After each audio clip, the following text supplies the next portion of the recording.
EWC Play is your all-in-one platform to compete in fantasy, pick'em, and quests for a grand total of $300,000 in prize pool. Build your dream fantasy team in 5 different games and track your score with live results tables.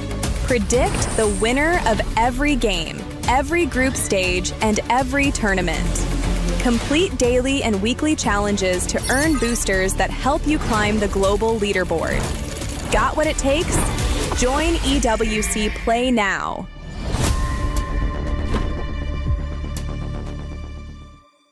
Do you genuinely believe that you are the greatest MLBB player of all time? Do you believe your teammates let you down at EWC 2025? Do you think I'm overrated?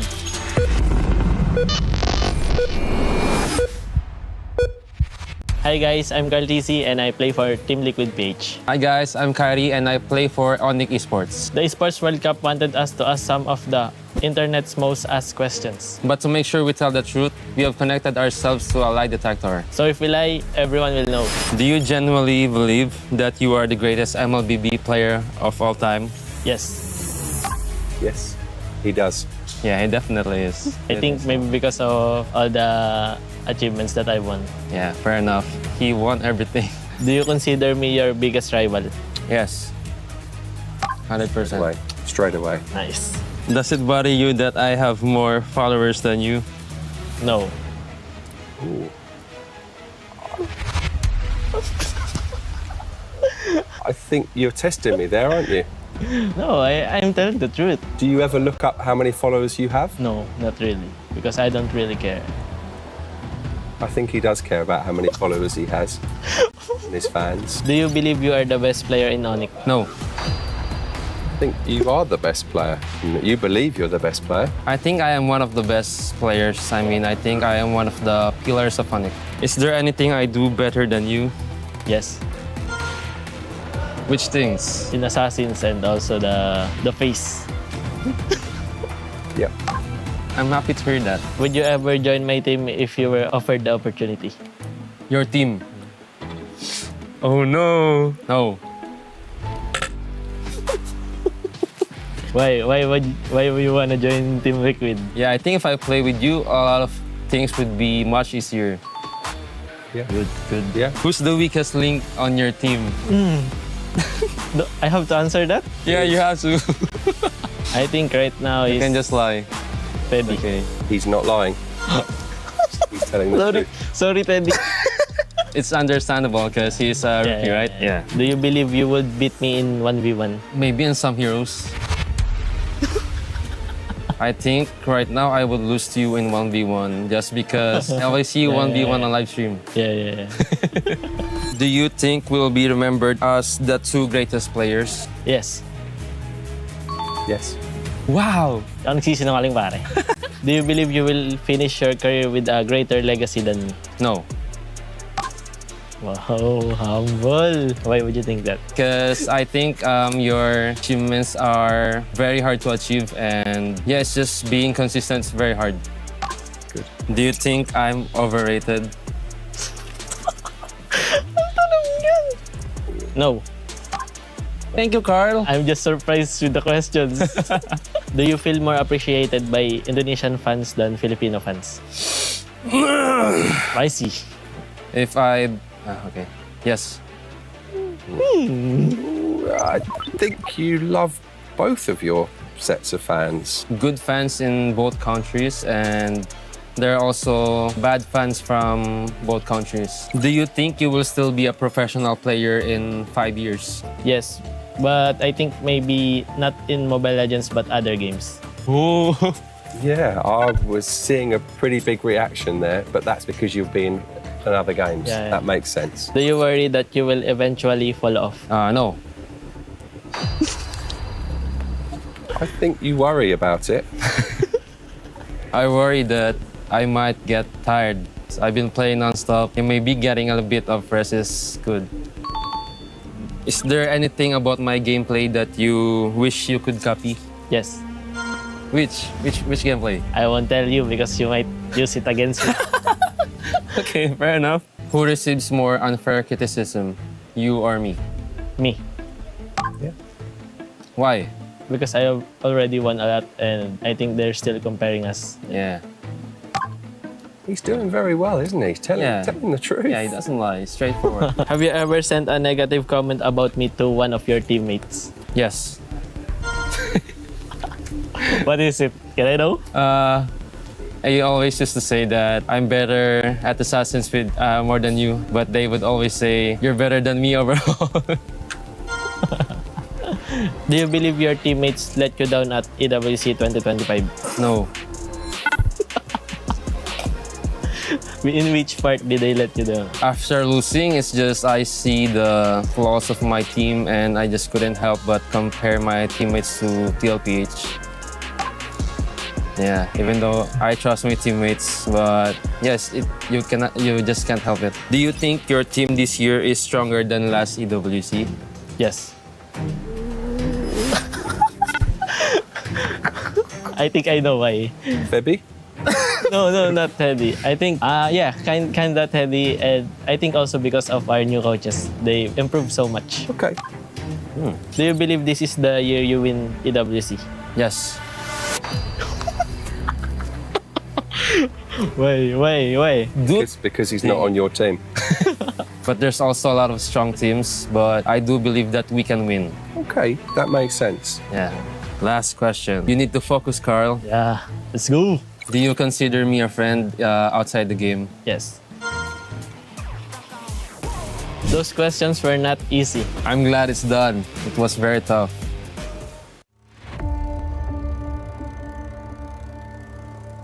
Bloodshed, tears, and glory.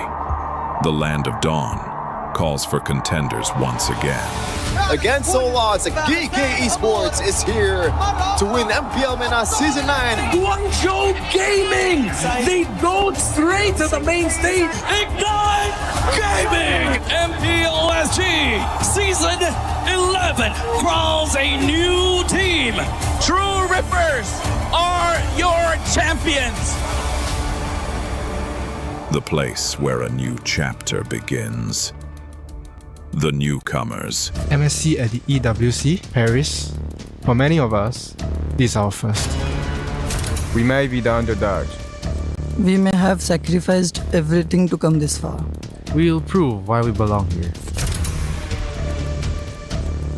It's the first MCT Grand Finals and Entity will be your first champions. Bro! Esports is the reigning champion! Team of Falcons will push forward to the main stage of MSC. Congratulations! Vamos as you punched your ticket to France for EWC! Breaking barriers, defying limits. The aggressors come with nothing to lose. We carry the expectations of our country, our families. The fans who believed in us. This is the stage we've been working toward. Maybe this is where a new Dutch house is born.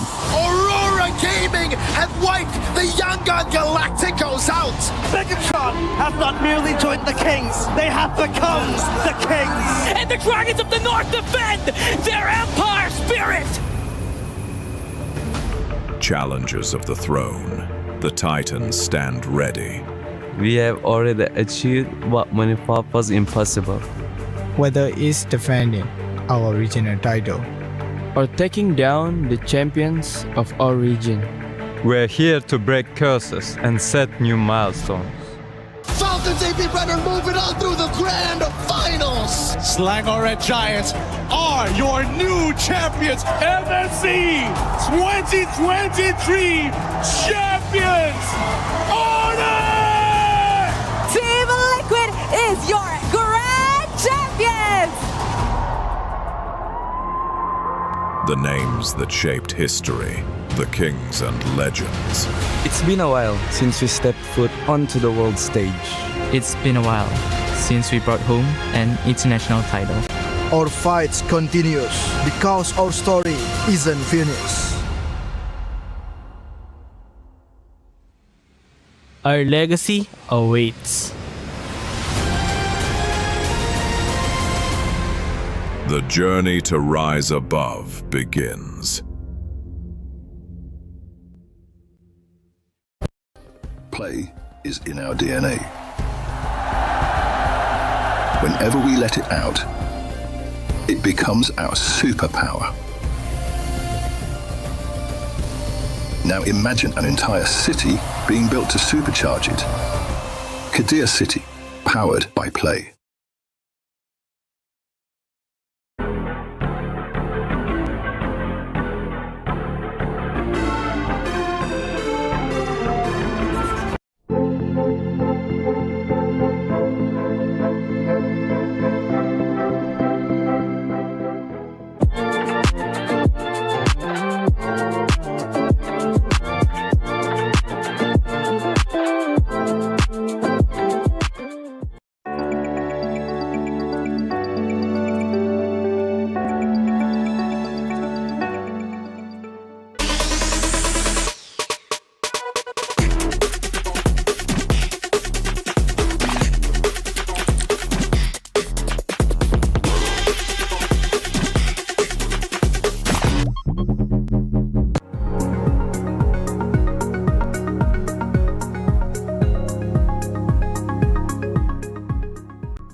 We booked Esports World Cup.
What you doing? I'm busy doing my pick'ems actually. I'm on the Esports World Cup website. Okay. Picking the winners for today. So I was thinking SRG probably going to take game 1. SRG, yeah. Up against GK. Yeah. We got that. Yeah, I think that's right. Yeah, Yangon taking on Pro Esports. I'm thinking a 2-0 there as well actually. For who? For Yangon Galactic. What? No, for Pro Esports. I think Yangon. What? I think Aurora take down Onyx. I think it's an Aura matchup, but I'm thinking Aurora. I'd like to say it's Onyx, but seeing their performance, I think I have to agree. I think 2-1. I know you've been doing this a while, but just listen to me. 2-1. Last game, it's Liquid. I'm thinking Entity. 2-0. There's no chance. Did you see how Liquid played? There's no chance. There's no chance. They learn so fast from their mistakes. They're the defending champs. They have the GOAT, Kaltizi, they have JP, my GOAT. There's no... Trash. No. Trash. What? Did you just... No. Change it. Did you just submit it? You're not... Chris, what? Chris! It's day 4 of EWC MLBB. Chris! Let's get into it before she kills me.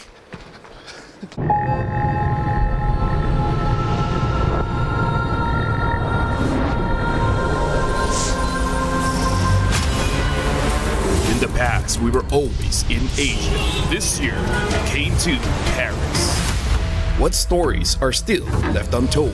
Kami sudah membuktikannya, tapi ini baru permulaan. Tiada siapa akan ingat siapa nombor 2. We need the win. Bukan sekadar keinginan, tapi tekad. Hindi ang pag-abot sa tuktok ang pinakamahirap. Ang corona ang mahirap ipagtanggol. What happened last year became fuel for us this year. This time, we bring it to Paris and finish it. A new lineup, new chemistry, new fire. Once champions, not settling for podium finishes. World champions, defending MSC champions. As the final boss of MLBB, can anyone stop them?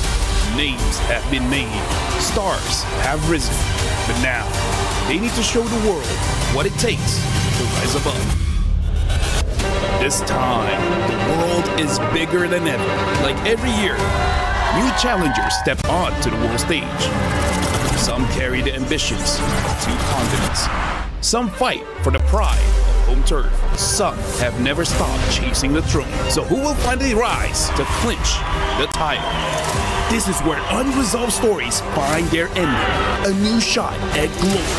One more chance at redemption. We are back. Kali ini, sekali lagi. Bukan atau tidak, Pareho lang ang chance namin. no one is untouchable. Let's fight. Bukan ako kalau bisa. 2 champions, 1 game. Paris breaks through limitless possibilities. Welcome back to MLBB here. MSC at EWC 2026 is well underway, and as we welcome you to a nice weekend start, we have anything but a nice time for the teams who are facing elimination coming up in our first and final matches of the day. It is dire straits for our teams, but there is also a chance for glory if you can do things right. We'll see how much these teams have learned, how much they've bounced back as Group B takes center focus here on Stage 3 of the Lenovo Legion Gauntlet. Welcome back to the show. My name is Rain Day. I'm your host here, and I'm joined by my lovely panel, Brigitte and LaFell. Brigitte, I like the pink. LaFell and I went dark, and LaFell, you might have hit your face there. We won't worry too much about that. How you feeling? I'm feeling great. I'm excited for today, especially as this is Group B. I feel nervous. Yeah, I know, Because the but last you know time what? you and me are I here, know. it did not go well, Brigada. Hey, listen. Yes. You are nervous because you're in first shift.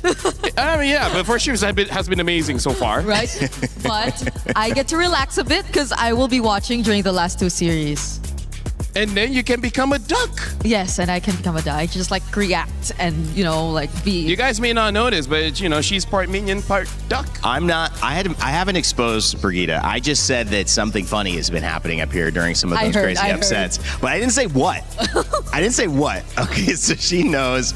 I'm gonna let her reveal it if she wants. Otherwise, just know we were getting hype up here. Let's take a look at the SDC rewind from yesterday. Speaking of games that have already happened, it was again more fanfare. Maybe not as many surprises. Might have gone a little bit more traditionally, but the meta has evolved. Brigitte, you were over there and obviously casting and talking about this. How did you? She had an amazing time, especially the last game. I know. Bro, so much energy in that one. I know. Okay, now that you pointed out the last game, I might have to focus on the last 2 series we had yesterday. Because if we're talking about the meta and what else we got to witness yesterday, it's probably the Melissa that really stood out to me the most, because we saw very drastic performances on the Melissa. One where it was very efficient and one where it kind of struggled.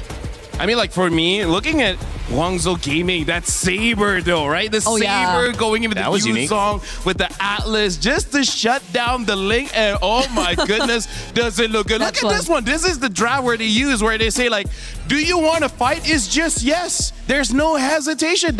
Dude, I love Guangzhou's draft yesterday. Yeah, they sent, their competitors home. True Rippers representing India, their first time at an international stage. It was all GZG, though. May was happy about that. He talked about his emotion coming up, not just for losing, but getting into MSC, talking about what it means to win, carrying the shoulders, all the work that has gone into it. GZG stays alive. They'll face competitors as we rally out our bracket, as we fill out our bracket later on today. And then, Vamos goes up against Team Spirit. Yeah. Talk about a surprise. Because we were like, okay, Vamos is strong, but are they strong enough to defeat Team Spirit? Which, by the way, hearing the rumors, apparently Team Spirit is doing so well in scrims that this, for the teams that know, is considered as an upset, because it's not just a win, it's a 2-0 win. Yeah, it's a strong win, Brigitte. Yeah. Even our casters were dancing, that's how hyped up our games were. But I agree, it was a very shocking result for Team Spirit going up against Vamos. And as much as we really wanted to celebrate Guangzhou winning in their previous series, they have to face Team Spirit next. But that's for tomorrow, I know we are all awaiting that matchup, but there's much more to look forward to today. It's kind of difficult because when you look at a team that you'd like to face, it's not a team like Team Spirit, but they did lose. So maybe you have something that you can use against them, Brigitte. Like maybe a Saber again? Yeah. We'll see. Team Falcons PH took up against Team Vitality. The Death Note was brought out, guys. One of my favorite animes. Okay, first of all, something that I do have to say. Bro, Moreno, bro, on that Selena. How does a Selena? It's already hard for you to get a stationary target. He keeps getting the fanny. Yeah. How does that happen? I also could not explain everything, and the fact that we wanted to really focus on the mid lane matchup, but I think that series was just all Moreno. We barely got to see anything from the KDA machine, at least in terms of the mid lane matchup. And this final one went all the way, the distance, 3 games, but Team Falcons Meta was able to move on. It'll be a Team Falcons matchup in the next set of games, so that'll be exciting. And again, it's kind of bittersweet because at least one Falcons member moves through. They have a chance to, add more points to their club championship defense, which they've won 2 years in a row here at EWC. But taking a look at the top side, we've got Yangon Galacticos and Pro Esports coming up. Onyx and Aurora Gaming are set for a matchup. Those will happen today. And then the other matchups happening, GK versus Selangor Red Giants. That's an elimination match, meaning the loser goes home. Their MSC is done. And then you've got Entity 7 and Team Liquid, the GOAT. Carl Teasy playing for a chance to go back-to-back in terms of MSC wins. But if they lose, again, they are going home. The stakes are about as high as ever, Brigitte. I know, it's feeling like probably the longest day we're actually going to have, just based on the upper bracket match. If we were to focus on that, because I still could not believe we're actually seeing our previous grand finalists in the lower bracket. I like the fact that we color-coded so that it has nothing to do with any of the teams. I do have to say you're close because pink and red are pretty close. But honestly, Rainy, when you were talking about Selangor Red Giants, Brigitte looked at me, elimination match, and then when you said TL elimination match, I was just looking at her and be like, because here's the thing, because the meta is so crazy, it's evolving, I really don't know whether the grand finals of 25 can actually adjust and adapt, because it looks like the fundamentals have changed just a little bit, right? Because before this, you scale up. This time, you might not have the chance. That's a great point. Malaysian Philippines representing MLBB so well over the course of their tenure in this competition, in this game. Recent grand finalists here at MSC, now both in the loser side of the bracket. I mean, what does that do, Brigitte, in terms of changing the way you're approaching this tournament? Because obviously things haven't gone well with how you started. Yeah, it's I hope something that will not really pressure them as much, because I believe these two teams aren't really new to lower bracket runs, especially SRG. I believe they've been through this also in the previous year, and having to go through multiple elimination matches is something that they pretty much are used to. But you can't take away the fact that they probably have a slightly more challenging route towards the knockouts. If ever they do get past this series, then they will have to worry about the loser of Onyx and Aurora next, which I feel isn't an easy task. That's not an easy task. No, you've got to keep your energy up, especially when you go through a gauntlet like this. So that's the situation. Just get ready. Everything's going to be a battle from now on. And that's the benefit, though, because now you realize that any game can go any way, which means if you're right about guessing which ways those games go, you deserve something. Earn your share of $300,000 by participating in our EWC Pick'ems. That's right. You get to let us know who you think is going to win the matchups today. You saw a great cold open with the Turna and Chris there talking about a 2-0 Entity 7 against Liquid. I'm not sure a lot of people will put that as the pick, but crazier things have happened. I mean, maybe not. Rain Day, I feel like if I can give any advice to the audience, whatever your intuition says, go the opposite. Go the opposite. So far, all the predictions have been pretty wrong. So, don't trust yourself, basically, little Jimmy. Don't trust yourself. Yeah. For everyone that it's a lesson of life. Be yourself, don't listen. Whatever you think, it's wrong. Exactly.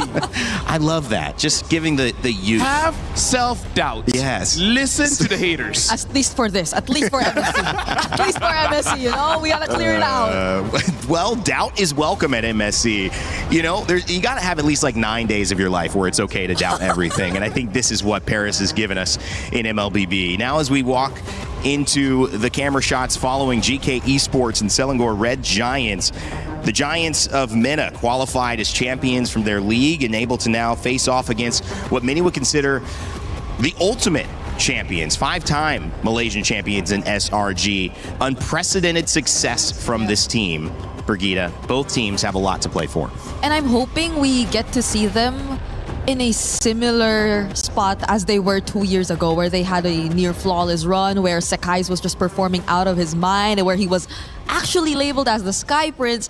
Because that was something we're yet to see from them. Yes, they got comfortable every now and then, but the moment they got their hands on the Ling, I feel like it was a surprise to us to see that kind of performance from SRG. For me, I still want to see him on the Ling. It's just that banner all these crazy crowd control heroes, right? Yeah. Like even you saw like the Belleric, the Eudoras. Yep. Like I really feel like as long as those are not on the table, it's a little bit better for Skies. Because when there's a lot of crowd control, he really can't do much. Well, speaking of GK Esports, who he's going to be trying to do a lot with, they have a team that is built to understand that they have a challenge ahead of them in the Malaysian Champions. Can they do enough to move through this elimination gauntlet and keep themselves alive for one more day?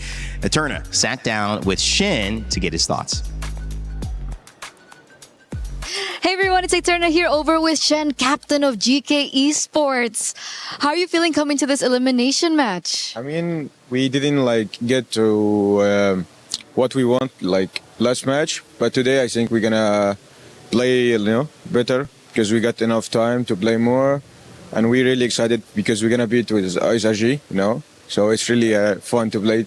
Yeah, we're all anticipating this next match. Yeah. And were you surprised that SRG ended up in the lower brackets with you? Yeah, a little bit, but I think this meta, it's there's no really you can say really team gonna beat everyone or something like that. Oh, okay. Yeah, every team has a chance, Every team has a chance. It is a very interesting meta that we're looking at right now. And earlier on, you said that you had a little bit of time, right, to prepare more and so on and so forth. So did you think that was one of the main reasons why you lost your previous match? Yeah, I think we didn't get enough time with each other to adapt to the new meta. But I think now we're gonna play better for sure. Okay, if there was one thing that you could fix from that match that you lost, what was it? I think our draft. Okay, your draft. Yeah. So the drafts have been studied. It's been prepped for today. Did you think that the communication was okay? Chemistry, execution, was it okay for you? I mean, not really, but we didn't get to play the game, so I can't really say that, Okay. But what about you personally? In your performances so far here at MSC, have you been satisfied with it? I mean, not really, because last match I didn't really perform. I think my performance was really bad. Today I hope I can do good. Okay, we're all hoping, we're all anticipating, we're very excited as well. Is there one person from SRG that you think will be the main problem later on in your game? I think Innocent. Innocent. Okay, why is it Innocent? I think he's for me is the most strongest one on the team, so that's why. Okay, so your eyes are going to be on Innocent in this next matchup. Is there anything you want to say to SRG before your match? So yeah, good luck, and let's give a good match to the audience, What about your fans back at home? I mean, I want to thank them for the support. I say sorry for our performance last match. I hope we can fix it today, and yeah, keep supporting us. This has been so wonderful. Thank you so much, Shen. And before we go, I do want to ask you, as team captain, are you the person that usually, supports your team mentally, emotionally? Yeah, I think so. What do you usually say to them? I give a speech before the match so I can get them motivated or feel their hunger, more. Yeah, that's all. Oh, what's it like? Can you give us an example? I mean, I cannot, It's Okay, pretend I'm your teammate. Okay, Eterna, we're going into this elimination match, and then what do we do? What do we do? Well, what should I say? Yeah, okay, I'm listening. Usually I say it's fine, we didn't get enough to practice, but the match isn't decided because we didn't get that. But I know they're a strong team and it's fine, but they're only players like us. They do mistakes, they feel pressure, so we just need to play every minute, win it, keep winning it every minute, then we keep going until we win the game, something like that. That's captain for you, ladies and gentlemen. I feel so motivated today to do my job. Thank you so much, Shen. We're throwing over back to you guys. In order to stay in it, you got to win it every minute. That's what Shin basically said to me, and I like it. It rhymes, and I would be motivated after that as well. I'd say, keep going, man. Keep dropping some bars. All right, obviously on that side, GK Esports getting ready to go, but they're facing up against the Giants. That's right, in Malaysia. Selangor Red Giants. They've got the Sky Prince, and they've got all of the titles ready to go and seek and in search of another MSC opportunity to get back to a grand finals, claim a championship trophy. We had a chance to sit down and talk to who Shin thought was an important player, Innocent, with Eterna. We are now here with Innocent from SRG. Welcome. Are you surprised to be in an elimination match? Yeah. You are surprised. Yeah. Why were you surprised? Did you think that the meta would favor you this time? I mean, based on our scrims, it's good. Okay. We don't have any problems during the scrim. But suddenly, during our first match, it shows that we're lacking something. Okay, they're lacking something right now. And I do want to say, because this is kind of similar to what happened to you last year at MSC, but you managed to go all the way to the grand final. So is this just something that SRG does in the early stages? I don't know if it's normal for us, but every time that there's an international tournament, we really have this kind of problems during the early stages, and we just need to talk and fix it. Okay, so can we talk about these problems just a little bit? You can be general about it, you don't have to go into detail. Is it more on execution? Is it communication? Is it adaptation? I mean, there are some onto the communication side, and the others are more on to, I mean, there's a lot of heroes now. Okay, so there's a lot of heroes. There's a lot of heroes popping out, and sometimes you don't face them before the international because other regions they have different heroes. Yeah. Okay, so some heroes are popping out, and we did see an interview with Sakai's, and I think he mentioned as a jungler that he was really annoyed by the Eudora. Is that something that you share in the gold lane as well? Do you feel like the Eudora is annoying? I mean, it's more annoying for the jungler because they need to dive inside, right? And the Eudora will just press second skill and then it's over. Yeah. At least I can use Purify or what. That's true. Yeah. So if you could name one hero that you don't like in this current meta, what would it be? Eudora. So still Eudora? Yeah.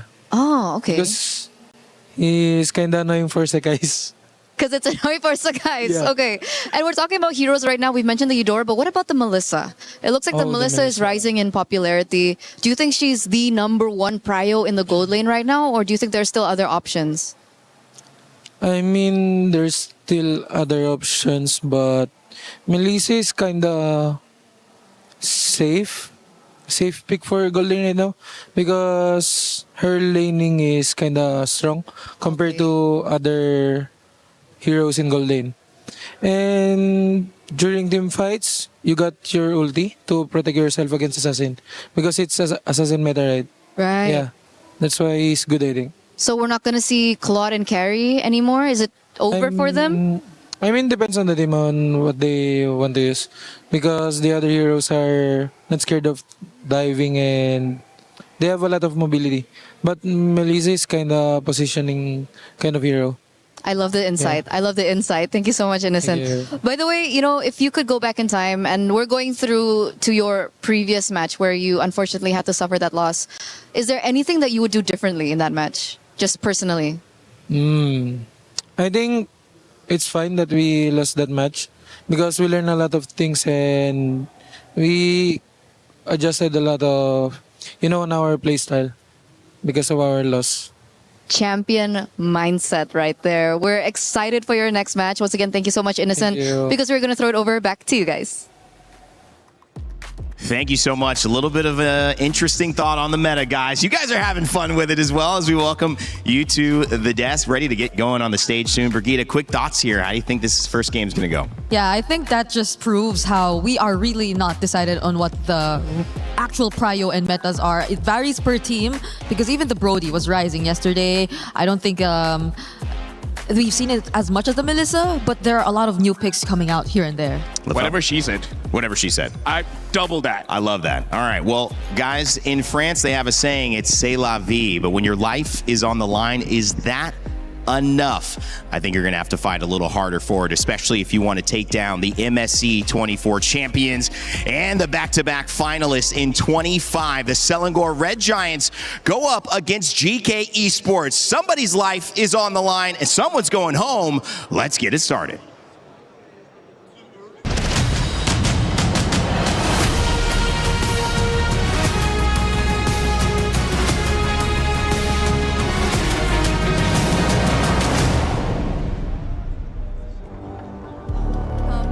To the fourth day of MSC at EWC 2026. It's Rose and Milosh here again for another day.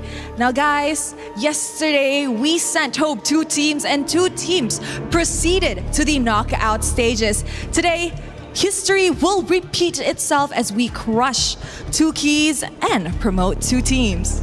It's always a lot of fun to crush keys. It's a big part of what we do here at the Esports World Cup, a part of MSC's trajectory, I guess, the history here. Now, as you said, Rose, 2 teams advanced. That was Group A, our focus. There are 2 that went home, and we're going to continue doing that today in Group B.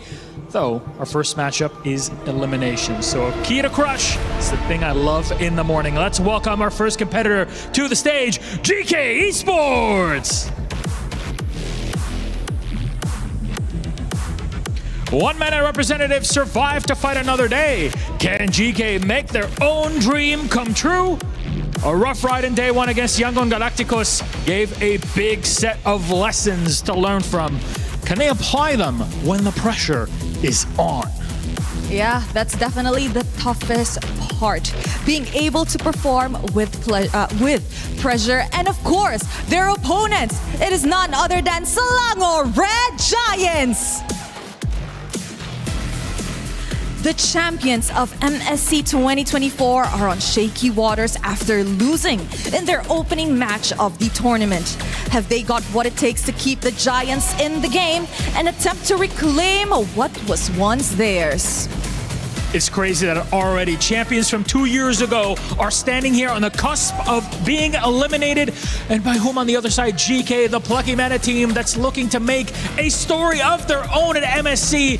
This is what you watch MLBB for these sorts of storylines and international games. And I don't think it's time to push us too far. Please, Selangor Red Giants. Please, GK, my friends, you may place your keys. Take your seats, players, captains. You may shake hands because this matchup, once more, is about who stays at MSC 26 and who gets to go home. Let's break it all down and get ready for their desk.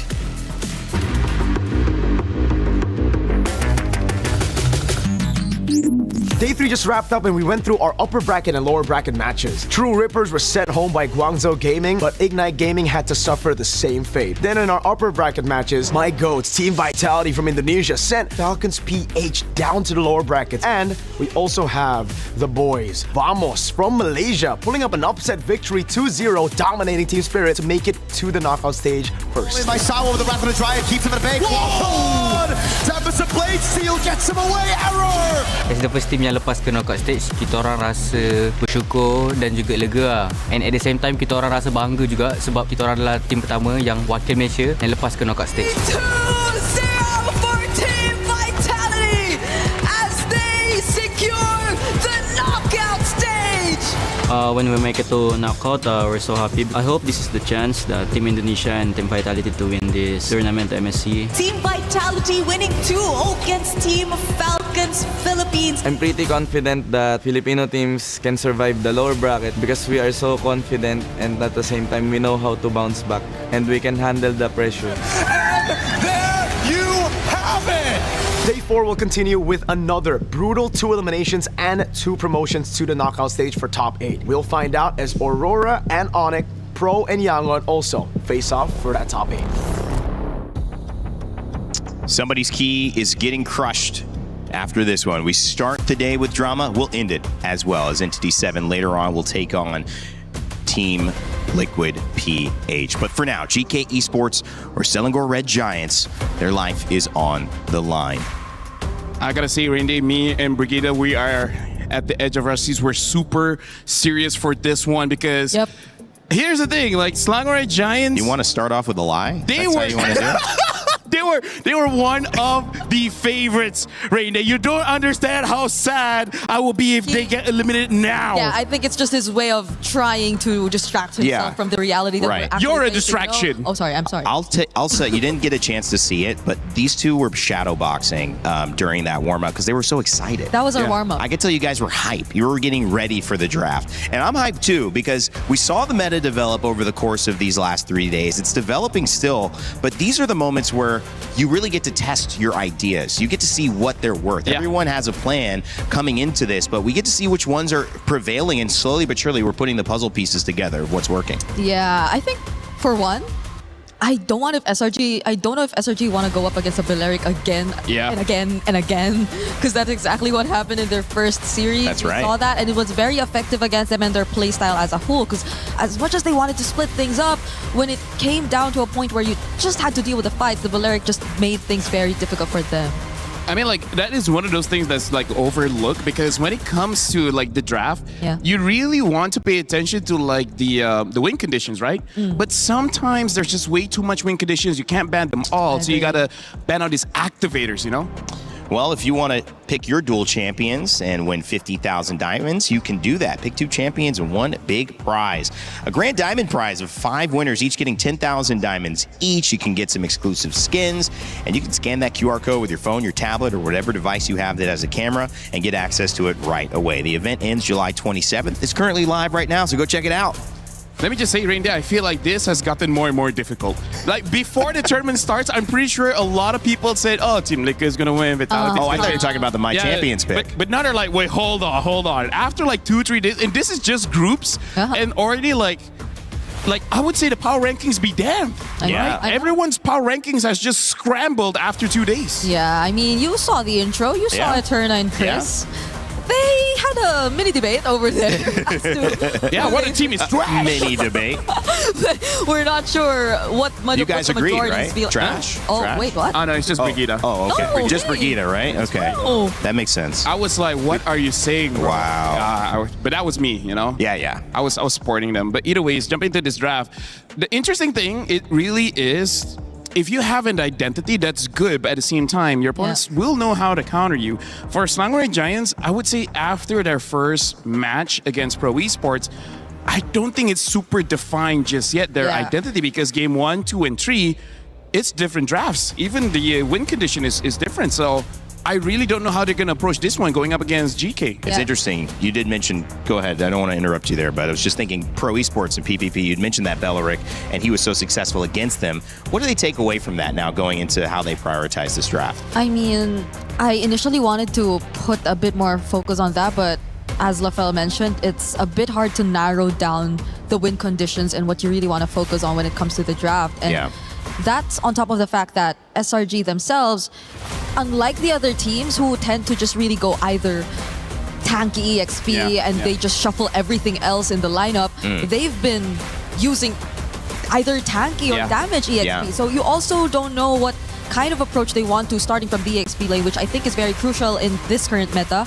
So let's see if they get to finally establish it here now that they're in a very dangerous spot. Expanding River and maybe expanding conversation of the assassin meta. 2 characters, 2 heroes that have made the biggest impact in that, at least from an eye test. It's been Harara and Ling.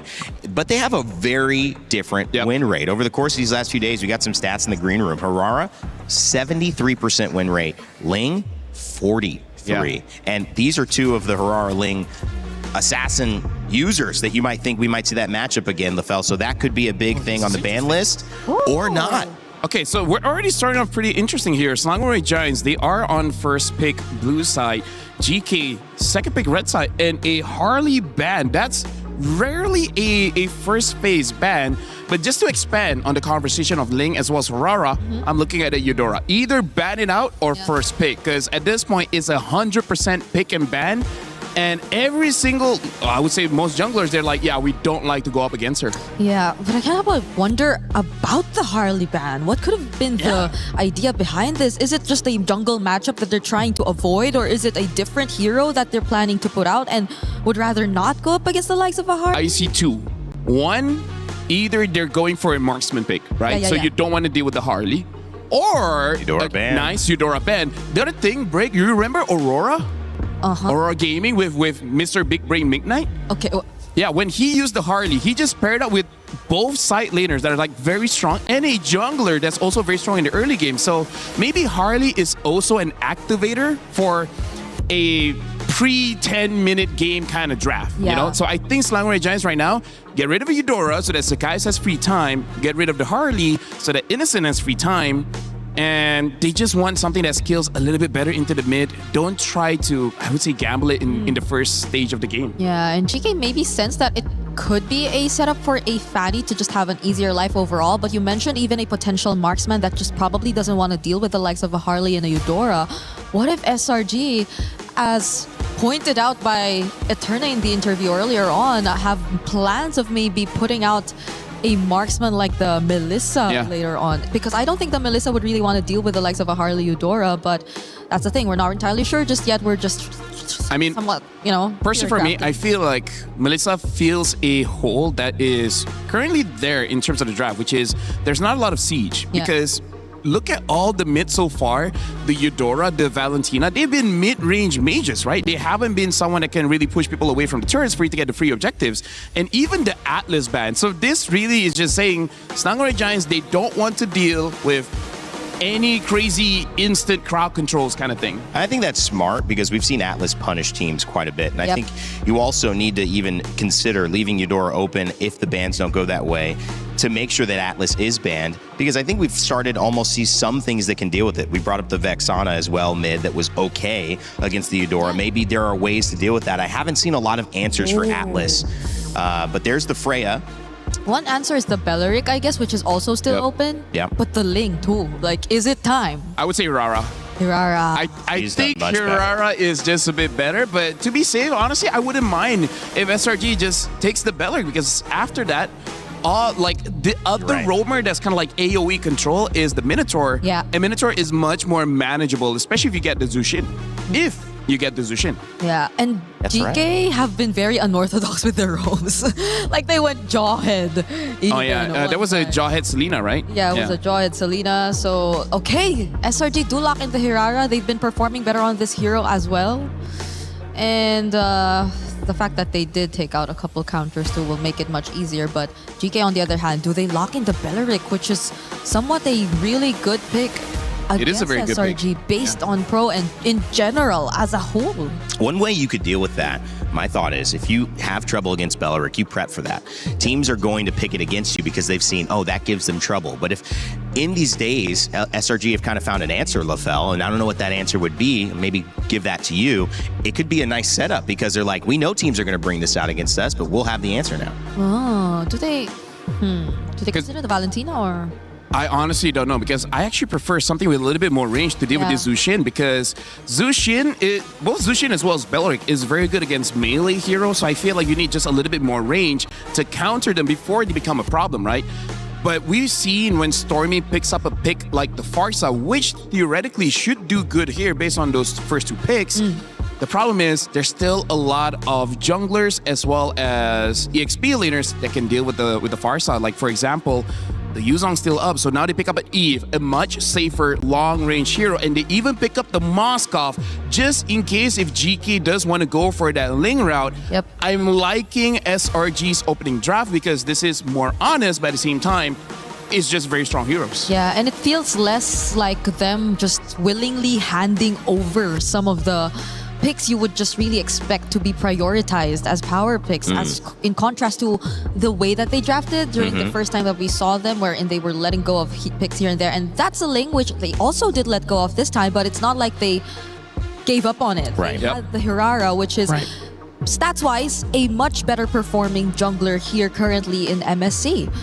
So now that we're on to the second banning phase, XP lane matchups. This is gonna be crucial. We don't see both XP lanes from both sides just yet.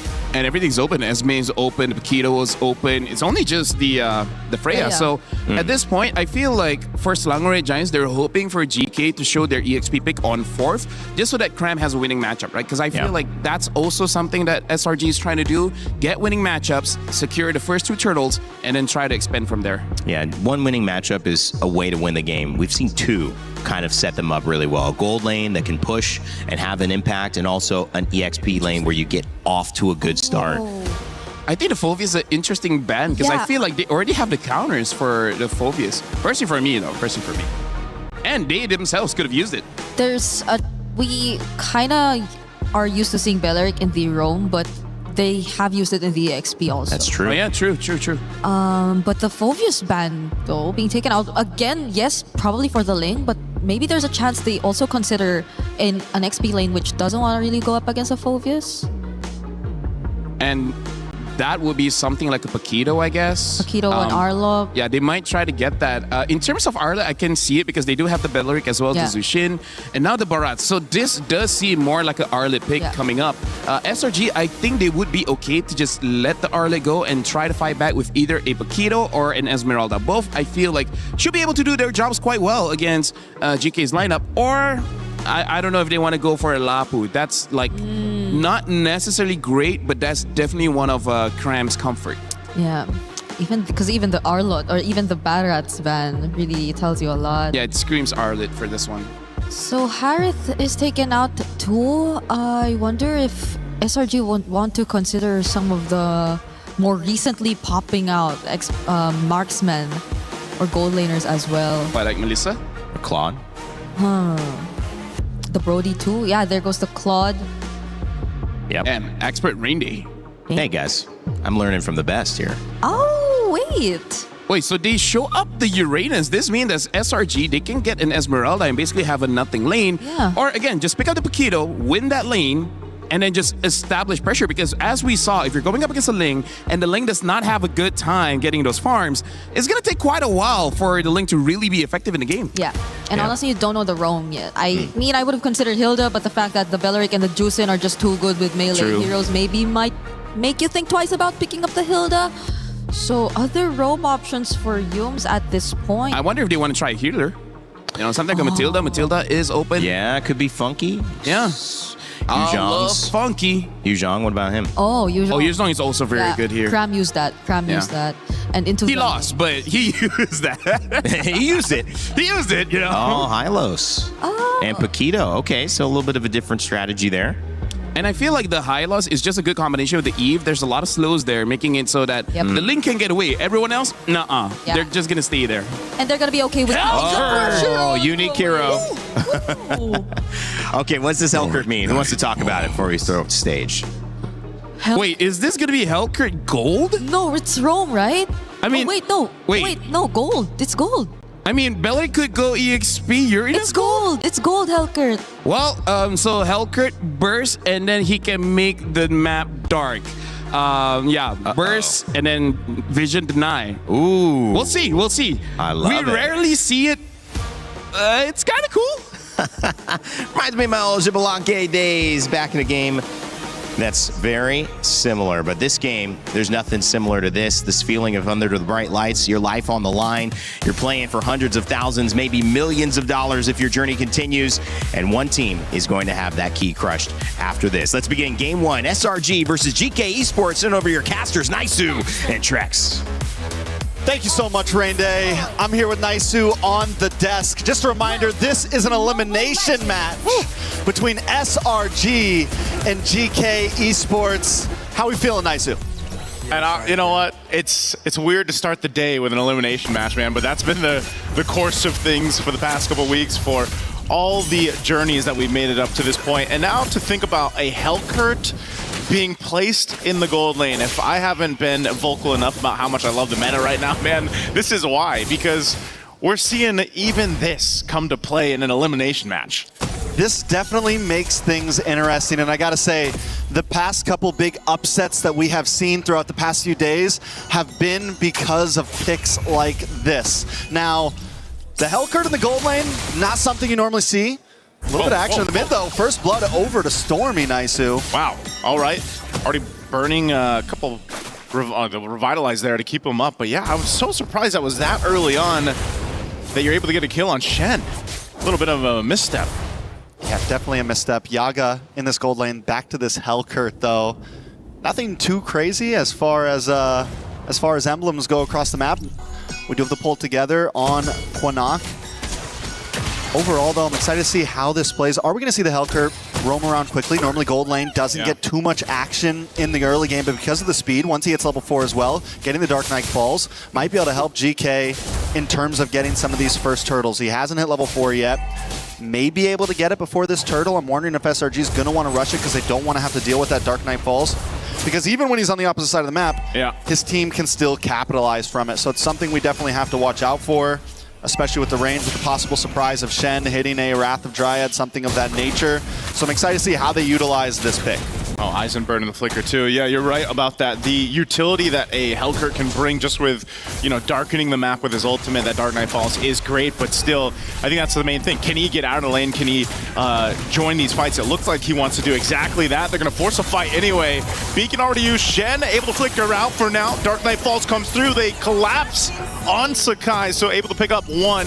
Turtle still for the taking here. So for this, you got the numbers advantage, and there you go. Yaga's making it work. Gets another. Yaga. Things already turning around for the side of GK. Looking good. They take a death early on. But we're already seeing the possibility that Sakai's is going to have to be careful going off on his own, even if it looks like he can secure a kill, because at any point, Dark Knight Falls comes down, Yaga pops up, helps gets the kill. He is an assassin. He's still squishy. And that's what I feel like is going to be the target. You add that up with Stormy as well. We haven't seen Yve work out too well for a lot of teams. I feel like in a lot of drafts it looks nice, but the fact that there's things like Lings now being highly popularized, some of these assassin picks who can jump onto you, and the lack of movement from the Yve once you drop that ult, you are just a sitting duck. So Stormy, the big win condition for SRG, I think, is going to be positioning and timing on that RWM. Yep.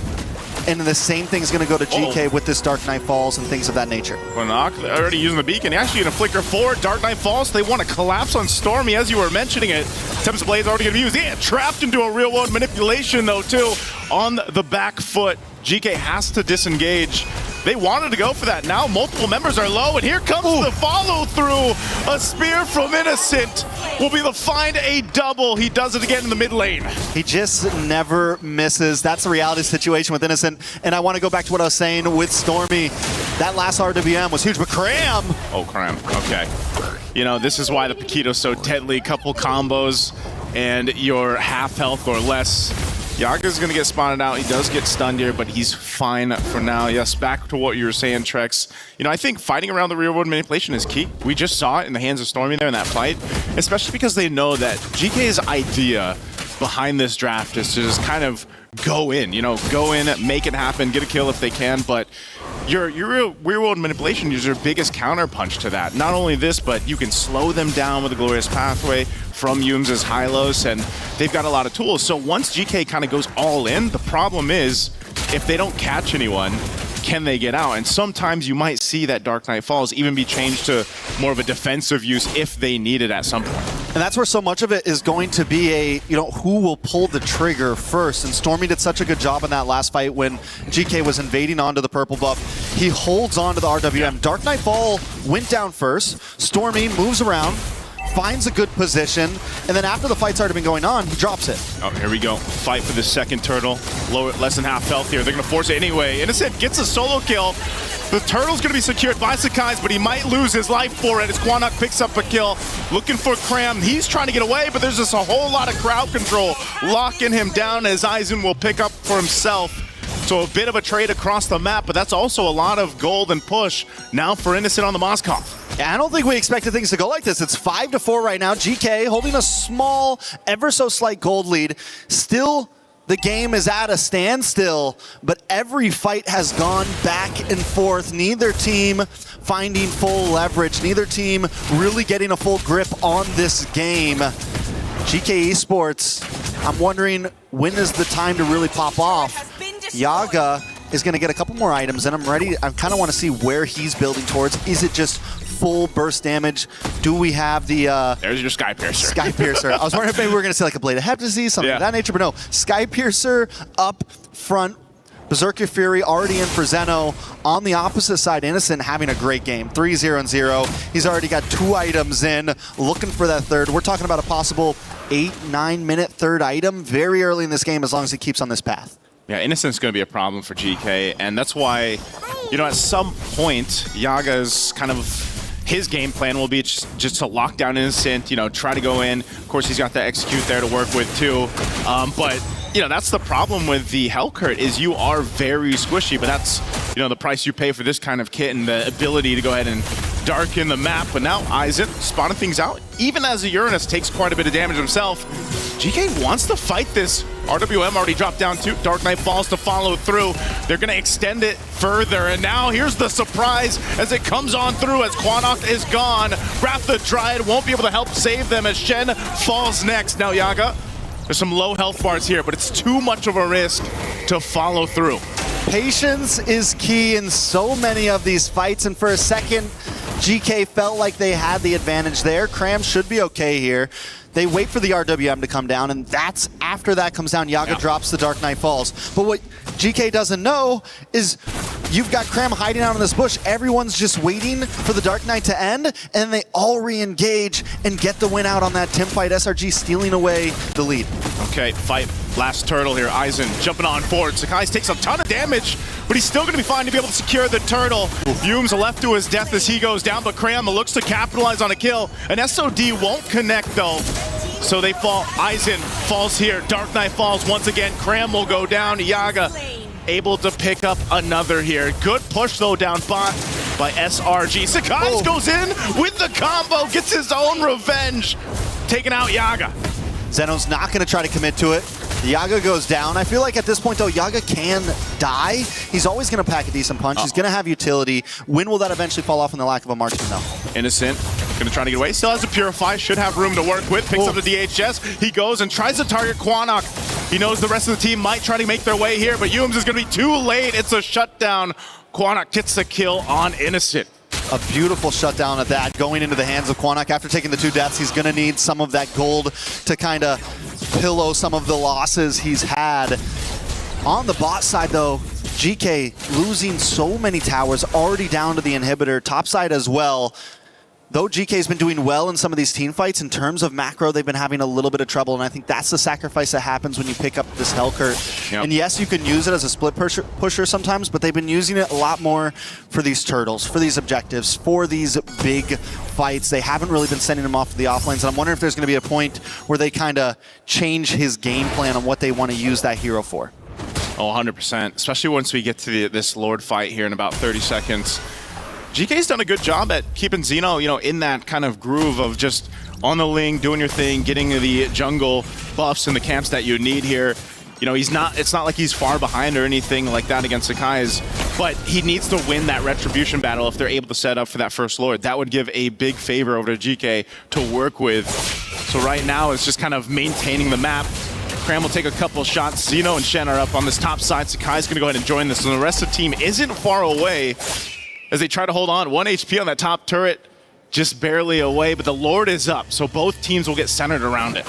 Yeah, Yaga tried to make a quick play down to the boss side. I was wondering if he was going to hang out there before this Lord, maybe get something cheeky off. But right now, GK is trying to salvage towers. So much pressure on the top, so much pressure on the mid. And this is going to give SRG a chance for Sakai's to get this purple buff and then make his way down to the Lord pit. And just SRG overall securing a decent position on the map. A slow push at the bottom, but action in the mid. They're going to go for it anyway. Aizen is gone in an instant. Tempest Blade's already used too. A disengage from GK.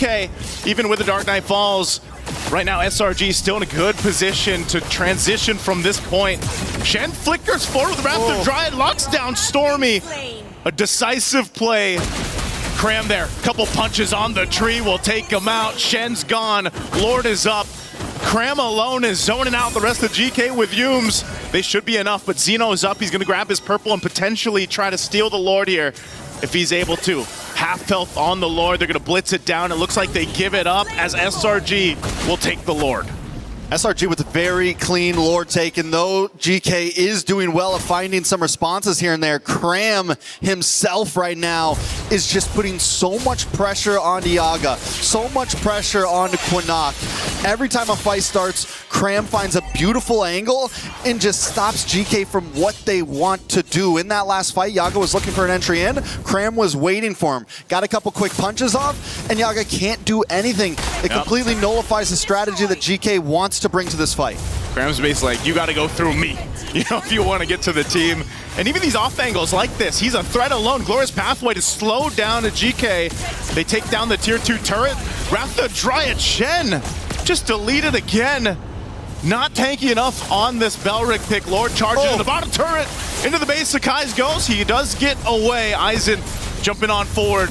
Might get locked down here, but the rest of the team will clear it out. Shields pop in mid and bot. Oh my lord. Again, Cram just showing the amount of damage he has, but can he go 1v3? He flickers defensively. Dark Knight Falls comes through. Yaga on the hunt. Not sure if he wants to follow this through. It's a bit too much of a risk. He sees Sakai's though. He's gonna go for him. The pincers, they come through.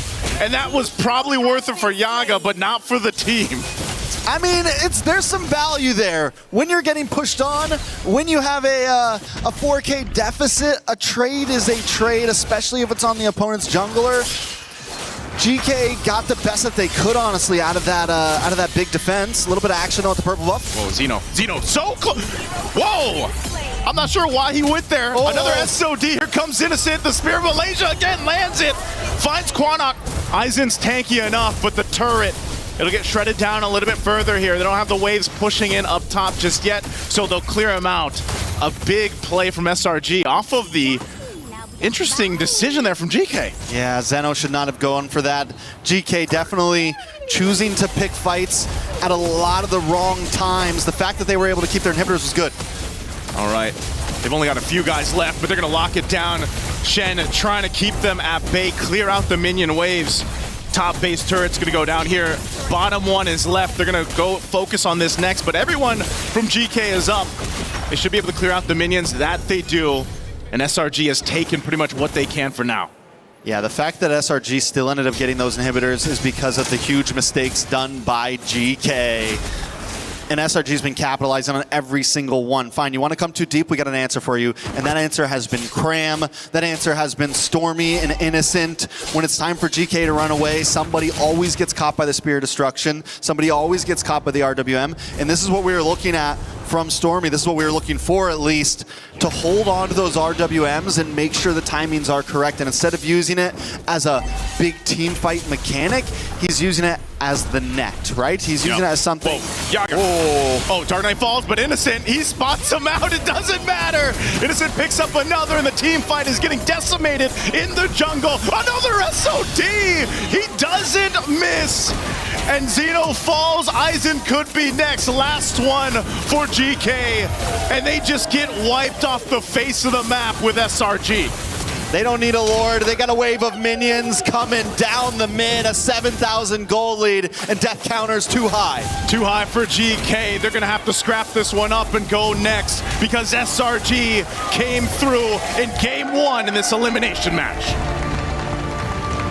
Definitely a tough start to that game for SRG.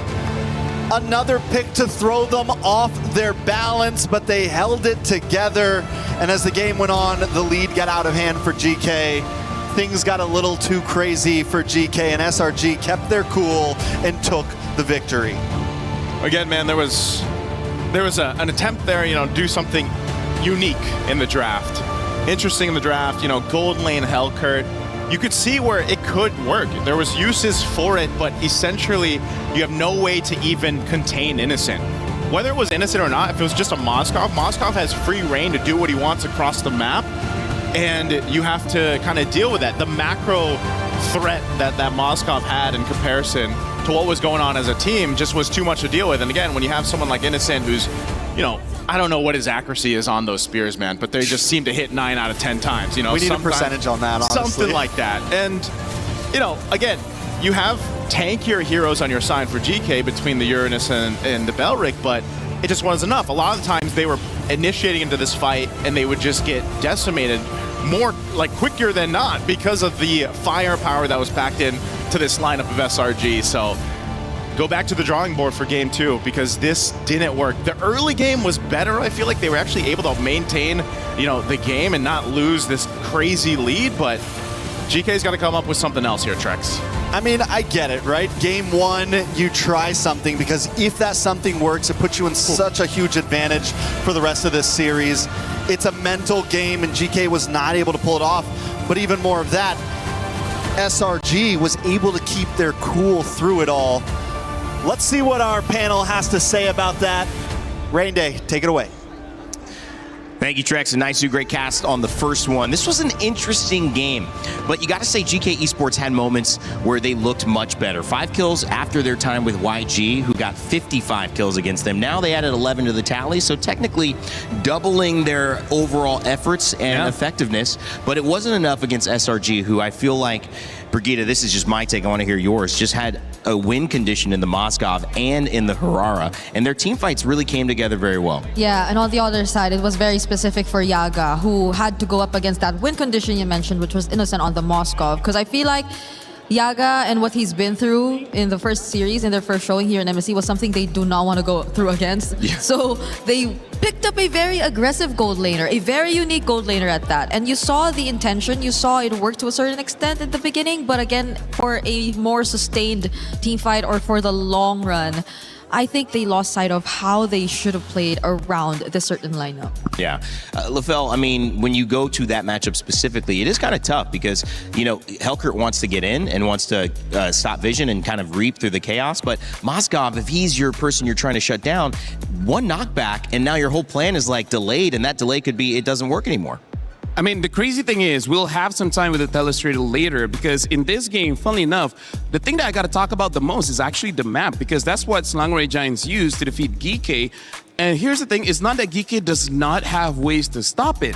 It's just that somehow they weren't able to just because Innocent, he himself was invisible in the map. The moment he shows his face, sure, he dies. He made that one mistake, but then never again. Yeah, you would think that GK would have a less harder time finding Innocent because they had 2 assassins. They had such high mobility heroes and even a Uranus who could just pretty much, you could rely on him to control the rest of the map. And he's the guy who could just split up from the rest of the members. Actually, 3 of them, like either of these 3 could just go and take their separate ways from the team, but it still didn't work out. How'd you feel about Cram? I feel like his Paquito is pretty impactful.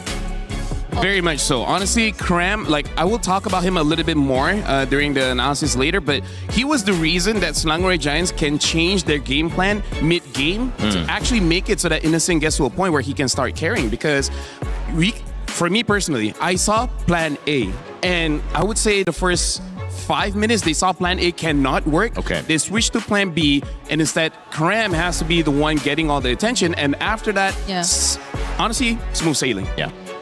Cram just did not hold back in that game. I feel like there was this one instance, even when I was watching, that he was already caught by 2 members. They were trying to poke him down. They were trying to threaten him out of the lane, but he stood his ground. He just stayed there, hid in the bush, and was ready for a potential re-engage if ever GK actually wanted to go for one more round. And that's the thing about Cram. He's a very aggressive XP lane, and the Paquito, I think, allows him to really play the kind of playstyle that maybe we've been missing in that first series that we saw from SRG. And it was really interesting to see the results of yesterday's performance, or not yesterday, but the day we saw Selangor Red Giants fall earlier on because the Belleric gave them so many issues. GK prioritized the Belleric this time around, guys, and it doesn't give them any issues. And I think that's just SRG we need to have an answer for this. The Paquito worked really well to give them the space, but LaFell, I want you to break down what you saw in that game.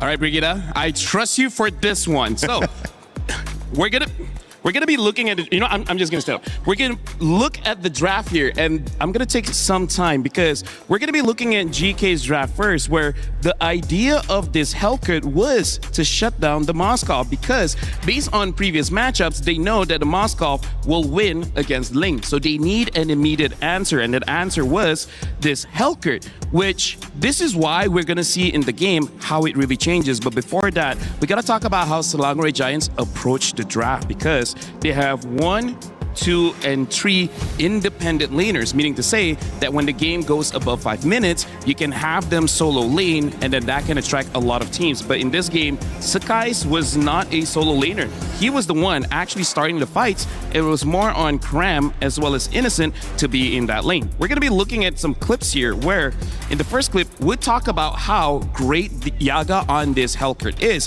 which by the way, it's a very toxic Hellcurt, you know, with Master Assassin, Rupture, as well as the Execute, just to make sure he actually gets the kill. Because as we're looking at the positioning here, you can see that Sakai's is supposed to have a flank angle because his job is to actually have and engage with the stun.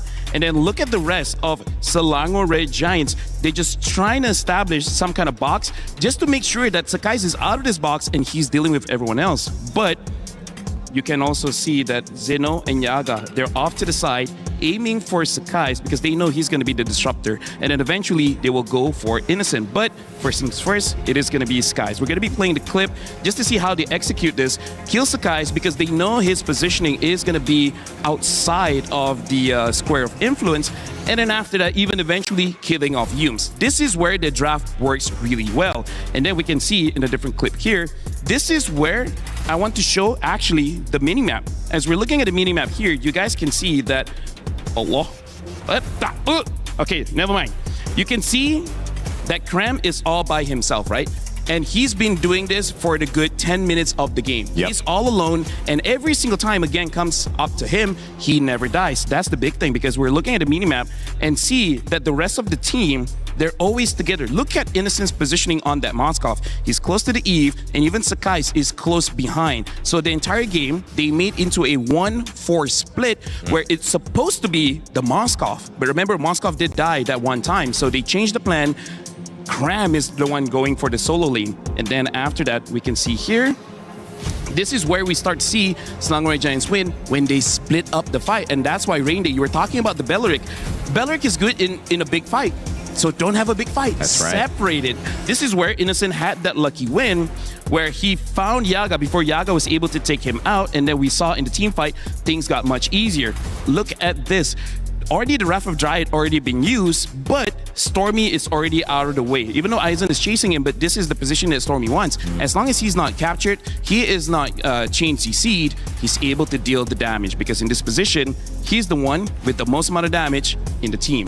Where the analysis is done, but if we look back into the items, we can see that Sakai's was using Queen's Wings, so his build is not full damage. He's built more like a fighter, surviving as long as he can. So his job, look at this Sakai's build. He has 2 Spell Vamp items with the War Axe as well as the Queen's Wings. He's not about assassinating people. If he gets it, great. But if he doesn't, that's not his main job. He's just there to distract. The damage is coming from Stormy, Cram, and Innocent. Yep. SRG were just so efficient. I think this was the most Thank you, production, by the way. That was amazing. Hey. Great job. Great job to you and Brigitte. How about the mic holder? You are the best. Barely almost sweating right now. Yeah. Later, I'll make sure that you don't have to stand up and that you'll just have to sit down while doing it. No, you stand up after this. Okay. No. Oh, wait, hold on. Okay, Hold on, that's too much. Going back, yeah, I agree. It was a very effective play from SRG this time because I feel like in the last few games we saw them try to split things up. They weren't consistent in doing so. It was like it was eventually almost always a point wherein they had to still resort to team fight, which again highlighted the impact that Belleric could potentially have. Yeah. So in the scenario, I think they found a way finally around it. So it might be one of the picks that they're willing to give more so than the others we saw banned, which still remain a question to us, by the way. Why the Harley, right? Why did they take that out and what could be the reason behind? I honestly feel like they're going to play this option, right? Play 1-3-1 and then eventually become a 4-1. They're thinking against a Harley, they cannot win the side lanes. Right? Against a lane, they can outplay that. So I think that's just going to be the strategy coming in from Selangor Giants. They're going to play the map instead of the straight up team fight. That's a really good point. I mean, they've obviously come in with a plan, and sometimes taking a loss gives you the most amount of information. We talked about it. Even when you look down to Entity 7 and Team Liquid PH coming up as well. A lot of people surprised at some of the loss, but also there's a good chance to learn something valuable, and you might say invaluable, if this is the beginning of another SRG run to finals. Because if you're going to give it up, you need to know how to deal with it. They certainly definitely found a way to deal with it, but the question is now in game 2, will they give it up? Will they go back to the same? Will they let GK Esports switch it up, or will they have another plan of attack? I mean, here's the thing. I feel like GK kind of read into it with the Hellcurt as well as the Link pick. It's just that the execution wasn't there. So I do wonder if GK wants to change it up just a little bit. Because Langway Giants, for better or for worse, they're showing that they're not interested in team fights. They're going to be playing the side lane. So I think more and more teams are going to catch it. And this is going to force Langway Giants to basically adapt. But here's the thing. This is an elimination match. Yeah. The fact that if you lose this or the next game or the next match, you're eliminated. So this is actually a pretty tough situation for both teams, GK as well as Langway Giants. Yeah, especially for GK, because really, you pointed it out. I'm not sure if they want to go for a similar approach in terms of just picking a very unorthodox lineup into SRG to potentially catch them off guard, or probably, you know, like shock them to a certain extent. Did it kind of feel like they were maybe trying to catch SRG in something and go versus playing to their own strength and finding a win condition? Kind of, yeah. Because I think it was something they observed. But that's the thing, like you get to observe it from one team, but you have to also acknowledge that that team is definitely going to learn from it. Yeah. So they're less likely to replicate the same mistakes that you saw from them, though you could definitely consider it. SRG this time showed that they were not the same team that we saw 2 days ago going up against Pro Esports. And this is my question, and they answered it already. You got to ban the Moskov or deal with what made that first thing do. But again, it's reactionary to what has worked.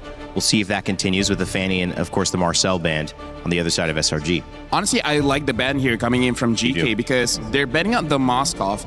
The other gold laner that can play the strategy that Langway Giants already did was the Claude. Those are the only real 2 marksmen that can go play the side lane.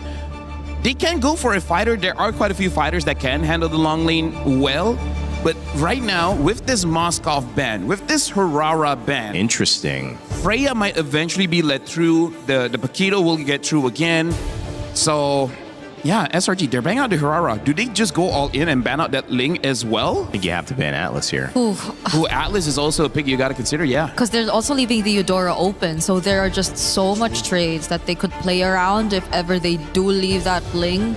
And if they hand over the Atlas, then maybe they can also consider the Beleric for themselves. So I think there are just so many trades on the board right now. Yep. SRG might even consider a throw ban at this point if they just really want to let all of these things open. Keep something open. Yeah, because at this point, I feel like it's either Ling or Eudora, because I feel like the rest you can kind of deal with. Yeah. Even if they pick up Atlas, you can pick up Beleric, Valentina, and then suddenly you're looking pretty strong, vice versa. Or maybe even try to ban out of Valentina and then ask Harley, the question. It's Harley.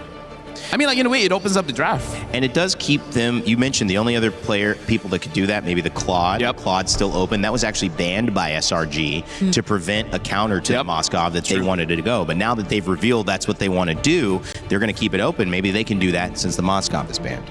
Yeah, the only thing here is GK. I kind of feel like out of all the picks, I'm actually feeling that Eudora is probably a very strong early pick, but instead they go for the Ling. Might be a mistake. Eudora Atlas. Yeah, exactly. Langway Giants can go Eudora Atlas or Eudora Beleric, whichever is their pick. Yeah, whichever they want, honestly, because either the Atlas or the Beleric, I feel like would be really great tools already. You have so much ways to force out a Purify, and then GK might settle with just a Purify gold lane as well, which...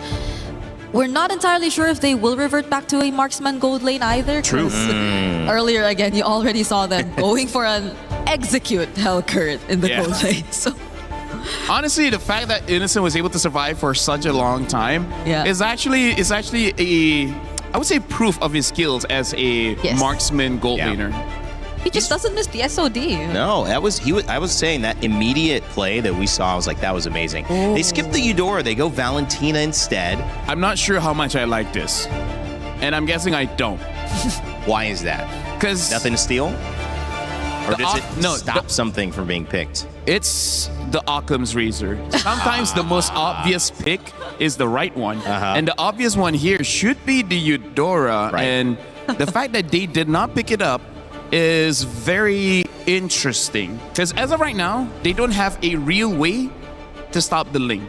I mean, like Atlas, if you can catch him, sure, but you can't. It requires skill and luck. Are they opening up something on their side? I mean, the glue comes in. Must have a plan in mind, right? 'Cause Yeah. I think if the Eudora does get locked in by GK here, which they don't, okay, Take then the that's when quad. they might have to change Ooh. something. But Yeah. even GK just let go of the Eudora entirely and say, we have something else in mind for our mid lane pick. This is very interesting because GK right now, they're drafting in a way that Selangor Giants wants to play. So they're asking Selangor Giants, do you want to fight fire with fire and play a 1-3-1 comp? Or force Selangor Giants to play a team fight comp, which they have been avoiding for quite a while. But no matter what, they at least need one. So maybe the Paquito gets picked up again, handle the long lane, either like deal with the Ling or deal with the Moskov. Deal with the Claude. Yeah, because I think it will enable like whichever option SRG wants to go for. If they want to go split, if they want to go team fight, the Paquito works Or both pick up ways. Nolan. Barats is available still too. Yeah, to help out in. They pick up the Paquito. Makes sense. Because again, they need someone to deal with the silent. Because if Paquito gets banned, I think the only other option might be a Benedetta, but that one has so many room for errors. Like, it's very easy to mess up that lane. Could get punished real quick. So now we at least get to see the XP lane for SRG, and they again have not revealed to us the jungler yet. So GK might want to really focus on narrowing the hero pool here for Sakai's later on in the bans. But SRG, Yeah. what mid lane picks do they not want? Eudora. You know? Yeah, ban out Eudora probably. I have a thought here. We saw that build. I mean, it was Assassin pick, but it was pretty utility. Yep. So is a utility jungler a thought here for Sakai's to kind of mix it up? I was considering that if the Eudora was locked in for GK, but they didn't lock in the Eudora, and honestly, maybe. Yeah, honestly, that's a very good insight coming in from Rain. They might opt for something like an Akai instead. Yeah. And letting Innocent to perform. And I feel like GK, they're reading into it. That's why they're not becoming the Eudora. They're even betting out the Brody. So, hey, you might be onto something here. This could be interesting. We saw Barat's jungle once, still not banned. Akai was used really well also. Yeah, though there isn't a Mathilda really, but I don't think we're seeing the Mathilda as a requirement to the Barats anymore. And still Melissa. Oh yeah, Melissa is also there. Surprisingly, again, like I said, we had a 13-minute game where the Melissa did over 100,000 damage. Yeah. That's way more than I would ever anticipate.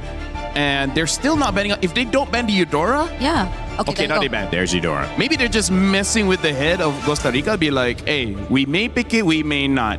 Because they are on the red side. They have last pick. Yeah. They can really play with the minds of GK here. Yeah, so do they take out another safe gold lane? Oh, they let the Melissa Harith through. Instead, they decide to pick the Melissa. Well, in the words of Innocent, he already described the Melissa as a very safe gold lane anyway. So, And I think there's no more safe gold lanes unless you want to consider a Bruno with the House Claw where your healing is just enough to survive. But even then, that's not a guarantee. yeah, so it's that's not a probably guarantee. another Harith carry option here for SRG, unless they want to go something unique or want to flex the Paquito in gold. It could. If they do that, they go for the Yi Sun Shin. But going up against a Ling as well as a Claude, I don't think the Yi Sun Shin will have a good time.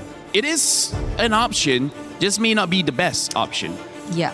Because at this point, it's just the Yi Sun Shin left that you could really consider. So, wow, great call there. Yeah, they go for. Yeah. This is looking to be a Paquito gold given this Yi Sun Shin pickup. Yeah. I mean, again, going up against the Ling as well as the Claude, how Selangor Giants can win this one is they need to have mid prio and then hope that Sakai is on this Yi Sun Shin is able to get one level ahead of the Ling and secure those turtles and then try to snowball off of there. Because when the Claude has 4 items, when the Ling has even 2 items, this Yi Sun Shin needs a lot of help for the Paquito as well as the Atlas. Yeah, but you're already stuck with an Atlas Valentina, so GK might have the upper hand here in terms of determining what the matchup is going to look like. We don't know if the glue is going roam or EXP, but they could flex that too because they Okay, they flex it. Oh, they even have the Valier. Hero. So the Valier is good at denying, I would say, everyone from Slangway Giants. If they want to go in, Valier will just push them away. And they even have Esmeralda to say, if you put Paquito into the EXP, the Esmeralda can deal with this. Here, GK, this is another way to draft, and it looks very effective. Yeah, it looks very cool. I like hot. GK looked very cool and hot because of the Cool Valier. and hot. Look at that. Yeah, it's hot and cool, but Well, what's going to be the cool hot pick from Innocent?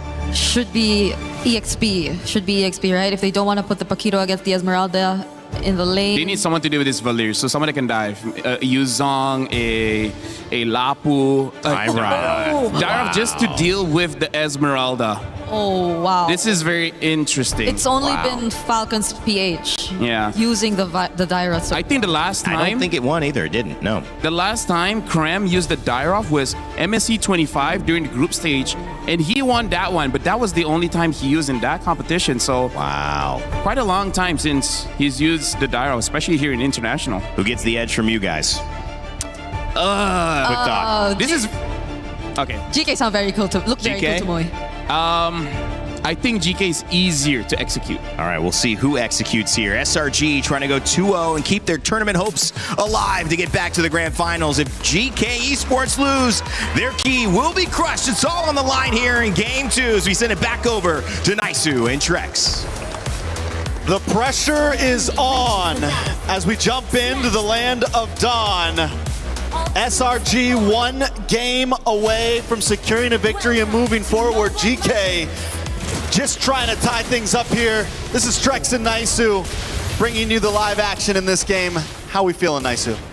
Well, you know what? It's pressurous, Trex, because GK also already burning a flicker early on from Shen. We know how this mid lane goes. Obviously, as a glue, you can go ahead and heal some of this back up, but yeah, I think the pressure is there definitely at this point in the competition. GK is feeling it, but I like that they're still willing to bring something unique to the draft. Now, we saw that in the last one. You know, the Hellcurt kind of worked for a bit till it didn't.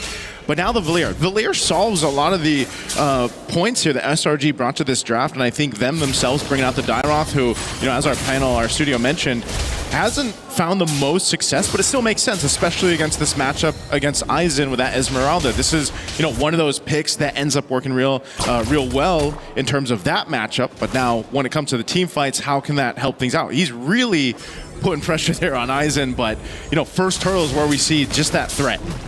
Yeah, what's going to be big for Kram is keeping this pressure up, maybe securing a kill in this early phase. First, second turtle, going deathless, and making sure you get that scale on. Kram has to be careful on a hero like Dairov. We've seen it before. If you start to take a death or two too early on, you fall off quickly, and at that point, you're just a useless hero.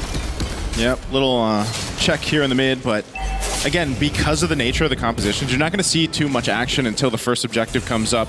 It's really big for SRG to have that Fatal Links. They make an attempt here on Aizen, but again, as an Esmeralda, really difficult to take up top. Kram, though, has level 4. Tempest Blade's already going to be used. Shen's low. Again, doesn't have the flicker, so he's got to go to the turret. It's Kram that does get punished. Aizen gets a double off of that. Yeah, a little too deep for Kram there. We saw what he was going for. He even gets almost all of his health back, but then still taken out with just a massive burst of damage. And literally right after I say it, you don't want to take too many deaths early on. It happens. Luckily, it's flying clouds, so you're not going to lose too much from an early game death like this. Yep, and SRG still has really good control of, you know, the map, the presence that they can give with this lineup, and as you mentioned, flying clouds. So even after that, they do end up getting the objective. They secure themselves the turtle. Looking at the replay here, brought to us by STC. Again, this was an attempt under the turret. Kram buys quite a bit of time here, but it's, again, Aizen's very patient. Mind you, on this Esmeralda, he's able to just kind of sweep in there, get that first blood, get that double kill, which will really help him now in this lane against Kram for now. So Kram might need this help just because of that 2-kill lead. So they're going to go for it. Aizen brought to half health, but popped the Purify. They want that kill on Aizen so bad right now. In the past 3 minutes, they've gone up to that lane twice now just to put pressure down. Back on that replay, I gotta highlight Zeno real fast. The guy drops the Tempest of Blades. Instead of going for all the swords, he backs off for a second to sidestep the Dairov ult. and then re-engages, hits 2 swords, gets a bunch of damage. Eisen gets the final blows, but Zeno definitely very mechanically gifted in that last team fight. Now, SRG's been making plays across the map. Up on the top side, Cram. Oh, they're going for Cram.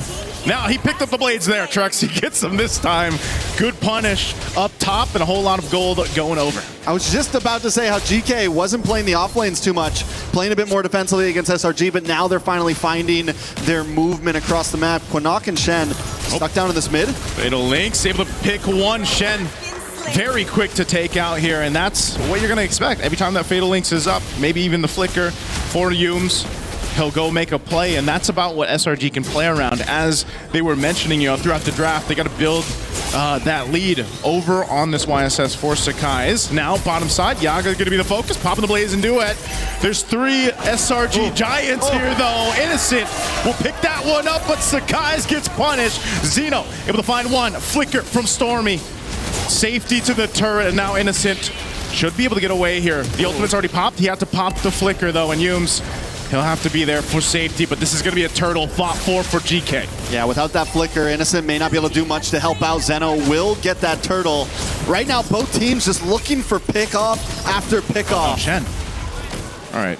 Shen's fine. Be good. Yeah, he's going to be fine. He burned the battle spell again, though. Yeah, so a lot of battle spells down for the side of GK. SRG, with only 2 kills on the map, still applying pressure, but GK with almost 2,000 gold lead, even after losing second turtle. It has dropped a little bit down to 1.4, but still the pressure is on. But this is similar to last game. SRG sometimes needs a little bit of time to get things going. They like to look for that 6-7 minute power spike.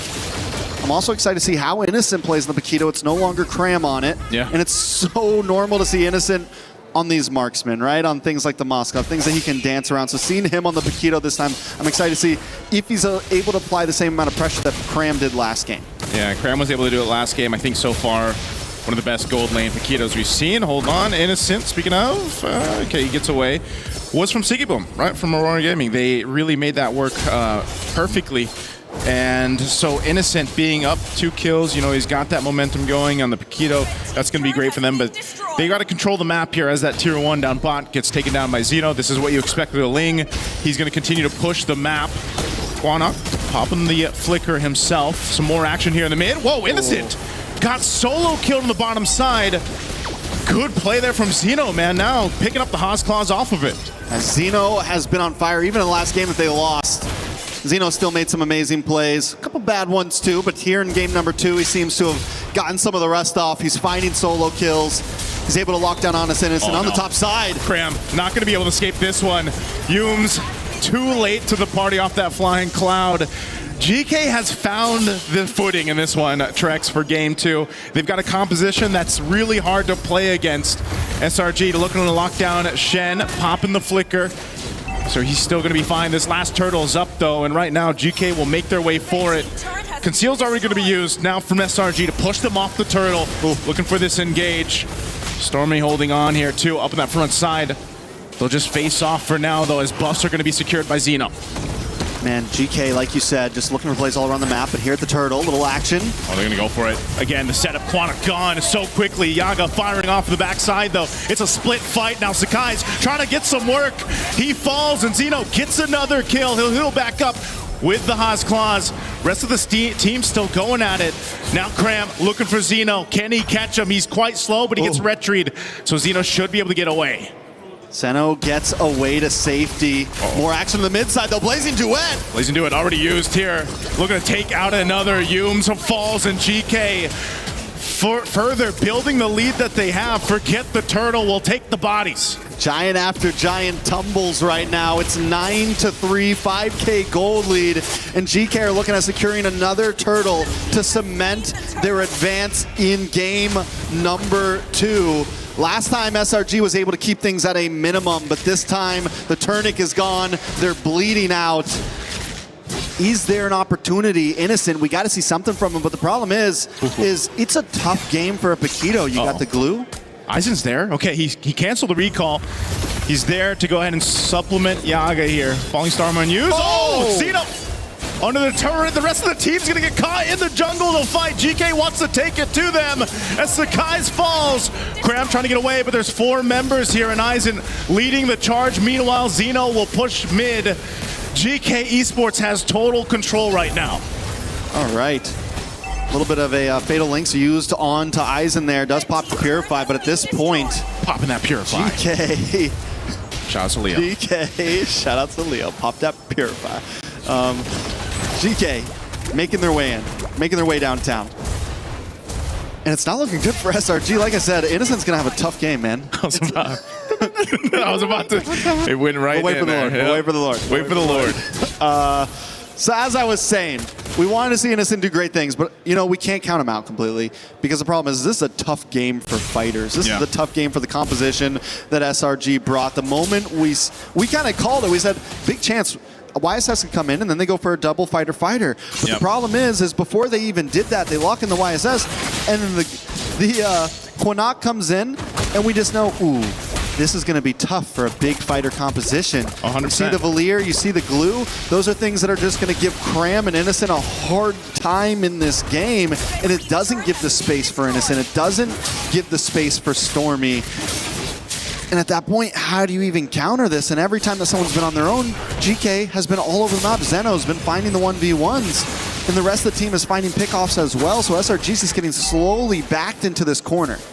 This has been amazing kind of recoup that GK has done in Game 2. I mean, they really had to go back to the drawing board after Game 1's win with SRG. Now for Game 2, this is a bigger lead than what SRG had in the previous one, and GK has total control. Now, if you're looking at this 9,000 gold behind, if you're SRG, you know, you're almost in that attempt where we just got to go for it because it continues to slip through.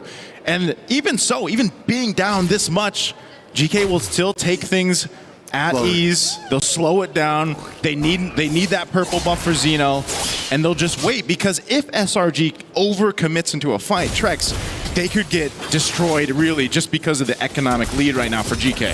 I gotta say, this is something so many teams have really stepped up to the plate on in terms of this MSC.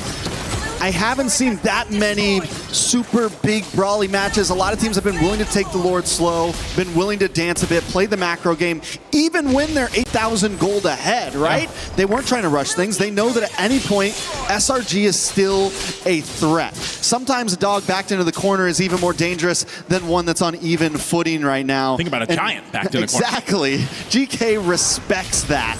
They know what they're dealing with, they know the enemy, and they know they have to approach this meticulously.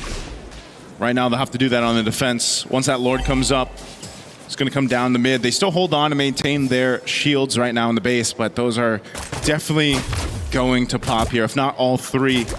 So they're going to have to hold this on. And, you know, when you look at this composition, you got to think, too, how good is that base defense with this kind of composition for SRG?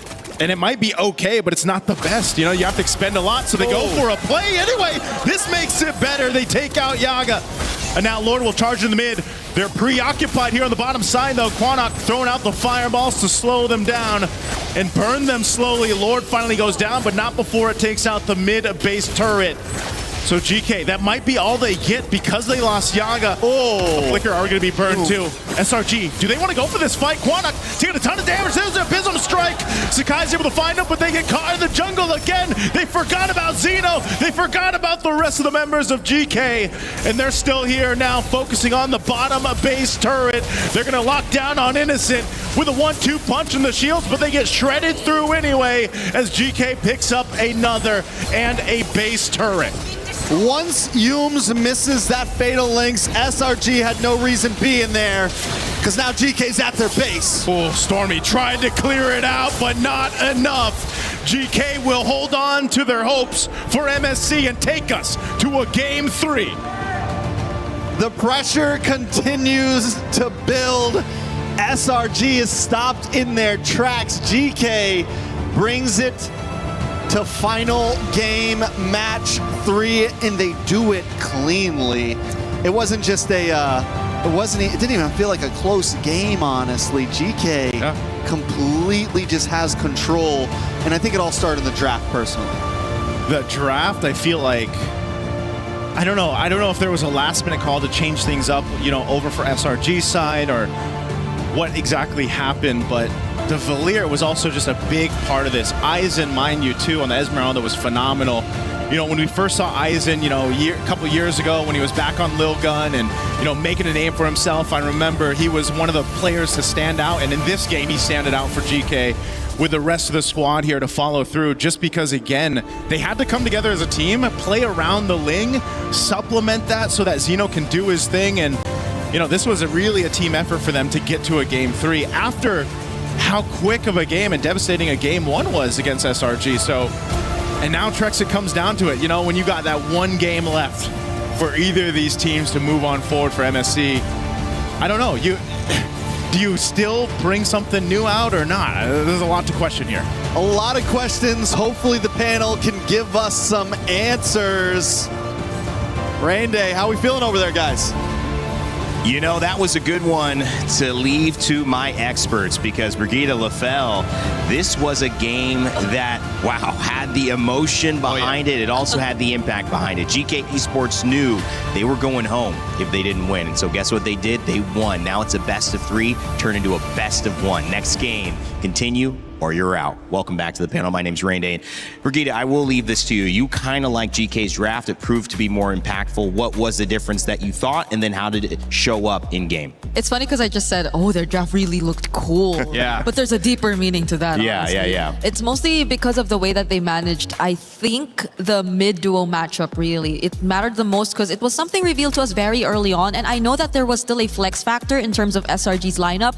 We still didn't figure out that the Paquito was actually going gold up until the later portions. But it was just, I think, the moment they brought out the Yi Sun Shin, that's about it. Like, that's all GK needed to really wrap up their draft and secure a winning matchup for them that could really favor them in the long run. Lefel, I want to know your initial thoughts as well. Are you surprised by that, or kind of went the way you expected? I was not surprised, because when you were asking which draft looks good, and I said that, well, GK's draft is easier to execute, and that's kind of a way to say that. I would say SRG, they overthink that. Like, how do you make that work, basically? Because here's the thing. You know that there's a wall in front of you, and yet you're trying to charge against it, right? Yeah. Because it's not that GK hides so many good picks. They already shown the strong heroes that they have, but then Slang Ray is like, you know what? We can deal with that. We're gonna use heroes that lose against your heroes and hope for the best, and that you just can't do that here in MSC. Yeah, too good, high quality. It's like your counter's on the other side, and then you pick up that hero, like, what? Yeah, even a lot of missed opportunities. Yeah, even logging into Dyra last pick, I feel hurt this lineup much more than they could have picked Eudora. Yeah, because what? They could have picked Eudora. Oh yeah, that too. Earlier. And even the fact that they went for another damage XP lane was just really focused on matchups and winning lanes, when in fact they needed to buy time and create space to farm, because they settled with the Yi Sun Shin, which is a scaling jungler, and Lefel was very vocal about him not liking the idea of the Paquito being flexed just to make room for a Yi Sun Shin. So it demanded so much more win conditions for SRG to pull off. It demanded that Sekai's actually got all the space in the world, which obviously GK did not hand over to him. And you have Cram, who has such a good game on Paquito, and you kind of draft towards this idea, but the reality is it would be better if you probably had Cram on Paquito again and you figured out a way to keep Innocent feeling comfortable. And it's not like they didn't have options. The Harith was available. Yeah. I mean, like, here's the thing.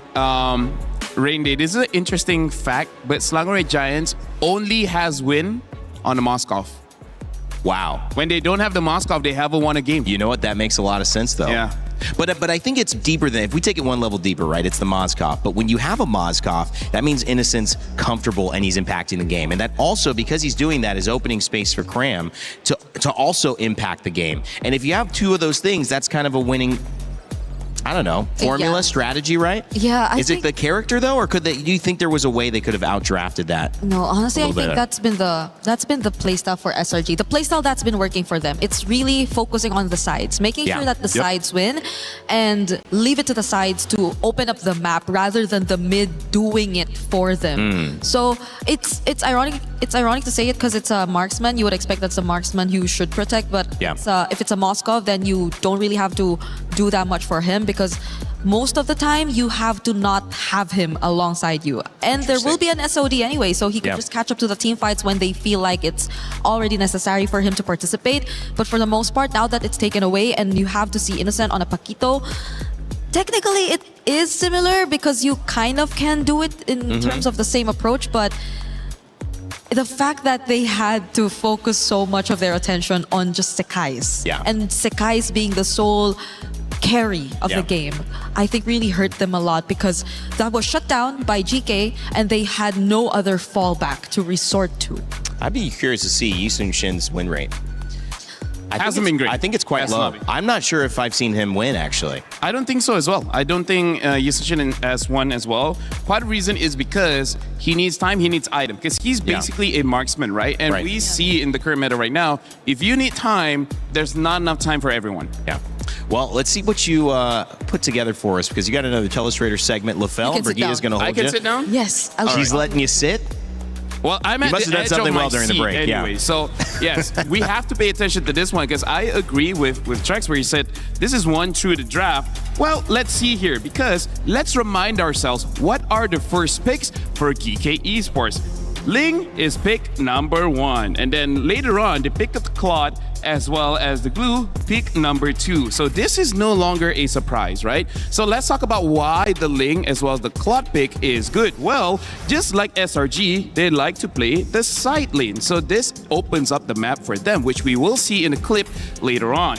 But also what is weird here is that we see this Yisun Shin, we talked about him earlier, but he was picked number 4, meaning that you've already seen the Ling, you've already seen the Claude. Now, why does the Ling as well as the Claude counter the Yisun Shin? Well, great question. Is single target. He can only hit one person at a time, right? And the thing is, he has also one dash. So he cannot escape that much when you're going up against opponent that is basically much faster than you. And, you know, lo and behold, Ling is much faster than you, and the damage of the Yisun Shin can't kill him before the Ling kills him.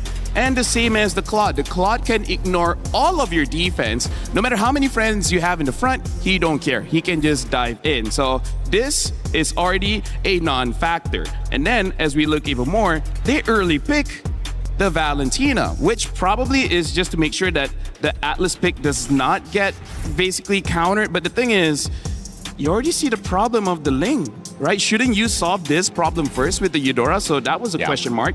And then the piece de resistance, this one, the Valier. What good is he? Well, see this area? This is all Valier. If you're out here, this is already looking like an ice cream cone. You guys cannot do anything against a Valier. Valier is basically the mage equivalent to a Melissa, right? You create an area where no one can get in. So now, let's look at all the juicy clips here. What I want to show is actually the mini-map. See how Selangor Giants, they're in red. Look at how close they are, right? This is like 5 minutes into the game and their draft wants to team fight. But then, we'll see what happens. Just ignore Selangor Giants and then look to the side. This is what Selangor Giants has been doing. This is unprotected, right?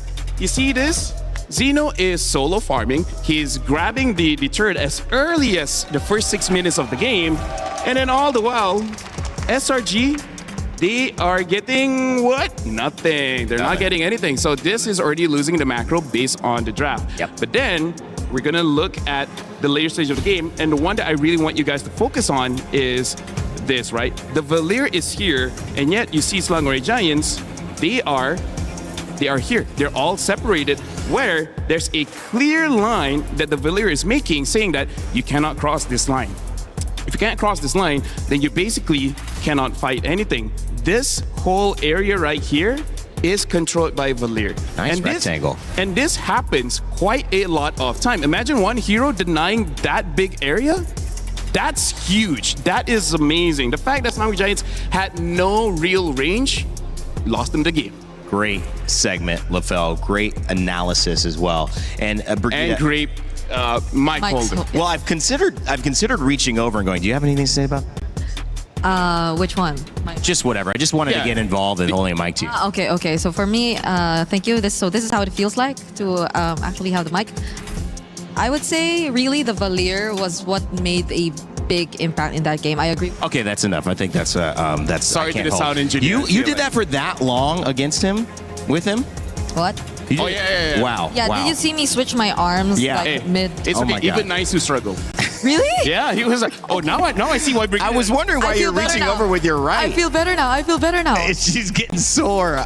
Listen, I do want to hear Hey, about if you that. hang out with me, though. Brigida, we're having a workout. Wait, what? Pause. But you know what I mean. Pause, LaFell. What the heck? Yes. What? What the heck? Okay. Okay, Valir. You haven't gone to the gym yet. Yeah, I don't. Jom lah. Aduh, hai dini. Valir, Brigida. You were making a point. I interrupted you. I apologize. I'm trying to get you back to that. If you don't have okay. anything to say on it, that is okay.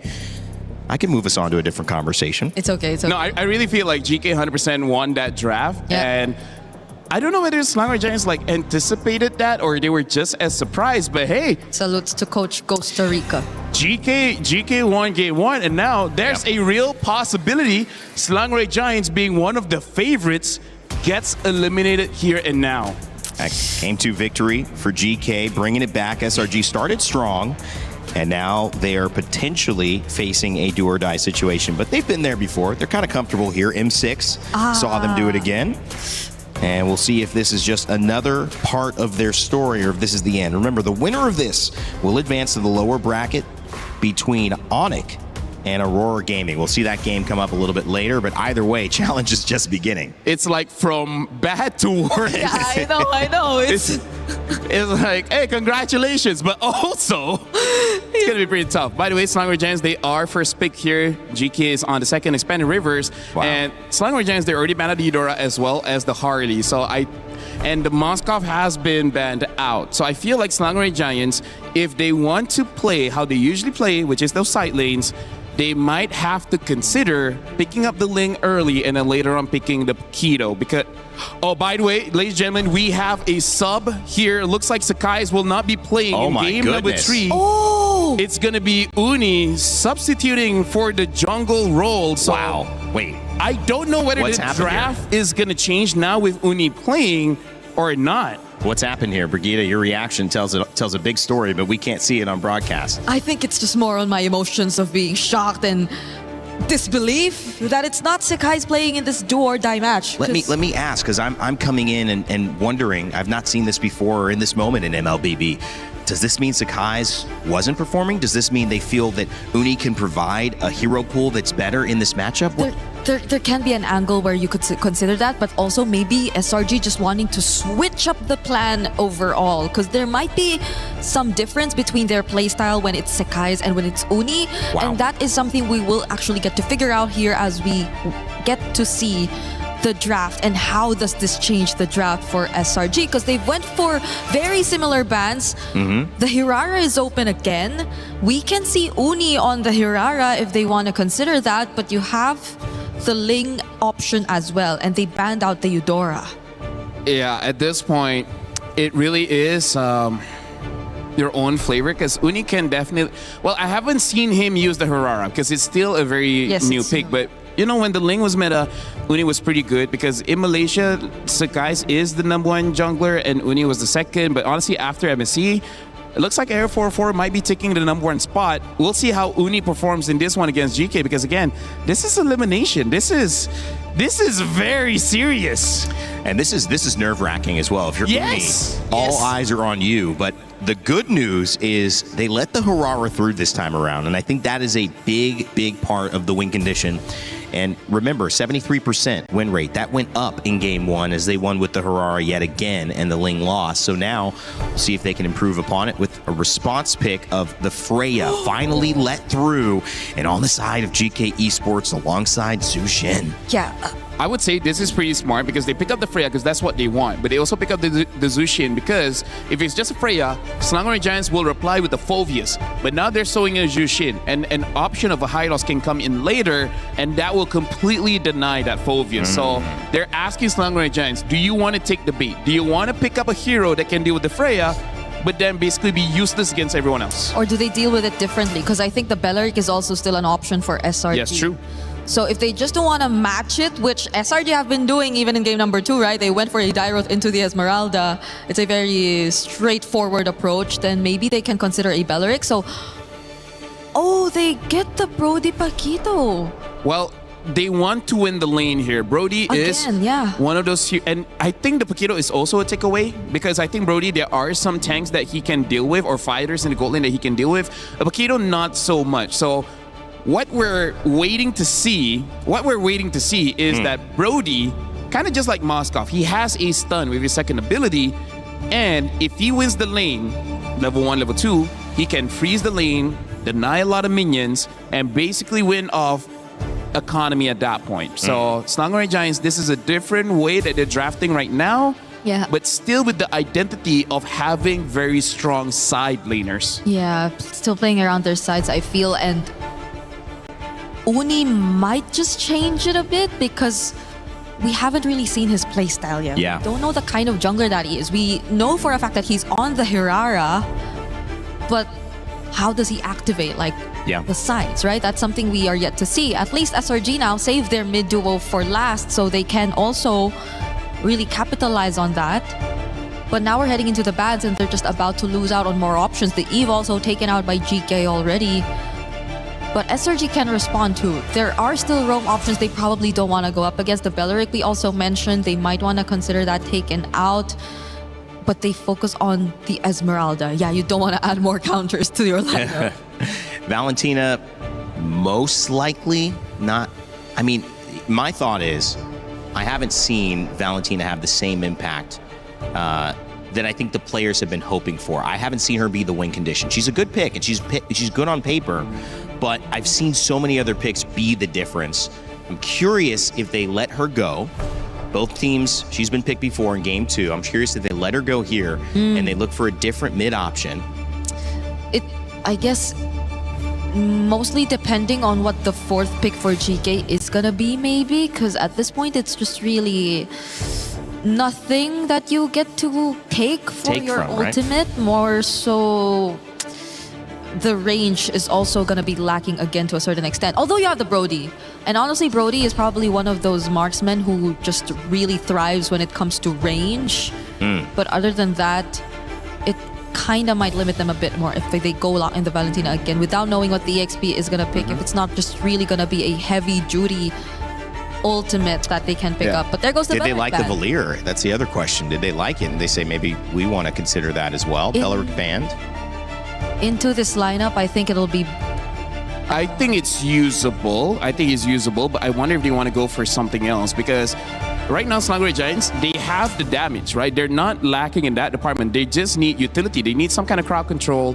And ultimately, you want a mid laner that can survive a Ling as well as a Freya. I think that's going to be the more difficult puzzle to solve. Like, you have picks like the Valir, which can honestly help you against GK's lineup. But once you use your ult early and you don't have your flicker, then most probably you will die. I agree though. It might be one of the safer picks like the Valentina against the Ling. But I think there should be much more considerations other than that. It really is just the crowd control here because the mid lane is also going to be pretty important. They pick up the Hilda here, which might be a bit dangerous. And now the Kimi. Okay, so now I see the idea from Selangor Giants, which is we have more muscle. We just charge forward and we just show that we have better mechanics and damage in the early game. But now you know that you're going up against Freya in the gold lane. That's going to be tricky. We'll see whether Selangor Giants will gank the gold lane a lot or try to help out the EXP. Either way, they have a side lane that wants to win that and destroy the turrets early. Selangor Giants, high risk, high reward kind of draft. But I would say it's much easier compared to game number 2. All right, well, you heard it from the panel. I don't have to say much more. You know the stakes. A best of 3, now a best of 1. The winner moves on at MSC. The loser, their key is crushed. It's GK Esports and Selangor Red Giants ready to battle for one last time here in Paris, France. And let's send it over to your casters for Game 3, Naisu and Trex. This is the final move in this game of chess between SRG and GK Esports. Let's jump into the land of Dawn as the pressure builds. Naisu, the final sub, the final draft. Uni comes in to try to make things work for Selangor Red Giants. Thoughts on this? I don't know, man. I think everybody probably reacted the same way around the world watching this. When it comes down to that one game, you know, sometimes you have to take that chance. Sometimes you have to take that risk. As amazing of a player Sakai's is, you bring in someone new into this lineup to make something happen when it comes down to one game. You can already see the aggression coming out from SRG just to take a camp. Quanok going to deal with some damage sitting at half health. He's going to be fine, but SRG more aggressive to start things out. Wow, flicker burn too. So it's still going for mid. Yeah, I mean, I'm not... Ooh, Uni actually able to still get that. The retry was a little early from Zeno, and he's able to get his own camp, but I'm not against completely the aggression that SRG is bringing. Sometimes in a game 3 like this, both teams take it slow, but SRG says, no, we're going to hit the gas, we're going to try to catch them off guard, and that is how they are playing this right now. The Kimmy pick, another throwback to old metas along with this Hilda. And the pressure's on. I've been wondering when we're going to see the Hilda. I'm wondering if they're going to use it in your typical way of let's harass Zeno, let's harass this Ling, let's try to get in GK's face as much as possible. I think especially if you're SRG here and you're trying to take something from the last game, it's, you know, how do you contain or at least get rid of Zeno? Because, you know, last game he was able to go ahead and scale up so well on the Ling. And, you know, the panel mentioned this too. It was so interesting to know some of the facts between those top two. I feel like they're the top 2 pick jungler heroes right now. That Hirata being at 70+%. You know, the Ling sub 50, I believe it is. But hold on, mid lane, there's some action. Yaga taken out of this. And they're able to go ahead and pick up a kill. It's a bit of a trade, but the objective for GK is the focus now for the first turtle. It's going to go over to them. And so Innocent actually gets the solo kill onto Yaga. Down in bot lane. Stormy goes down in the mid side, so a trade for trade. Let's take a look at that replay down on the boss side. Yaga gets ganked by Yums and Innocent. So even with losing, ooh, very close call, but even with losing that, still it's 1-1. Turtle goes over to GK. Small gold lead. Yeah, small gold lead to work with either team. You know, they can't let this gold lead get out of hand once we get to that mid game. And you know, if you're looking for picks across the map, that might be some of the best cases that you can go for if you can't fight for the objectives yet. An early kill too, going over to Innocent does help, of course, with that Brody. You know, you get the Blade of Hepsies locked in early. You can start to go ahead and build on that. It is going to be a bit of a difficult lane for him, just because, again, you got the Freya to work against. For Yaga, you know, he's running that Warcry emblem, so that's why you want that space to work with. That's why the hero that Brody helps really deal with that. All right, so things have kind of slowed down after the initial few minutes of aggression, or maybe not just yet. A little bit of action in the mid. Everyone should back off. Nothing too crazy to happen, but no. Oh, they're going to go for it anyway. Whoa, the beacon was gone, and Quanok next. Shen, the next to follow. Zeno's here, though. Tempest Blaze dropping down. Going to be looking for Cram or anyone he can find, and Zeno goes on through with the Tempest of Blades to pick up a kill for himself. Zeno continues to be the bane of SRG right now. It's been, what, 3 games of Ling, and every game he seems to step it up a little bit more and more. And you know, this was an amazing play. SRG backs off for a minute, but then they look for the re-engage right after the beacon's about to be done, and they're able to catch him. Luckily, Zeno finds a moment of saving grace, able to get the kill onto Cram. Yeah. So it's still 2-2. Both teams continue to go blow for blow, and that's been the story these past 3 games. So far, it's been such a interesting series for this one. You know, just from game 1 to game 2, how one-sided for each team it was, and now at this point, you know, relatively even as we get our way to the second turtle. And you have SRG trying to get this secured already, as Uni's going to go ahead and work on it. Meanwhile, mid lane, there's going to be a fight breaking out. Quanok already burned the beacon.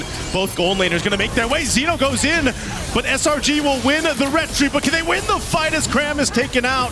GK might just be happy with 1 kill. Zeno going for more. Stormy will keep him at bay. Unless Uni wants to re-engage in the mid lane, goes in and gets the damage out. Yums is there, but still not a follow-through to get GK down. All right, so Hunter Strikes start to fall in maybe a little bit late for SRG. We just saw Uni get his. Cram gets his after death. Maybe just if they could have got that a bit sooner, we would have seen a little bit more damage, a little bit more possibilities. Luckily, SRG still gets the turtle in the midst of the chaos, but Cram now 0-2. In game number 1, this Paquito was the thing that brought them to victory. Yep. And with the start that it's have, GK's learned that, listen, we don't want to let that happen. we need to make sure we focus down, and Zeno is making a job of that. We do see the Sky Piercer lock in for Innocent. So he hasn't been able to get stacks off it just yet, but if more kills can start getting locked in for him, this Brody could start to become dangerous. Yeah, they got to deal with this. Beacon used, Cram, next target, flickers defensively. Rest of the team trying to help him out, but Cram, nowhere to go. Another kill picked up, and Humes, unfortunately, not able to help him stay alive. So GK, they'll continue to do this, Trex. Look for pickoffs, look to play around that Beacon from Quanok, and it's working so well for them for now. SRG, this game, not really waiting for the power spikes to hit. Yes, Cram got the Hunter Strike, but still, you can't just go in like that, especially when you are behind, especially with the composition that GK has. I think the goal should have been to wait just a little bit longer, maybe another minute or two to really start trying to make those plays happen, especially since he's already taken 2 deaths, and now it's 3 deaths. So hopefully Cram can kind of back off a little bit, slow it down, wait for your time to shine. It's what you did in game number 1, and it's what you're going to have to do in game number 3 to get this victory. GK, on the other hand, just need to keep capitalizing on these small mistakes. This is one of the difficult things, though, to do, you know, when you are a Piquito that is, you know, you've died a few times, you're trying to figure out how do you bring that value to these team fights and, you know, turn the tides of them. And unfortunately, when you're down, it's a little bit harder to be able to do that when you have the lead. So now some ultimates being thrown out here. Turtle's up, and you don't have a traction pulse now for Stormy. They could still fight even without it, but it's going to take some master fighting here from them to be able to pull this off. GK's really been playing around their ultimates really well, just like they are now. Hume's really low. Zeno waiting for that window of opportunity to jump in. Might just try to go and steal this turtle here. Goes in and makes it happen. And now Stormy on the run. The rest of GK just happy, staying disciplined, takes the objective, and goes elsewhere. And even though it wasn't exactly straightforward, SRG backs off a bit during that turtle fight because they know Aizen is coming with that Throne of Ruin. And if they stayed for that turtle, getting caught by that would have been detrimental. Could have been an end game type of fight. Oh no, they're gonna collapse down here. They're looking for a kill on Aizen, but he's able to get away. Now Zeno joining the fight in the mid, gonna go for Uni. Uni trying to use the iframes to get out Temps of Blades too. He's on the run, and now mid lane, Cram finally will take one down, and they get a second as Shen falls. SRG finds some breathing room. SRG right now is just the perfect example of punching your way through your problems. Even, I mean, seriously, they're behind. They take that fight. Exactly, they take that fight, and I'm like, guys, what are you doing? But somehow they just keep on hitting and hitting and hitting, and eventually they do come out on top. This fight didn't look good for them at first, but Innocent is now involved. They're a full 5-man, and that's what they needed to win. Back on the main screen, another fight, and they're coming out on top. They get the kill onto Yaga, and GK is finally getting pushed back. Oh man, SRG off of one team fight somehow find a swing in their favor. They're now approaching these tier 2 turrets of GK. It all happened so fast too for GK to deal with, and now they're trying to scramble here. Shen, half health, he has to watch the tier 2 fall, and you got 19 seconds for that lord to come up.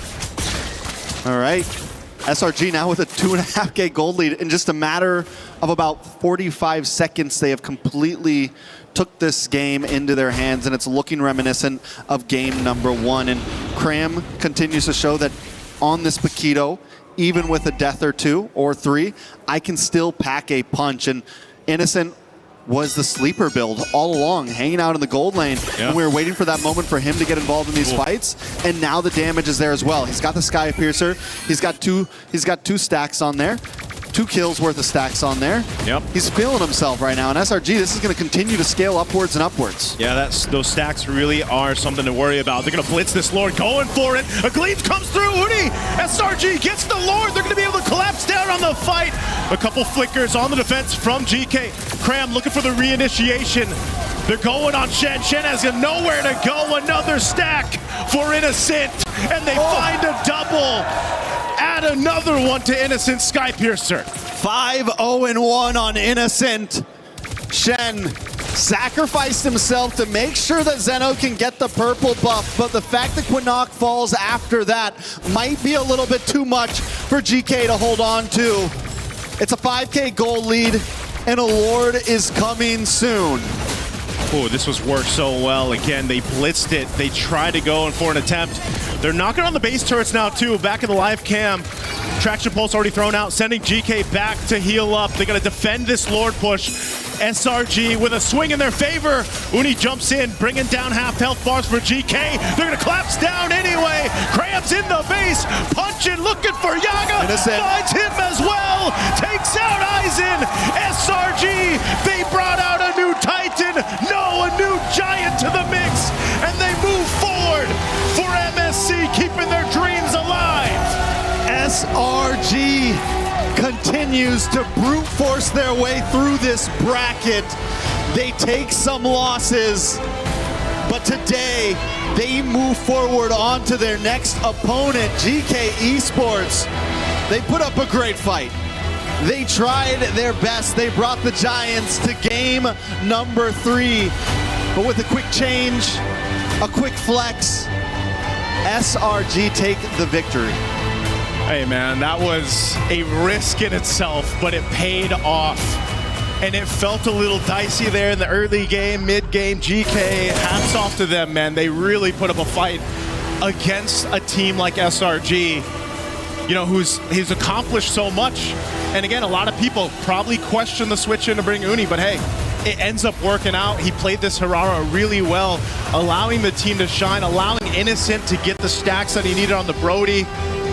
And, you know, it just ended up working out so well for them. Sometimes that's what it takes to move on to the next stage of the tournament. You know, when things aren't clicking, things aren't working, where do you go from here? I mean, this was such a great initiation, too, from SRG and the team. Mind you, how much Cram dealt with in this game, how, you know, he has 0-3 at one point, but still punches on through this game, and they punch on through to move forward. That has been what this MSC is all about. Persevere, punch your way through, adapt, find a way to flex your way to victory. On stage, we got an interview. SRG being able to survive their first elimination matches of the group stages in a 2-1 win up against GK Esports. Right now on stage, we are with Uni, who got subbed in later on in the game. Hello, Uni. How are we feeling? I'm feeling so speechless because I just play one game and then suddenly so easy win. Wow, easy win. Okay. We are getting started here on stage. Uni, first of all, talk to us. Coming into MSC, a lot of the people were saying that, you know, SRG has what it takes to probably win back the championship, right? But what happened? Why did you guys start off so shaky? Is it the meta? Are you guys having a problem adapting to it? Maybe we just behind with the meta because we're trying to adapt more. And then, yeah, maybe just lack of comms like that. Yeah, I think that's that. Okay, you said that previously as you guys entered the tournament, you guys were a little bit behind on the meta. But what about now? How are you guys doing now? Is it better? Have you guys found your footing? Has Uni found your footing in this meta, in this jungle patch especially?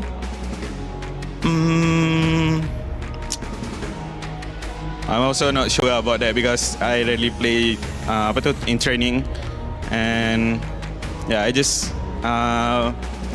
keep learning with the team, and we all the teams trying to adapt with the meta as fast as possible. Yeah. I agree. All the teams here in MSC are definitely trying to adapt to the meta as fast as possible. But let's talk about your next opponent. Now, your next opponent, I'd like to think it's going to be a tough one because you guys will be going up either against Aurora Gaming or Onyx. Whoever it is, it's definitely going to be tough. So how is SRG going to prepare for that matchup? I think after this, we're just going to go on our training back, and then we just focus on our enemy. We don't care our enemy, who is them. Yeah, we just play as a team. Just play as a team and just play your game. Any message to the Malaysians watching at home, Uni? Thank you for our Malaysian fans that keep supporting us. Whether we lose, whether we win. Yeah, thank you guys. Now, I'm pretty sure a lot of the people were on the edge of their seat watching this first series of the day. But with that, boys, come join me up on stage. I have a question. Who wants to crush some keys? Uni? No. Okay, let's go. Come follow me. Let's go. I guess Uni is going to be doing some key crushing. on his first MSC tournament. All right, come on in, boys. Are you excited, Uni? This is going to be your first key crushing moment. I don't know. Okay, only one way to find out. All right, Uni, you may head to the front. Go on, go on, go on. The key is already in the key crusher. And Uni, all you have to do is press the lever. 3, 2, 1. There you guys go, ladies and gentlemen. Selangor Red Giants has officially ended GK Esports' journey in the MSC at EWC 2026. All right, pull the lever back. Ooh, that was a cut. Let us show it to the camera. There you guys go. That is GK Esports hopes and dreams at MSC shattered. That's it from us. Throwing it back to you guys at the studio.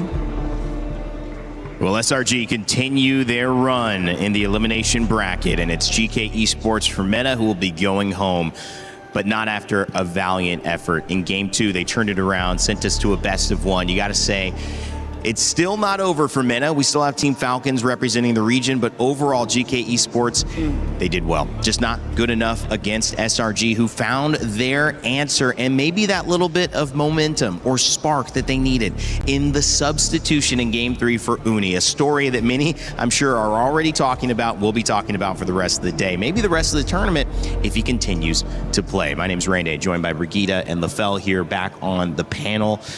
Lefel, you got to talk about this because this is a huge moment that we just witnessed. I mean, first of all, I feel like me and Brigitte, we both share the same consensus when we say, like, sometimes in interviews, it's okay to lie, right? You don't have to be so honest, It's you know? okay. It's okay to hide a bit more. Yeah. You know, be like, oh, I just came in, it was so easy. Oh, that's some shade disguise. But also, I would say in that game, that reminds me of a beautiful quote from an amazing reporter called Eterna, where she says, isn't it great when you don't have to use your brain?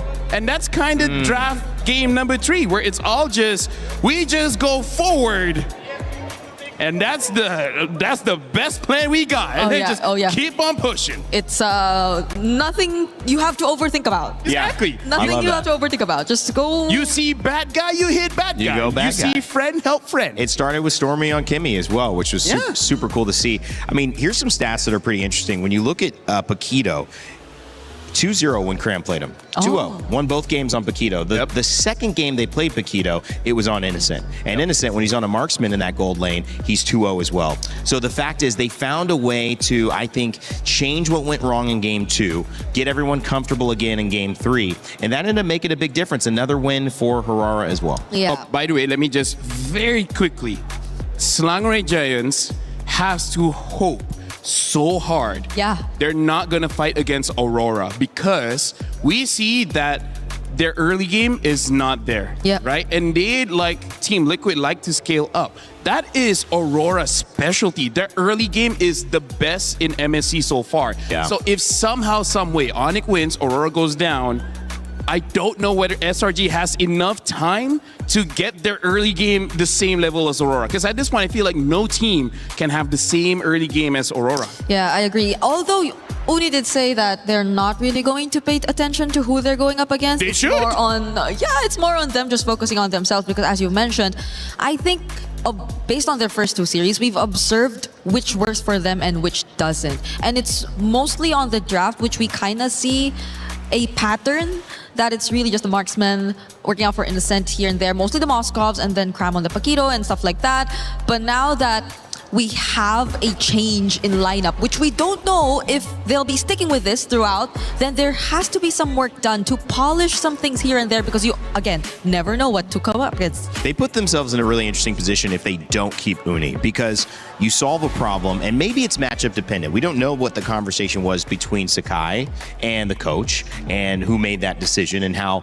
they said, well, maybe Uni just needs to come in for me. Maybe Sakai volunteered. We don't actually know. However, I do think that when things work, you have almost, in my opinion, the onus of responsibility to try to keep it working. You don't want to stop your momentum after you found it. And it feels like they did have a very easy time on the Harara back when Uni was there. So if that's the meta, if that's what you're going to be playing, it may be nice to see. And as you look at these damage stats as well, I mean, no wonder, second in damage, I believe overall in the game, only to Stormy, who was on that Kimmy. I do have to say, like, outside of the game, the difference between Uni as well as Skies, I would say Uni is a better shot caller. He has a very good idea of how the map looks like even when it's dark. And then in game, Skies is the guy that's willing to sacrifice himself to get 3 kills. But Uni, he will play it more safely, which we saw in that game where there's multiple times GK went all in onto Uni and he was able to escape death multiple times. And maybe that's where GK really like, wait, hold on, this is not what happened in game 1 and 2. The jungler dies here, but this time they don't die. And then you're like, wait, what's next, right? That might be just enough to throw GK off. Yeah, because honestly, I think at least for the lineup, SRG might have read through what GK wanted to do every single time. Like the approach that they had during a T fight more or less started with Aizen. Yeah. It always had to be off of a really good Throne of Ruin from Aizen and then the rest of the members eventually going in. But if it's not for that, then they more or less have been read by SRG, I feel, because I think it's been Uni who's been a bit more creative with the angles. Again, with the Hirara, I think it's something you can really afford to do because you can just go in and out and also through very unexpected corners as well. But I guess GK was also able to read through that and prepare for this potential switch up that SRG eventually showed us. When you have moments where a team has your game plan, typically, and I relate this to the football world, the soccer world, I played that growing up in my life, and that was football. Yeah, just sure. Want to let you know. Sure thing. Football. All right, football. Especially in France, how can I not? I think the interesting thing is you need a little bit of creative individual brilliance to break through it. And at the same time, when a team is packing it in and they don't want to let you score, and that's their strength going for a tie, the second you do score, that changes what they have to do. They've read you, but now they're struggling because they have to play offense when they wanted to play defense all game. I think Uni might have come in and had a little bit of moments getting in, getting out just barely with individual brilliance, and then that opened up this team fight that maybe shouldn't have been opened up with SRG's lineup. Yeah, bowling is amazing, man. I do like to bowl too. Hey, that's great. I have my own bowling ball. Do you? Oh, really? Yeah, No, I don't. I have two. Custom made and everything. My favorite sport is Mobile Legends Bang Bang, you know? More pay, please. Guys, is that a sport? I mean, it's e-sport. I'll say that. Yeah. Although I do have to say, again, Slangway Giants, they won, but they're not out of the fire because there's so many things they got to fix, Brigida. I agree. Brigida. What? Brigida. Brigida. Yeah, thanks, Leifel. I don't know if it's enough time, though. I don't know if it's enough time. Okay, It's, we'll see.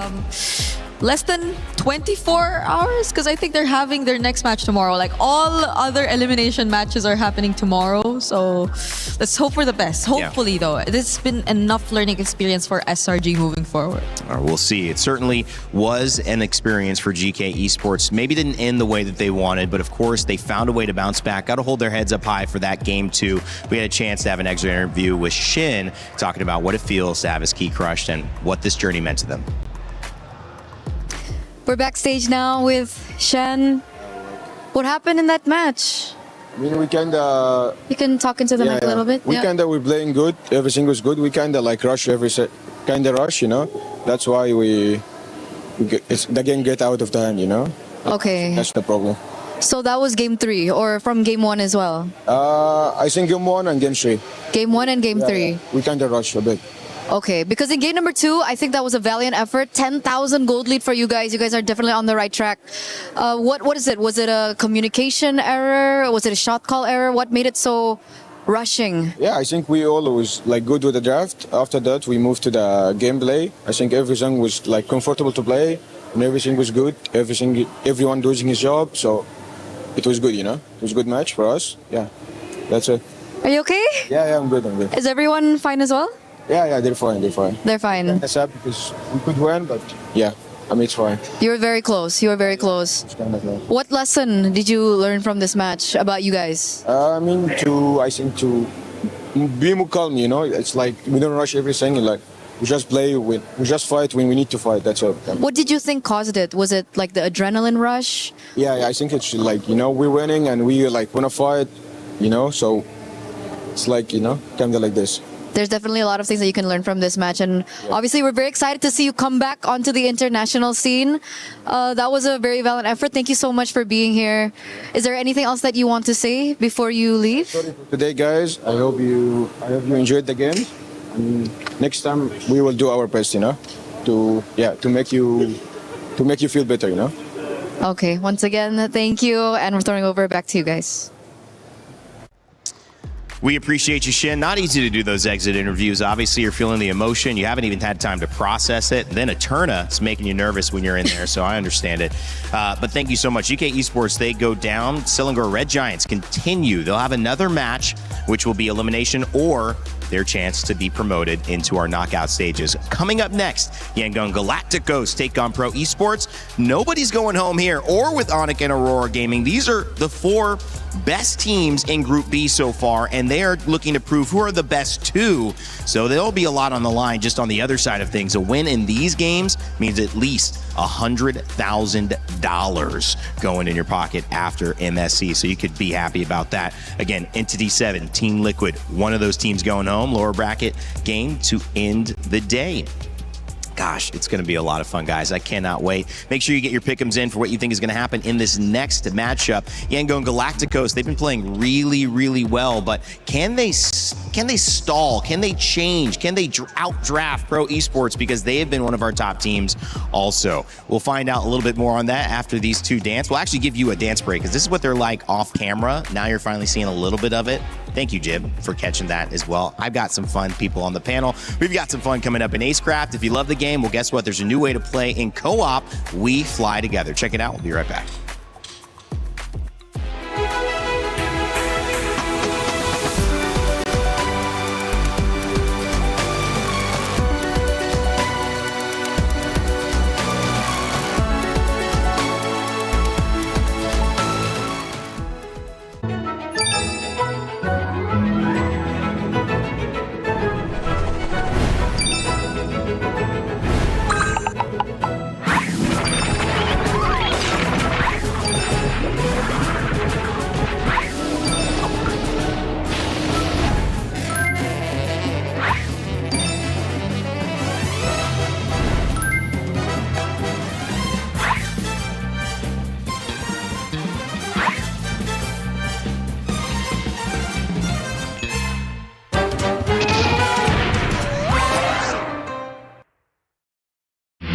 A lot of people are haunted by their past. I'm inspired by it.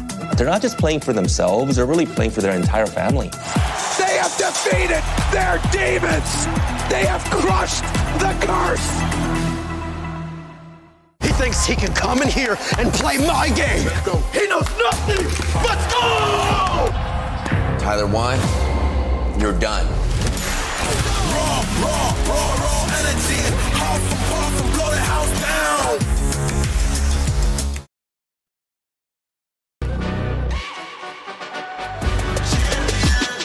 This ain't no regular thing. I came for the ring, you know what I mean. You see my name in the lights, better get right, I'm champion.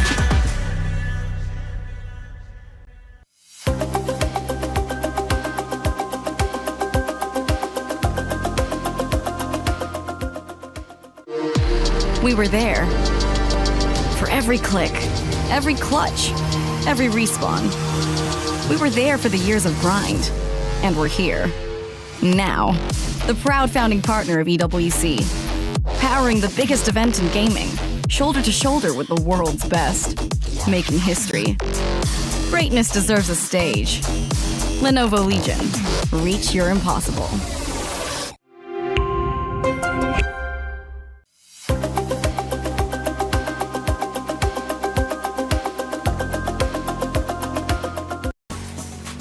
Greatness deserves a stage. That's why we have the Lenovo Legion Gauntlet here, Stage 3 at EWC 2026. And by the way, if you want to be involved, if you're here, maybe you're going here and then going home, maybe you've been watching the games online on our YouTube and Twitch channels, you can literally become a co-streamer and earn prizing. That's right. Based on how many hours you get watched, there are certain tiers of prizing you can earn for your community, engaging in your co-stream, being a part of all the action, whether it's at the Lenovo Legion Gauntlet we've got here, the STC Arena, or the Kadia actually Gauntlet, where we have the Battle Royale Arena where I started this show. All of these stages are great ways for you to cover the action, be a co-streamer, and maybe even level up your stream and the prizes that you earn. Make sure to scan that QR code and check it out if you want to be involved. Welcome back to the Lenovo Legion Gauntlet. My name is Rain Day. I'm joined again by Brigitte and LaFell, and they're very, very professional. I do got to say, I don't know how she does this. It's so hard sitting like this. I can't even, You need to move forward a bit. You have to sit on the edge of your seat. It does get easier. This is a really good point, because I have to talk about pain. You know, this is for me. I saw Shiver sitting in this moment for Dota 2, and she crossed her legs, okay? She crossed her legs and she held the tablet on her lap. So I'm just like, okay, this will work. If I hold this for 30 more seconds, I'm gonna fall off my chair. Okay, this is not functional. So I don't know how they do it. Brigitte, you got the cross leg buff. I mean, we're too big. LaFell, I mean, look at my thighs. It's the soccer thigh, the football thighs. Oh, he got hurt already. No, too strong. There you go. I'm too strong. I don't know. She's been kind of winning the fights you guys been having off stage. We don't reveal that. Okay, sorry. That's too much. Well, can we reveal a little bit of how this is going to work as you guys continue to do the Macarena? I'll take over for here, because we have a very important dynamic to be determined.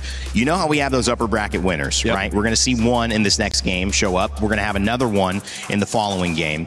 When you reach the upper bracket, you are going to be ranked based on your ability to go 2-0 and have a total fastest game winning time, which means if you won every game in 10 minutes, well, 4 games, 40 minutes, that's going to probably be the fastest time. But let's say one game was 20, one game was 15. Well, another team who also qualifies, if they have a lower average time, will beat you. Now, let's say there's a crazy scenario, guys, and they have the exact same time in terms of winning every single match to the second. Well, then we will have the single fastest match victory be the time. That will be the decider if it goes there. I can't imagine it going there, but that is how you'll do it. And what's the point? You get to choose in that order who you play against. And LaFell, I know you've been at other MLBB international events. It's working differently. You can choose from anybody in any group.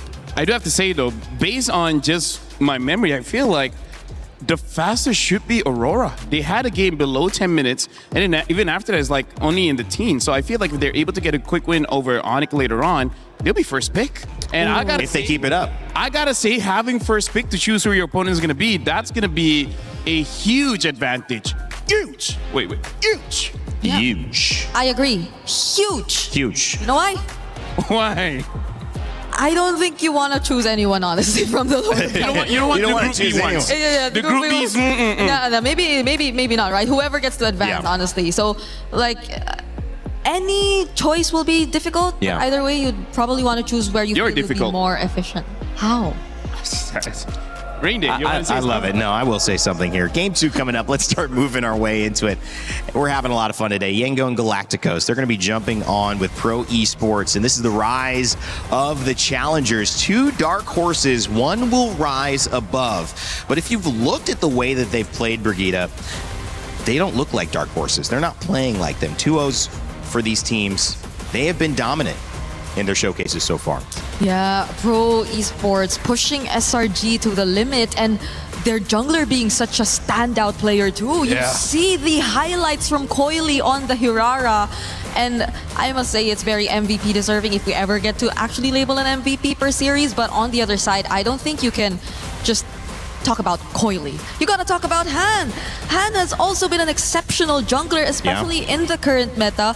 And it's interesting because Yangon Galacticos seem to have a really decent grasp of the meta, other than the fact that you're expecting them to be very unorthodox. But they're coming here into MSC with a not so out of the meta playstyle just yet, because every single time I look at Blink, I just can't help but think, like, is he going for something unique? Yeah, exactly. Is he going Hellcurt? Because we saw the Hellcurt in GK instead earlier today. Right?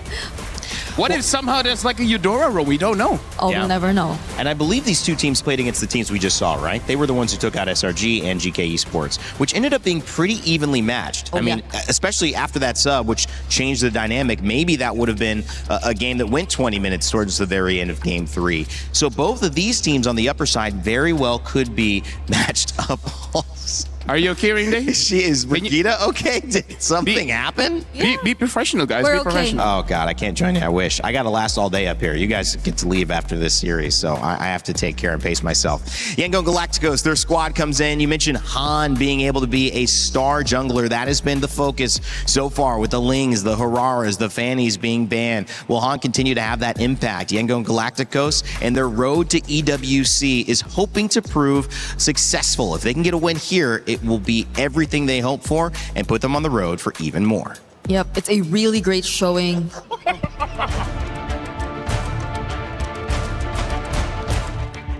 We start Young Galacticos on MSL Season 1. After we lose in M7, all of us, including the player and the coaching staff, decided to do better. I think we can win this one because of the mindset we adjust and the maturity of all the members of Young Galacticos. They are expecting to be a champion. If we achieve top 4, it's mean a lot in terms of the pride of Myanmar, because back then on M2, Myanmar is one of the top teams. As now, Porte scores. Have they done it? They have done the unthinkable, and now they make history. The first Myanmar team to make it towards the grand finals of the M2 World Championship. Bringing the Myanmar back on the top 4, it's mean a lot to the people. As a foreigner, what makes me decide to stay on Young Galacticos is because of the dreams of the players. After losing on M7, I think I am accountable for their dreams. I really want to show them that esports can change life. I feel like such a great showing for Myanmar, honestly. If you take a look at the performance from RG so far, why are you laughing? Oh, no. Okay. No, because honestly, right? You see the games that they've played, they've all been very dominant. On top of the fact that I need to take off my glasses. Ying and Kaise.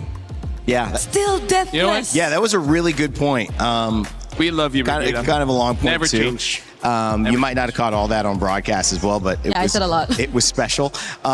We do have a chance, though, to talk a little bit about pro esports as well. This roster setting up Coily against Han, but you've also got Sorry, I'm Felix, which I love that one. He says sorry before he jumps in and has to kill you. That's a great matchup. We'll see. Their road to EWC also was lit with fireworks, and it's landed them here at one of the biggest tournaments in MLBB esports. We'll see if they have what it takes to move on past their opponents. You want to say anything about this? Pro Esports start in MPL KX Spring Split 2023. We qualify from Challenger Cup, and I joined since the beginning. And after 6 seasons, we finally became the champion of MPL KX Season 10. Coily!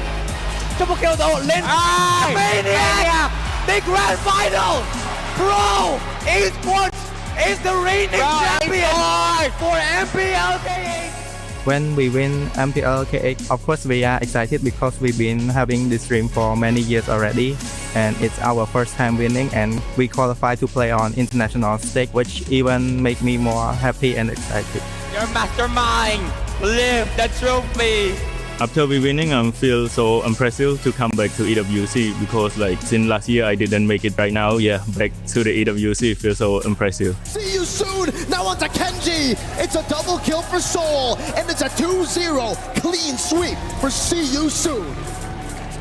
The Cambodian Owls will fly onward again. Because like last time I come here and I just make it to top 5 and top 8. So for the best player that I had, I think we can make it to the grand final. In Pro Esports, we are like a family. We have a good bonding. So I'm pretty confident with them. They always talk out to me like, it's okay, don't feel pressure, just enjoy the game.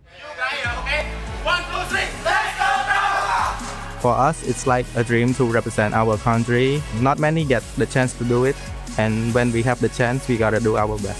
អរគុណអ្នកទាំងអស់គ្នាដែលគាំទ្រ Pro Esports ហើយកុំភ្លេចគាំទ្រពួកយើងនៅ EWC 2026 Well, that key in sight in that slow-mo shot, it is not up for grabs just yet. These teams are not facing elimination. They're facing something even greater, a chance to get that much closer to that $1 million first place prize as LaFell and Brigitte get serious, ready to go. Oh, yeah. Yep. We got to start talking about this matchup, guys. I mean, quick thoughts after seeing those two roads to get to EWC.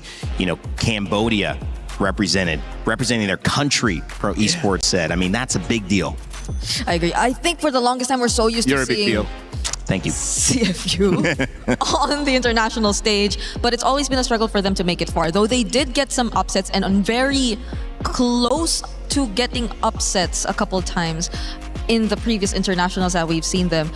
The confidence and the way that you hear Pro Esports talk about their team and each other, I think that says a lot about the amount of practice and the amount of connection that they have already established. Because I know this is a new lineup for them, but the fact that they're quote-unquote family, like they have really good bonding, and you see that reflect through in-game, I think that adds to what makes them a huge threat here in this competition. I mean, Yangon Galacticos in Myanmar, again, you talk about the regional representation. It's not just your team, it's not just your organization, which you have a lot of esports from the same place. You don't really have that here. You have maybe one or two max. LaFell, this is a huge opportunity to say, well, we got at least $100,000 in top 8 if we win. And again, this is where there's a lot of layers when it comes to the motivation of all the players. Because just like you said, Rain Day, there's one for yourself, there's one for your friends, and then your family, and then your organization, and then your country, maybe even region. Like every single win gives you more motivation than the next. And as we're gonna jump into this, I can't help but talk about the comparisons of their day one, about how Yangon Galacticos was able to have a very strong game against GK Esports, where we saw Pro Esports had to try to defeat SRG. That was all 3 games. And SRG also struggled against GK. So based on this square, it does seem like Yangon Galacticos, at least after day 1, are the stronger team. Well, it seems like we have an audience that agrees with you, LaFell. 65% for Yangon Galacticos in the Pick'ems results. Pro Esports get a good 35, though. Brigitte, that's not like out of the park. No. And I'm glad it's closer now, because every time it was significantly favoring another side, we always just get upset. So I don't think we can define like who will be the underdog specifically here in this matchup, which really makes it a must-watch. Well, trying to learn about this meta and so much involved in this one is all that we can do to help put these two teams together. Dark horses most likely considered here. But will they continue to be? After a performance against each other, they may just find themselves in a position, as you get a little double Rain Day up in here, to support the dream that they come in. Myanmar and Cambodia about to take stage. Thank you very much, my friend Rain Day. I mean, double Rain Day, that sounds like a good day to me, but we've been having a great one so far. SRG surviving, they continue on. GK's run has ended here. Anything about that game, Rose? Ooh, that game, I feel like everybody was on the edge of their seats because honestly, SRG was so close to bombing out of the group stages, and I don't think anybody saw that coming. This is what we get here, right? It's the MSC 24 champions that had to fight for their lives in the low bracket in group stage just to show you how competitive MSC is. That's what we look for. That's what we're here for. Yes, sir, Milosh. So with that, we move on to the second match of the day, meaning the winner of this match goes to the knockout stages. Ladies and gentlemen, join me in welcoming Yangon Galacticos. This is a team that wants to bring the glory back to their region. Will this matchup keep them one step closer to making their dreams a reality? 2 teams and 1 ticket to the knockout stages in this matchup. Who doesn't love a dark horse race? With 2 generational junglers, one on every single one of these 2 squads. So let's just bring out their opponents. Please welcome Pro Esports. The crowd has said it, you can hear it, and it's from one dark horse to another. Let me tell you, their stable is stacked, and they showed it versus SRG. Add to their talent the fact that this is a perfect storm for a Cambodian team to make the knockout stage once again. I think the recipe for success is all laid out. Ooh, Milosh, this is going to be a very spicy matchup with that. Boys, you may actually place your keys. And of course, to the captains, don't forget on that little handshake, a fist bump. Or heck, will it even happen, Milosh? Just whoosh away. Oh. Who knows? Fist and bump. there we go. Once again, this is the battle of the dark horses. One advances to the knockout stages and one falls for a tighter shot at the knockout stages. That's it from us. Throwing it back to you guys at the studio. Thank you, Rosa Milosh. The dark horse race continues, but again, like I prefaced, anybody who's been watching these games and these 2-0s should think anything but that these two teams don't have a chance to win. Their success has not only happened in their region, now they get to do it representing themselves on MSC's stage at EWC 2026. And as we continue to highlight the conversation between who will be the best jungler, which assassin king will reign supreme. We've already seen Princes stumble, I would say, earlier on in that game. And we've also now got a chance to maybe claim or crown a new king. And honestly, after game number 1 of Pro Esports going up against SRG, I can't help but really root for Coily, because it's one thing to do good. It's another to actually have a tough game and then clutch it at the end and then closing out the game. So I'm really looking forward to both these teams, especially because personally, I don't consider them dark horses anymore. At this point, they're contenders. They're actual contenders.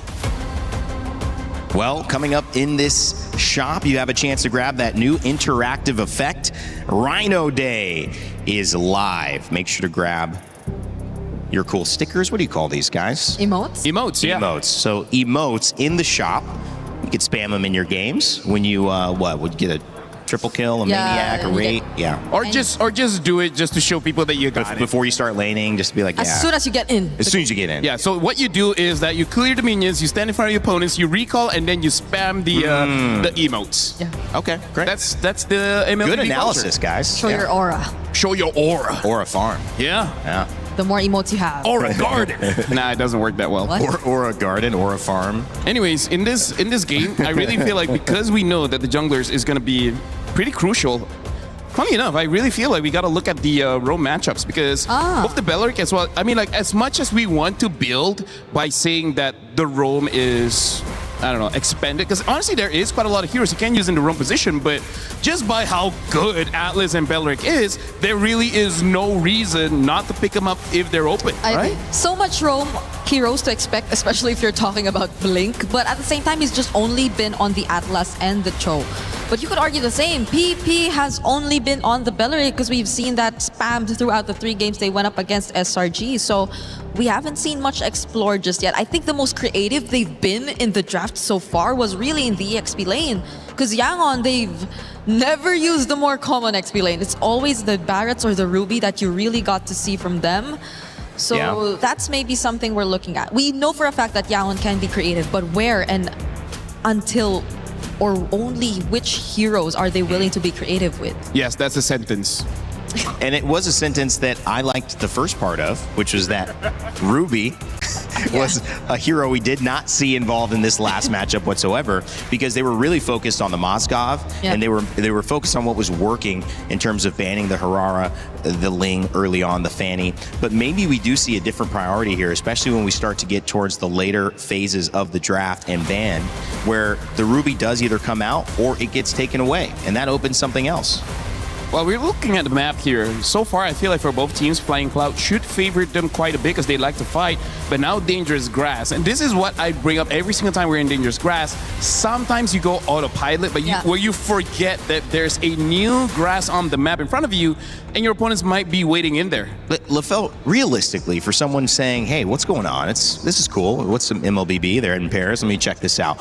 Dangerous Grass, like, what does this really do in terms of changing your draft or your pick? Do you ban around it, or is it just something that once you get what you want, you play around it? It's something that you can utilize an advantage in the draft. For example, you have burst heroes. Since there's more grass, that means there's less vision. With less vision, some people might forget that someone's hiding in this bush, and you immediately kill them all. So picks like the Eudora is good. Picks like the Hilda, where she gets advantages when she gets into a bush, also does pretty good. Catching heroes like the Saber, the Chos, the Kadidas. Pickoffs. All of these pickoff heroes love dangerous grass. I love that. Ling and Belleric banned, Freya and Atlas banned.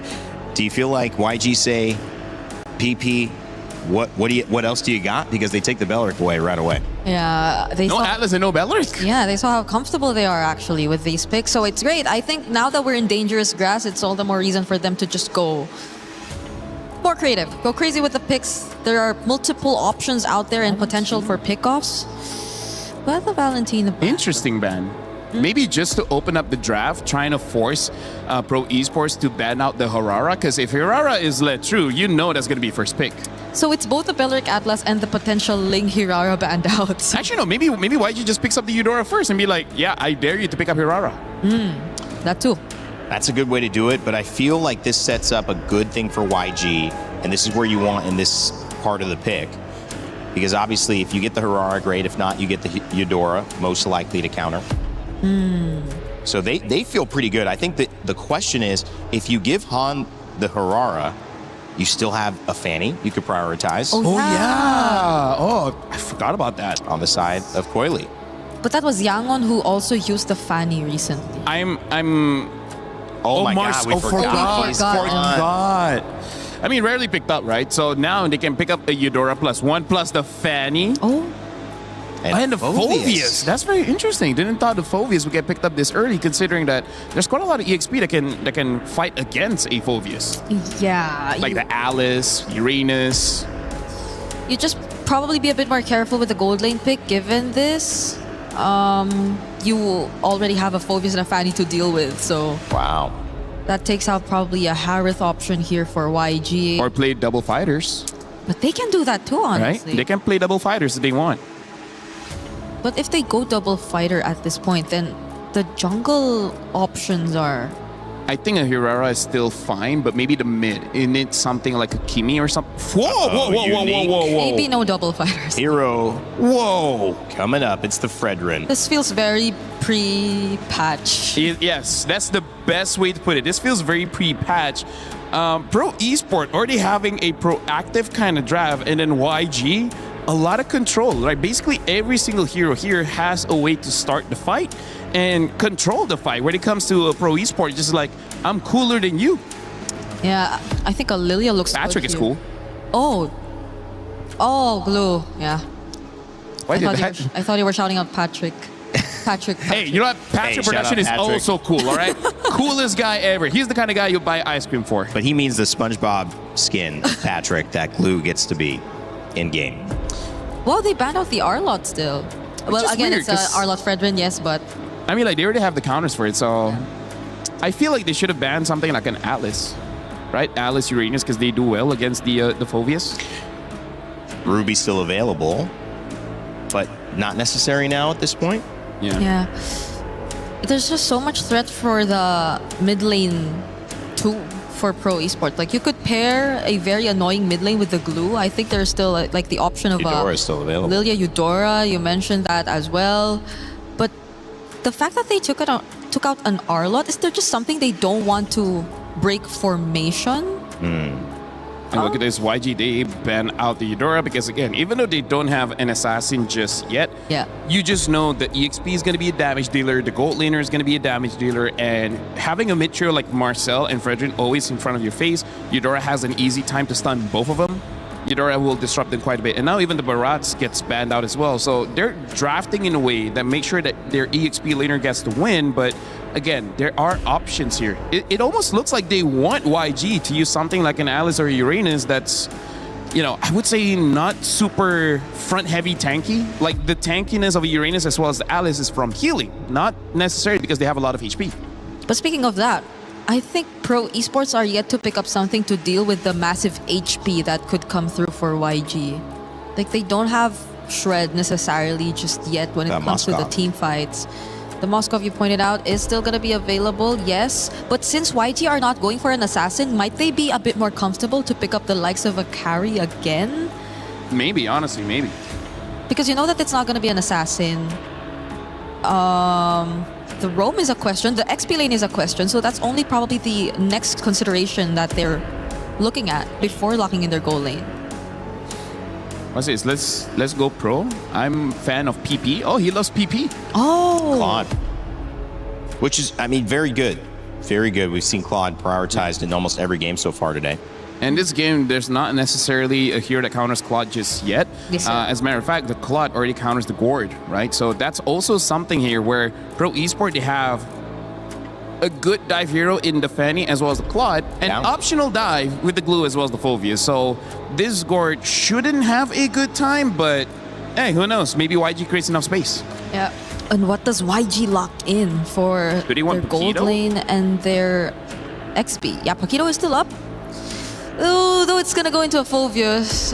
It's not great, but hey, ignore the Fulvius, then you're good. Moskov gets picked up here for YG. Should be able to deal with the Fanny, and to a certain extent, the Claude and the Uranus gets picked up. Like we've been talking about, a good fight against the Fulvius. And overall, this kind of draft, you need a front line, because the Marcel is more of a support than a tank. Okay. Right? You still need a front line. Pro Esports just need their mid laner. I think there are just a multitude of options out there. The Lilia still there. If they Lilia sounds great. Lilia sounds great in this lineup. Even Valir is going to be super annoying. Yeah. Previously, they used Vexana. I don't know if they want to go for that again. Vexana ban. Oh. So yeah, I feel like Lilia and Valir are two very good anti-tank options that they can go for. Honestly, I'm good for either. If they want to increase another unique hero, they could pick up an Aurora. Oh. I like me an Aurora. Has not been seen for years at this point, but they pick up the Zetian instead. So unique. They want some scaling when it comes to the late game in case the Fanny doesn't work out. Guys, in terms of execution, who do you think leans towards it being a simpler job to get it done? I don't know if I'm just more used to seeing the Fred and the Gourd and how simple the lineup of YG is, but I feel like definitely mechanics-wise, it's also the easier to pull off lineup compared to Pro Esports lineup right now. I agree. It's just that I would say Pro Esports, they're scaling. Maybe they're able to outscale, but that one is more of a matchup in the gold lane. Well, after the last 3 international tournaments for Cambodia, they've got a new representative who's looking to finally make it into the knockout stages. But will it be Yangon Galacticos from Myanmar, who shut down their dreams and maybe have a little bit of a story to tell for themselves? We'll find out as we begin game 1 of our second series of the day. It's all upper bracket for the next 2. Let's send it over to your casters, Naisu and Mirko. Thank you so much for the breakdown and welcome, ladies and gentlemen. It's our second match of the day here. This one, not an elimination match. It's to find out who's going to move forward to get to that knockout stage. Will it be Yangon Galacticos or Pro Esports? Both teams, Mirko, have been looking darn good. These drafts, though, a little bit of a throwback. I feel like now that we've been through so much versatility and flexibility in the draft, this looks a little more standard. It does. It looks a little bit more of what we are accustomed to, right? Yep. I do think it's kind of weird, though. I mean, the panel already pointed out, but the fact that Pro picked up the Phobia, still, though, banning out the Arlen. And YG really seems like they're going back to comfort, something that they used to win MSL Myanmar. Back again, it's Han on the Fredrin. Fredrin in the jungle is just a very different change of pace, you know, from what we've seen so far. A lot of assassins duking it out, but now you get a Fredrin, which, you know, makes sense with the lineup because you can play around that durability that this gives you.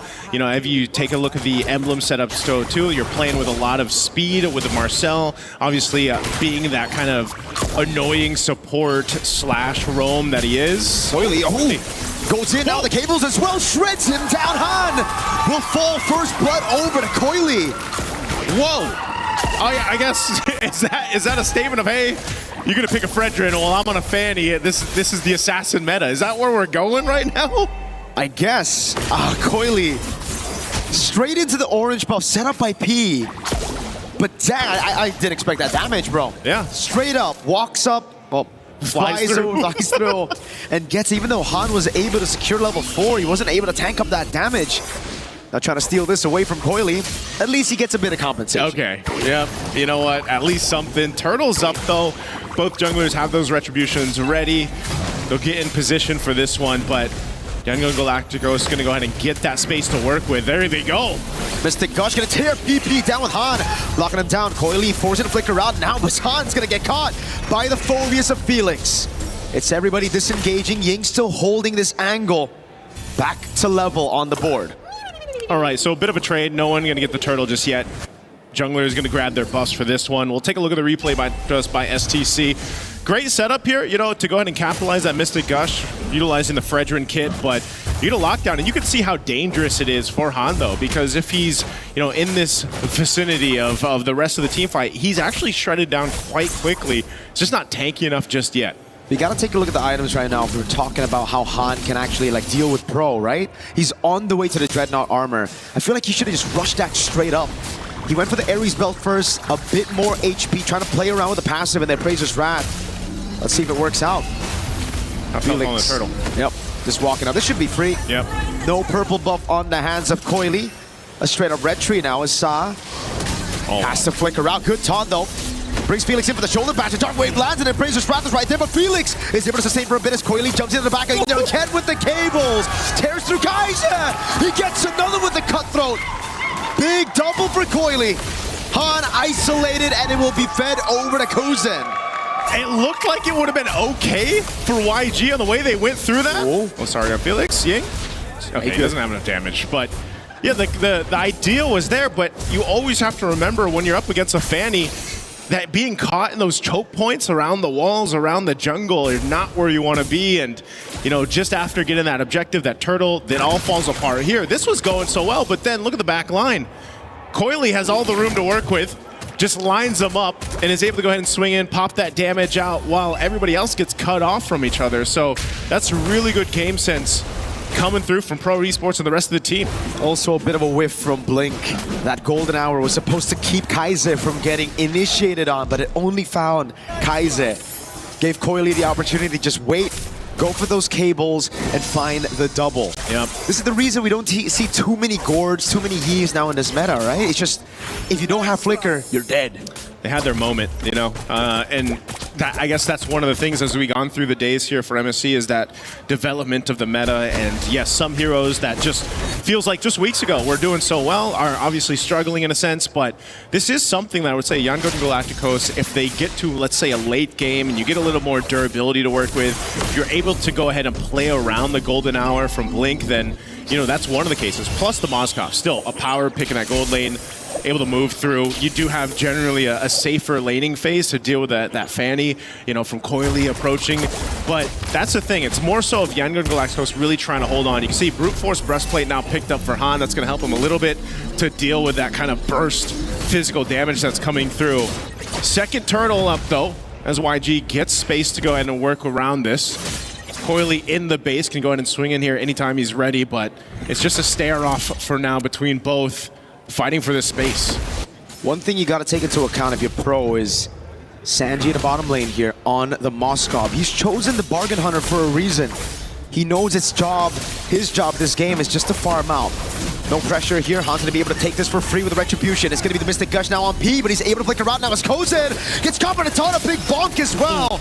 Great Fury of the Phoenix in the bottom lane's a 1v1, and it will be Coily to pick up the mega kill to stop Sanji from scaling on the Moskov. You got to give it to Coily and the rest of Pro Esports. They know that, okay, objective, Turtle's going to go over to YG. We might as well find something else. It looks like he's going to be able to get the turret down nearly. Yeah, should go down here. They trade out a kill and a turret. As we look at the replay, once again, this was a really good decision from Coily. Again, he has all the room to work with, even pushed back by the Spear of Misery. It doesn't really matter. He's able to go ahead and find the kill. I was looking up top, the taunt landed on Kuzin, then we saw the Fury of the Phoenix. So in our eyes, it was like, oh man, Sa popped that a bit late to save Kuzin. Turns out it was a call from Coily probably down below to go for that kill on Sanji. That's why the Fury of the Phoenix was tying for the pickoff on Sanji rather than to save Kuzin up top. Blink though. Golden Hour, the SOD lands as well. PP gonna be able to actually walk away from the Appraiser's Wrath now as that's a shoulder back from Felix. A flicker out, away from the Mystic Gush. Coily with a jump in the cables. Pro, great disengage. Yeah, good use there. Again, to keep him at bay. Coily had an angle to go for, gets stopped in his tracks. Golden Staff here picked up by Sanjit as they continue up the top. Here the Phoenix appeal for Kuzin as he gets away with BMI, and Felix finds the pick up by Ying. Dives on the turret, picks up the kill on Kuzin. Now he's taken very low, still able to sustain. Again, the missing projectile saves him, but Coily walks up, finds the unstoppable now with the cables onto Blink. It's Han with the flank on top. It's a big bonk, and that's going to be 2 for Han. Coily, though, wants another. A triple responded over for a double. Kai's with a missing projectile and the gush onto P. What a bloodbath from that top lane. Both teams able to get multiple kills as we take a look at the replay brought to us by STC. Again, Fury of the Phoenix is great. And look at both junglers. They have their moments here. Han cleared out that mid lane. He makes his way up to the top. He sees multiple health bars low up on this tier 1. He sees his moment because he knows Coily's having his own. So might as well go in for this. Gets that double, but essentially will go down. And also really good response from Kaise to come back and get P down with that Mystic Gush. So this trades across the board, which will all ultimately lead up to setting up for this first Lord here now that it's up. So this is, again, just a fight to see who has that better team fight. And you've got one jungler on the side of YG who's pretty stationary, you know, more of this bulwark front line, while Coily is everywhere. He's 7-0-1 right now. And pretty much if he finds one of the backlines of YG, it's almost an instant guaranteed kill for him. So they have to play around with that in mind. A bit of focus here, knocking down some of the tier 1 turrets up top. Coily. Dude, against a Moskov, usually you'd see Fannies hesitate a bit, you know, like kind of think twice about going in. Coily, against a Marcel and a Moskov, walks up like that, or again, flies around like that. Again, it's different in the hands of junglers like Coily. Again, he makes his way through this team fight. Coily! Oh my god, the lethal ignition! What a god on the Fanny! Coily again with the cables. No fear in his eyes. Oh man, fighting for this Lord. As I said, goes to the back line. He's able to get a kill. Now with the numbers advantage. Felix the walk up again. The slam slam, the pass from P. That's a mount already. That means the Lord is going to be free again. Han he's so trying desperately to get through. Coily's taking a bit of damage now. Goes for the cutthroat as well. Blink with the golden hour. Oh, he saves the game. Han walks up. Goes for the red tree, but it doesn't land. It was still the golden hour. The red tree went over to the member of Pro. Goes with the pickup on the Lord. That was a big taunt on the Felix and slams on the pass comes through, but Felix gets around in front of pursuit. Almost takes Blink down with him. Ooh, that would have been way worse if Pro Esports did not get that Lord. Kozin was able to go ahead and secure it, I believe, just in that midst of that fight because Coily went down. That's also a big shutdown, though, taking out Coily like that. So for now, Yangon Galacticos, they found a little bit of momentum to work with. They should clear out this Lord relatively easy. And now some of that gold starting to build up, starting to go in their favor. Sanji's got the items mainly that he needs at this point, and the rest of the team is starting to get tanky enough to deal with it. It's more about the execution part, the micro part when it comes to these team fights. The biggest threat here, too, is Kaise on that gourd against Coily. If he's taken out and he doesn't have a flicker and he doesn't, have that whatever defensive item he decides to go with, that's just unfortunate because your whole game plan is I'm gonna get a stun off, Mystic Gush real quick, get some people low, and build off of that. But he knows he's gonna be a target, and so now for YG they have to adjust these team fights. And it's just so sad to see the golden hour now 2 times. First time was okay, that was just unlucky by Blink. Second time, miscoordinated by Han and Blink. Right, the golden hour was there, it delayed the Lord. Coily was already dead, but Han went for the red tree. Because the Lord was still in golden hour, the red tree went to one of the Pro members, and that's why Kozin was able to steal it away. Yeah, once again, Marcel, that golden hour is so valuable, but at the same time, sometimes it can backfire in a way that you don't expect. Now it's pretty much even across the board, except for the fact that you got a couple extra turrets for Pro Esports off that Lord take, off that Lord push. Helps open the map a little bit for them, but they still have plenty of time to go ahead and find something here. You've got some pressure on this purple buff. Uh-oh, they're gonna all in on P. Flicker out of the Appraiser's Wrath and a Mystic Gush already. That's gonna be Coily with the damage. Oh, the mount as well. Big Fury of the Phoenix. Onto a choke point. Han with a taunt. Onto 2. Ying still trying to buy some time as Han pops P. Okay, they fight back again. It's been trades all game long for the past 12 minutes here. And you're seeing it too. Now because of these items falling into place for Yangon Galacticos, you can't find whoever you want aside from the Gord. Kaize, for Coily to go ahead and get, you know, because just again, you have enough durability at this point, and you have to start to rely on your both gold laners to turn the tides of these team fights. But you'll see it here. This is a team fight comes through. P surviving this is also crazy. Good use of the defensive flicker, staying alive, and then he mounts up and brings back into that Fury of the Phoenix blink. So really good timing there, but Han also gets his revenge. Again, he had a tough start to the game on this Fredrin, but so far he's really found footing. And the gold lead is non-existent for YG versus Pro. We should have expected this coming into this matchup. YG with a dominant game against GK to make it here. Pro with a crazy upset victory over Selangor Red Giants. Both trying to fight for that qualification to knockout stage. Han holding on a neutral objective, jumps on P. No flicker, Mystic Gush, and then Brazer's Wrath to take him down. Now Felix gonna get caught by the taunt as well. Sanji clearing out mid. Kozin doing the same thing, but the wave up top is good for Pro.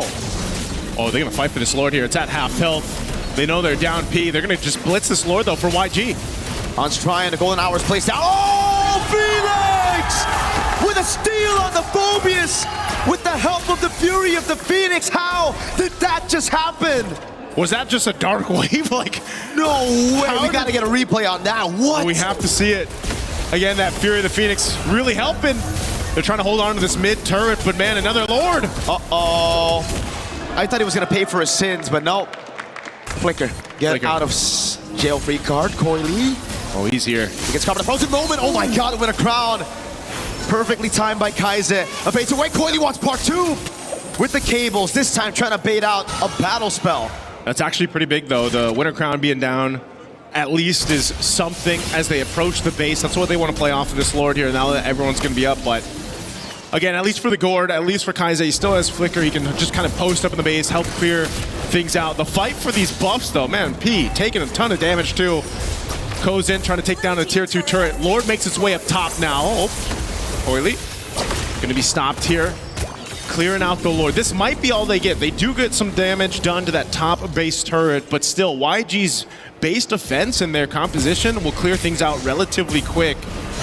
So, I mean, based how things have gone for the last couple Lords here, it's got to be the retribution for the next one, man. It's going to be so important for either team to go ahead and secure that, to get this momentum as we look at the items coming into place. There's even a big difference gold-wise between the XP laners, but Sarion Felix is actually doing a really good job of just kind of being that front line that he needs to be on the Phobius.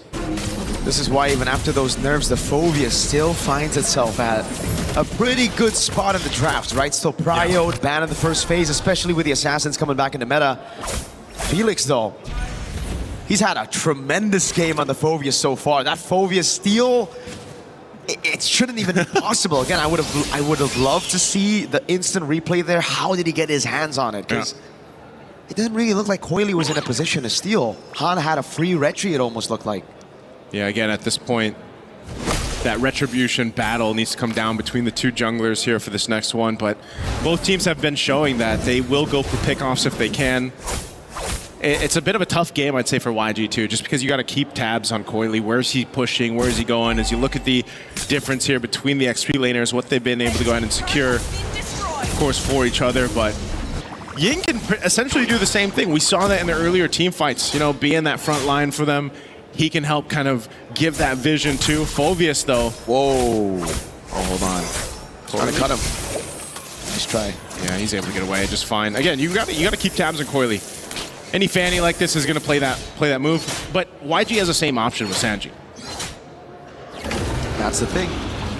There's still so many ways they can play this again. YG, it's not like they're going to lose out on that far lane. They have a Moskov and a Uranus to play on those far lanes to match the Fanny. Heck, I think they might even be able to clear it out. Oh wait, Kozin can't be standing behind those minions like that, man. The piercing damage of Sanji starting to hurt. Yeah, it does. Mystic Gush already dropped down too. Wait. Okay, that's some key ultimates down for YG. Did Pro Esports just get the upper hand for this Lord take? They're gonna make their way. Coily already got his buff. They're gonna try to zone out the rest of YG. He already pushed into bottom lane. So now it relies on Sanji to land at SOD. PP in the back, trying to zone him away. Coily with retribution again as PP was able to zone him away as the golden hour comes through, but the SOD landed. There's no way he takes it with 4 members corralling over that landed SOD. Han mounted on, now brought back to the team. He's still able to escape for a bit, but the pass is right there again. A big bonk. Lands onto Coily, baits out the rose gold. Pro should just be happy with the Lord. Blink wants a bit more. Ying now walks up Kozen, trying to punish Flicker out from Ying.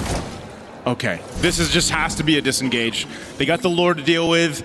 You're seeing how much of a push and pull it is for both team compositions now at this stage of the game to really execute it properly based on the ultimates they have, plus those battle spells. Once again, with that Lord coming up, again, this isn't the evolved one, so YG shouldn't have a problem potentially even holding on to their base turrets. Maybe they lose one on this, depending on how Pro Esports plays it as they clear these waves out. It's a little troublesome for Pro Esports on approaching this because, again, when this Lord is dealt with quickly in those waves, those powered up waves, you might even just get a tier 2 mid lane off of this. I mean, they're looking for their own window of opportunity, but it's even difficult for Sarion Felix to be the one to jump in or P. And it looks like that's just going to be it. The Lord is cleared out easily. That's one advantage that YG have, right? Like, when it's outside of the base, Pro definitely have the advantage. They can go from different angles to attack this front to back, to break the formation. But when YG are defending, there's no chance you can break that formation. They're playing under those turrets, right? And that's why with Sanji and Kaize, as long as these two are still alive and those frontliners can just hold in front with the towers, there's no way Pro can actually siege them down. They're gonna have to win it through a team fight. Yeah. This one, Oily, get a couple hits off. It might be the best thing you can do, you know, just playing around Coily, get a couple hits on the turret, do it on the other side of the map, because they both know they have to just play around Lord. The pick-off potential starts to come down to, can we use a conceal, can we actually find someone out, but then the teams have been doing such a good job at just gonna be in there for each other, answering the call if some pressure comes through. Good little take on that purple buff though, Coily. Ruthless on the fan. Use the cutthroat to secure it there. And yeah, it just seems like Han's been losing out on these red tree battles. Nice on the Fredrin. Hey man, at least if he can get it for the Lord here, it's going to be 30 seconds over quality. Yeah, exactly. You know, and that one will be evolved too. This is a very different game one than what we've seen so far throughout MSC, especially, you know, you're reminded once that Fredrin gets picked up and a lineup is kind of built around it, this kind of utility jungle concept, it's very different, bit of a different pace. Pete just walks out of there, blink. Frozen moment, Felix walks up, that's Sa with a massive Fear of the Phoenix. Toilets over the ankle, big golden hour. How do they utilize this? In the midst of it all, he's giving the slam again from P. He's able to flicker out to safety, now it's Coily. Looks for an angle to go with the cables. Just trying to bait those resources from YG. Again, nobody falls. Just a flicker burnt for Kaize and P. And a flicker for P. Ying. Yep. It's all this battle of resources at this point. Coily, as hell of a start that he had in this game, he knows that he can't just throw himself into the arms of YG. And so he's going to continue to push down that bot, it looks like. At least cut that wave through. YG's going to make an attempt on this Lord. It's half felt right now, but Coily will be here in time to face off. He has no flicker. They know it. They're going to try to burst him down. The taunt lands as well.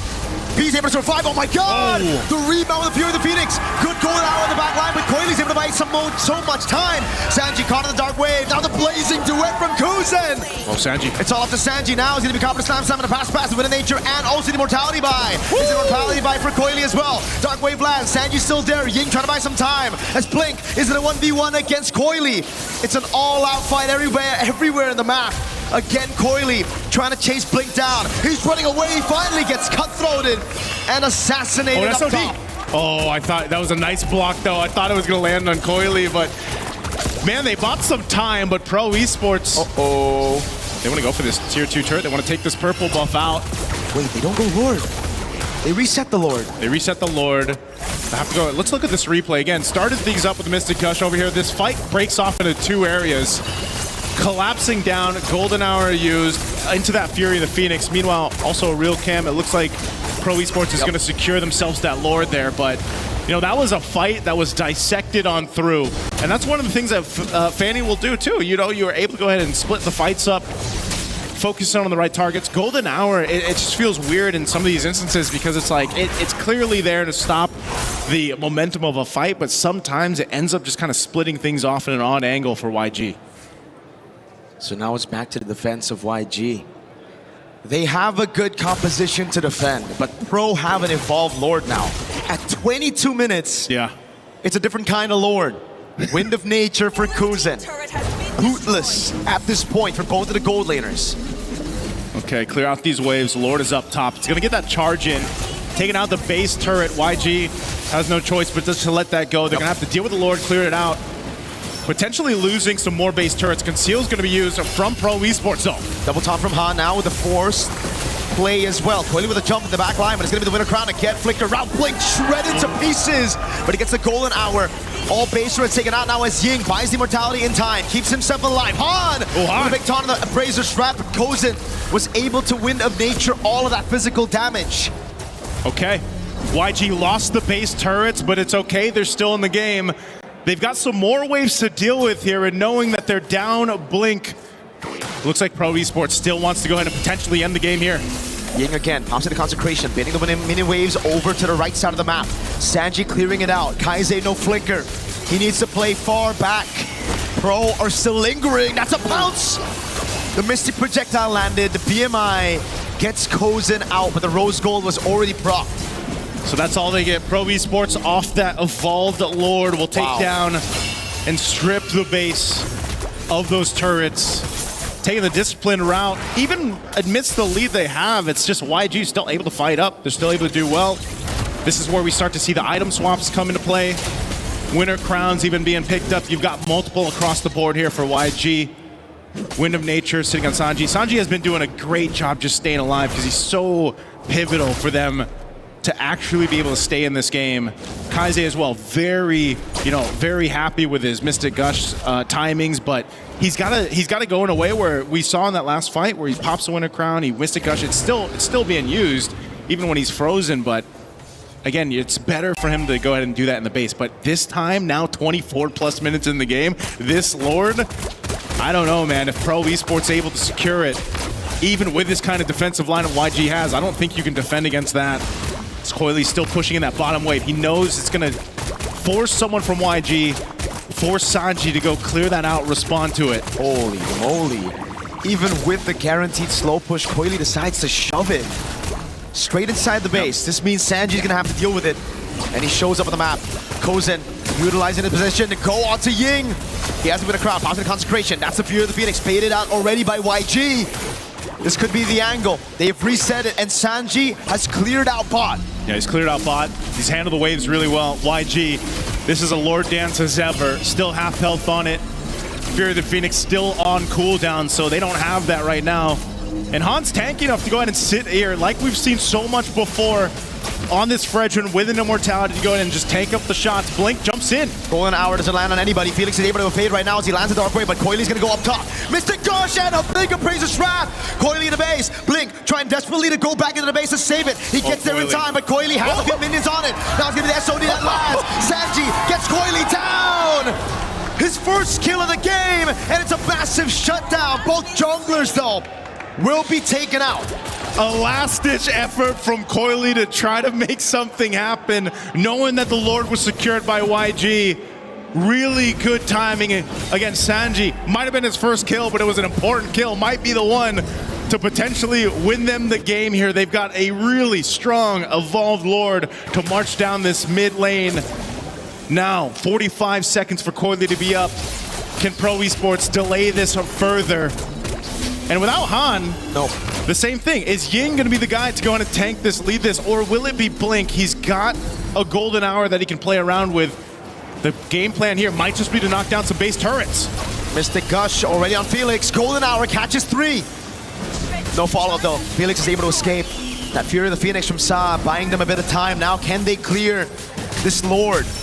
Base turret, I think, will surely fall. Sanji's on it already. But hold a second, after that charge, it doesn't seem like YG have the resources one hit to push in forward even more. It's just going to be the base turret taken by the Evolved Lord. Pro, again, able to defend through the wins they got all the way from the start of the game. Those base turrets on the side lane, nice. Yeah. So Pro Esports, mind you, again, they were up quite a bit, 7,000-ish gold. Again, at this point, it's more about switching the items, but they did lose that lead that they had. They also lost a base turret off of that. So YG now in a position, now in a seat to actually go ahead and be in a better position to win the next Lord fight. The biggest thing for Yangon Galacticos is literally just dealing with whatever Coily is going to do. He's the only guy that can push the opposite side of the map. And Sanji so far has been the guy that YG has counted on to deal with it. Oh, dude. They flicker down. Very squishy, Patrick. Yep. In the face of Mystic Gush late game. Yeah, it's definitely hurting. A flicker down is something for YG to play around with. Some big waves down bot that they're going to have to deal with too here, but it's just playing around each other because they just know that if Coily jumps into this backside, even on Kaise, and gets a winner crown, that's value. Everything comes down to pop in battle spells or defensive items now that we get this point. You're going to see these potions being picked up now too. 28 minutes, man. This has to be, if not our longest, one of the longest so far for MSC groups. Fighting for this Lord up. It's going to take some time to go ahead and take this one down as both teams get in position. A whole lot of immortalities to play around too. Sanji clearing up that bottom side. Conceal's going to be used. Pete pushing out Han here. And just fighting for this space right now. Pro Esports trying to control this space around the Lord, but it's just too much to hold. That wave bot is just so annoying for YG. Constantly going to have to send someone down below. SOD nearly lands. Blink was the one to give him vision for that attempt. And that's where the mechanics come through. 28 minutes. Yeah. It's the macro, obviously, but you have to be clutch in these moments. You have to be the one to make the play to win the team that game. This is like the most macro game we've seen so far. I feel like one of the biggest ones too at this point. Well, Coily. Game one. Coily is just going to go ahead and sit down to that bot side, but look who's rotating down. Sanji and Blink. Mystic Gush already used. Lord's going to go for a bit of a reset there. That is a big whiff. Coily stays for a bit too long, gets caught by the Spear of Misery from Sanji. It had to be also that snapshot, right? I mean, they got him on the wall there too, that Spear. That is a huge pickup, and now without Coily for 60 seconds, a whole minute, YG cleared out the waves, and they know they have the space to work with for this Lord. But Mr. Gush. All in onto P. Fear the Phoenix. P. Immortality down already. Blink now coming in as well. Good taunt and the pierce from Sanji. Ying taking very low. Kuzi gonna be looking for the play. Flickers in the Blazing Duet and the Wind of Nature as well, but Blink is able to get out of the way of the Blazing Duet. Felix, 3-man Dark Wave, has to flicker out. Big bomb with a missing projectile. Goes in as the Immortality, but he's gonna go down to Ying. A big bonk sends Han, or rather Felix low, but now it's Sanji with Wind of Nature. That's an Immortality already down. Assad's gonna get flickered down, but he buys the Immortality in time. Wind of Nature, everything with the Wind of Crown as well, but it won't be enough. It's a big wipe for YG as they come back in game number one. Talk about a defense from Yangon Galacticos to hold on strong even when down for the majority of that game. A composition built around base defense. Well, you see exactly what that can pull off here. Really good timing, really good game sense to make that play in the bottom lane, find Coily, and then make something out of it.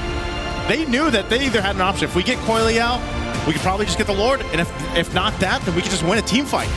Not having that threat anymore, and so Yangon Galacticos knew what they had to accomplish. They did it perfectly with this lineup. Took some time. They really had to buckle in for as we look at the highlights from STC with this one. Again, very strong showing though from Pro Esports. Coily on this Fanny, phenomenal, but eventually it kind of falls to a different point of the game. You know, you're not able to go ahead and just swoop in like this, get kills.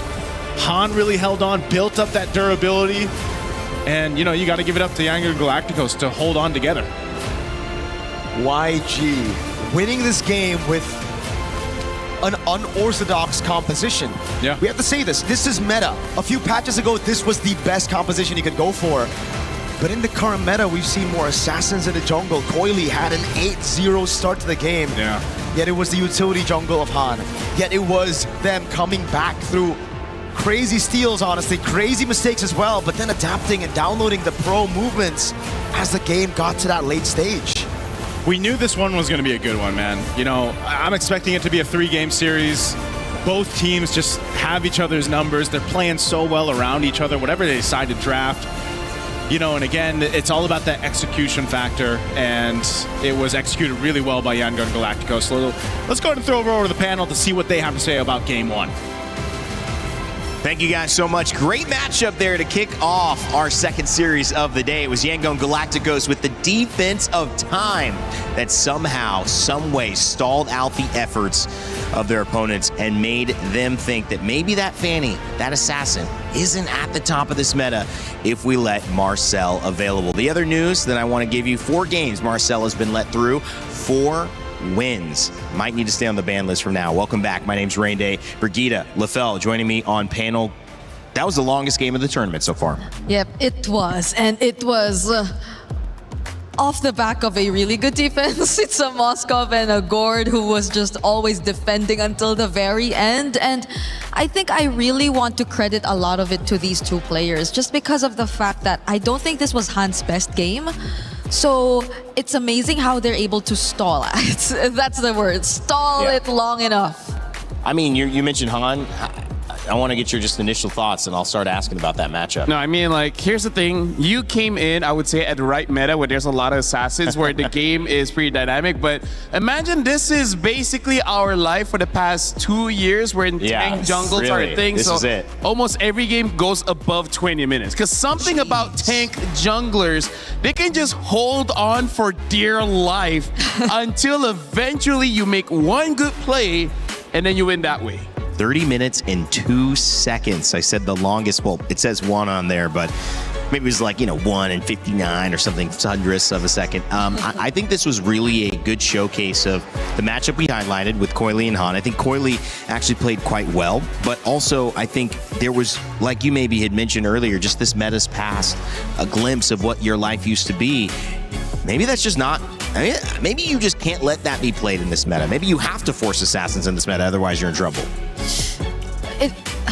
By the way, let me just say, look at the buffs there. How many times Han has been denied of the buffs? The orange buff, he only got 12, and then Coily got 17. The purple buff only got 15. Coily got 17 again. And look at the objectives as well. Like, I gotta say, 4 Lords was taken by Pro Esports. Only 1 from Yangon. So this is a really not a great game for Han, and yet somehow, some way, again, with the Gord as well as the Moskov, they were able to hold out long enough until that moment finally came for them. Yeah, I agree with you. There might be a bit more question as to whether or not this pre-patch quote-unquote meta is still actually effective currently.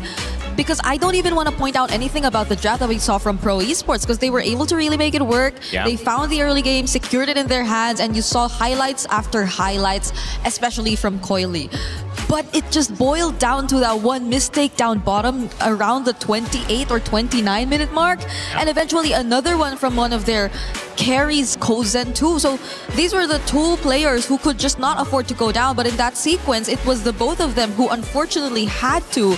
And you could no longer defend that siege if you were Pro Esports. It was a style that they ended up needing to draft around, having seen the Fanny come out, the talent of Coily, and he put it to great display. He showed how effective that character could be, but it wasn't enough. Leading the entire time, Pro Esports stumbled at the very end. YG maybe made them stumble, and they got the win. Game 2 is upon us, but Lefel, before we do that, break down what you saw in Game 1 that led us to this longest game of the tournament so far. So I agree with Brigitte, we don't have to look at the draft too much, but I feel like we still have to talk about 2 things here. The reason why I say when it comes to the late game, it's going to be a skill matchup between the teams is because if you go to the late game, the Moskov as well as the Gord is amazing just because they clear the lanes very fast. The Moskov has an added advantage where even while he's clearing the minions, he can attack the enemy. In comparison to what Pro Esport has, I would say the weakness of him trying to end the game was having the Zetienne. Zetienne is pretty good at sieging, just not enough, I would say, firepower to make the Uranus, worried, to make the Fredrin worried. So the front lines really don't care that much getting attacked by the mage, hence not giving time for the Claude to actually attack the turret for himself. So now we're going to be looking at some clips here. We're going to look at the early game, and this is the effect. One of the reasons why, yes, I'm standing up, but as long as you're comfortable, right?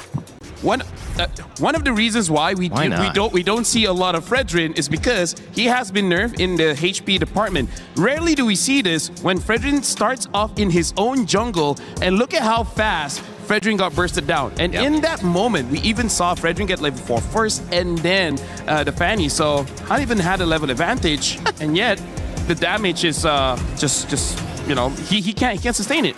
And then going for the second thing here, this is honestly just glazing the Fanny of Coily, because look at this situation. I feel like for all of the Assassin players, they know how difficult it is, where if we're going to be looking closer into the minimap here, you can see that the Gourd as well as the Claw, they're protected. They're behind a wall. They're close to the turret. This is a situation where you don't really see Assassins going in for the kill, and yet you look at how Coily uses this entranceway. Like, there's not a lot of situation where you can go through here and be safe. The only reason why he is safe is because the rest of the front line are here. There is zero protection down back. All of the damage dealers are here. Thank you very much for illustrating this for me as well as Brigida. Look, he just goes. There's no protection. And this is why that sequence was amazing. But then as we go through, some mistakes start to creep in, where this is, I would say, the first mistake coming in from Pro Esports. We have to zoom, and we also look at the highlight circle here. Look at how low Coily is. Yeah. He should not be anywhere close here, because the thing is, the Lord does true damage. Even though this is 9 minutes, the Lord doesn't hit that hard. You still got to respect it. During this time, the golden hour was used trying to stall, but this is where we got to say, unfortunately, Han, not just Han, the entire team does not utilize the golden hour very well, because they use most of their abilities during the golden hour, and by the time, you know, expires, it kind of doesn't get used anymore. So this is the first mistake coming in from Pro Esports. They do things differently here. They could have ended the game much earlier. And then this is basically the final one, where this is one of the rare times that Han finally gets a win around the Lord, and that's like 25 minutes. And then at this point, this is where winning really counts on skill and a little bit of luck, because Coily was trying to end the game here. But then as he's reaching forward, he got hit by the SOD. Man. Look at how perfect that hit really was. And then Coily was next to the base as well, so he will get stunned up if the SOD did not hit. I don't know about you, Brigida, but do you feel like Coily could have ended the game? I feel like he can. Thank you so much, Rain Day. There's a world where he can, especially as you could see. What is that? You could see how it's just taking a bit more time for Kaiser to go in. He doesn't have the Mystic Gush either. Yep. So he can only rely on basic attacks. He honestly could have ended the game, and I would say those are the two mistakes that happened for Pro Esports, which is the Lord at the 9 minute of the game, as well as at the end of the game, they just don't have enough firepower to actually end it. She couldn't let her card fall. I get it. It's okay. It's okay. Thank you. We're moving and grooving over here. You know, this could have been a standing. Hey, this is our whole stage. This is our home. We can stand if you want. We sit, we stand, we do it all here at MLBB.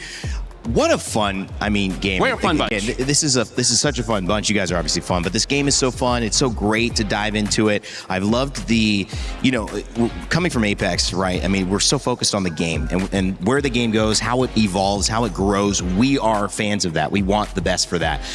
This game, the sky is the limit. Obviously, so big around the world and so many great communities who are involved in it. Games like that, if you're a fan coming in and saying, it's EWC 26, I want to check out MLBB. Maybe it's my first time checking out this game. That is one of the reasons why you say, wow, this is fireworks, and I can just jump on this right away, maybe play alongside, grab your phone, grab your tablet, jump in, bang, bang, let's do it. I love it. Become a bang banger. Yeah, become a bang banger alongside us. Let's go, man. I'm having a blast. I know you guys are as well. Let us know in the chat if you're having fun as well. Any co-streamers also. Hopefully you guys are enjoying this event. Flying Cloud will be where we set up the stage for our second matchup. It was all Pro Esports until the very end. And I guess that's my biggest question to start with this second draft. Yep. Did it go right and you executed wrong? Do you try to keep up that playbook and say, listen, there's little ways on the Lord fights, on these little moments where we could have won that game, so let's not deviate. No, if I'm Yangon, I would really get a big takeaway from that game. Even if I didn't, even if I won. Yep. Even if I won, I wouldn't want to put myself in the same position because you worked too hard for that one win that was the longest game of the entire MSC too. And I think that's enough to show you that it's not going to work against the lineup that Pro Esports could potentially put out. But this Look at the change. Yeah, well, you're still seeing respect from Pro Esports nonetheless. They would rather not have them pick up the Fredrin again. Yeah, but the thing is, there are other tanks. I mean, not that I want to see it, right? I want to see the Assassins. Yeah. But also, I do want to say, like, for Pro Esports, in terms of answering what Rainday is saying, it's kind of like the only mistake they did was not ending the game. Right. Everything else was perfect, right? Right. Where personally for me, I would just say, you know what? Glue and Phoveus, you guys don't matter. Dive into the turret. If you die, you die. But let me end the game. Because that's, I would say, one of their mistakes. They should have just been brave enough to sacrifice some of their members and then ending the game. But again, going up against a Moskov as well as the Gord, it's kind of difficult to end the game. But now, the Freya does get banned out. Hirara is still open. Same as multiple other heroes like the Eudora, the Zushin. Quite a lot is still there. I mean, I think the good thing that's happened here. Oh boy, we probably did not expect this. But you know what? It kind of gives you an insight, doesn't it, Fergita, into like how comfortable PP probably felt on that Sorry, Bellerin. I just saw it. Finally. They probably were like, that's kind of how we've been winning. That's where we feel comfortable. So we should just prioritize that. Yeah, I feel like it's a finally moment here for PP because a lot of their playstyle really revolved around having a really reliable Belleric in the middle of everything. And that hands over the Hirara to end the Eudora, but I'm thinking this is something they should have expected, right? The fact that they went for the Belleric means that they should have pretty much expected this, and at least they can draft around this hero again, which worked out for them. Yeah. They don't actually have to change anything. They get PP more comfortable. They get Coily back on the Fanny if they want, and they can start looking at other lanes, try to secure maybe their mid. If they want to do that. I'm just thinking here, like, they're letting go the Eudora. Do they want to go for tank jungle again? Because there is still a few heroes that's pretty viable, but no, they go for a Yi Sun-Shin instead and a Ruby. Whoa. Randy, for now, I don't think Yi Sun-Shin has won a game yet. Hasn't, no. So, I don't know how to feel about this one, especially this early. Right? You're showing your hand quite early here. Yeah. Because even the Ruby, and it's not like you're seeing a dive comp per se from Yangon just yet, but it seems like Pro Esports have built on their catch, have built on their capability to just...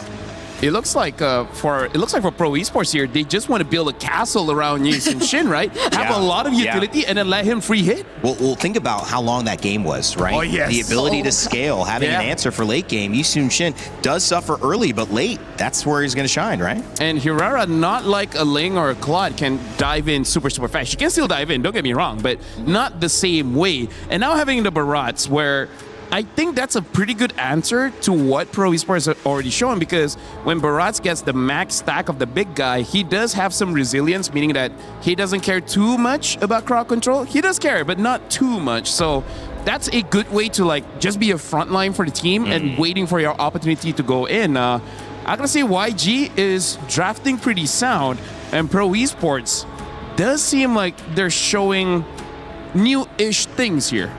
Yeah, I agree. It's also making me wonder, because I think the probability of us seeing a double fighter lineup in Pro Esports is pretty much very high. Yeah. But for YG, on the other hand, who are showing a Hirara right now, I'm wondering, and a Barretts too, I'm wondering if they're planning to even consider that route as well. Because if they do, then that's going to make things...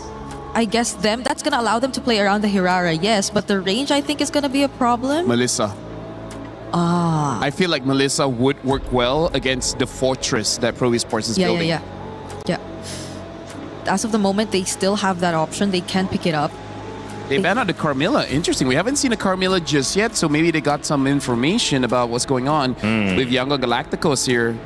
Right now, they can pick up their gold lane if they want, because they don't have the gold lane as well as the roamer. And I feel like showing either or doesn't exactly expose your draft too much. Because it's not like, oh, you show Melissa, I'm going to pick up something like a Farsa to kill you. There's multiple ways to deal with a pick like that. And you know that the Yi Sun-Shin is going to the jungle anyway, so there's less things to worry about. It's, at this point, really just a potential... What if Yi Sun-Shin gold? Oh. I don't like it, but hey. Who knows? Oh. Ixia. Okay, Unique hero. Another new pick again. Okay, We're going deep here. if they're going double fighter, then the other fighter has to be a backline. Yeah, like a Lapu, Benedetta, Yeah. Yuzong. There has to be someone to reach that Ixia because, well, it can I think also be the CC mage. is okay. I think CC is okay. Yeah. If you want to put CC gold, but Ruby EXP against Barats may not be a good matchup there. Or if they don't want to do that, then maybe the mid lane too can compensate for the range, for the reach. Eve probably is the safest. Yeah. We don't see much Farsas currently, so We see one loss, but we've seen one. let's see. Oh, All right, they pick up the Vexana as well as the Uranus. I feel like Vexana. I like this. Vexana has one win. But do you remember how I was mentioning that she is pretty tough against Eudora? In my limited experience. I mean, you're not wrong. But I'm just saying it's like a matchup that does okay, which it means you're not going to get behind and you might be able to pressure her out so she doesn't get ahead. Another element to the fortress. Just add a Lord as well. Right? This is a clear fortress for Yi Sun-shin. This is a, I don't know, walking battalion? Walking? Not all of them walk even. It's a strong Vanguard for sure. Last pick coming in from YG. it's all for Coily now. Synonymous with Myanmar at this point and trying the to do another Matilda. historic run. The Matilda. Wow. So another unique hero. A lot of defense coming in from Pro Esports and Yangon Galacticos. They have a lot of ways to approach the fight. I gotta tell you, Brigida, I do not know how to approach this draft. Yeah. So I'm gonna look at this like a fan. This seems like a fun game to watch. Yes, it does. I think it's just very specific for Yangon. They can go very specific with their targets, but Pro can go a little more heavy on team fights for this game. Well, I'm the pro analyst. I know exactly what's going to happen. Vexana's going to beat Eudora in mid lane. I can't believe you guys don't know it. My Grandmaster rank games, I already figured that out. Okay, let's send it to two guys who have a better idea of what might take place here. Game 2, trying to tie it up. Nice, Mirko, what's going on? 5 seconds till the enemy. Hey, we appreciate that, Rain Day. You know, I see you climbing the ranks there, but let's go ahead and jump into this one. It's me and Mirko to bring you the action right now.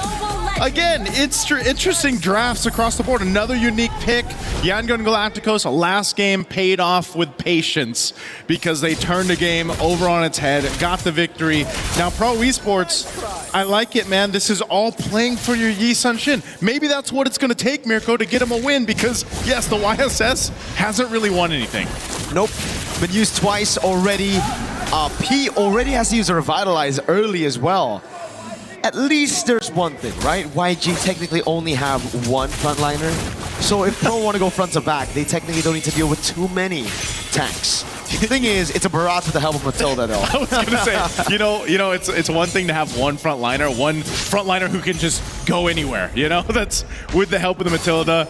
And even so, if I recall correctly, the Matilda can also do some interesting things with a Nixia pick, man. Yep. You know, drop down that full barrage and soar on through. So I feel like for Yangon Galacticos, the upper hand here, aside from just Sanji. Okay, that was all right. Burn the flicker. One of the upper hands that I was going to say. Oh, hold on. Whoa! A Purify out. First blood for Hans still, despite the Purify from Felix. So that's an upper hand, getting the first blood, but it's also just, again, mobility options that they have to play around with this composition. Taking a quick look at the emblems, you can see where they're going with this. Again, the Matilda is going to have a whole bunch of mobility to work with, and this being Flying Cloud also kind of brings everybody back to the team fights really quickly. The Barrett's being the one tanky guy, you can see him. You know, he's got the tenacity, he's got Concussive Blast, he's on the tank emblems. Ying knows his job for this one. Koza's going to be able to take that gold crab away from Sanji. Obviously already won that lane earlier, but Sanji can just walk back up in Flying Clouds very easily. That's the thing. Doesn't matter if you really bully your opponents here this early on with the Flying Clouds map. Oh, big chomp by Ying, spits him out as well, gets a stun, and look at the peel from the rest of the team. Felix able to stop that from happening, the pick off on Coily, but he's a bit too low to participate around this turtle fight. Yeah, I really like that sound effect there, Miko. That was a good one. Now for the turtle, fighting it off. Not sure if they're going to get in range. Han gets the turtle secured. Okay, circling Eagle. Oh, not on Sa. He was already a free kill, I'm guessing, for Blink. YG go up 1,000. Go up 1,000 gold because they've got a couple kills in their favor. A turtle, a little bit of extra gold off these gold platings too. So this is all really starting well for Yangon Galacticos. And I think that's why even our panel was kind of mentioning this with the composition that Pro Esports brought to the table. You know, playing around your YSS, you've got enough bodies, I mean, even an extra one with the Eternal Guard to protect you and give you space. But if you're not able to go ahead and utilize that and let Coily get farmed up here, scale up, it's going to be really difficult for him. I mean, look what Han is doing to Coily's jungle. Hey, if he can win on a utility jungle in this meta, imagine what he does on a Hirara right now. I wonder how he feels after going from a Fredra to a Hirara. Hey, to be fair, I think Han's just chill with it, man. Like, I don't know how many heroes he has in his pool, you know? Like, we've seen him on a Fanny as well, and then the Fredrin, and now it's going to be the gank onto Kuzen onto the bottom lane. Oh my god, the full barrage as well with the guiding wind. Kuzen still able to stay alive for a bit, though. Good Eternal Guard on Blink, but he's able to flick around and gets the guiding wind out away from the roots of P.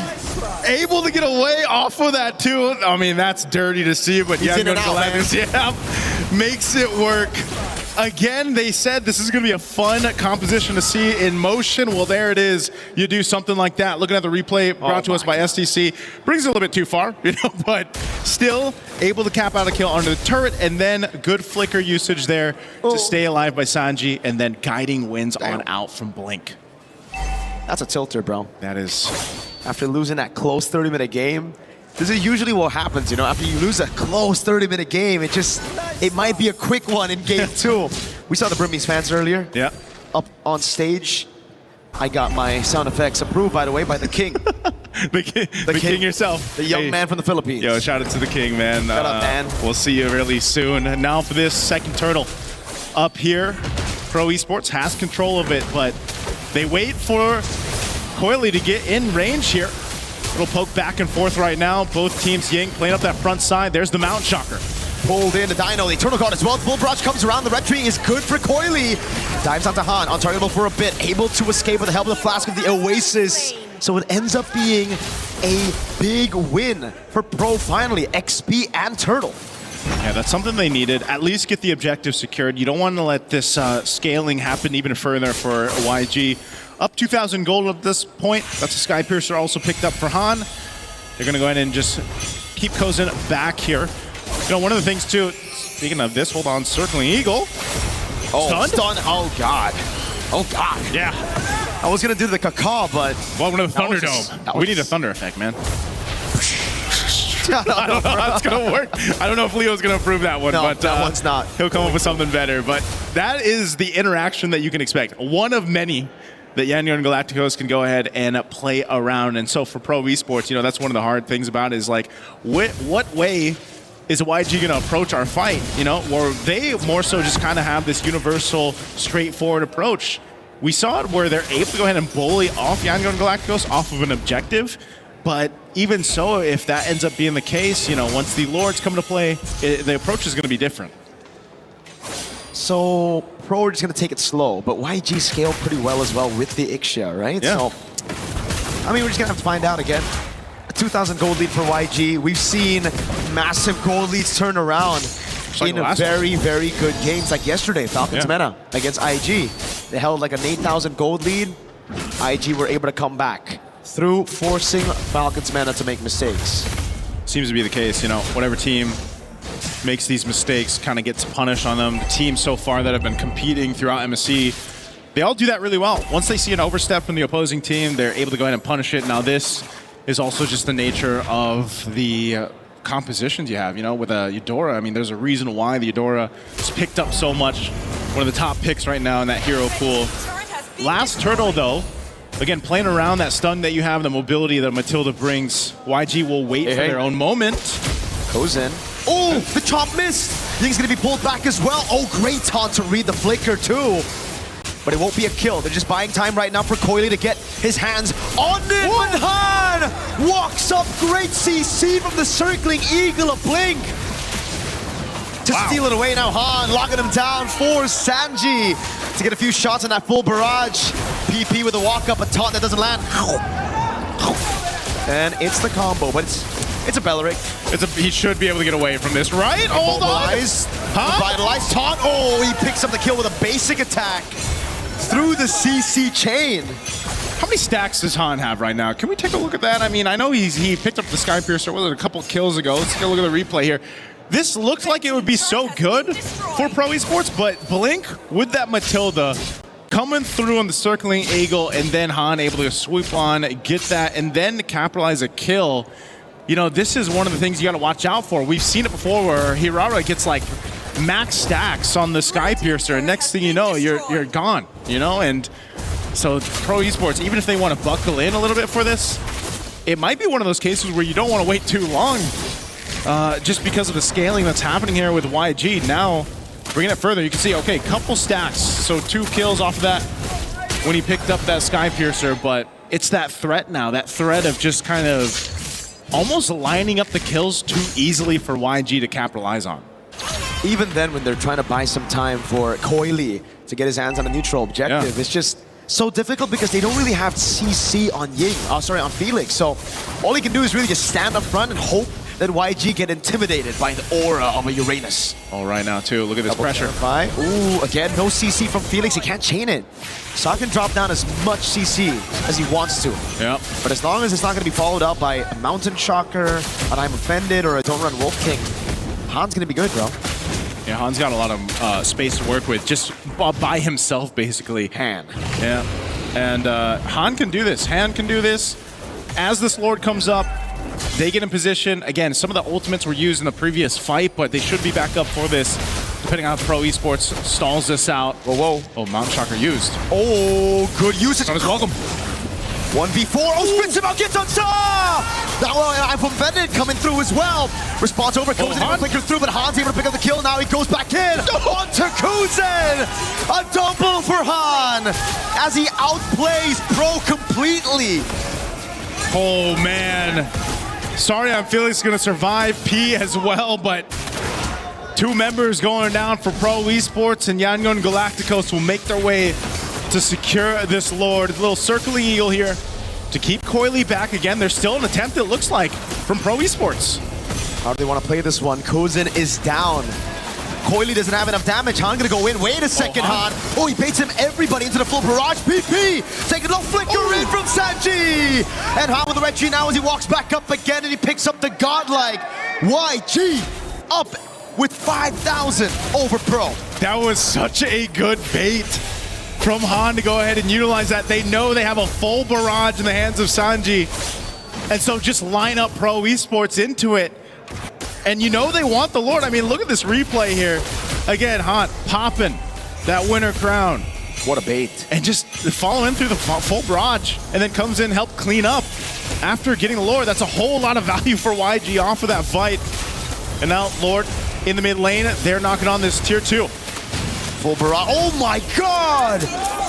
Kuzen just got bleeped out of the game. Welcome to the Thunderdome, basically. Lord charges in. Oh! Okay, Purify used. There's the shields. They're going to pop in mid and bot.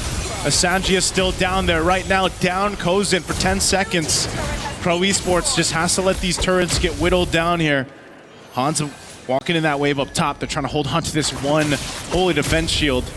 This is such a problem, man. I mean, even alone, if you go too far forward, if you're Pro Esports, you're going to get stunned.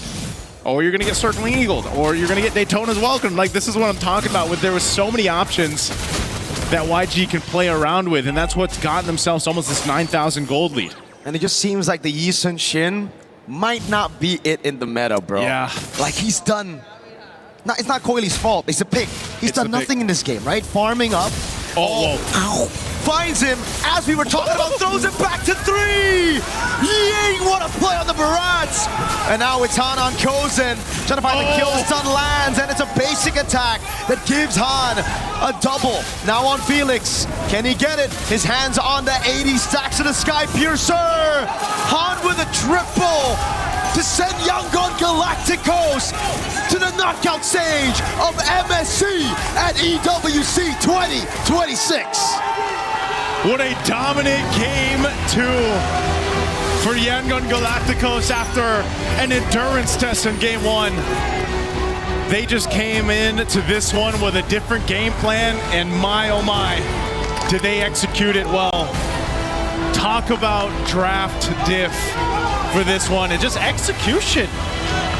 Again, Yangon Galacticos, familiar names across the board for the most of us here that have watched international MLBB, and they are a team that just does it so well in so many different ways. And they're definitely going to be a force to be reckoned with in the knockout stage, man. Again, that mobility that Matilda brought to this, and I mean, to make an Ixia work, Mirko it's insanity, but it's the insanity that I'm really liking with our meta. No front line except for Ying, but that was already enough. And again, we saw those moments come through again. Naisu, full barrage, pulled back by the guiding wind. So many times here was just them corralling onto Ying, but then forgetting the plot, everybody else having the time to deal damage, to pick up on those stacks. And once Han got the first 20 stacks, it almost seemed like it was over. Yeah, Han did again. This Hirara, there's a reason why it's 70% win rate. Plus, 70% plus. Because you do things like this, man. I mean, Han was what, 10-0-2 by the end of this? You know, multiple stacks. But also the Eudora. Like, if you get Eudora and Hirara right now, it's almost like, okay, what are we going to do against that? Because even when you thought you were able to get away, look at that. Boom, stunned. You have nowhere to go. Han can just kind of swoop in, clean up that kill. And, you know, sorry, I'm Felix. He's sorry, but Han's not. He goes and gets that triple. So it's just phenomenal execution here. We're going to have to throw it over on stage, of course, with Milosh for our interview. Hello, my friends, and yes, congratulations, they advance on. It's Yangon Galacticos. What a performance we had, especially that game one. What a long bout. Sanji, thank you very much for joining me on here. That game one was incredible, a 30-minute back and forth between you and your opponents at Pro Esports. I want to ask you, why did you pick the Fredrin to be on your lineup? Because it's mostly been kind of redundant at this point. What was the plan behind it? Sanji အရင်ဆုံးတော့ဂုဏ်ယူကြောင်းပြောလိုပါတယ်ပထမဆုံးပေါ့နော်ဒီ Pro Esports ပေါ့နော်ကိုယ့်ရဲ့ပြိုင်ဖက်ဟာလာဒီလောက်မိနစ်30ကြာခဲ့တဲ့အချိန်တာအရှေ့ကြာဆုံးပွဲပဲဒီမှာ Fredrin ကိုဘာဖြစ်လို့ရွေးခဲ့တယ်လဲဒီအနောက်ကဒီ view ဟာပါလဲFredrin ဘာလို့ရွေးခဲ့ဆိုတော့ကျွန်တော်တို့ ਨੇ ပို့ပြီးတော့အဆင်ပြေမှထင်လို့ပါကျွန်တော်တို့ player ဟန်လဲသူ Fredrin မှာ coveted အများကြီးရှိရဆိုတော့ကျွန်တော် Fredrin ကို pick ခဲ့ရပါ The reason that I picked Fredrin was this one will be match for us, and one of our teammate Han experienced a lot with this Fredrin. It worked out really well for you. Now, this was the longest game we've had so far here at MSC, but how do you bring it back? Because there was so much back and forth in that game. How do you bring it back given the pressure that there is in this game on you? အဲ့ဒီတော့ဒီပွဲဟာပထမပေါ့နော်အကြဆုံးပွဲဖြစ်ခဲ့တယ်အဲ့တော့ဒီလိုအရှုံးကနေပြန်ပြီးတော့အနိုင်ရအောင်ဘလို့မြန်ပြန်လုပ်ခဲ့လဲဘလို့ပြန်လုပ်ခဲ့ဆိုတော့ကျွန်တော်တို့တယောက်ကိုတယောက်ယုံကြည်ပြီးတော့ပဲအကောင်းဆုံးဆော့သွားတာပေါ့ဒိန်းနေ defend ပြီးတော့ပဲWe trust each other, and then we fight back together.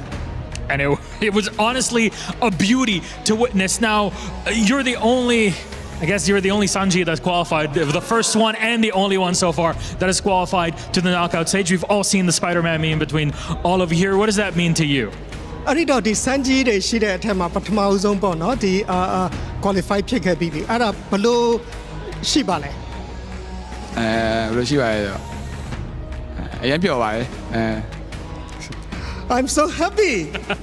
Should be, definitely. And on top of that, you're the Myanmar representative. What does that mean to you also as a representative of the region? အဲ့ဒီတော့ဒီ data အတွင်းမှာ Sanji တွေရှိတဲ့အထက်မှာဒါမြန်မာတဲ့ပထမဆုံးတစ်ယောက်ဖြစ်လာတာအဲ့တော့ဘလို့ပြောချင်ပါလဲဘလို့ပြောချင်လဲဆိုတော့ကျွန်တော်တို့ကအခုနှစ်ပွဲနိုင်သွားပြီးတော့အရင်တက်သွားတာဆိုတော့ကျွန်တော်အရင်တက်သွားတဲ့ပုံစံမျိုးပါပဲအဲ့လောက်ပါပဲ I would like to say that we have won 2 games already, and then I'm the first one who is in the next match. It's a great thing. Is there anything you'd like to say to all the fans that are watching you right now, and also for all the teams that you'll be facing off against in knockouts? အဲ့ဒီတော့ဒီ knockout team မှာပေါ့နော်အစစ်မှာဘာတွေပြောချင်တယ်လဲနောက်တစ်ခါဒီကိုကြည့်နေတဲ့ fans တွေပေါ့နော်သူတို့ကဘာများပြောချင်ပါလဲနောက်တွေ့မဲ့ knockout stage မှာလည်းကျွန်တော်တို့အကောင်းဆုံးရှင်မြန်သွားပါမယ်ကျွန်တော်တို့ဆက်လက်အားပေးပါအောင်လို့ပြောချင်ပါတယ် I would like to say in the next match on the knockout stage and keep supporting us. Thank you. Thank you very much, Sanji. Once again, qualified into the knockout stage, it's Yangon Galacticos.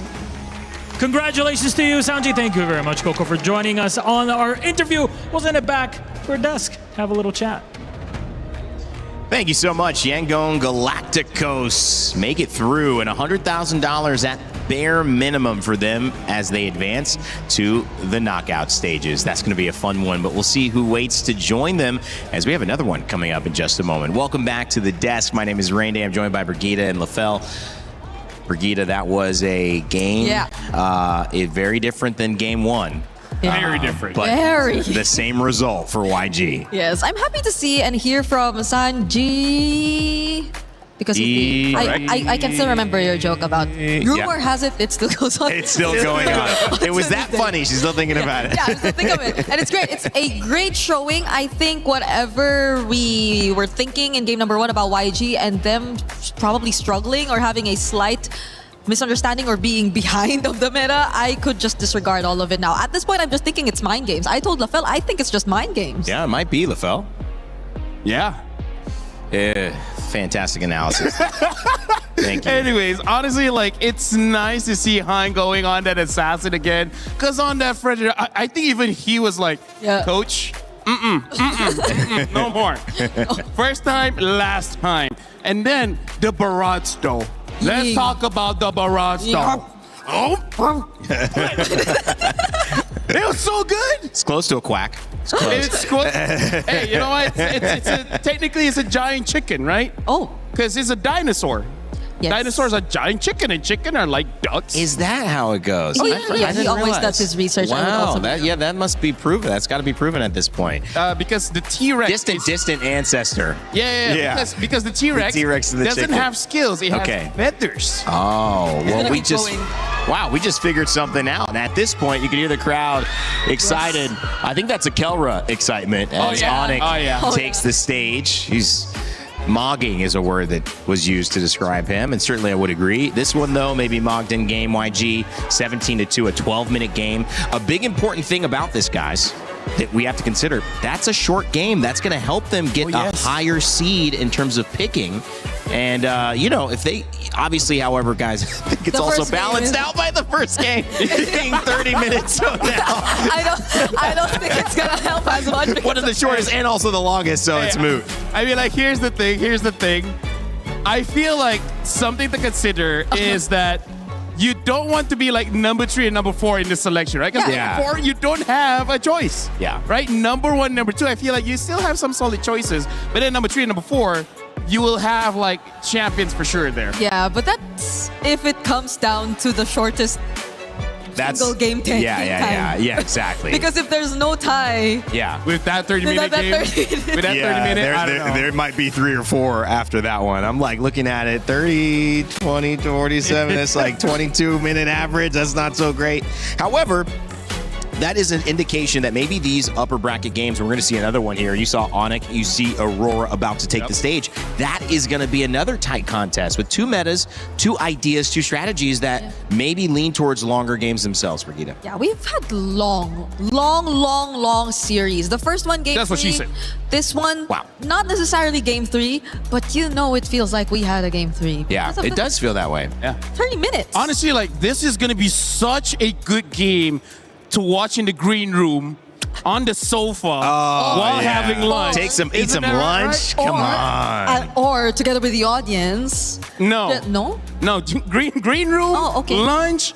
That's going to be good with Aurora, though, can you, I mean, it might be 9 minutes. What? You can eat lunch? With like a Raphael Amid again? Maybe, who knows? Can we eat lunch? I saw someone. Did you see that? You know what I want here? Guys, do you know what I want at the venue? I'm just going to say it. It's personal preference, ice cream. Oh, that would be so good, bro. If there's any way we could like have an access to ice cream. Yeah.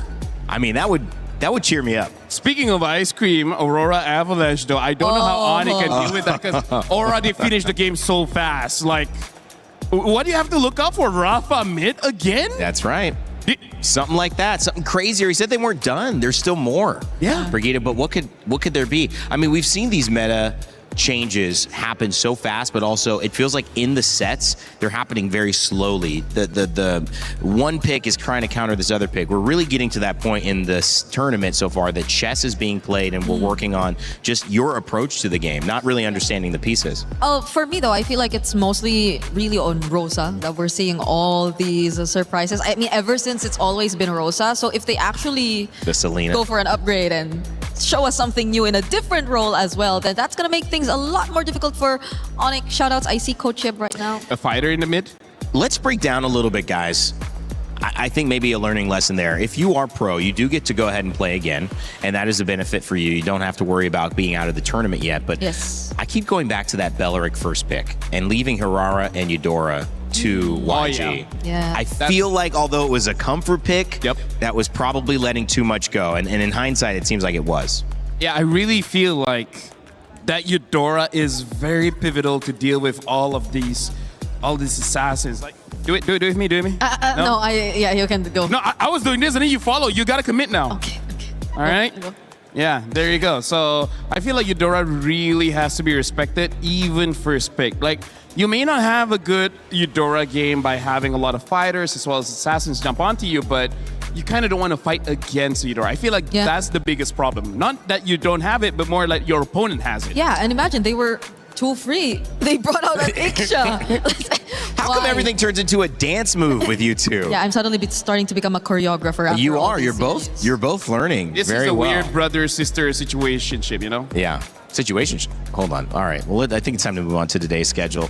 We're getting wacky up here on the panel, as we like to do here at EWC. Yangon Galacticos take a 2-0. This was the game Brig was talking about earlier, saying, I think this is the one that can go 3 games. It kind of did. It kind of did. It kind of did. But the one before actually went 3 games, and that was Selangor Red Giants and GK Esports. Well, we see another surprise here.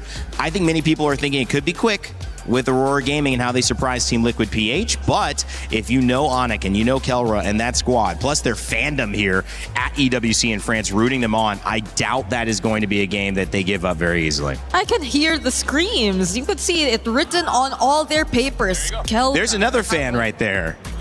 Boy. One who will be seated here in just a bit. Yeah, he might have access to the stage. Oh, no. Oh, no. We're going to change out our panel pretty soon as well. Make sure if you have your idea of who you think is going to win in this Onyx and Aurora matchup, or even Team Liquid PH versus Entity 7 later on in the day, get your pick'ems in. You have the chance to earn $300,000 of your share of prizing just by participating. And what's the worst that can happen? You're wrong. It sucks to be wrong, but hey, that's c'est la vie, right? We're in France. You can be wrong about some things. At least you participated.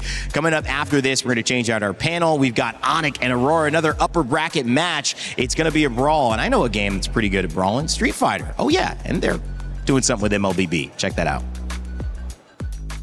Human body was built to move, not trapped at a desk in one singular posture for 12 hours a day. It's time your chair evolved. This is Secret Lab Titan Evo. Ergonomically engineered for you, gamers, hybrid workers, artists, backing your every move.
thinks he can come in here and play my game.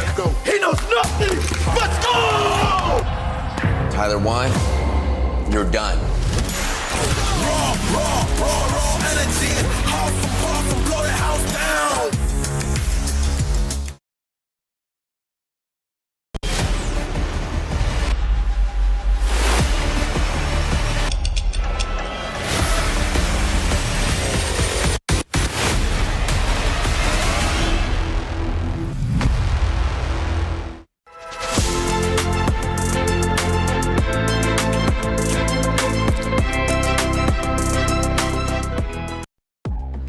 Welcome back, ladies and gentlemen, to the Lenovo Legion Gauntlet here at EWC 26. We've got MSC action all day long. 2 series down, 2 to go. And this one's another upper bracket match, which guarantees the winner of a spot in the final 8 and also $100,000, something that you can be very happy about leaving Paris, France with. For the loser, they're still alive and they will face off in an elimination match later. But of course, I'm joined by 2 amazing panelists to talk about all the storylines that'll be developing. Renmar and this time, Gideon, my man, off the desk, joining us on panel.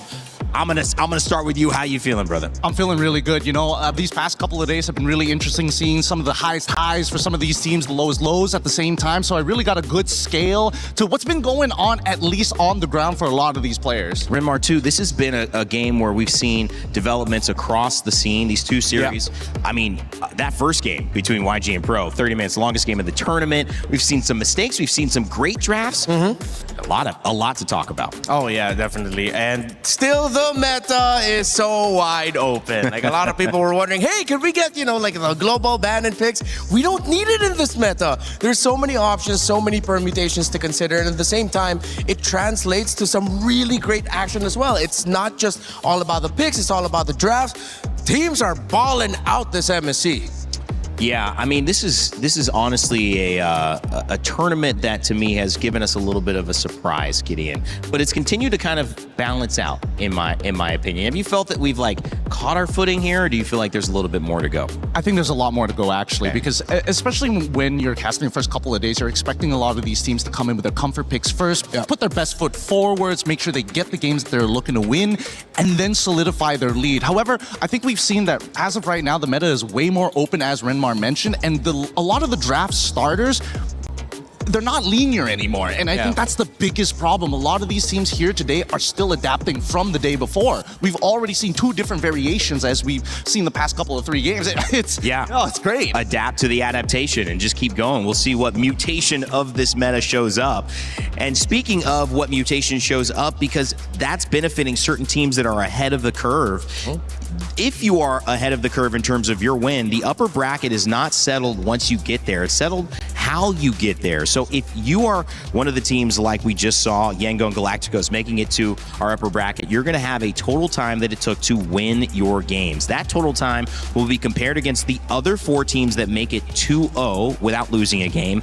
And the fastest total game winning time will have the first pick of the other 4 teams that qualify, having had a loss, 2-1 in our elimination matches, who they want to play in the knockout stages. So essentially, you get the fastest time, you win the fastest, you're going to have your first pick of who you want to play in your quarterfinal. The lowest time is going to be given their quarterfinal in the 4th position, which Renmar means there's another layer of drama, spice here in France for MSC. Yeah, and it fits the meta so well because teams are encouraged to go faster. Teams are encouraged to not really wait for a certain point for their winning condition. They want to get their winning condition as early as Turtle 1, as early as the first few kills in the first 3 to 4 minutes of the game, and then you snowball from there. All right, well, it's time to bring up our Crunchyroll story of the day. And of course, when you take a look at it, this gives us some nice highlights, but this one is done with the GOAT, now with the Sky King. We've seen Carl Teasy and Team Liquid, the GOAT, find their way into an elimination game. Maybe something that they'll be able to work on. We'll find out in just 1 series from now. But it is up to the Sky King here on this stage to prove that he has maybe the main narrative in this tournament. Yeah, because now people are looking at TNZ based off all of the rumors and the scrims, quotes from the players.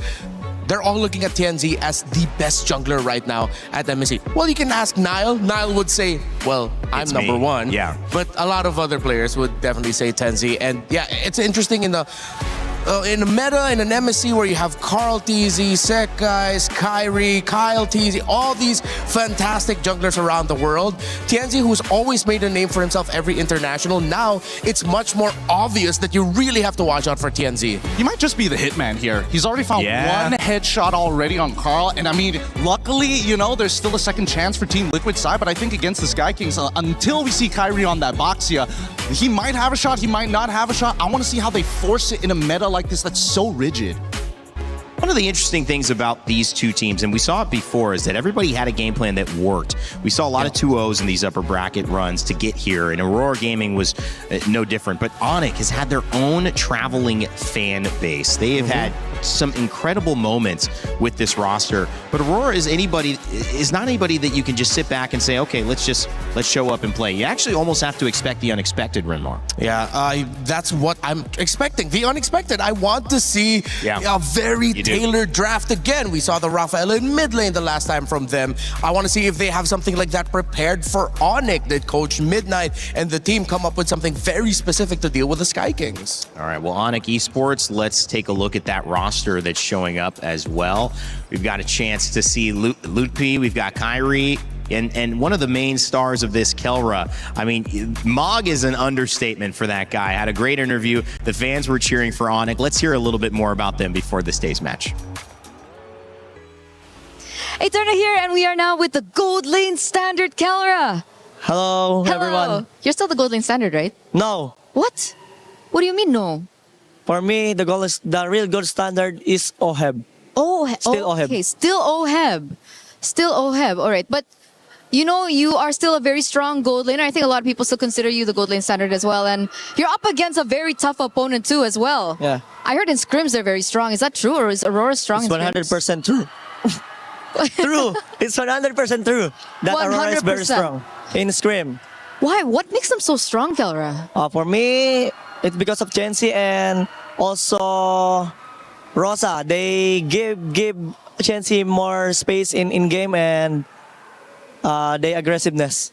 Speaking of Rosa on the Selena last year at MSC, I know you're under a different banner, you're under Onyx PH, but they beat you in groups. Yeah, I want to take my revenge with Kyrie right now. Take your revenge with Kyrie against Aurora? Yeah. You have something to say to them? Oh, just good luck and have fun. Chensi, let's play basketball after this match. And Lunar, let's play basketball again. Again? So you played basketball already together? Way back in M6. Oh, who won? Okay, I think he lost. He won. I won. Okay, Kelra won. But what about this match? Who's gonna win? Let's see. Let's see. Be humble, sit down. Earlier on, you mentioned Kyrie. What? Do you think Kyrie is on par with Tianzi in the jungle position? Kyrie, Chensi. Okay, so Kyrie's better than Tianzi. But little bit. But a little bit. Okay, little bit. So, coming into this, you're confident? 100% confident. Is there going to be a challenge for you? Yes. There is a challenge. What's the challenge? Chensi's Hirara. Oh, Tianzi's Hirara. I don't think that's going to be let through. So, good luck, Kelra. Thank you for this interview. We're going to throw it over back to you guys. I would have loved to see that basketball match. We have a court here at EWC. Yeah. I mean, we can get some shots up. Hopefully, they got to watch out. Kelra is really good at shooting three-pointers. Yeah. Like, the humility was there, though. He didn't want to say that he was the winner, but he had to correct Eterna, right? Yeah. He had to correct her. I also love the fact that he only talks in statements. It's just factual every single time. He doesn't pose, he doesn't give you any kind of space to be like, oh yeah, I'm going to... No, this is it. That's it. I love that confidence. Yeah, and strangely enough, even though he hasn't been with King Kong and a team for some time, he sounds a lot more like King Kong now. Or maybe they sound like each other. I'm not sure. Well, when you look at that team, obviously they've got to go up against an opponent that's been surprising everyone. And we thought, can it be the Sky King now that goes down? TNZ has been a threat, but so has Rosa, bringing out that Rafaela and Coach Midnight as well. Even Lunar got a call out. I mean, you know, the only person not mentioned is Pagu here. This is a team that we need to see. And when you put this team together to get here to MSC, their journey just beginning. Now they have a chance to make it into the knockout stages and do it by taking down some of the best.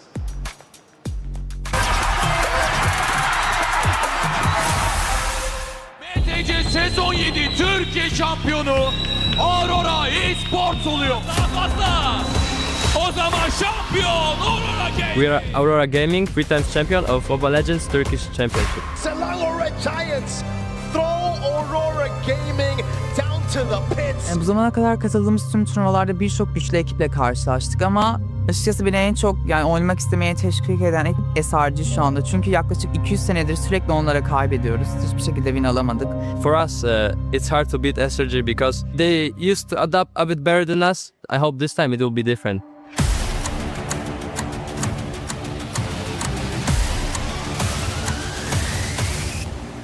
M8 Türkiye'de olduğu için MSC bizim için önemli bir hal aldı. Çünkü M8'de bu MSC'de gerçekten başaracağımızı düşünüyorum. Kesinlikle çalıştığımızın hakkımızı vereceğimizi düşünüyoruz ve kesinlikle bize karşı güvenen herkesin de güvenini kıracağımızı düşünmüyorum ve kesinlikle bu sefer birinciliğe oynayacağımızı düşünüyorum. Finale kalacağımıza inanıyorum. I want to prove that we can compete against the Southeast Asian teams and we can actually be the strongest team. To do everything they can to defend, but Aurora Gaming have locked on the base. What can they do against this force of nature? The upset of the day happened. The champions go down. To all the fans around the world, Aurora fans, we want to prove that we are very strong and we want to make you guys proud. So keep supporting us, guys, and keep watching. Well, Turkey very, very happy with that result. Aurora Gaming looking to continue. Rinmar, with everyone knowing you're putting up a surprise, I mean, can you keep surprising people? I still think we can, and I still think they can, but for a lot of people, I feel like if this was at any point in time, it would be very unexcited. But I think it's one of the first rare times where we've seen Aurora Gaming is leading a prediction against Onic. I think there's some amazing. It's some really good arguments here. I think that this is one of the few times that Aurora Gaming are coming into this with the perfect storm. I mean, our international at the end of the year is going to be in their home country. So this year is going to be huge for them. On top of the fact that the meta actually supports a lot of their players in their previous history. They played it before. So they've got a backlog and plenty of wealth when it comes down to creative drafts. That M Series being held in Turkey. What a great place. A stop off normally when we head to Riyadh. However, this time around, it's all Paris, France. Aurora Gaming representing Turkey A, trying to keep surprising their opponents, and they'll face off against Onic, who want to represent not only the yellow, not only the fans here in the building, but their shot at taking down the team that looks untouchable. Will Kelra really claim the gold standard in this matchup? Because if he's going to do so, it puts Onic in a dangerous position. Getting ready for our third series of the day, $100,000 and a spot in the top 8 knockout round on the line. It is Onic versus Aurora Gaming, both 2-0. Somebody's gonna lose, so let's kick it off. Thank you very much, guys. And oh, wow. First up, before we even talk about match 3, let's touch on match 2 because the first game went on for half an hour, the longest thus far in MSC. But the second game, it flew by in a blink of an eye. It was clear that the first game was kind of the big, I guess, the piece that broke the camel's back. Because in a moment like that, you're thinking, all right, a back and forth 30-minute, there's no way we can continue having this for game 2, for game 3, and that was indeed the case. It's so exhausting mentally to keep that up game after the other, and honestly, it just worked out well, right? Myanmar moves on, we get to see them in the knockouts, but that's for later, Rose.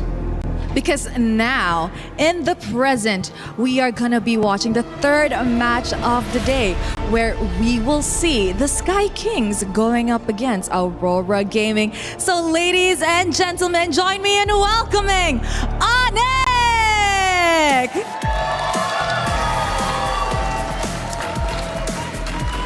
The Sky Kings are here to claim their knockout stage ticket with a meta that they are oh so comfortable with.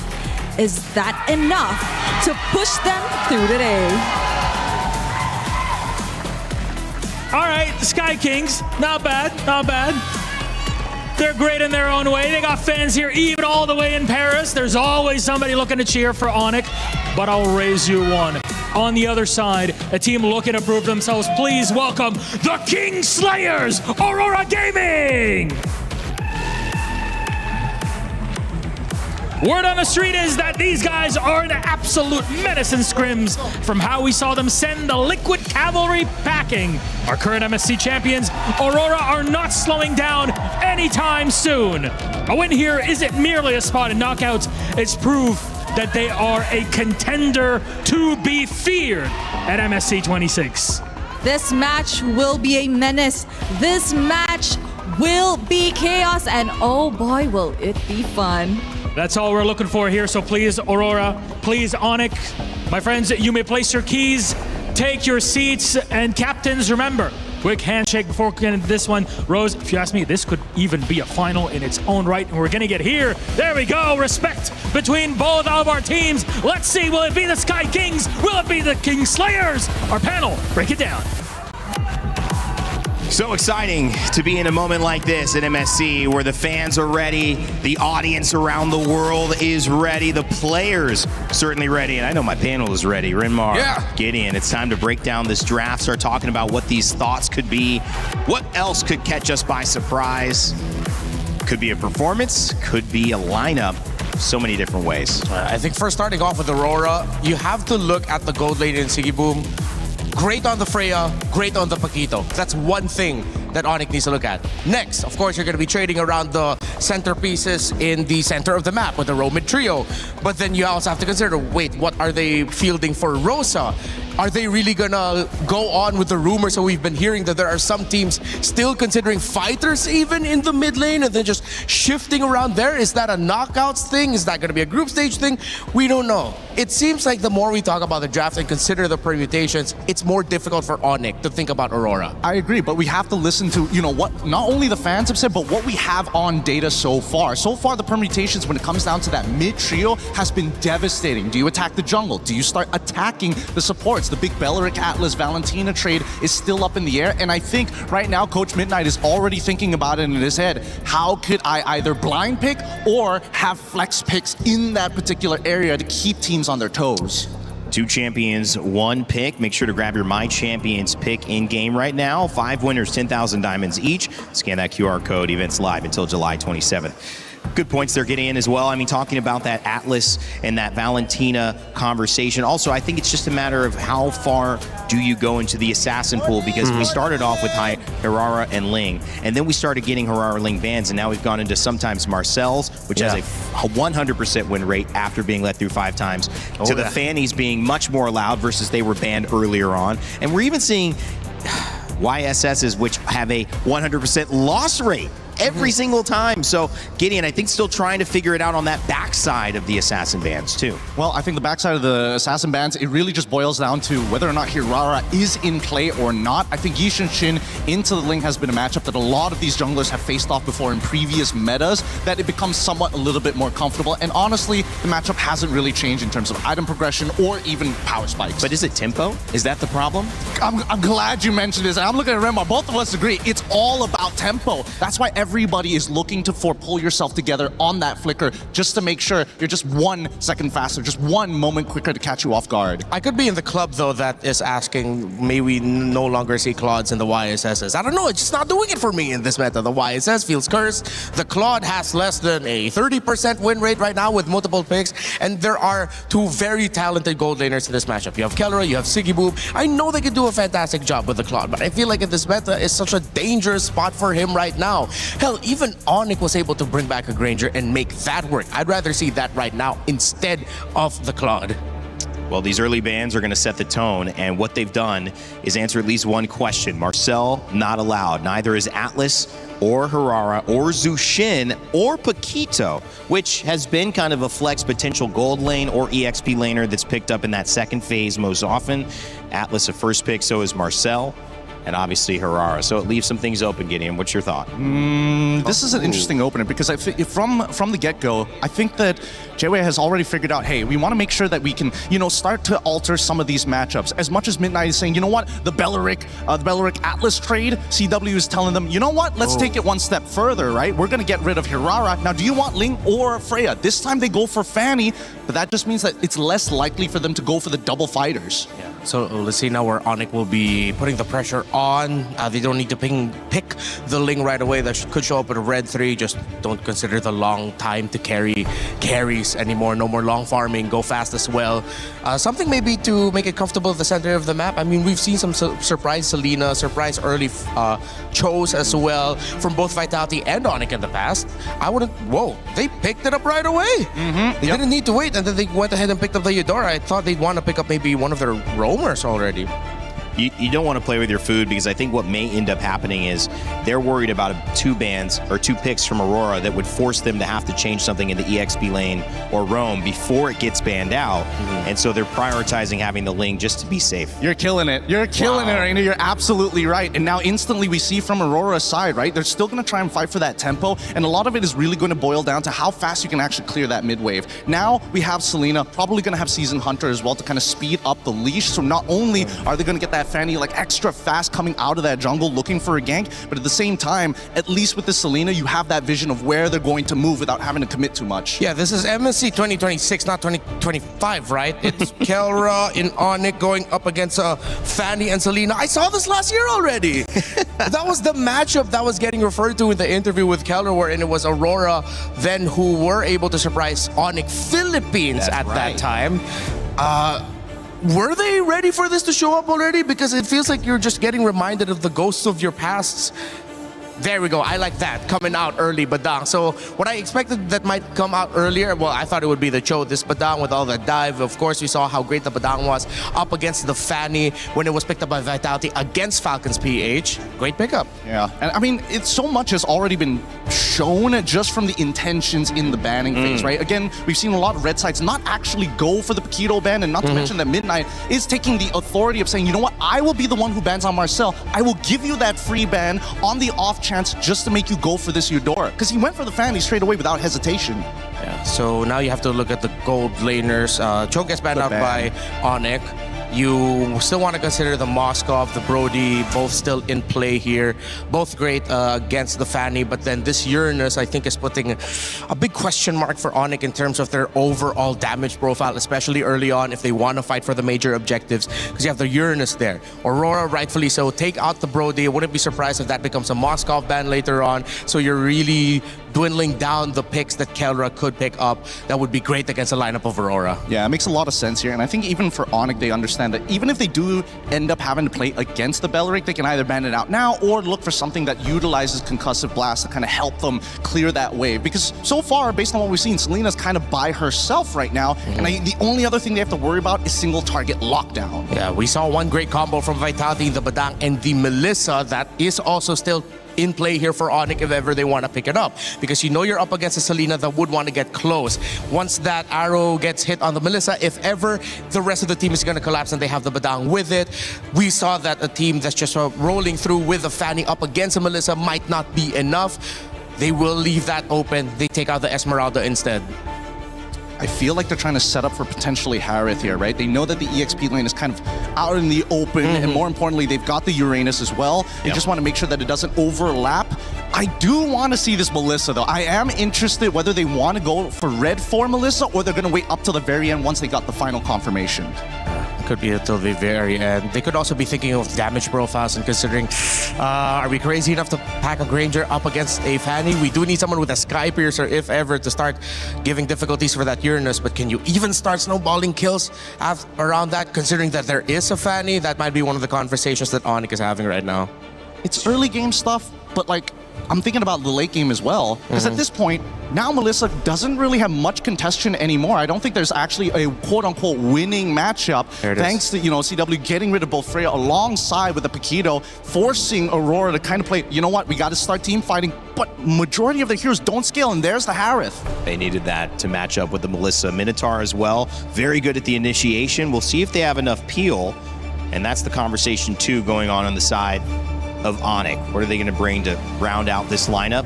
I'm thinking maybe an Alice would be their last best bet. Alice versus Uranus in lane, and then you also have the AoEs to mess up with the Harith.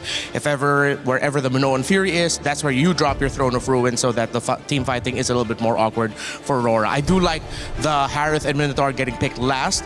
It's one of the heroes that, despite you not having a ladder reach, Minotaur covers a lot of space with the Minoan Fury that would make Melissa quite troubled but not countered. Yeah, I think there's also an argument for, even Phoveus to a certain degree, right? Do you want to have a strong side lane or a weak side lane or something that is contestable? And it looks like they actually want to go for something contestable, right? Interesting. They want to fight, they want to engage, they have it all in this package within Sora. Wow. Honestly, looking at the lineup, you could cover up the names and it would be hard to tell who's who. Except so far, Melissa has just been great so far in this tournament that it's hard for me to lean away from the Onyx draft. Maybe it's really just because of the Melissa's record right now that I'm favoring theirs a little bit more, but don't get me wrong, Aurora has answers. Well, this is going to be a matchup between the jungle and really between all the roles here, whether it's Kyrie or TNZ or whether you got Kelra and Siggy Boom. It's a matchup of even coaches and minds and maybe just the leading edge to MSC. Who knows what to play a little bit better than their opponents. Both teams have knocked anybody who's challenged them back down to the floor. One of them will take their first blow today. One will move on into the knockout stage. Let's get it started and send it over to your casters. Thank you so much, panel. Here we go. This is the most anticipated match of the day. It's the battle for knockout stage. One whole match. Could be 3 full games of this incredible matchup to send us one team to the top 8. The last one. I mean, Aurora has just shot into the limelight, and now they're going up against another huge, fierce opponent, Onyx. Another favorite for this event. Can Aurora take them down, or will Onyx show that they are still champions in their own right? TNZ early on already. Trying to go in. Whoa! A lot of damage. TNZ falls. First blood over to Kyrie. Maybe biting off a little bit more than he can chew. That was very much TNZ-esque, but not the TNZ you would expect here after that match against TLPH, where we saw such a clean TNZ. Getting a bit too feisty early on could work, could also bite you back in the butt. Emblems though, we gotta take a look at the checkups here. Bargain Hunter already to pull yourself together for both Minotaur and Melissa. It's also the Wilderness Blessing here for Rosa instead of what we've seen from Moreno, the Bargain Hunter, or even the Season Hunter for a lot of different Selenas. Keyboy doing really well with these walls though. Even that earlier catching TNZ, the wall just came out of nowhere, able to stop him. And Kyrie immediately capitalized on it. We just saw it once again to slow down Bagu, to, if you're going to come into our jungle, be ready to possibly be taken out. And that is what Onyx has already shown Aurora. We got to take a look at the bigger picture as well, though, for Aurora. They have the 2 lethal ignitions. One burst, one good arrow could send Onyx back a lot, but I think Onyx just have the counters here. Missile arrow. Speaking of arrows, a lot of damage on a Keyboy. Brings it down to about 20%, but Kyrie maybe looking for the re-engage here. TNC's there as well. Wants to dive in, not going to fully commit. Aurora's learned their lesson. They're going to kind of take things slow. No purple buff just yet for Kai. He's going to be delayed quite a bit here. TNZ should be able to get it before Kyrie, and you can already see Rosa here trying to maybe force out a retribution, but knows that it's a bit too risky to go all in. Arrow lands. Oh! Rosa takes the purple. Very well done, but Lunar taking a lot of damage. Loopy able to get the kill. TNZ wants to engage as well, but look at the damage. Keyboy tries to stop him. TNZ can't be stopped. Gets the kill on a Loopy, but now Pagu in a little bit of danger under the tower. Kyrie doesn't want to let him get away. Tempest of Blades does come down. Kyrie in a bad position though under the tower. Has to back out, but Keyboy wants to chase it as well. The response, Keyboy bites the bullet for diving too deep. No purple buff on the Ling, and you can see instantly a massive mistake, I'd say. In those blades, he couldn't catch all 3, or even couldn't catch 2. Caught 1, and that was about it. We take a look at the skirmish again. Early on, it was TNZ going in a bit too aggressive. Now the bottom lane, live view. All right, TNZ doesn't go for the kill. But then it starts off with the purple buff being stolen away here. Keyboy as well wanted to go for the pick, but this is why the Minotaur is so good at making him miscalculate. You can see a bit of frustration there for Keyboy. The heals from the Minotaur, it gets bigger as you get lower. All right, so each team has now made their small mistakes and recovered from it. Gold at a standstill, and it's still first turtle. We're almost 4 minutes in, and the first turtle has not been taken. Blade does get locked in for TNZ, going to be able to see a little bit more damage for this turtle. The thing is, Strex, and I think for a lot of the viewers, man, we are so used to seeing tank jungles that they usually just don't retreat for their buffs. For Assassins, I think their buffs, purple mainly, is more important than these turtles. So As Kai, I think you gotta be a little bit more concerned about your purple buff. You need to take it away. If it's getting threatened, retreat. It's all good. Aurora, though, with those 2 kills up top, will be able to pick up the neutral objective for free. And now it's back to a level playing field. Oh, what an arrow there. Crazy angle. Sigiboom and Kelra have been going head-to-head. The range on Kelra is almost matched, honestly. Sigiboom's, even with being outranged by the metals, he's still able to kind of keep up in this lane. Lunar. Down on the top side. Lunar may not be able to get away from this. Tempest of Blaze does come down. They're able to collapse on him. Lupi gets the kill. Tienzi's got to get out of town. Over to safety. Another kill into the Book of Onyx. Onyx is just playing it so slow, trying to read out Lunar's movements. And so far, they've done a good job at doing that. Abyssal Arrow lands again for Rosa. Just a bit of poke onto Keyboy. But it's all about that right now, Onyx. They know there's only one lane right now that they can really punish, right? In the mid lane, it's just the Minotaur and the Selena way too good at escaping. Did Tienzi get that one? I believe Tienzi did with the Retribution. Kyrie's Retri was still off, and now he goes for yet another invade. Tienzi. Sans, though. Nice knock up. A lot of damage. Sans goes down. Aurora able to find pick after pick in there, constantly just testing the waters, pushing in, looking for any target. Arrow comes low. Kelra in a little bit of trouble at a tower. The go away does come out. Rosa doesn't have another arrow to fire off. And Pagu can't connect. No wonder we've heard shouts for Aurora being #1 with another team. And scrims, dude. They're so good at taking these awkward fights. Onyx built a composition that wants to go in, that wants to just dive straight. And it's really good at countering the Assassin jungle as well with the Eudora and the Melissa. But if Aurora find a way to split Onyx up and take these individual 1v1s everywhere across the map, it just gets so awkward for Onyx composition to react to it. And it's all about the positioning for Aurora right now. Even Pagu coming in, keeping vision. We talked about splitting them up, and then we have Rosa in the river shooting out these arrows. One does connect onto Lupi. Tienzi decides not to get involved. Pagu making his way up as well. Another arrow comes down, lands on a Keyboy. Keyboy in a lot of trouble, will fall. Rosa now gonna reposition. They claim the turtle pit, and Kyrie has no way in. Tienzi wants to find a target. Kyrie's forced to Finch Poise, and now Onyx is backed off to the jungle. Rosa on the Selena, an absolute beast. We saw them knock Onyx Philippines down to the lower brackets of the group stage just last year in MSC 2025, and it was also with Rosa on the Selena. Look being mid. A lot of damage. Lupi trying to defend. Big Minoan's Fury on multiple members. Whoa. Into the back line. Tempest of Blaze does come down. Kyrie able to find Tienzi. Lupi very low, but still survives. But Rosa gets a kill on Sans. Rosa looking for more. Looking for another air to shoot out. Decides not to do it as Pagu and Rosa back off. It's Tienzi for Sans. Onyx wins out on that one. Crazy skirmish. Kai's recall gets canceled. Now Lunar wants to go for the cut. Ooh, Kyrie under the tower. Not in a safe spot. Does have full energy. Should be able to get away from this to safety. But the tower will fall on that top side. Again, it's Aurora just making these moves proactively around the map. Yeah, they went in under that tier 1. It was a bit of a mistake, but it was a risk that they were willing to take to push their lead even further. They didn't lose too much. You gotta remember right now that even if Tienzi dies, Lunar, or even Sigiboom, they're not gonna give out any bounties. It's all about Rosa. He needs to stay alive, but the others can dive. They can pull out these gambles. And Onyx are still behind. A whopping 3,000 gold behind. Kelra's not given space to actually farm out, and it's because of these arrows again from Rosa. Not only that, but even when Onyx able to get a kill, they find Tienzi earlier. Aurora's movement on the map has been so crucial. They find both offlane towers. They're consistently hunting for this mid lane tower. They aren't only evening out or winning the skirmishes, they're winning on map play. Just truly have become a whole new into this MSC. It's all about defending the mid lane right now for Onyx. Damage control, trying to get space for Kelra to farm out. Haas Claws built up by Kai. The Flask of the Oasis as well. The Orange secured by Kai, his own, but he's still falling behind a whole level down of Tienzi. Onyx gotta look for a big set, but even then it's gonna be very, very tough for them because Aurora have ways to deal with it.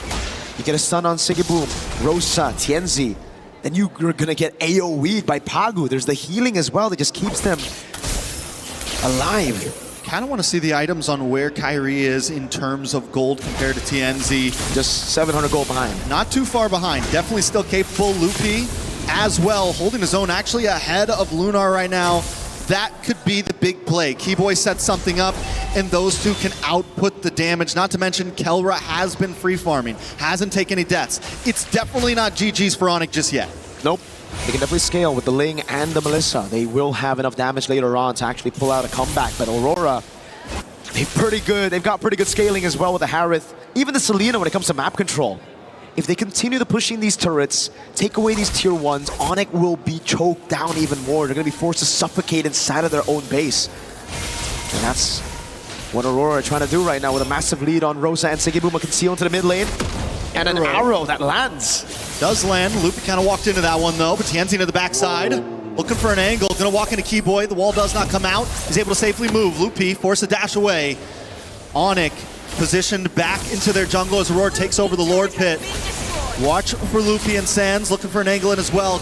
Kyrie forced up to the top side to try to defend the tower. This could be the play for Aurora to burst down this Lord. Tianzi will get caught by the fist crack. A lot of damage. Everyone piles on top of him. Ooh. But he's still able to get away. Onyx now in a little bit of trouble. Sans to the backside, taken out by Sigiboom. Zmon's forces dropped, and now Loopy will be shredded down as well. Rosa finding that kill for himself as Kelra tries to pop off. Doesn't have to go away. Caught in the midst. Kyrie able to find Sigiboom. Tianzi finds Kelra. It is hell in the land of Dawn as Keyboy tries to get away. But Aurora comes out on top once again. Tianzi goes back to base, and the Lord is still up. They're just too good in this meta. Oh my god. The healing coming in from Pagu with the Minotaur and Tianzi with the cleanest cables to get away from Kai, who's hunting him down with the Finch Poise, even with a purple buff. And you can see that delay from Tianzi got Kyrie into such an awkward spot because he already used so much of his energy to use the Finch Poise to try to chase Tianzi down. Then Aurora through that skirmish, really just utilizing a sustain out. Oh, these guys. Live game, thought we were still in the replay person. These fights have been phenomenal. Great steal by Kai though. We're seeing the glimpses of that M3 Ling Kyrie that really shocked the world with his crazy pattern. Again, reacting to the moves around. Shout out to Seer there, shout outs to him. Biggest Aurora fan in the building. I like to see it. Both junglers right now, Tianzi able to get out of that fight earlier, getting hit by the fist crack. No purple buff, this is true. Maybe we get the anime battle right here. Kyrie, Tianzi does not have vision on him. He's gonna go back to safety. Kyrie's not gonna force it, he's just, I mean, they know. They know. Either one to probably, oh wait, no, Tianzi's like, let's do it. Back in the mid side, a little bit of damage, they're able to take the tower. An intense game of MLBB with the Lord still up top. Aurora taking things slow. Abyssal Arrow lands onto Kelra. Not gonna bait out any of those battle spells just yet. Kyrie sent into the bottom lane again. 2 holy shields. Oh, it's down right in the 12th minute. Very well done. Loopy takes a lot of damage, forces dash back. Pagu comes in with a big Minoan's Fury. Able to get the pop off. Tianzi finds Loopy into the backside. Kelra and Keyboy also taking a lot of damage as Sigiboom drops in. More damage onto Kyrie now. Kyrie looking for an angle in as Kelra gets free shots from the backside. The Lord has broken through. Aurora decides to back off. Lunar still keeping vision as the rest of the team moves back, waiting for the next wave. There's no mid side. They're waiting for the minion to drop. Onyx has lost an inhibitor as another wave comes crashing down the mid. These arrows are landing like it's a point-click stun. Sans! Tianzi takes him out. Kelra forced a dash back. They've broken through. Still 2 towers on the bat side, but Aurora doesn't want to let up just yet. Lunar backs off. Rosa keeping an angle, waiting for those arrows to come through.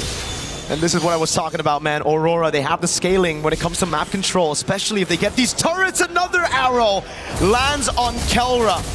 Mans has no damage on minions right now, and the Abyssal Arrow will just constantly keep on coming. And so they're gonna have to react to Pagu Lunar up front, and then the arrows.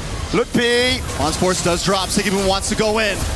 The arrow puts out a lot of damage on a Loopy. Another arrow drops, and Keyboy drops as well. Sigiboom with a double kill. Tianzi under the tower. Sans has no way to escape. It's Kyrie against the world, along with Kelra. But the damage is just too much. Rose into the back line. He wants Kelra. The go away comes out. He dashes back. Aurora not done just yet. They got one more inhibitor, and Sigiboom finds Kelra. Aurora Gaming under the tower. Take out Onyx and take game number 1. Rosa on the Selena, an absolute masterclass from Aurora Gaming. We've heard the shouts. We've heard the rumors of how strong they were in scrims.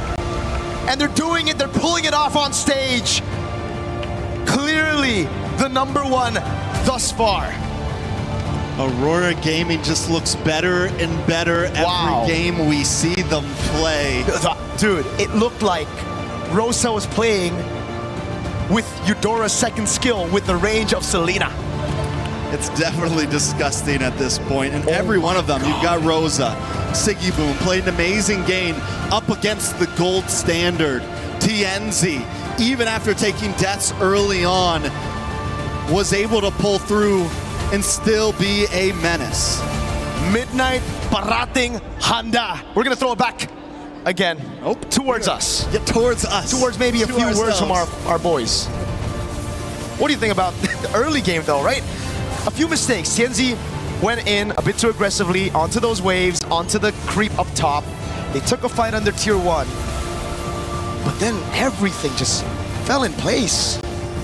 Aurora continues to surprise us. And I think after this match, we can no longer be surprised. We just have to know that Aurora is the real deal at this point. They are aiming for not just a top 8 finish, they're aiming for a finals right now. Still 2 games to go though. Onyx played a good start, honestly. Keyboy was able to do well at a few moments. Everyone kind of had their moments.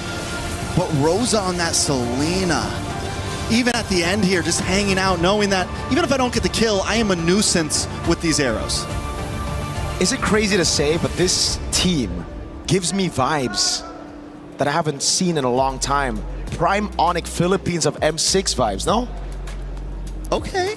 No? I see, like M6 Onyx Philippines when Kelro was on the team, finally gets the World Championship. I think Aurora Turkey, though, still has like so much of their own identity. Like, they do. They really do. Rafael Amid. Rafael, that's what I'm saying. They're still able to pull some of these crazy picks. It's the same Aurora that I feel like we've always been seeing. It's just more polished and better. That's crazy to say, right? Because all this time, it always just feels like Aurora, they've been good. They've been kind of like creating the meta here and there. They were the ones that started the Harley as well at M7.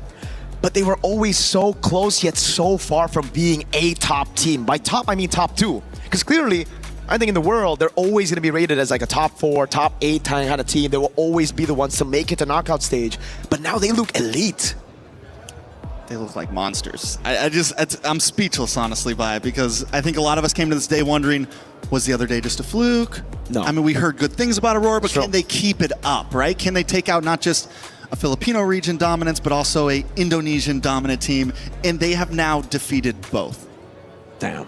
I mean, I'm stoked to see it, man. I always love to see these new regions, pop off. Earlier, Yangon Galacticos, off of a disappointing M7 run, doing a really good job and now making it to the knockout stage already, being one of the first 4 teams to qualify into that top 8. Now Aurora going through, I think, the hardest first 2 matches you could expect from a team in the group stage, going up against TLPH in their first match and then having to meet up against Onyx ID. Speaking of Onyx, though. Speaking of Onyx, we have a guy. I think we have a guest. We have a guy, a dude. You know him? I've heard of him. You know him? I don't think I've ever done an interview with him before. That's cool. Oh, there Hello. he is. My guy, King Kong. How you doing, Hello, bro? guys. Hello. What's up? What's up? What's up? King Kong, first question, man. Instantly, I gotta ask you this question, right? You see the meta right now. You see all these assassins. You see the Selena in mid. How sad is it that you're not here, dude? Because it really feels like it's your meta. Very, very sad. Had to bring that up first. I gotta bring that up first. Playing assassins. What would you have done in the meta, though? Like, would you have dominated this scene? I don't know. I guess we'll never know. I guess we'll never know. Any tips for the sister team, the brother team, Onyx? Did you watch that game? How we feeling about it? What went wrong? Oh yeah, I watched. Give us your viewpoint. Game 1. Advice: maybe just be aware of Aurora's early game dominance, especially the first minute of the game. Earlier, I think they were aware, but it's just that Rosa's Selena mind-blowing. It is mind-blowing. You know, you played with a very, very good Selena as well, one of the best in the world. You know, any advice to deal with a Selena for Onyx, or maybe just, yeah, for Onyx? Advice for Selena, maybe... let me think. 1 second. I think just ban it. Just ban it? Just straight up? Just ban it. Just ban it. Makes a lot of sense. No advices, just ban it. Just ban it. Okay, that's the advice for CW and Yeb. Let's see if they actually take that into game number 2. But now I want to ask your thoughts on Aurora Gaming, because they have looked phenomenal right now, right? They beat TLPH. Very phenomenal. 1. Yeah. Very phenomenal. And now they're on course to actually getting a 2-0 win against Onyx ID. So thoughts on Aurora? Thoughts on Aurora? Actually, our preparation for the next season, every time we have a scrim versus Aurora, our scrims convinced me that as of now, TNZ, best jungler, TNZ. Whoa. Mechanically. Best jungler. Best jungler. All right. Better man. than you. Yeah. What about you? Yeah. Would you Better than me. Wow. Better than me. Yeah, if I will base on our scrims, because we don't do scrims with Team Liquid, Team Falcon, so for me, yeah, TNZ. All right then, man. Thank you so much, King Kong. It's always a pleasure to have you on the mic, man. Always great, always charismatic. Thank you so much. Nice hair, by the way. Good Oreo hair, you call it that. Thank you so much, Sir Mirko. Thank you so much, King Kong. And with that, Trex, I believe we're gonna throw it over to a segment. Yeah, Brigida's got some confessions. What confessions? Let's see. Play is in our DNA. Whenever we let it out, it becomes our superpower. Now imagine an entire city being built to supercharge it. Kadir City, powered by play.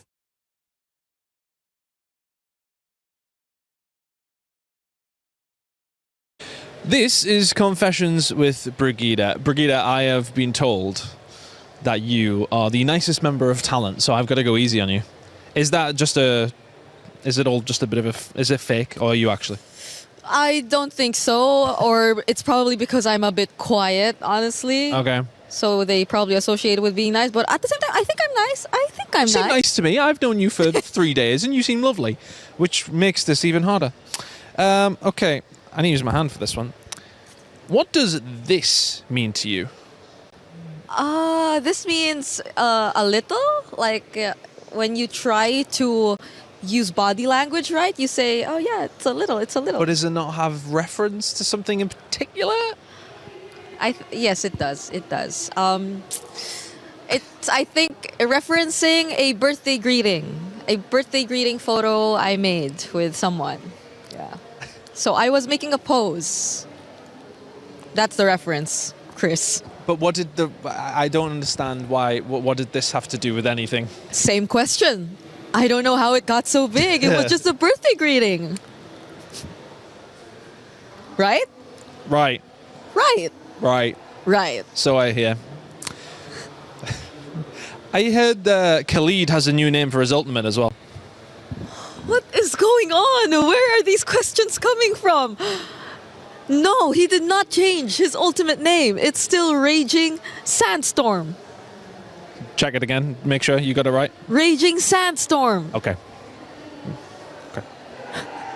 Who's your favorite minion? This is so... Okay, my favorite minion right now... it's See, Bob. I don't know them. You're going to have to explain. Bob. Or maybe Henry. Or James. Since the new movie just came out, guys. Please check it out. Wow. We're not promoting movies here, okay? We're not doing that. Okay. It's not what we do. I heard you're a big BTS fan. No.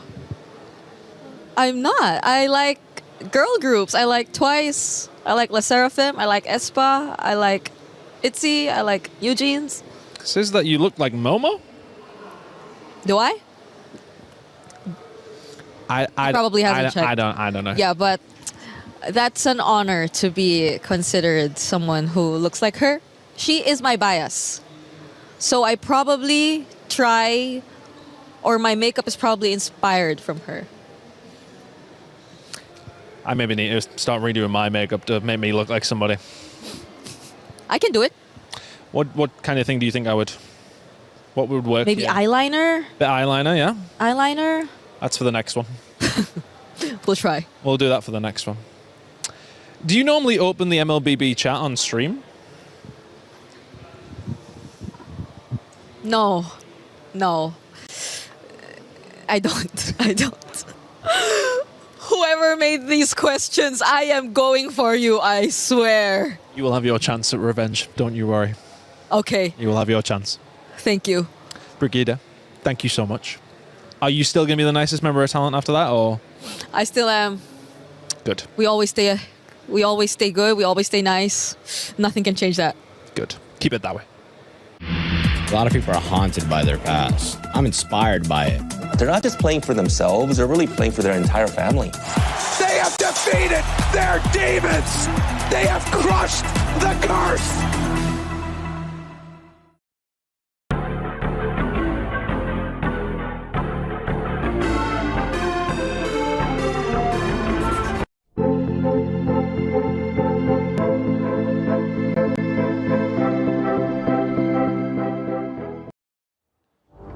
Welcome back to the series of this day. Aurora Gaming in the lead against Onyx.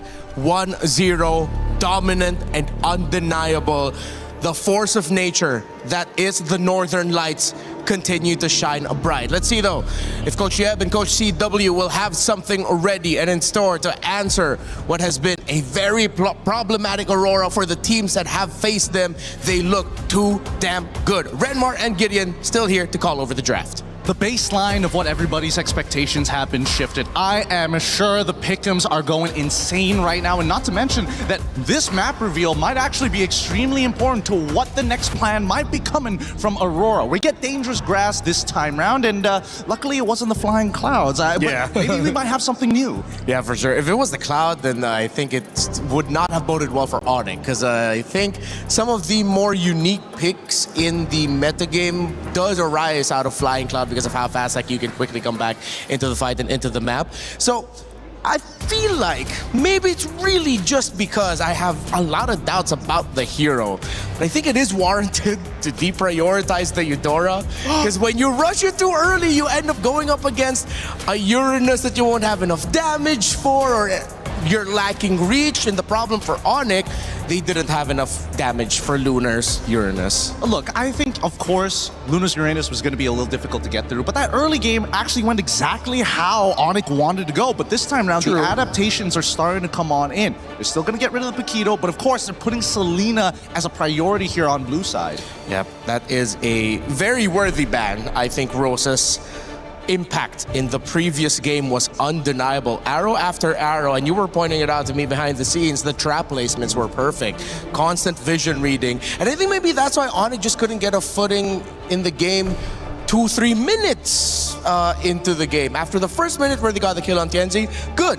After that, it feels like their map movements were just red nonstop. Exactly, and that's why it's always important, because information allows you to make better decisions at a faster rate. And Aurora will always able to assess, well, or at least assess exactly where they need to be. Oh, hey, top side, we've got 3 traps there. We just saw Fanny Abaddon. We got to immediately start moving over to the purple buff side and start stealing away resources. But this time round, at least for Onyx, a lot of respect is put on Aurora. Getting rid of not only Selena, they make sure that Fanny is out of contention. This means the Ling and Herrera trade is in effect.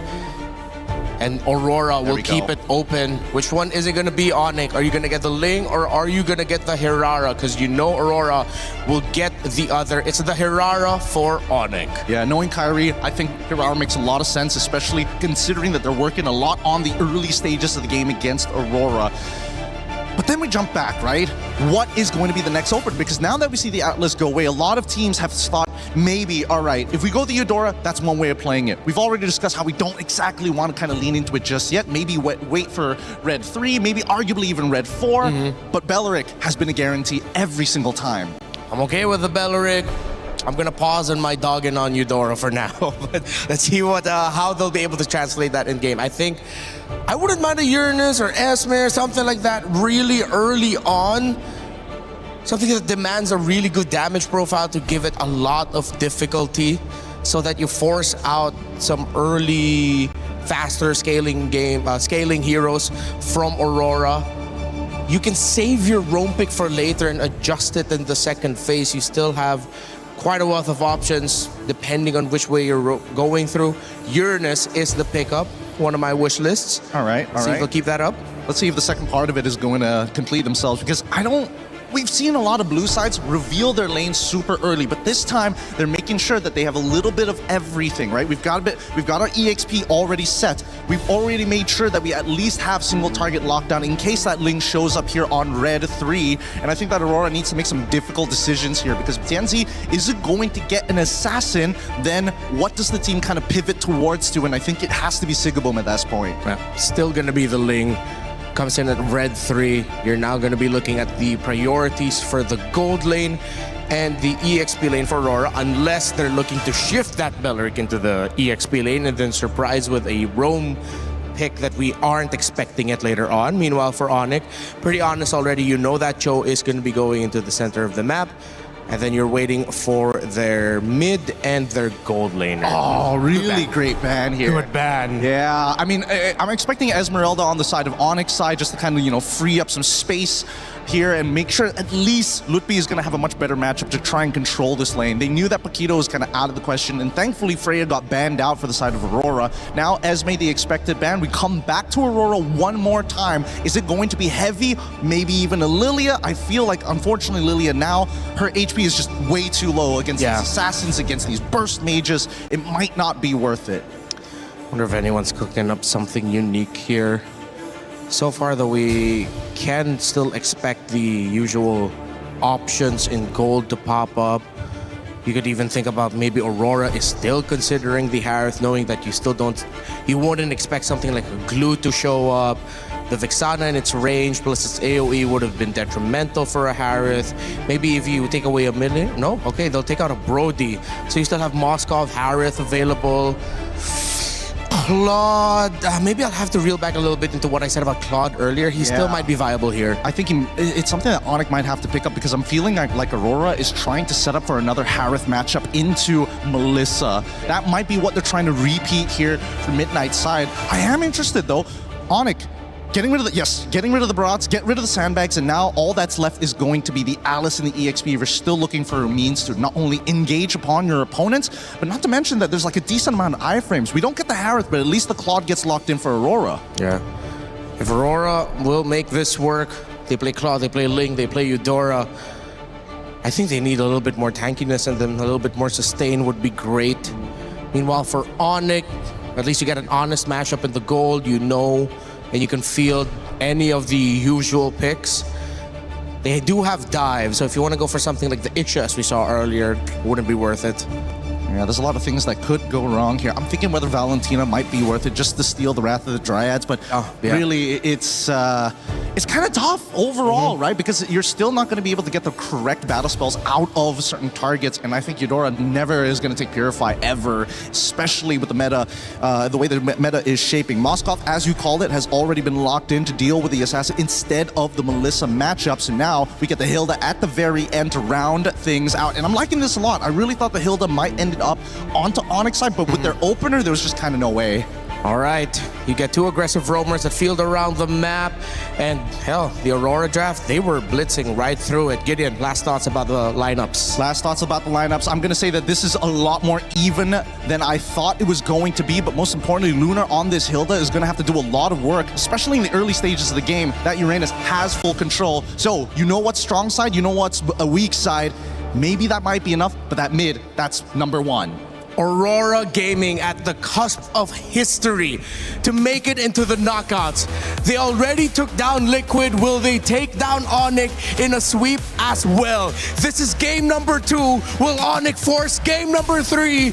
Drex, Mirko, let's go! A back-to-back win, a back-to-back clean sweep from TLPH to Onyx would certainly put them up there when it comes to greatest performances for a team in a group stage, but we'll find out here. Onyx have some solid answers as well, and just like Gideon pointed out, it is much more even here this time around. Yeah, this seems like a much more straightforward draft from both teams. It's honest, it's simple, the game plan is there. There's nothing cheeky, there's no crazy Selena, there's no weird healers on the field.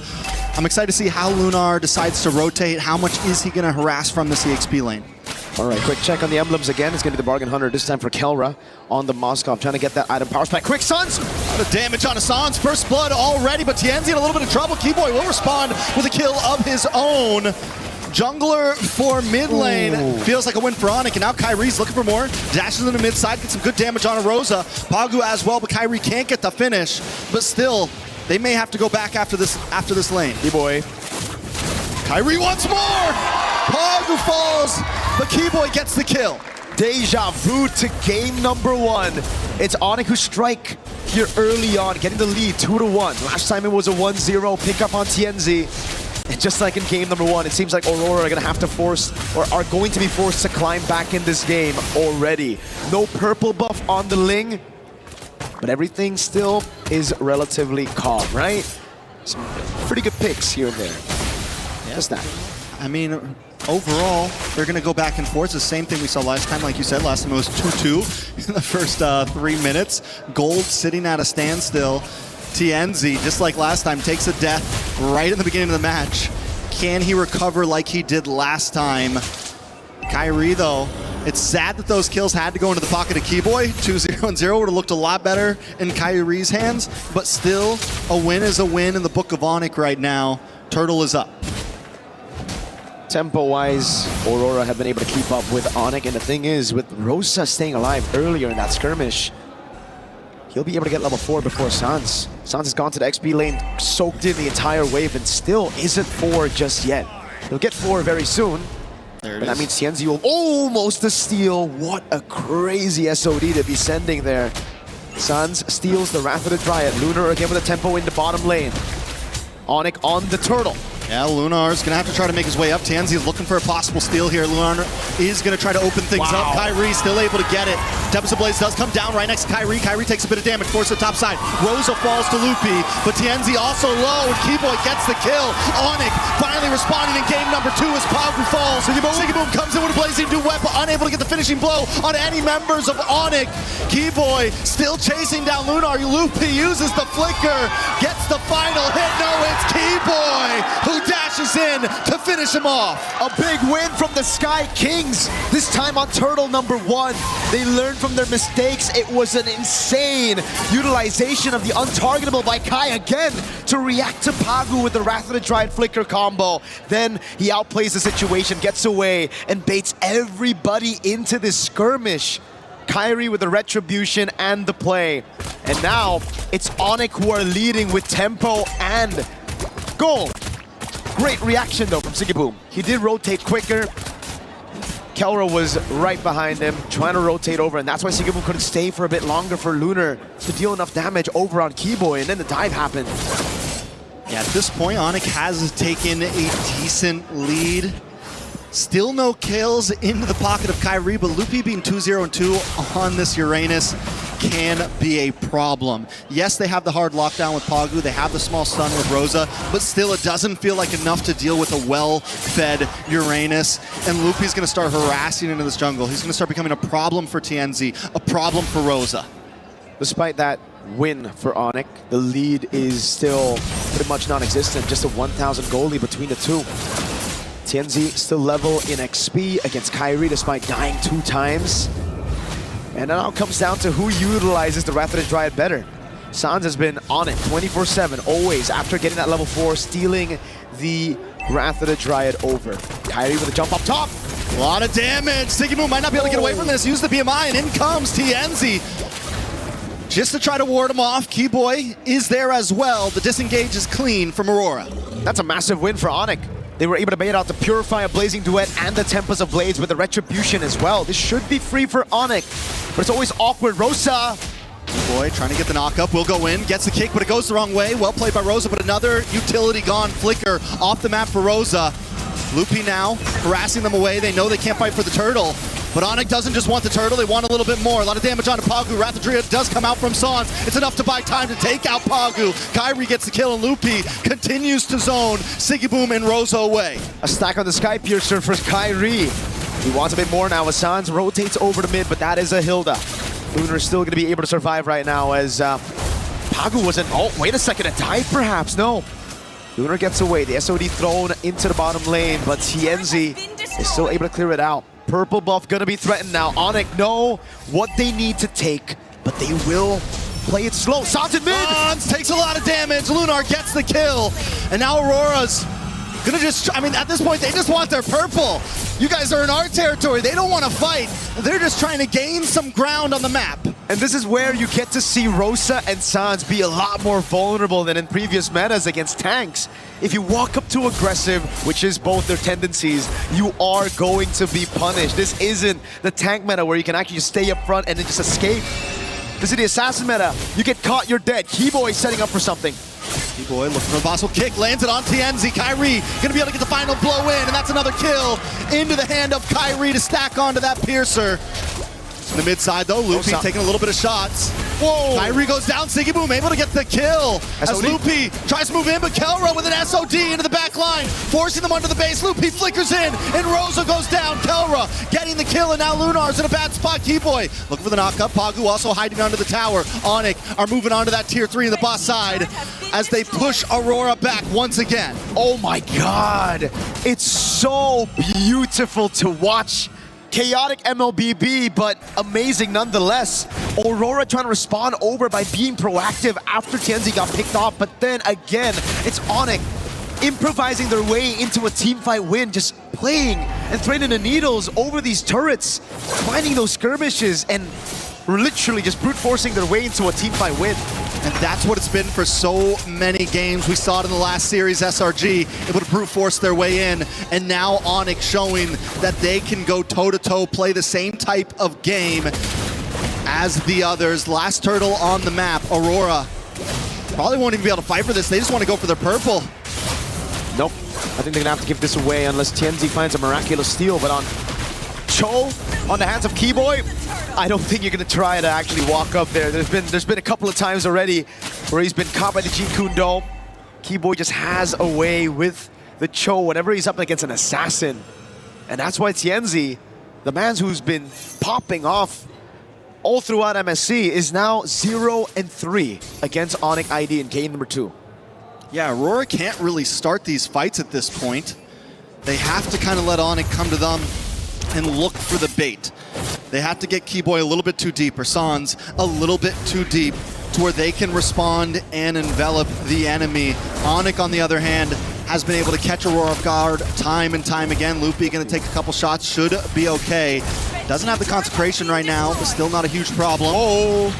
Into the backside, Tienzi with the Tempest of Blades, does land down onto Kelra. Kelra's able to backstep, a lot of damage back onto Lunar. Kyrie, the dragon jump in, a nice way the dragon. Tienzi goes down. Every time Aurora tries to make a play, Onyx responds quicker, and there's Keyboy, lands onto Pagu. Zoning the rest of the team back, they're able to get another kill. It's double for Sans as Onyx advances. Whoa. Holy Defense goes so down, but in the backside, Keyboy once again setting up the fight for his team. What a play, Sigiboom able to still get a shutdown, but Keyboy goes in with the Jeet Kune Do, baits out the flicker from Rosa, but finds the Jeet Kune Do on Pagu. So at the end of the day, it's still a forced error. They're still able to utilize all of their resources well enough to punish Aurora and their awkward movements. It really comes down to these members playing as individuals. You gotta win those 1v1s. It's been a lot of 1v1s across the map in game number 1, but now Onyx have read it. They finally are able to adapt to the circumstances that Aurora have put them in, and Aurora, they're the ones who are struggling to even find a structure right now. That's going to be their first structure in the game. Turret tier 1 down below, but Tienzi's a level down on Kai, about to be 2. And look at Keyboy in this bush. Sigiboom needs to be careful. May get caught out here. And I feel like so much is on the shoulders of Sigiboom right now with the game that Tienzi has had. He's just not able to fully pop off. He has been a target for so long. Holy moly. Sigiboom, on the other hand, still has the ability to scale up But to be able to do that, you need Pagu, you need Lunar to be able to set something up for the team. I'm surprised Onyx aren't just blitzing the Lord right now, knowing that Kyrie is 3 whole levels ahead of TNZ, and they have Moskov to play out in the side lane. But they're going to take it slow. Aurora are the ones holding the Lord, but look at Kelra up top. This is a bad move. Kyrie forced away. A big kick by Keyboy with a Wave of Dragon onto Rosa. Rosa's going to go down. Kyrie able to get the kill. Now Pagu also caught in between 3 members as Loopy in the backside zones them all back. Kelra up in the top side, chipping away at this tower. Roars is trying to defend the base. Now look at the damage on TNZ. Tempest of Blades comes down, but it's just not enough. Songs into the backside. Lunar, Aurora are scattered as Onyx close in onto the base to tie this game, tie this series. But they gotta wait for another wave. It's Lunar, 4 seconds on the clock for Rosa, 8 for Pagu. Can they bide enough time? Can they hold the defense? Onyx knocking at the door, another wave of minions comes out. Pagu's there as well, doesn't have a Wrath of Dreams, but look at the big stun, look at the damage from Rosa. Aurora Gaming live to go another day as Lunar dashes in, gets pushed back, and Onyx has to run away at this one. That was a bit of greed from Onyx. They got everything. Yes, good plays by Aurora, but Onyx stayed too long when the Lord was up as well. They could have backed off, went straight for the Lord, but instead they tried to double down on the end and they got caught. That's the thing. That's the beauty of this meta. Doesn't really matter if you're 8,000 gold ahead. One mistake can set you back, and it almost did. What is that damage? It's a whole 1,000 gold difference in the mid lane, yet Rosa was able to burst down these squishy members of Onyx.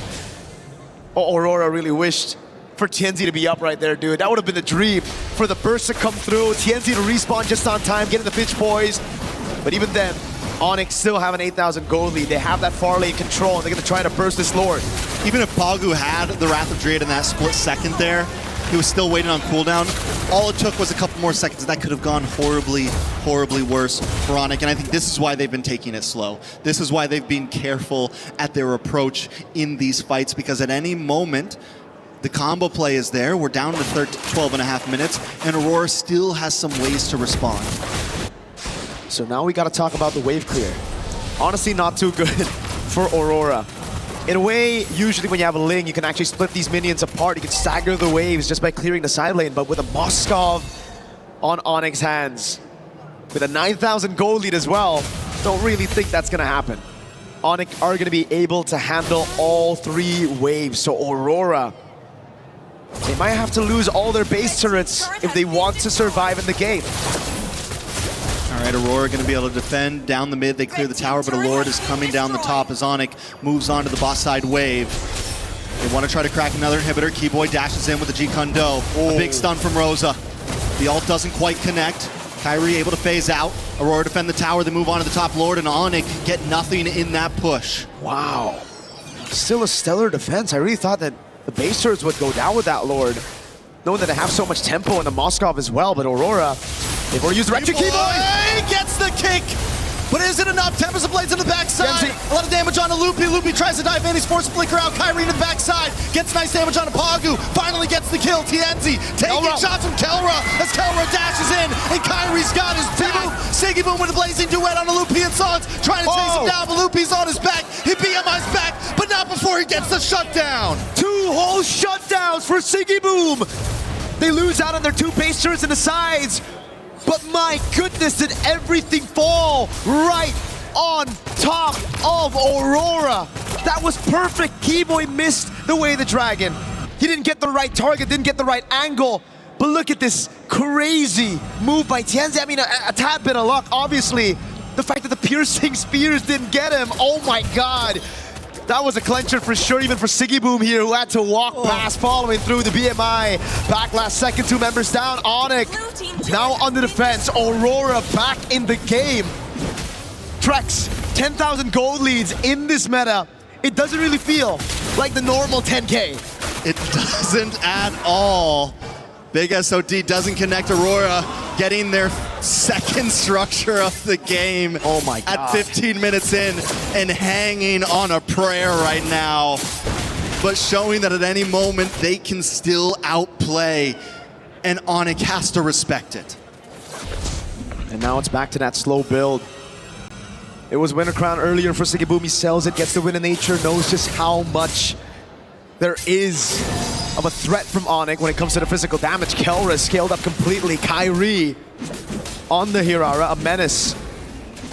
Shut down, but still a menace. Not as many stacks on the Sky Piercer, but that survivability of his. Now Aurora, the key boy. Do they read it out? Do they do housekeeping properly, right? Pagu's done it. Doing it, but it's already on Rosa. He's already looking for the kick. Rosa flickers, stops him. Key-boy makes the whip, but it's an SOD from Kelra. Able to still find it in the back, but wait, Kelra's in trouble. Oh my God. Able to wind of nature, very clean. He backs up, he sidesteps, but he's still pushed against the wall, and he finally goes down. That's not worth it. Kelra for Rosa is not worth it. In trouble. Lunar, maybe in the bad spot as well. Kyrie able to pick him up. It's two members down on the side of Aurora. Pagu, Siggy Boom, trying to defend. Sans moves on. Pagu goes down. A double kill for Kyrie. TNZ, where are you? They need you. You gotta get back to base. Up top, Siggy Boom clearing out the wave. Final baser of the game gonna be falling. Keyboy. A lot of damage. He will go down. Keyboy finally gets the kick. And it's Siggy Boom. 6 seconds on the clock for Rosa. Siggy Boom may not be able to do this alone. He doesn't have the blazing duet. He doesn't have the damage. He's trying to defend. The base is low. He's cleared it. Rosa's back. And Kyrie's down. No way. Aurora still holds on. The iframes are there, but Onyx wants to end it. Can Rosa do it on his own? And Lunar's back up. The base not down yet, but finally, Kyrie and Onyx tie the game. What a game! What a series to the end of that push. Rosa keeps everybody on the edge of their seats. Onyx still though, holding on, utilizing the leads and pushing through with the iframes to touch from those suns. Kyrie said it in an interview. This is our meta. And to level this series 1-1 in a battle from a promotion to knockout stage. Yeah, that's exactly what we needed. That's exactly what we anticipated. My goodness. What a good game of MLBB. What a good series. We still got one more to go at this point. I want 4 more of those. Yeah, just give me the best of 7 at this point. Let's just keep it going. Oh man, God. That was just beautiful, beautiful, beautiful MLBB, man. From both sides, even Aurora defending for that long, trading off. Rosa comes back up, Siggy Boom hangs on, but Onyx did not want to they didn't want to turn around. This is all or nothing right here. We're either finishing this or we're losing this. There were no breaks. They took it out, right? There was a nitro button and they definitely put it on. The gear from 1 to 6 as well after that first turtle. And it was Aurora playing on the back foot for such a long time. It's impressive, honestly, how they were able to turn things around for just a bit. Especially here. It just came down to hero plays after hero plays for Aurora to stay in the game. That game was only, what, 18 minutes, something like that? It felt like a 25-minute game. Dude. It felt like that game had me on the edge of my seat throughout the whole thing. And I mean, so many great plays. Siggy Boom here, able to save the base. This is when they had a slight entry back in, but here's the end. Rosa up, Kyrie gets the immortality, Winter Crown's back, able to get to safety, iframes out of the shot, Keyboy Loopy re-engage, and iframes the Forked Lightning once again. The SOD landed. We're gonna throw it to the panel to dissect this game and break it all down. Man, that was a fun one. Onyx tie it back up, and we go again. Best of 5s coming up soon, but best of 3s for now. So we turn it into a best of 1 to tell us what the story will be, who's moving on, and for a match that has about at least a minimum, if you win versus if you lose, $40,000 on the line. Oh boy. That's kind of the way it should go, huh, Rimar? Yeah, I love the show that we are getting. Yeah, clearly that was a one-sided on the game, but Aurora on the defense. But Keyboy went into this game with a mission, man. He wanted revenge, and he got it. It's some hot stuff. Honestly, it's some of the best Hiraras we've seen so far, the best plays that we've seen so far, and really high caliber decisions that are being made from both sides with compositions that honestly, one mistake should have been kind of over for. It was a lot of like base holding almost and continuing. Gideon, was this in your mind more of the fact that Onyx was making a moment that shouldn't have been a moment, or where they needed to be more aggressive? Were they less patient? Was it just really good defense by Aurora, even though they should have died in some of those earlier moments? What do you think about those base defenses, how they kept going? Well, I think a lot of it just really boils down to how you kind of envision your opponent, right? I think they understand that Aurora is coming in really, really hot right now, and if they drag the game out any longer, the higher the possibility that maybe they were going to drop the game afterwards. Obviously, there were some moments where maybe the most correct play was to go down to the Lord, but why risk it when Tianzi has been this close every single time to stealing away neutrals? So just pushing and pushing, saying we got to end it now. This is it. We throw it all against the wall. It worked. I mean, it was great to see Onyx bounce back. And Rinmar, I know you got some plays that you've lined up for us in terms of how that game went. What did you catch when you were looking at game 2? Well, I was looking at the draft first and foremost. Gideon and I had some very important discussions about it. Looking at the draft, of course, our priorities over the side for Onyx. We both really liked that the choke came out early. So the orders have been a little bit twisted, but then just keep in mind, all right, Gideon, I need your help out here. All right. You don't need to put your armor on me, but I like it. So I like it too. It's great vision. Somebody take a photo of this. Smile. So the Cho actually came out of the first phase alongside with the Hirara, and the pick that I really liked coming out of the first phase was the Uranus. Onyx knew that Aurora needed to pick the Ling at the 3rd slot here, and that's exactly what they did. Because if they wanted to match the Esmeralda into the Uranus, they can't. If they prioritize the Esmeralda over the Ling, they're losing the Ling, and then suddenly they're down on Assassin. They needed to rush the Ling at red 3. They banned out the Esmeralda later on. Now, I feel a little bit vindicated with my, I wouldn't call it hatred, but dislike for picking up the Claude and the... Yeah, you do. Eudora early on. It doesn't work. Especially with the Uranus up, but... Gideon made a fair point that it was the Cho coming out early that was really good. You want to hop in real quick as to why you really like the Cho coming out? Because the beautiful thing about the Cho is that it forces a lot of gold lane matchups to be skewed in one favor or the other because of Flicker. Sometimes, especially when you're facing off things like Harith, or when you can get run down by someone like Claude, having Flicker is the make it or break it in that laning phase. So here, especially when it comes down to first phase Cho, there was a lot of value because you see Sigabum now has to take Purify. Yeah, all right. So now let's go back to the first play that I want to break down here. This was like the first big team fight for Turtle number 1, if I'm not mistaken. So this got stretched out, and you can see the difficulty here for Aurora when it comes to fighting, especially with the presence of the Uranus around. You see how much hell Lutfi is giving them with the movements that he's making in the fights, but then most importantly, the impact of Kiboy on the Cho. Those two together early on gave a lot of problems for Aurora in the team fights because of the single target lockdown of the Cho, the AoE that he has, and if ever Aurora miss their timing, miss their opening in the team fight, it's going to be the Uranus slowly punishing them with the creeping damage that he provides. And the final play that I would like to break down, if ever we don't get to see the really awesome final fight in the Siege, is this one. This was the dagger fight that solidified the lead. See, Kiboy, again, starting it out, marking TNZ, marking Aurora really well, and that forced Aurora to respond. But with Kyrie holding the bush, he would get spotted out in AoE, but watch out for Sans coming in with a Valentina ult to get the kill there onto Sigibum, and then Kelro landing the SOD in time to join the fight and deliver the dagger. That was the win that solidified the lead and the win for Onyx. I hope it was Onyx, otherwise we're here for no reason. It's a 2-0 to Aurora. Just kidding. It's Onyx. They tied it up. It's 1-1. And, that was a great breakdown, Rinmar. And also, you mentioned Mozkov, and that's SOD, and the fact that he has played such a big role in this tournament. It feels like it's been the decider in so many different games, whether it's been the main thing or whether it's been that extra thing that just pushes them over the edge, especially with the Hararas, with the Chos, as this instance you said. Valentina worked out pretty well in mid as well and kind of like stabilized for them. And, I just wonder, what do you think? The lane continues to go down in win rate.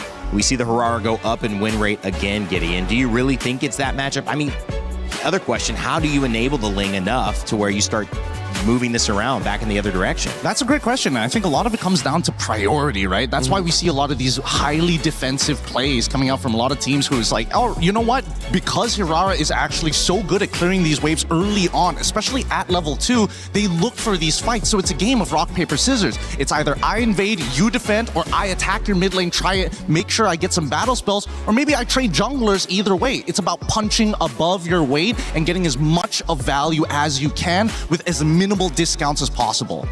Yeah, the tradings early on, especially for those picks, is getting really quite difficult. I think Hirara is just such a really great pick. The multiple iframes that you get, the multiple dashes. I know Ling has a slightly similar kit, but again, it's the difference in what happens if suddenly one of the main pieces you need around to help support the Ling. We think of Ling as an independent hero, as an assassin, but it does need some help as well. It needs some sandbags. It needs someone to help crowd control and peel for itself if ever it decides to finally join in with the Tempest of Blades. But what happens when the Hilda gets taken out early? What happens when the Bellary gets taken out early? It gets difficult for the Ling and Tianzi to start making a move of when to go in.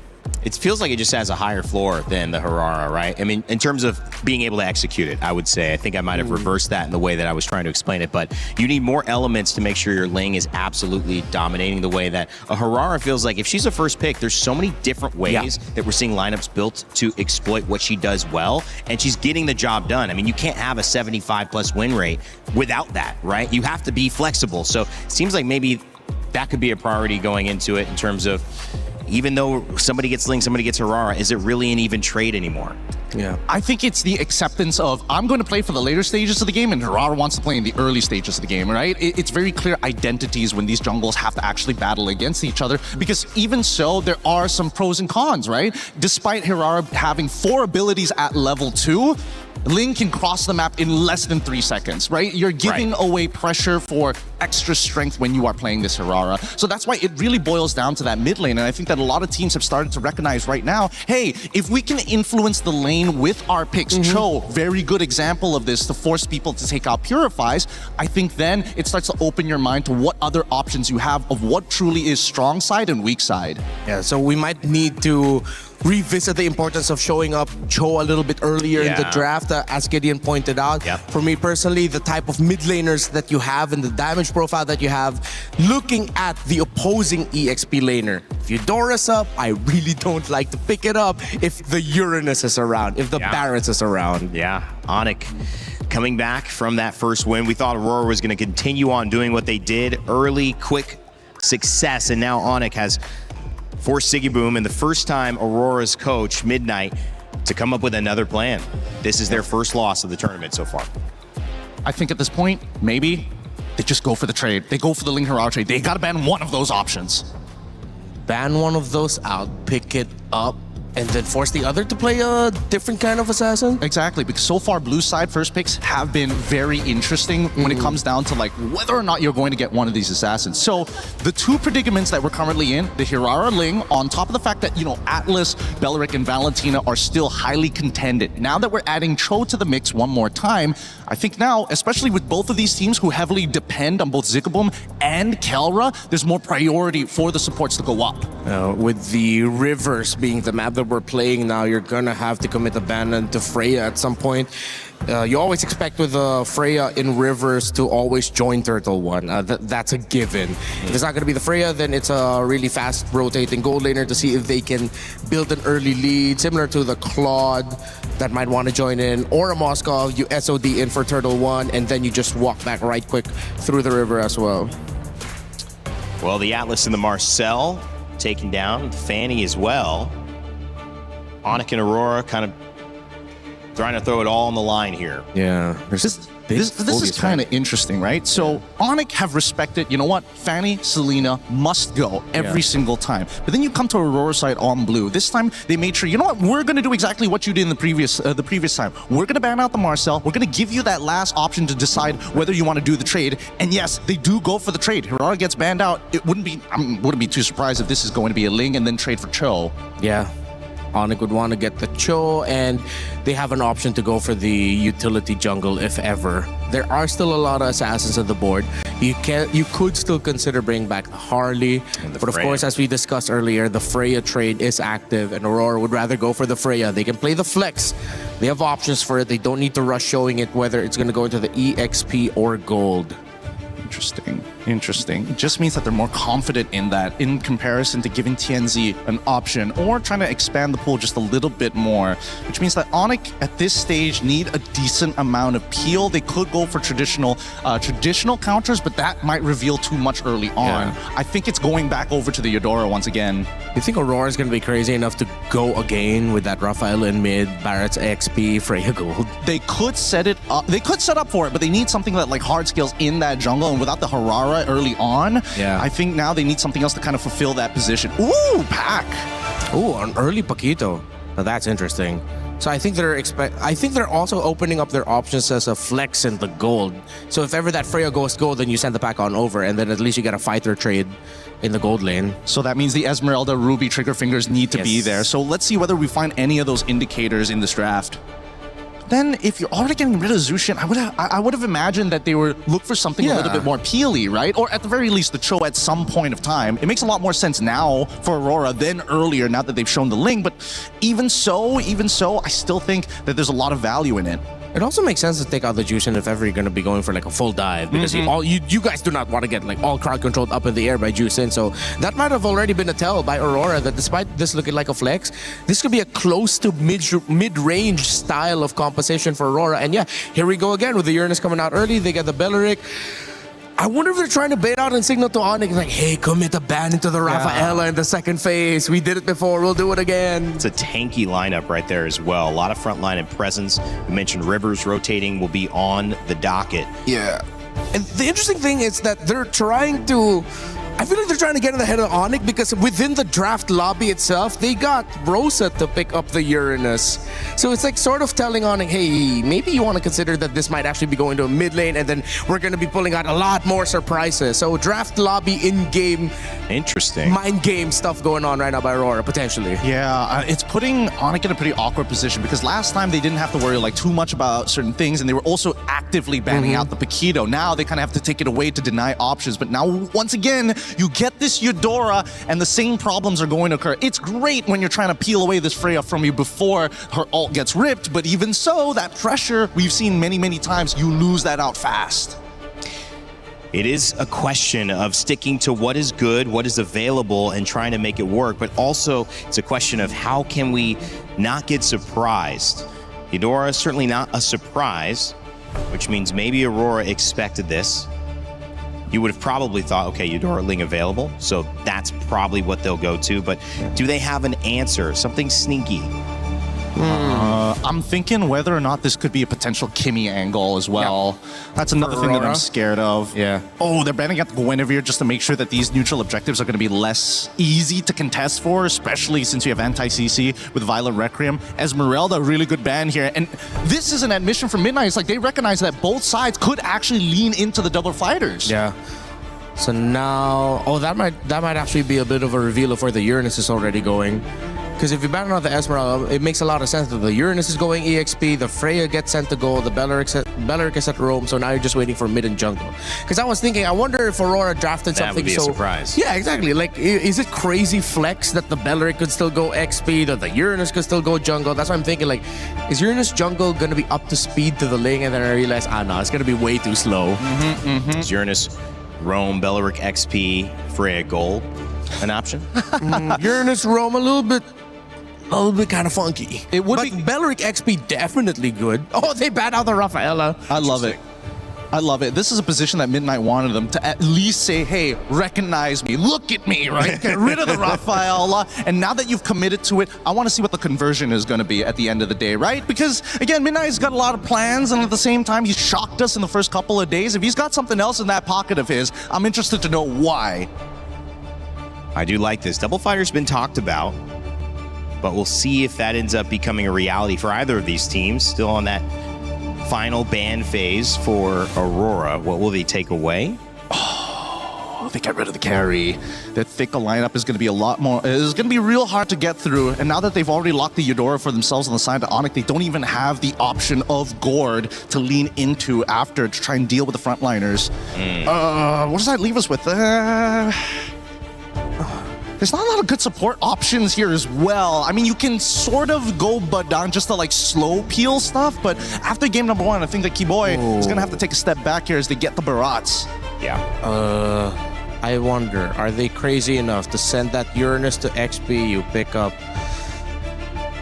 No. The Ling is throwing me off. I'm thinking if there's any room for a surprise, like Mathilda somewhere, an X-Borg somewhere, but then with the Ling, you're gonna get slowed down in your jungling if you try to go for something cheesy in the jungle. I'm gonna be honest with you, Matilda is looking real good for either side. Really? Yeah. Oh, they go for the YSS. Man, guys, a little controversial here. Oh, the Low Yi. And Wait a not minute. a unique hero. Here we go. Interesting.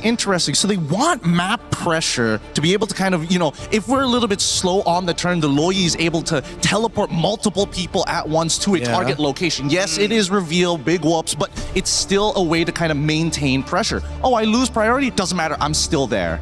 This could be an interesting approach and a different way of thinking for Aurora. Onyx, you think they expected this one? I mean, final pick, they have a chance to respond, but I mean, first time we're seeing Yi in this tournament, and YSS again has not won a game, been played about 6 times. This will be the 6th. We'll see if that changes here. Let's see if they'll make it work. You see some cursed options so far, and I think this will balance things out in terms of like the cursed option curses, I guess, with the Eudora getting picked, knowing that the Uranus is still open, the YSS getting picked, knowing that it's going to be a little bit slower because there's a Barons on the other side. Oh, interesting choices, but with the Low Yi, this might be the X factor. Whoever flickers first loses. Yeah, pretty much. Well, it's going to be a flicker battle. This could be over in a flicker as well, because you see these two teams, how good they are, how effective these drafts can be. But only one is going to move on into your knockout rounds. One will still be alive and will join another elimination game. But for game 3, it needs no hype added. It's a big one. Onyx trying to take down Aurora Gaming. Let's send it over to our casters, Mirko and Trex. Here it is, the final game of the series. It's Mirko and Trex to bring you the action of this game 3. And conclusion awaits us. The climax, here we go. I'm not ready for it, Mirko. I'm not ready for it. We got a Liu Yi. Midnight's either cooking or overcooked with this one, but so far he has been a chef in the draft. Let's see if this one is going to pull it off. Mirko, any thoughts on the way this draft turned out? Okay. Just against these very low-range targets, the Low Yi makes a lot of sense, I'll be honest with you. Back in the day as well, when it comes to the utility jungles, man, like the Barat's over, everybody who wants to stick together, they kind of get countered by the Low Yi, right? So it's AoE damage that Aurora are playing around. And they have a very good front to back. If they can somehow get the tempo, which should be kind of like the win already, just based on the composition here, on those side lanes, they can play around Rosa early on. So we'll find out. Again, it's the Wilderness Blessing with the Braves by Rosa. Even though he's on the Low Yi, does a lot of good damage on Onyx composition, still got to get that safety net, man. A little bit of sustain. Tenacities across the board as well, though, but nothing too crazy aside from that. Kyrie does use the Retribution on that Litho Wander, wondering if Aurora's going to try to capitalize and harass onto this orange buff, but Onyx already smells it coming. They're going to move in, try to push Aurora away. TNZ might want to get involved in this one. A little bit of damage on a Loopy. Nice Mountain Shocker, good stun. Kyrie takes a lot of damage as well, but they all get pushed onto the tower by Loopy. So well done to disengage by him. Aurora's forced to back off. And that's what I'm talking about, man. These melee targets clumping up together, it's just so good for Rosa to find the constant yin-yang reactions on him. And it's gotten them a free Golem. Yeah, they should be able to get this one. Let's see which way it goes. TNZ actually does. Oh, TNZ down! First blood, I think that's 3 games in a row. First blood's on to TNZ, but Rosa does find Sans a quick trade. Hasn't been the best 2 games for TNZ, man. Onyx really have set their sights on him.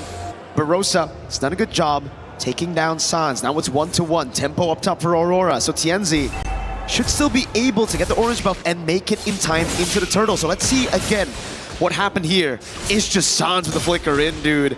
Gets it, shut down, a stun. Kyrie, just Cherry on top with the Tempest of Blades. But it will be traded, so not the worst. Still really good for Onyx, but not the worst for Aurora.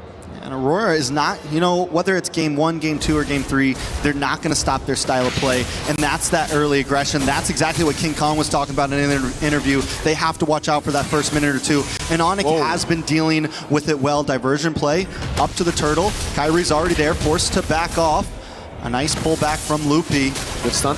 Nice stun on Loopy as well, but a nice stun from Sands as well. Rosa trying to get involved with the yin-yang overturn, but not able to land. TNZ able to take the turtle. Tempest of Blades does come down. Rosa able to flick back, but Keyboy's in a little bit of trouble. TNZ falls to Loopy, and now Loopy drops Siggy Boom. They're going to try to move on to Kelra. Kelra might not be able to get away with this one. Enough damage, and Kelra goes down. A double kill into the hands of Siggy Boom. TNZ is nothing but a bait to reel Onyx in for the rest of the team to corral over and just pounce. Siggy Boom with the rotation, similar to Kelra. Kelra had the instant rotation first, but again for Siggy Boom, it's about waiting for those resources to be depleted by Onyx already from the rest of the team for him to come in as the main carry.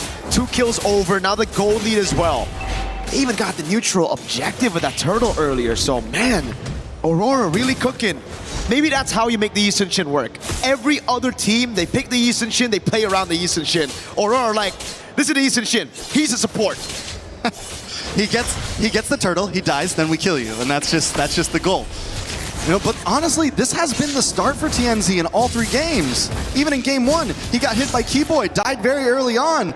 So I don't think we completely count him out. Yes, right now on a YSS, you don't want to have 2 deaths this early, but at least this time Siggy Boom has something. They have other heroes to rely on this game. And I really gotta say, man, very underrated member of Aurora, right? Everybody talks about TNZ, Rosa, even Pagu at M7 because he was the newest member, but Siggy Boom, just a constant growth from this man right here. From his debut on Aurora, actually from his debut in S2G at M6 to then joining Aurora. He's now all alone, but that's why Freya's meta, you know? Never really out of the meta since M7. Thank you, Arfi. I hate you, kinda, a little bit. I like the Freya. I like seeing it. It's fun to watch. It gives us a little bit of taste in the gold lane. But you were mentioning Siggy Boom, and the fact is, yeah, a couple of years ago, would we have said Siggy Boom's going toe-to-toe with Kelra in the gold lane? Nope. That growth right there shows how far this team has come. But Onyx has the talent to match it, has the talent to snuff it out. Keyboy works his way down, gets caught by the yin-yang, will have to back off. Loopy taking a lot of damage as well, may not be able to get away from this. Siggy Boom gets a knock-up, and Lunar gets the kill. A nice taunt on to Keyboy as well. Keyboy able to dash away to safety, but Aurora get another objective. And the diversion again, sending them over to orange buff. Kyrie isn't even gonna try to contest it. Wow. They know there's no chance. Hey, it's just so good from Aurora. Dude, they're, you get reactions! That's it. Bada bing, bada boom. Sanz just got cooked. Again, he's been getting cooked. Kyrie gets an orange buff though, he steals one back. So Kyrie's constantly being proactive on the map. Boom. Now, Siggy Boom up against Kelra. Siggy Boom up against Kyrie. Siggy Boom up against the world. Looking for the next target. Kelra might not be able to get away with this. Siggy Boom along with Lunar now. And down they go. He buys the time. Who is this man? That man, Siggy Boom. Really puts the boom at MSC right now with the Freya 3-0-1 in a 2v1. He likes those odds. Just go straight through Onyx. Lunar with the backup, immaculate. Now another diversion, tier 1 in mid, tier 2 down below.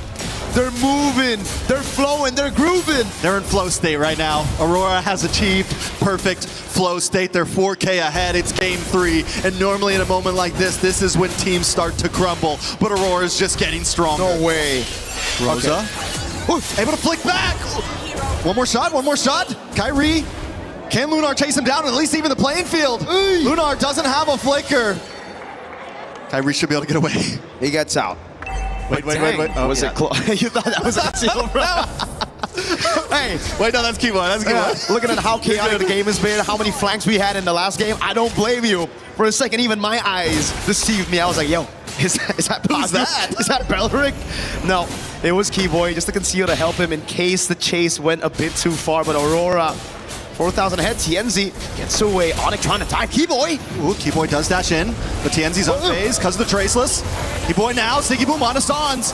Keyboy gets the knockup, but Siggy Boom doesn't want to let him stop him at all. Keyboy will fall, and now Siggy Boom's under the towers. Loopy's taken out up on the top side. Bring me back to the other tower. What are they doing? Lunar finds Sanz, and Siggy Boom goes back to base safely. Not even close, baby. Siggy Boom. Wait, Kai. Kyrie with the Tempest of Blades looking for TNZ. Kyrie still steals the turtle, but he loses his life. Was it worth it? I don't know. I don't know if that was worth it. He took the purple buff as well. They got the turtle. It really comes down to how Aurora are able to convert now off of that kill. Because Kairi got the purple, I guess there's not much resources in the jungle to take away from him. That very clearly should have been a free turtle for Aurora, so I guess if we look at the conditions, sure, it's pretty worth, right? All right, it's the only thing they can get. It's the only thing they can At least get. you got something. They got something. That's what we're looking at. Fair enough, fair enough. Lunar on the Uranus this time, you know, Who's last gonna time. deal with this guy? Nobody. Nobody. They have they got a little quick sun from Suns. They have the big knockup. They do have crowd control, don't get me wrong. But are you going to waste all of that on Uranus when you got Siggy Boom jumping around? Nope. Uh-oh. No purple buff this time. Yenzi. Kairi with the back and forth. Will not get taken down, but Siggy Boom's there. He's forced to jump off the wall. Pagu not going to chase him down. Back in the mid side. Onyx just trying to defend. Tienzi is up in levels. 3 whole levels up against Kairi. Remember, folks, this is a 0% win rate Yi Sun-shin that he's on right now. No other team has made the Yi Sun-shin work. I've seen worse odds. You've seen worse odds, yeah. Again, Onyx, it almost seems like they have the... Oh, good seal from Pagu. Zan's gotta be careful, he doesn't have flicker. They're trying to bait something out here. Pagu's on him, Pagu's on him. Loopy won't be able to get away, but look at Keyboy with the knockup on to 2. Tienzi though still finds Loopy and they're all dashed in. Pagu falls, Kairi trying to dash back, but he gets pulled in once again. And it's a double kill for Tienzi. It's a full team wipe. Aurora, the holy defense. They need another wave. They shouldn't be able to end it here, but wait, they still have the cannon minion. Lunar tanks it! This is bad. Lunar taking the shots. That saves the cannon minion. Oh my God! Aurora are gonna move on to the base. Can they finish it here? Another team crumbles. Another team falls. And Aurora walks over into the knockout stage. First it was Liquid, now it's Onyx. Aurora with a statement, a declaration as they make it to the knockout stage. Winning on a Yi Sun-shin that looked unwinnable. 0% win rate before Tienzi got his hands on it. The Loyi, another pick by Midnight Parating Handa. Siggy Boom with a performance of a lifetime on that Freya.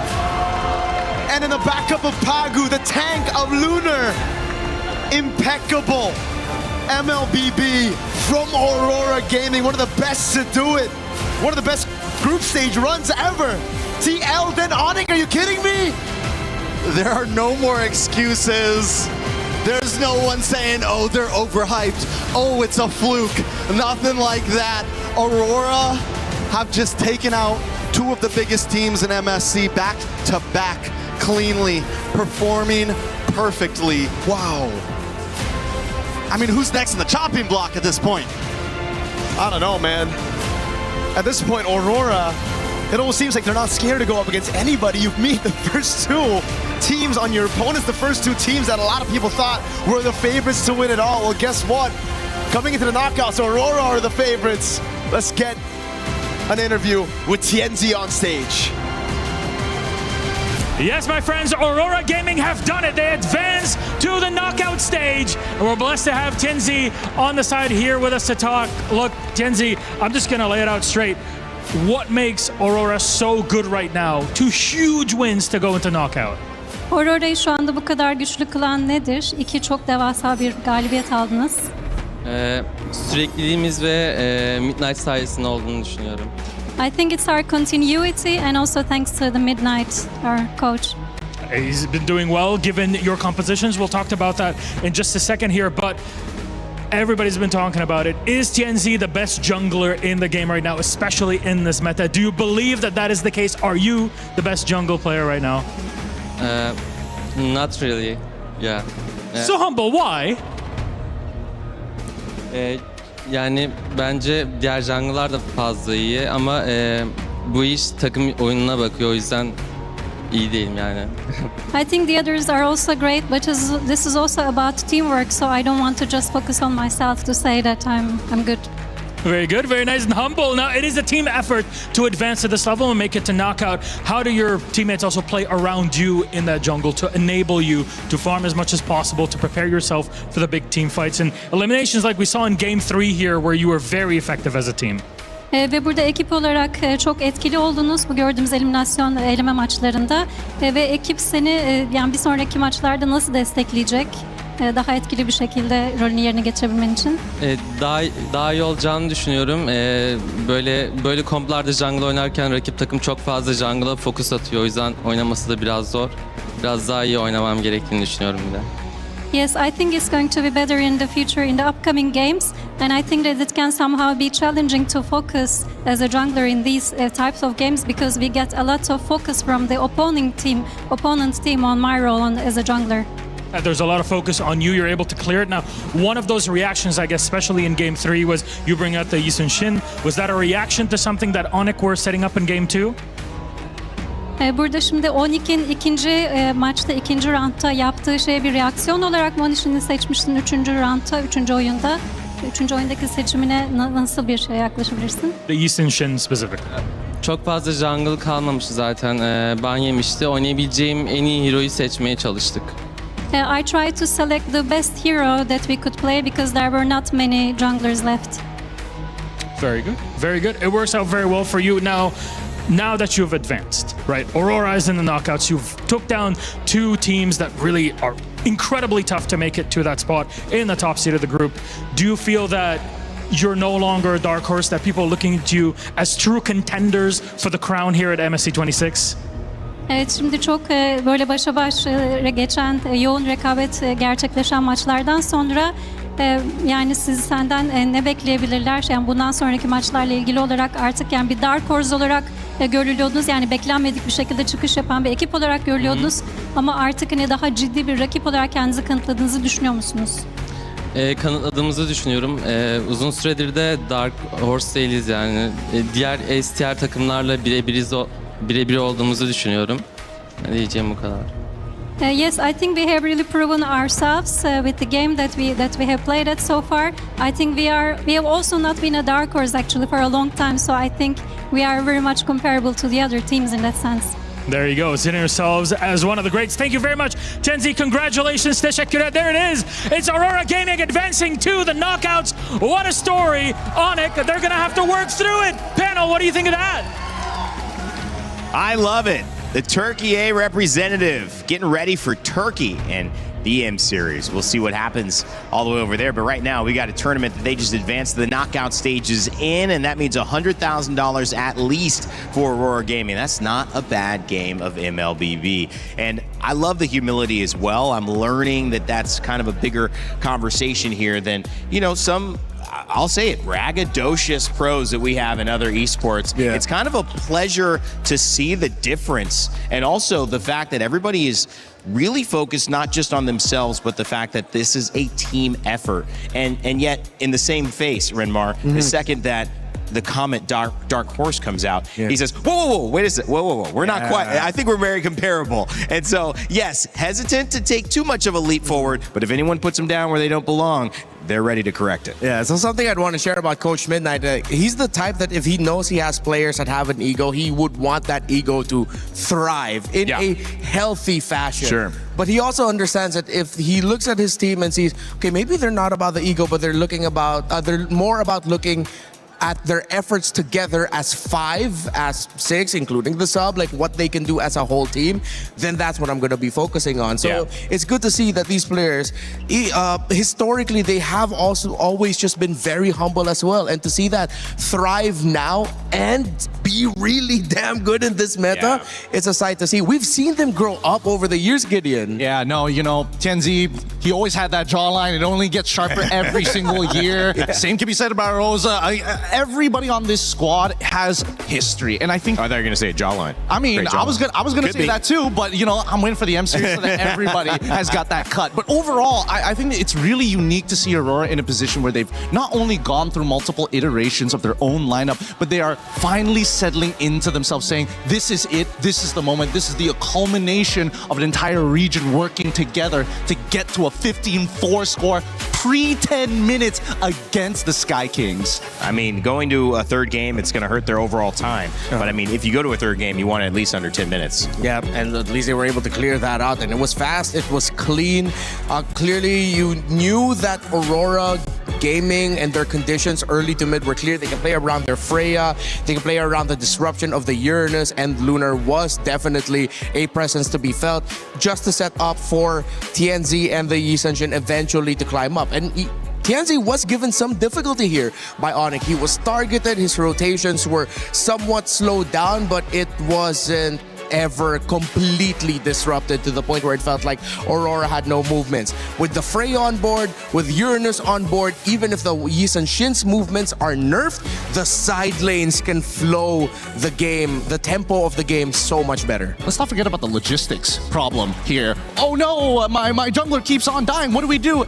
And now you're really utilizing Rosa here on this low E, being able to not only teleport you from buff to buff to save you the walk time, but always continuously reaching further and further on those conversions when they do actually get those picks. And that's why I really love seeing Loyi come back in this particular game, playing from behind instead of ahead for the first couple of minutes of the game until they really started to ramp up and hit the nitrous button, because then they took everything. Gets me excited about when we start heading to best of fives. I mean, that's going to be fun, because then you're going to have adjustment after adjustment. Now, after what we just saw was a great and first time seeing Lil Yi that worked out for Aurora Gaming. Renmar, I want to get your thoughts. You've got some Telestrator lined up for us. Yeah, okay, so we're not going to be looking into the highlights of the game specifically here a lot. We're just going to go back into the draft. I marked here for you all what the first three picks were on both sides. It was Freya, Blue 1, and then Belleric 2-3 alongside the Uranus, and then the Paquito as the first pick alongside the Eudora, and then they picked up the Link. Again, okay, maybe I wouldn't once push the issue about picking up Eudora when the Uranus is open, but I feel like the pick that actually delivered the death knell was, well, two of them specifically. You get the Barretts over here, which would eventually get picked up at the red 4 slot, if I'm not mistaken, and then the Loyi that Gideon got to mention. So the interesting thing about the Loyi, besides the fact that with what Gideon mentioned, with it being able to deliver the team around the map faster if ever the Yi Sun-shin's rotation was nerfed, look at it from a team fighting perspective. You have the Paquito in the gold lane that I feel like was decided very early on by Onyx, but then there was a reaction from Coach Yeb by the end of the draft where he realized, man, I need to pick to round this out. They picked up the Minotaur, because in every team fight, once they were all fighting as 5v5, there was so much difficulty for the Paquito to get close. Even the Barretts didn't feel chunky enough up against all that shred and the burst that the Loyi has.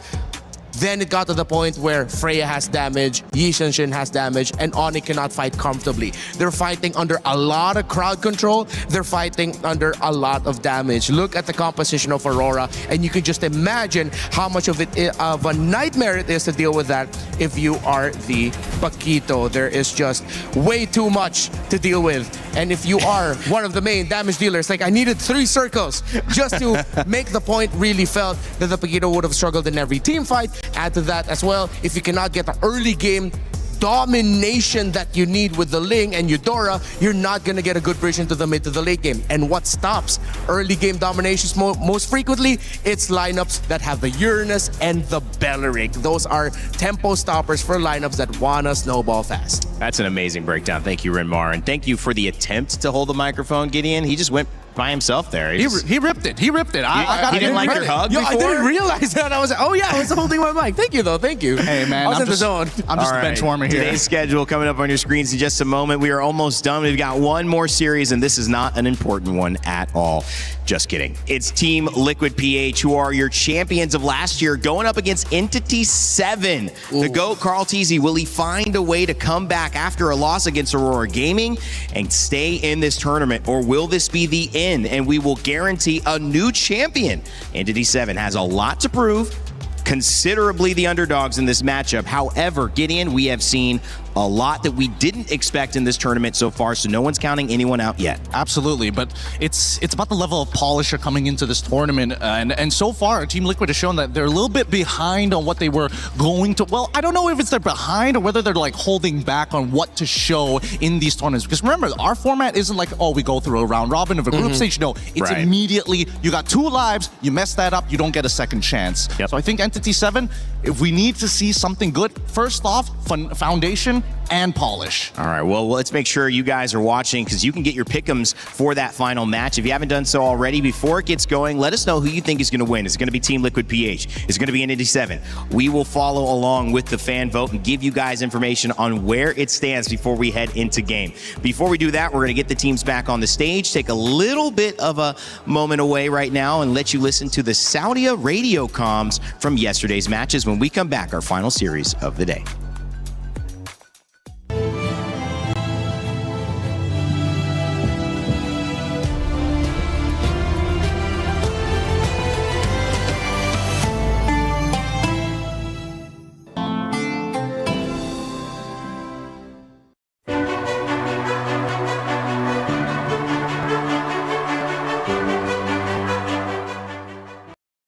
没人啊，一个瓦伦而已。来，我把它挤出来。滚到，这龙血得看呀。可以看呀。哎，来看我啊，我这有人啊，哎，没踩。哎，跟过一个。哎，等我被动结束，我可以看啊，我可以看。没有龙，看呀。Go early main。这边。Sorry, may ulti. Ada mana guys? Pan. Bantu sana ulti lagi. Aku tak ada mana. Aku boleh sekali selebel ya. Tutup batas satu. Aku recall. Buruk macuk. Aman. Atasnya gua ditutupin Uranus sih. Gua bagi dulu ya. Kau buat chestis kapan? Aku nih brute force dulu. Biar buat chestis ah. Oh anjing. Yes sure. Кайся, дальше формите. Мид. Байдаем черепах, да? Да. Просто байтаймите, фармим. Я готов на ней. Чекан будешь? Не. Можешь пушить чекан, я зоню. Я понимаю. Я иду кит. Парень, мы точно не можем? Херар, блядь, одно хп бегает. Я даю все скиллы.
Play is in our DNA.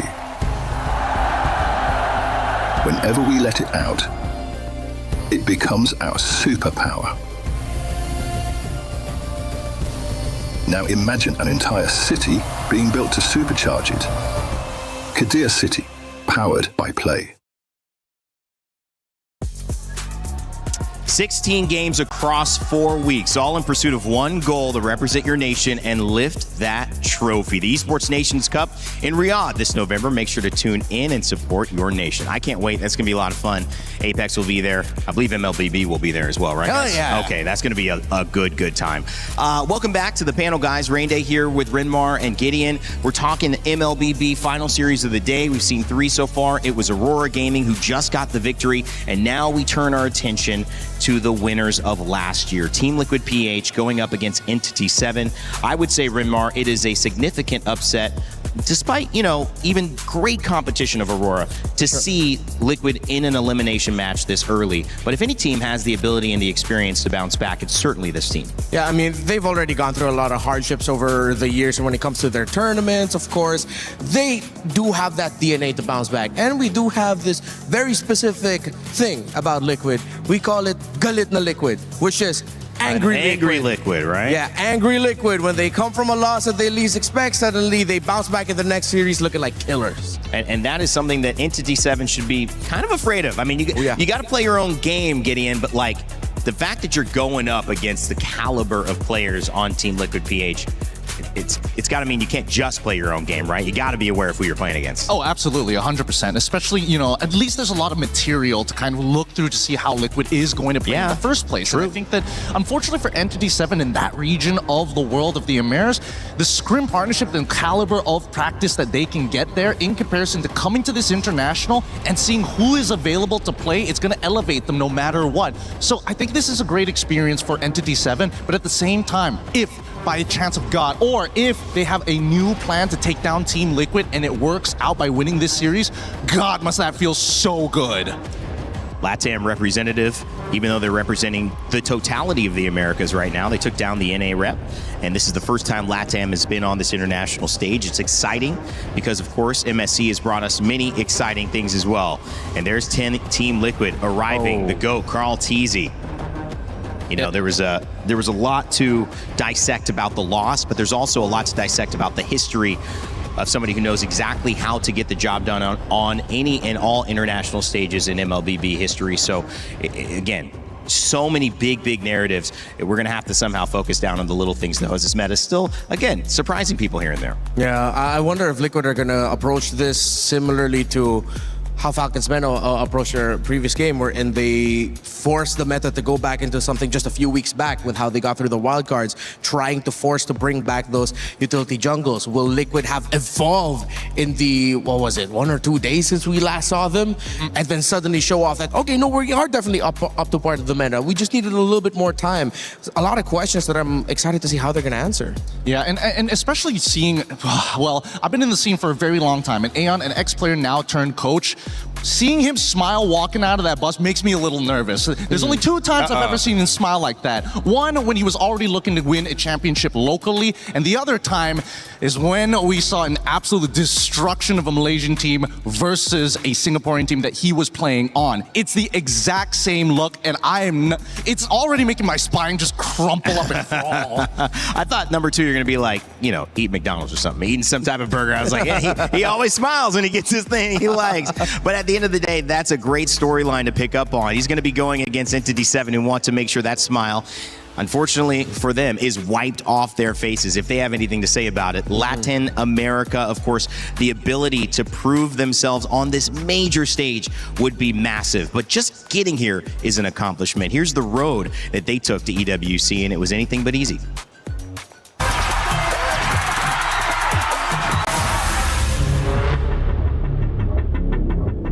Yo me uní a Entity 7 en esta MST Amber Season 1 porque Akashi y Baggy me llamaron. Después fui con Shin y Hidden Bush. Este roster es similar al de la M7 con Black Sentence.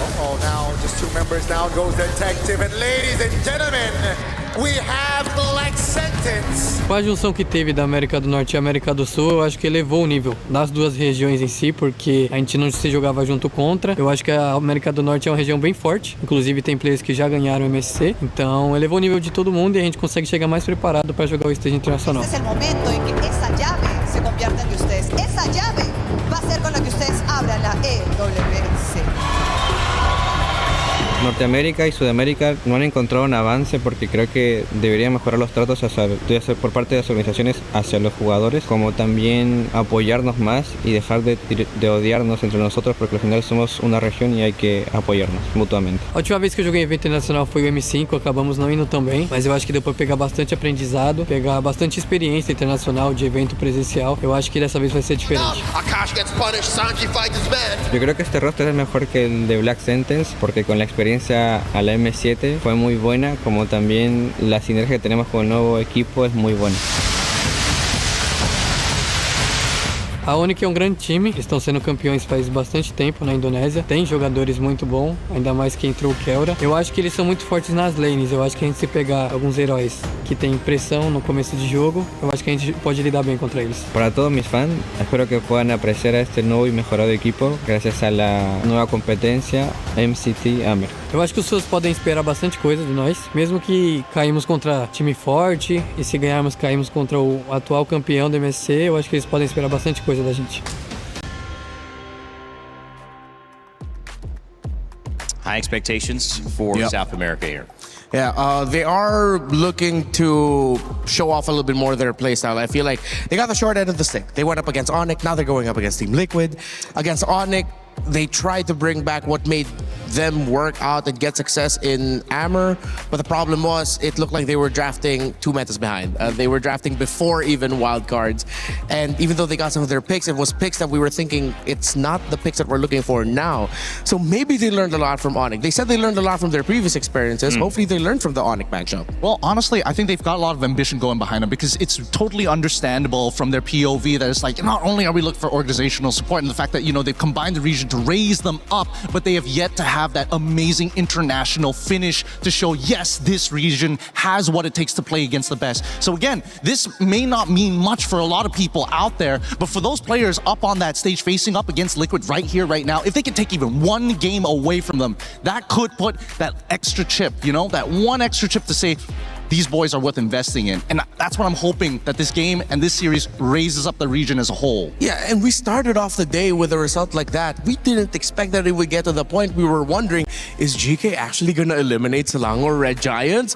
What if how we started off the day is how we're going to bookend it? What if we get to the point where we're wondering, I can't believe NTT7 might be close to beating Liquid. This is the MSC where surprises come every single day, every single match. I'm not going to completely turn off the idea that NTT7 might come running right out of the gate. Yeah, you can't do it because again, you have expectations and sometimes you just set yourself up to be surprised. On this side though, we have to look at Team Liquid PH, and when you look at this roster from Sanford to Sanji to JP to Teddy to the GOAT, Carl Teasy, who back at MSC 25, I tried to say this in a different way, but said, yeah, I've done it. I've accomplished everything that can be accomplished, and accepting that honor is a very good thing for him to say, this is where I am at now. Where can they go from here? Because as defending champions, of course, they have high expectations and high hopes. They're going to work their best. But what if they learn from that earlier loss this week? We had a chance to sit down and talk with Sanji about it. We're now here over with Sanji. It's so good to see you again, Sanji. Yeah, good to see you again. Good to see me again. That's great. It's mutual. So Sanji, we didn't get to talk to you after your match loss yesterday. What did you think happened in that match? I think we're surprised. Their drafting is so good, and now we're very confident. You're very confident now because I think a lot of the casters, especially the ones on the panel, they were talking about the early game. I feel like TL usually dominates the early game, but Aurora gave you kind of a hard time, and your upcoming opponent, E7, likes to play the early game. So what do you think about that, Sanji? Now our enemy is like, we read is like, and before we face entity, we have a scream, and we know that's their gameplay, and they love the early game. And Aurora, we're not having the info. That's why we lost. Okay, so you didn't have a lot of info on Aurora, but upcoming against E7, you're confident? Yeah, I'm very confident. Very confident. So talking about the picks, you mentioned some surprise picks, and I think a lot of us were also very surprised. Rafaela mid lane, Sanji. What's going on in the mid lane? I don't know, maybe a lot of heroes came back, and I think even if you pick like Angela or like Matilda, I think it's okay. Okay, so there's a possibility for those two heroes to come back in the mid lane. Have you heard about the new rumor? Fighters in the mid lane? Yeah, I heard. Is that something that could possibly pop up here in the meta? I think it's possible because of the like strong mid. So that's why fighter is good also. Okay, but do you like it? Do you like this meta? Does it suit you, Sanji? Yeah, I like it. You like it? Yeah. So are we expecting some crazy picks maybe coming up from you? Not for me. I think for my teammates. Okay, we got a little bit of info there. Thank you, Sanji. But after that, obviously you're coming into this. Do you have maybe a message for Entity 7? I think good luck and have fun and give the fans the best team. Oh, best show? The best show. The best show. Okay. Thank you so much. This was very fun. Sanji, good luck on your next match, and we're throwing it back to you guys. Not enough info. I mean, that makes sense. I would say that Gideon is a real thing that looked like they didn't get a chance to play because they were just so in shock at what was coming at them. Yeah, understandably so, right? Yeah. Even I was dumbfounded when I saw that lineup just come up with the Rafaela in that mid lane and absolutely just dominate the earlier stages. But I, for one, have already admitted many times, especially after M2, that I cannot doubt the GOAT. I'm actually contractually obligated not to doubt the GOAT ever, because I doubted him then, and from that point onwards, it has just been uphill for me. I've been so glad that I'm standing behind Carl TZ and watching his games. He is an absolute monster for a reason. I'm on the other side. Every time I predict for Liquid, something bad happens. Every time I predict against Liquid, they start steamrolling through their opponents. So maybe this is the time for me to say, I think Entity 7 is going to win. Wow. Going against the GOAT, Rinmar. That's pretty surprising there. It's just to reverse the curse. I love Carl TZ and Liquid, man. Oh, yeah. Reverse the curse. We'll have to wait and see if the GOAT, Carl TZ, and Team Liquid PH can do what they need to do to keep their tournament hopes alive. The representative from the Philippines trying to turn this early loss into some information to grant them all they need to rise up to the top of this mountain and claim the trophy, standing in the middle of the Lenovo Legion gauntlet for MSC. All of it on the line as Entity 7 do it for South America. Can they surprise us yet again to end the day as we throw it over to the stage to begin our final series? Ooh. Final series of the day. But before we even touch on that, the third match of today was insane. Aurora Gaming is on fire. A 2-1 win up against Onyx. And guys, really? A 9-minute and 41-second game? Yeah, that game 3 was something else. We got so hyped up into it. There's the comeback. Game 3 is going to get even deeper. And then there's an entire team wipe. And the game falls apart for Onyx. And that's just how the story sometimes goes. That's how Onyx crumbled at the end of it all. But that just means Aurora Gaming can advance on to the knockout stage. Sorry, that's just how it is in competition. Onyx run is not done yet. They'll continue on in the matchups in the lower bracket tomorrow. However, we still have our final matchup for the day, and this one is eliminations, which means it's fun, which means one key will be crushed in the end of it, and one team will be sent home. So please join me in welcoming our first squad on the stage, Entity 7! The luck of the draw put them against Onyx in their opening series of the group stage. And after the loss, it's out of the frying pan and into the oven. The top team from the Americas has gone through even tougher times. And this is the moment to evolve into their final form under pressure. Oh, yes, indeed. And now that they are on the stage, it is time to call up their competitors. Ladies and gentlemen, the Cavalry, make some noise for Team Liquid! Wow, the crowd goes wild. The Cavalry started their journey with a surprise, and now they are ready to charge and go for whoever is in their way. Whatever it takes to defend the title. Whatever it takes to defend their keys today. And really, every single thing matters here. The reigning MSC champions are in an elimination game in the lower bracket of groups. That's to tell you how competitive MSC 26 has been here at the Esports World Cup. And it means that things will only heat up from here. Though, it is time to kick things off here. Please, Team Liquid, please, my friends at Entity 7, place your keys, take your seats. And of course, captains, prepare in. One Sanji has already made it to the knockouts. Is it going to continue here? We shall see. The fist bumps are in. All pressure on our two teams. Who can make it out? Who will have their key crushed? We'll break it all down with our panel. Thank you, Milos and Rose. It's time to get it going. I can't wait to see whether we get a surprise on our hands, but either way, we're going to have a delightful final game that is, again, going to be great for one team and get all the emotions going in the right direction, heading towards a potential knockout stage spot. And it's going to also end with a key crush, which is tough to see. It's almost unfathomable to think that it would be Liquid PH. But, you know, when you play a best of 3, Gideon, there's not a lot of time to make an adjustment. I want to get your thoughts on just the quickness of this set, because we're not in that safe stage yet with 5s or 7s to really adjust to another secret strategy. However, happy Rhino Day, new in the shop. Make sure to grab your emotes. And want to make sure you guys are locked in on Rhino Day.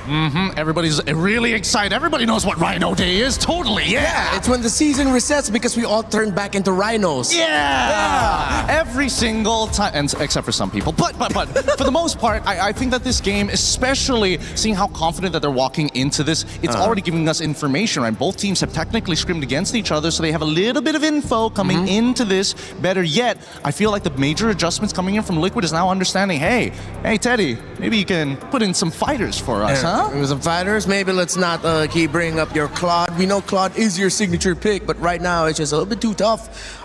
Just hovering around or under 30% of the win rate is the Claude. So let's see if we're going to be seeing some new Teddy pickups, maybe a reprioritization of picking things up like the Harith, which has done well as long as it's built well around it. How will Liquid turn their drafts around? Similar question for Entity 7. Again, I feel like we're watching two teams had a bit of a similar problem from their first day of matches, wherein it seemed like they were drafting a little bit maybe like a few weeks back? Yeah. A month back? 2 months back? Would you say 2 months back, or would you think that it's comfort at this point? Because I feel definitely at some point. Oh, actually, yeah, that's a good point. For Liquid, that game 2 against Aurora, 100% we got to go about lean back into the comfort. Entity 7, they did it right from the get-go. Game number 1, game number 2, these are all picks we've seen them play locally in their own leagues. Yeah, but comforts have to evolve. You can't always be the one who likes the porridge too hot. Sometimes there's some days where you like the porridge a little bit too cold. Sometimes just the right amount of temperature. You know what? Got to evolve with the times. I'm not gonna lie, I agree with you. Right? You got to mix it up every now and then. Growing up, we loved hot oatmeal. Now it's all about the overnight oats. You're so right. You're right. I'm with him. Gotta I don't know. evolve. Y'all sound like men without principles. That's what it sounds like here. I'm gonna go for the hot porridge now. No. It's got to be the same every single time. And I think that more importantly, it comes down to comfort, right? Yeah. The level of comfort and execution, especially when you're playing at the high level, that people don't seem to understand. They're like, oh, you could play all these amazing picks, but if the player says, you know what, out of the 3, I'm only gonna play 1 out of those 3. Does that mean your pool is limited, or does that mean he just wants to win harder than anybody else? Yeah, now talking about pools and whether or not hero pools and whether or not they're limited, I think I have to go back to what Sanji mentioned. He said like, oh, maybe no surprises from me, but maybe expect surprises from my teammates. So what does that mean? Are we going to see the surprises that Rainday's asking about through the other members of Liquid? That's what I want to know as we see the Fanny, the Phoveus, the Esmeralda band, the Marcel, the Atlas, and Valentina. Are they gonna either prioritize Freya or Herrera? Okay, Herrera over the Freya. Wow, this is a lot more standard than I was expecting, to be perfectly honest. I thought maybe a slight adjustment, but man, right on the money. My interesting awareness was Entity 7's comfort was actually not in this meta, so it kind of didn't keep up. Liquid were surprised by the actual non-meta, but like kind of counter to the meta, that it was Aurora Gaming ahead of the curve. So Liquid, they don't have a problem playing this, so they're going to be drafting as we expect. But I think the goal for Entity is to get to this meta and come present with it. So I expect that we'll see a lot more consistent stuff in this first draft without many surprises from them, because they haven't even shown us that they're playing this kind of tournament meta yet. They took away the Atlas, they pick up the Belleric. So now once again, similar to the previous one, the roam options for Liquid are kind of, I want to say gone, but they're depleted. Now the Freya sub, are they just going to put JP on the Cho? I think they might actually. They might kind of have to, but at the same time, we don't know where this Freya is going to go just yet. And I think that's the best part, that Entity 7 is playing with cards very close to their chest. But my favorite band so far, the Valentina alongside with the Atlas, to make sure that the Ling Hirara trade becomes that much more, well, I don't want to say impactful, but the weight of it is felt. I like this too. It's really going to be a big 2-3 for Liquid. Does that mean that they go straight into their mid lane at this stage? They could technically lean back into the Eudora if they wanted to, but we've seen how that works out most of the time as well. I think they're deciding between Paquito and Uranus right now. Okay, they pick up the Paquito and they get the Eudora. So they have the Hirara Eudora together. Entity 7 can just safely pick up a... Ooh, a Selena now. That's unexpected.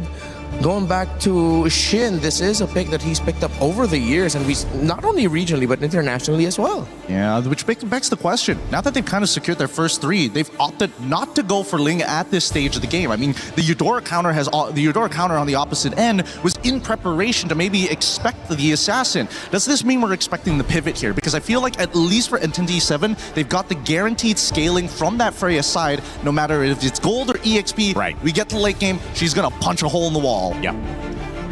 I think NTD7 want to keep their options open, put that Freya in the gold, because having a Belleric and Alice together in the comp is actually going to be really tough for Liquid to deal with once they start jumping up together and then fighting together as five.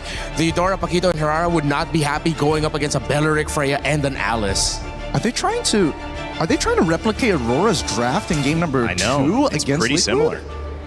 It's eerily similar, actually. Yeah. I don't think the order is exactly the same, but a lot of the picks are starting to show up here. That means if, let's assume, put the template on NTD7, that's the lineup that they're trying to go for. How does Liquid actually adapt? And I think this will be interesting in the second half because they're already getting rid of the Guinevere. They're trying to make sure that the other jungle options don't feel as good anymore. If not, go back to the Ling. We've already got the counters ready and set.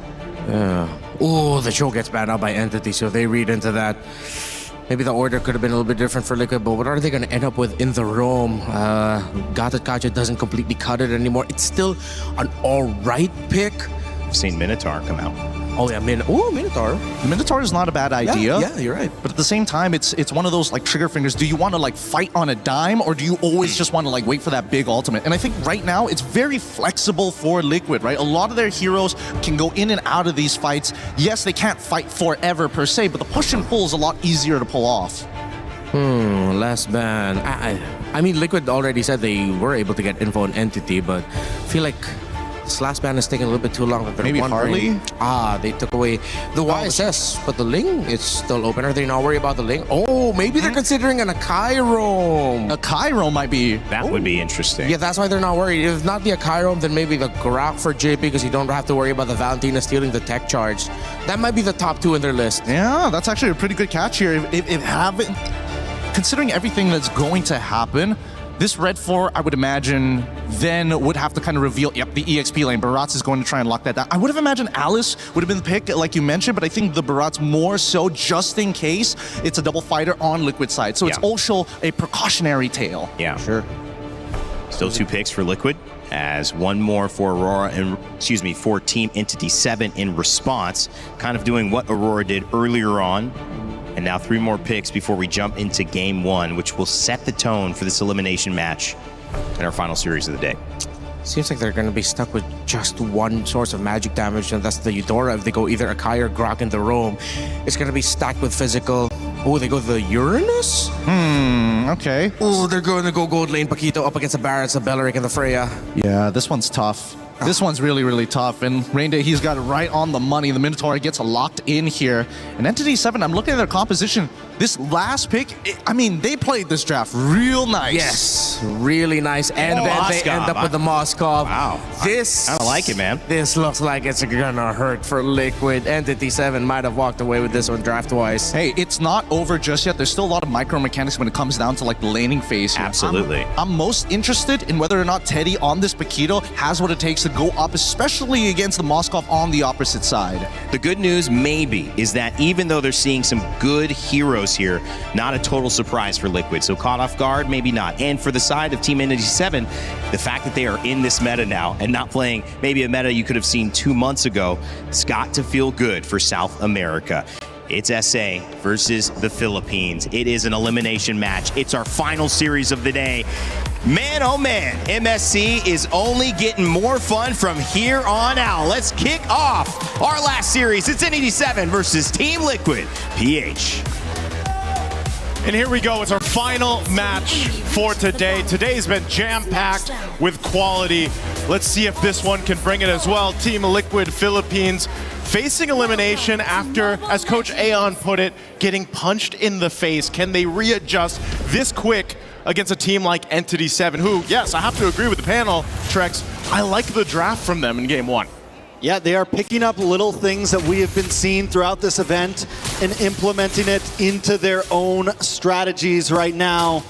Whereas on the side of TL, this is textbook for them, right? Yes, we do get to see Carl Teasy on the Harara, but everything else is comfort in a sense. Teddy, we had a couple hiccups the other day, right? And this time we're going to get to see him on the fighter, on the Paquito. Hopefully he's able to play through, but whoa, a lot of damage on the Begin. JP, first blood. First blood going to the hands of JP, but nonetheless, TL scoring that first kill here for the game. You know, an arrow's going to land. Oh, good rockets too. They'll burn the flicker out from Sanji. A lot of damage. Shin able to get the kill onto Sanji. It's going to be good for E7, able to kind of tie things up. Okay, so E7 gets one back. JP dealing with some pokes here too, avoiding that arrow. That's going to be a very important thing for TL as they approach this. We've seen only a handful of players play the Selena currently.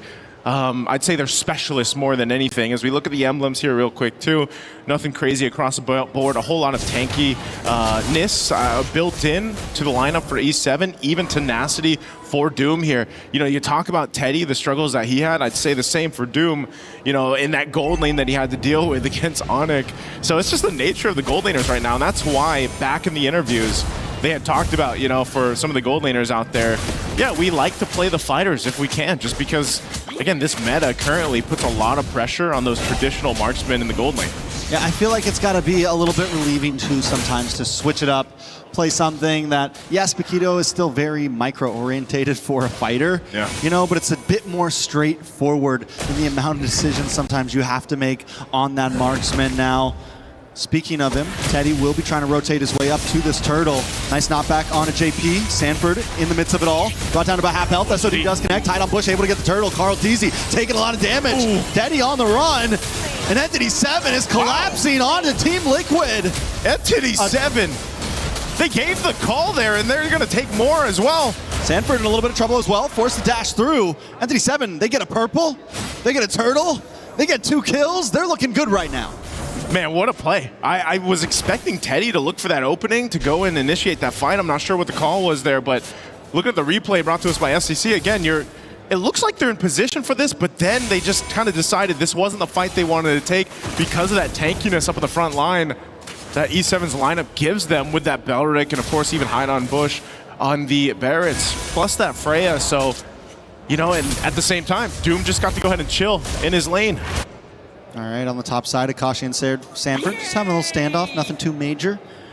And everything kind of goes back to a standstill. I'm wondering if, honestly, this might be a time that Entity 7 needs to push in a bit. You have the Barat's jungle. You have that tankiness. You have that Ube-type strat that can bully a assassin jungle. Oh, Teddy. Teddy takes a lot of damage, gets caught up. Entity 7 just collapsing once again, consistently looking for plays across the map. Hey man, we talked about, you know, you pick up the fighter so you don't have to deal with too much of the bullying. You're still gonna get bullied, it's just you can survive it a little bit more. As we saw, even though Teddy had to burn the flicker, we'll see where TL looks to make a play. They're really centered around that top side of the map. Again, a part of this is, again, allowing that Harara in the hands of Carl Teasy to go ahead and get farmed up, get what you need to do. We've seen it also in the previous series where, hold on. Beautiful play by Team Liquid. The stun, the knock-up, and Carl Teasy comes in to help clean things up. A kill goes to Sanji, a kill goes to Carl. As I was just saying, hold on. They're going to push Hide on Bush out of his jungle, so getting some back here. But that's one of the things I was about the Eudora. Whoa, Daytona's welcome. Daytona's welcome. Gonna get him against the wall. Sanford does pop the consecration. Should be able to get away from this though. Turtle is up. Entity 7 does back off a bit as Shin fires off an arrow. Okay, no Daytona's welcome available. There is a Retribution, plus the Wrath of the Dryad, so they're still going to contest this. They're actually going to get in range to fight for this Retribution for the Turtle. Wrath of the Dryad does connect onto one. Hide on Bush able to take it right out of Carl Teasy's fingertips. Carl Teasy trying to dash back, trying to get to safety as Hide on Bush gets chased down by Sanford. Carl Teasy re-engages, gets a kill onto Shin, and Sanford up in the top side. One more hit, and Hide on Bush goes down. Sanford doesn't want to let him go, but he doesn't connect. Sanford gets the dash through, but he's going to take a tower shot and fall down himself. Hide on Bush gets the kill for that one. It's a back and forth battle, but TL does come out on top of this one. Yeah, they might have lost the turtle in that, but they definitely got the kills. And I think that's what TL wanted to go ahead and get. Again, they're scaling up Carl Teasy here on this Hirata, and Sanford goes in just to, you know, it's a bit of a sacrifice whether he went down or not, but ends up pushing them off of that space where they couldn't follow through the team fight. That's big for them. Looking at the replay, again, we expected Entity 7 to fight this, with the tools at hand. But again, fighting into this mid lane. Penguin. Big attack from TL here. NTD7 just trying to defend. They don't want to force anything. Gold still at a minimum. Only about 750 into the hands of TL. NTD7 has taken the first tower on the map. TL needs to start converting this lead into something more than just kills and gold. Yeah, NTD7 letting Doom kind of build up on here on this Moskov like we've seen many times. That might be a play in itself that they want to lean towards, but they're going to just watch this tier 1 turret up top get taken down. It's worked on slowly but surely, but Doom, again, a play here for them is to build it up. The problem is because of you have JP on this Minotaur, and I think his first item that he locked in was the Chastise Pauldrons to go and help with some of that attack speed. His setup plus Sanford's zoning potential is what is the obstacle for Entity 7. Plus that damage that we saw, you know, with Eudora needing just basically 2 items to really pump out that damage. The stun that comes with that, and then followed through for either a Paquito from Teddy to come through or Carl Teasy on the Harara is what is working so well synergistically for TL's lineup. But still, you know, fighting for this turtle, see if they can secure it. E7's done a great job securing the 2 turtles already. As, again, playing around this tankiness. An arrow. Big stun does land on to Sanford, forced to use the Consecration plus the Purify. He is a sitting duck at this point as Carl Teasy moves in as well. Nice detonus welcome on to Sanford. Wow. But a big dive in from Akashi. But the knockup still connects and SOD as well. Doom able to get the shutdown onto Carl Teasy. Getting some nice gold as Teddy's on the run. And E7 splits up, splitting TL apart. Sanford, the last one to go down. It's nothing but JP left. A turtle, the third and last turtle, into the hands of Entity 7. Entity 7 is making it work right now. Again, give it to Hide on Bush to go and win the retry battle against Carl Teasy now. That's 3 for 3 for Turtles. And the rest of the team to fight into that team fight. Again, Doom has been farming his mind out, and then he just comes, joins the fight with an SOD, and helps turn things around. This is why they were talking about it in the draft. How good this composition from Entity 7 is, and how well-rounded of a profile for damage that it has too. I mean, the tankiness alone helps place things up. And then if you just follow up an arrow from Shin, it's almost an easy catch with the Daytona's Welcome, the Wrath of Dryad, and then to pump out the damage. Now they're going to start moving into buffs, and this is what we used to see in the days of Barat's jungle. Against assassins like this with a bulky lineup, you just slowly push forward. You slowly strangle the life out of the opponent, and that's what ND7's trying to do. They now sit at a 3K gold lead, another tower falls. This is a bit different too, just because of the nature of the lineup from TL. You know, you would think typically when you have that claw into the Moskov like E7 have, it's like, well, eventually you're gonna hit that power spike and you're gonna be able to play for that. But right now, TL's just gotta play for each other as a team to get back into this game. Entity 7 having almost a 3,000 gold lead at the 9-minute mark against a team like Team Liquid is just insanity, and it's a statement for themselves to have this kind of draft, make it work. Now, what it comes down to, Trex, in a couple seconds, this Lord is going to come up. Carl Teasy and the rest of TL have to win this retry battle if they can. Again, 3 for 3 turtles for Entity 7. It's all broken out into a team fight too, but you saw that Sanji picks up the Divine Glaive. And someone's also got to deal with the off-map push happening from Doom. Arrows being thrown out here for Shin, giving information over to the rest of Entity 7. And so this is a tough one for TL. They've got to decide to not let that bottom wave push in and also to set up around the objective. And Entity 7 are playing the macro game well, pushing the long lane.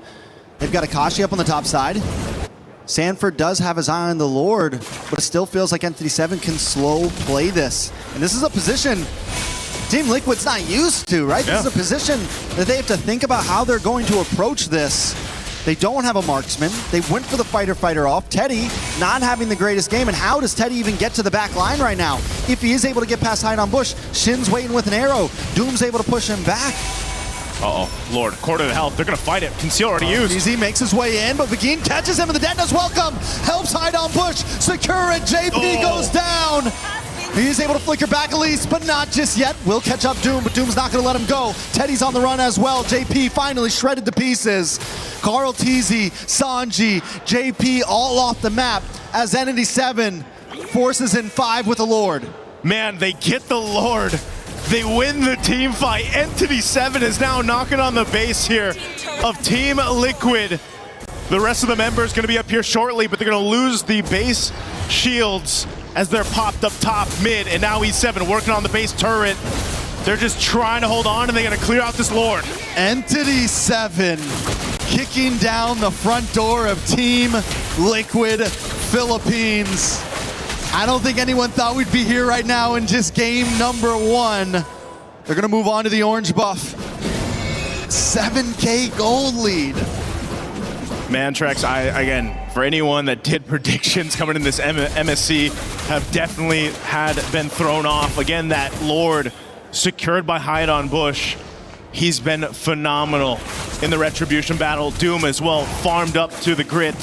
Now just able to go ahead and shred through anyone up in that front line. This has been so amazing for Entity 7 to deal with in game 1. For Team Liquid, they've been in this deficit before, they've been down before, but it just hasn't been happening that often in their recent matches, in their recent stints in MPL Philippines or anything like that. But now that they're playing behind, we have to see if they can kind of adjust from this on the fly, because even if you get past this game, Entity 7 is just playing better right now. Begin will keep vision, and I love the placement of the traps around from Selena. This is another big advantage for Entity 7, the constant vision they have on the map. Another trap goes down. Sanford's got to keep on taking them to the face, but it's fine because they can just keep this going. Look at Akashi on the boss side, ready to help out this slow push or wait for any target that's going to walk into him. 3, 1, and 6. Level 14 ahead of everyone on the other team. I mean, Entity 7 is just in such a perfect position right now. Arrows being thrown out here. Gotta dodge those for the most part, but I think what's really difficult here too, Trex, is unfortunately with this kind of lineup, there isn't much of a surprise angle you can look for other than maybe that flicker setup from JP, maybe the flicker setup stun from Sanji. It has to be one of them, but at the same time, if they overcommit being this down, you probably are just going to lose that team fight. You know, you're not really able to go ahead and shred through for even a Barracks alone when Hide on Bush has those stacks and he's leading that front line, and then you got a Belric to worry about too. Meanwhile, how do you even catch Doom?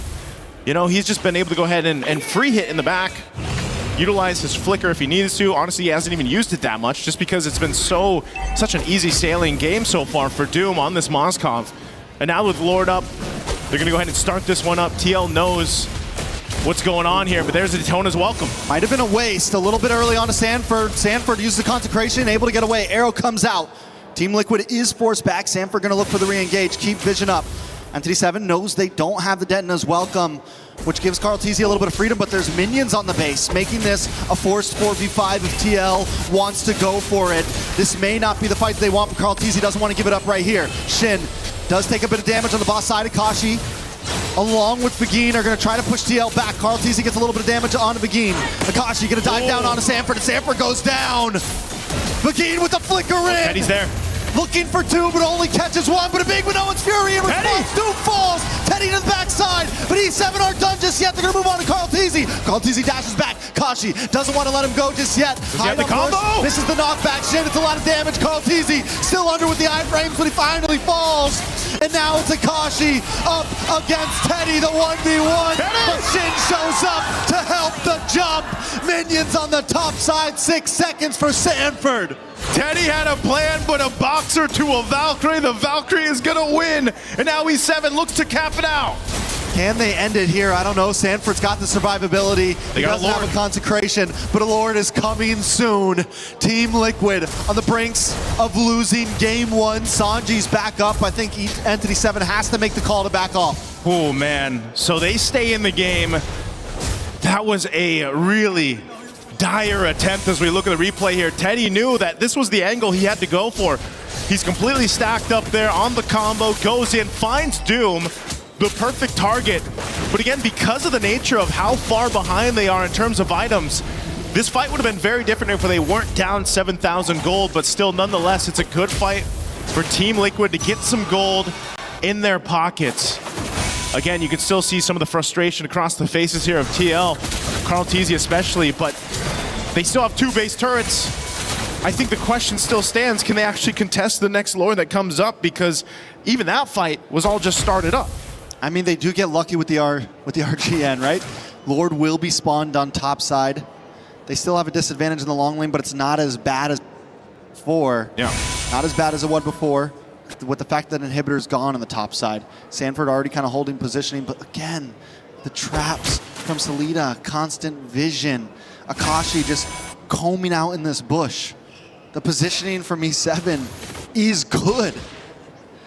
Man, you're looking at this across the board too, you know. There's not much of a difference too much across, except for the XP lane. But Sanford on the Uranus is still going to be that tanky guy to go ahead and do this. Again, part of it is given that vision around the objective. If he has to pop the Consecrate, that ultimate, it's fine.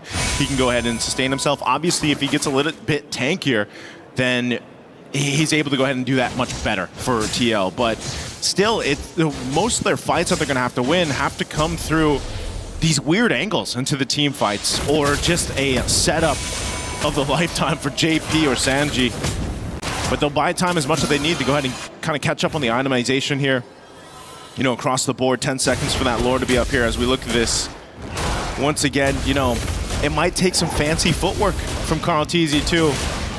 And Sanford getting a little more defense built in now for that physical defense. Lord is up. They have to get in position. And yes, as you mentioned, that RNG, at least it's on this top side where that turret is busted for TL. So they can clear out, manage these waves, but it's already going to be started up very quickly by Entity 7 here. Half health on the Lord. They'll still respect what Sanford and the rest of TL can do. Yeah, they're letting the reset happen a few times, still taking it slow. They know they have the general push on the bot side. Entity 7 doesn't need to rush things, but the thing is the clock is ticking, and TL are getting more and more items. We already saw in the last fight they could almost break it even, and that is in a deficit, let alone when things get tied out.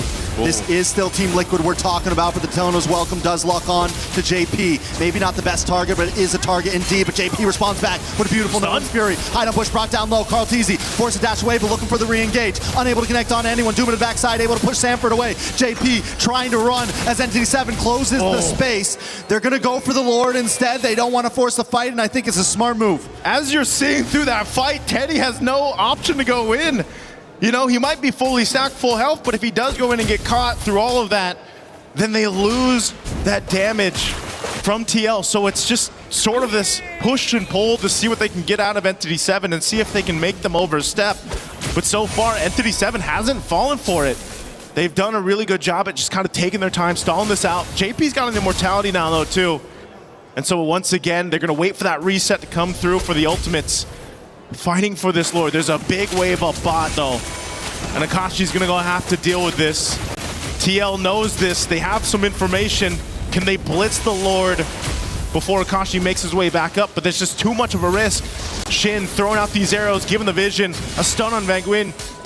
Well, Doom is here, so it's just, again, not favorable for TL right now. I think it's a smart move from Akashi to just turn back. It's okay if you lose that tower right now. Let things even out. Akashi trying to push JP down. Brings down to about half health. Carl Teasy looks for the re-engage. Nice. Big hit from Begin. Akashi able to find Sanji. JP, immortality pops. Akashi finds Carl Teasy. And Entity 7 is taking him down one by one. Immortality pops onto Teddy. Entity 7 doesn't even want the Lord. They're going to go for the base. They're going to go for the base here, it's Trex. Sanford, Carl Teasy still on the map. No, everyone's gone but Sanford. And Entity 7 with the upset of game one. Take it. They take it, man. They take it from Team Liquid. Entity 7 surprising everyone. I mean, they looked a little surprised themselves, but what is going on here? Is the meta that different? Is the drafting that different right now that it might be almost too much to handle for even a team like TL? I don't know. Question mark? Question mark, dot, dot, dot. What is going on? That's a question mark, exclamation point, question mark, exclamation point. Surprise. Yeah. Questioning so many things that need to be answered right now. Entity 7, though, honestly, did adapt. They did. They were able to implement so many things we've been seeing and make it work with their composition. And I feel like TL kind of tried to do the same thing. Yeah. But maybe at the wrong time. I don't know, man. I mean, even there was a lot of these fights, a lot of these instances where you're thinking, okay, there may be room for them to engage into this fight. Even Teddy, I felt like he was really struggling to find that window of opportunity to jump in, utilize this Paquito. But maybe it was just, again, big draft difference. They couldn't actually utilize what they brought. The counterplay was there, and it was just really difficult to see Team Liquid try to make this happen. But props to Entity 7 for getting game one. Let's throw it over to the studio to break it down.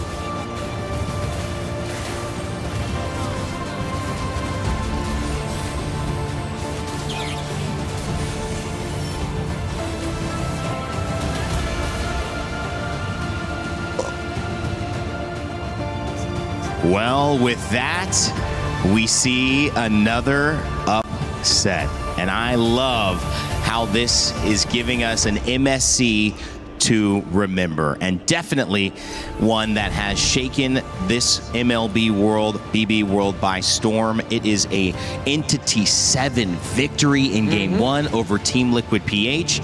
And surprisingly enough, you guys kind of saw a little bit of this possibility when you saw the draft.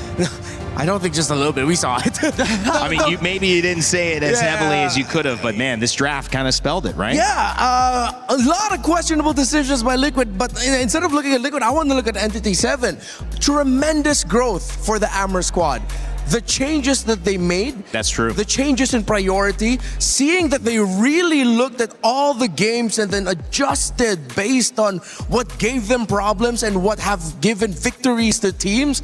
You have to clap for Entity 7 and how they drafted for this game number 1. Yeah, really great work overall, because again, it just boils down to the numbers of the game. And unfortunately, this time around, the scaling was just so much onto the side of Entity 7 that inevitably, unless Liquid were playing out of their minds from minute 0 all the way to minute 9 and had maybe a 6K gold lead, that could have been the opportunity for them to try and close out the game. But Entity 7 said no, which is great, because now it really goes to show that the caliber and level of these different regions are closing really fast, and you have to be smart about these picks and bans. Listen, people are ready to jump on this type of stuff, but when it comes to champions, when it comes to GOATs like Carl Teasy, you have to always consider that there's a chance. And many people saying, just go back to what's comfortable for you. Clearly, this has been an uncomfortable meta for Team Liquid PH, but it also has to be mentioned that there's just so much to be proud of on the side of Entity 7. We actually had a chance to talk with Doom, who played a fantastic Mozkov in this previous game earlier before the set. We are now here with Doom from Entity 7 before his elimination match. So we're going to get a pulse check with him right now. Doom, how are you feeling? Everything okay with you? Sí, solo un poco ansioso por la partida contra Liquid. Yes, all good. I'm just a little bit anxious because of the match against Liquid. Okay, a little bit anxious. What's going on? Is it because it's an elimination match or because you're up against Liquid particularly? ¿Es porque es una partida de eliminación o porque estás específicamente contra el Liquid? Diría que me da mucha emoción poder jugar con un equipo que admiro mucho y nada, o sea, poder jugar contra ellos me da mucha emoción. I'm really excited to be able to play against a team that I admire quite a lot, and so that just has me excited. Oh wow, he's excited because he's admired them for a very long time. If you admire them so much, do you maybe have a message for Liquid before this match? Nada, decirle que los admiro mucho, que siempre los veo y espero una buena partida porque son unos grandes jugadores. I just want to say that I admire them a lot and that I expect a really great match because they are really great players. Wow, that's beautiful, Doom. That's beautiful, Doom. Okay, we didn't get to talk to you after your match loss yesterday against Onyx. What do you think happened in that match? Creo que no veníamos tan preparados como lo pensamos. Además que tuvimos un problema con el vuelo de mi amigo, que es el como líder del equipo, así que no nos pudimos adaptar tanto, pero bueno, intentamos dar lo mejor. I think we weren't just as prepared as we thought we were, and we also had a little bit of hindrance because of one of the flight of one of our players that is basically the leader of the group. He wasn't here, and we just couldn't click on that match. Okay, so wait, there wasn't a player that they needed. Is that what he said? Dice que no había un jugador que ustedes necesitaban, que hubo un problema con los vuelos. No pudimos practicar.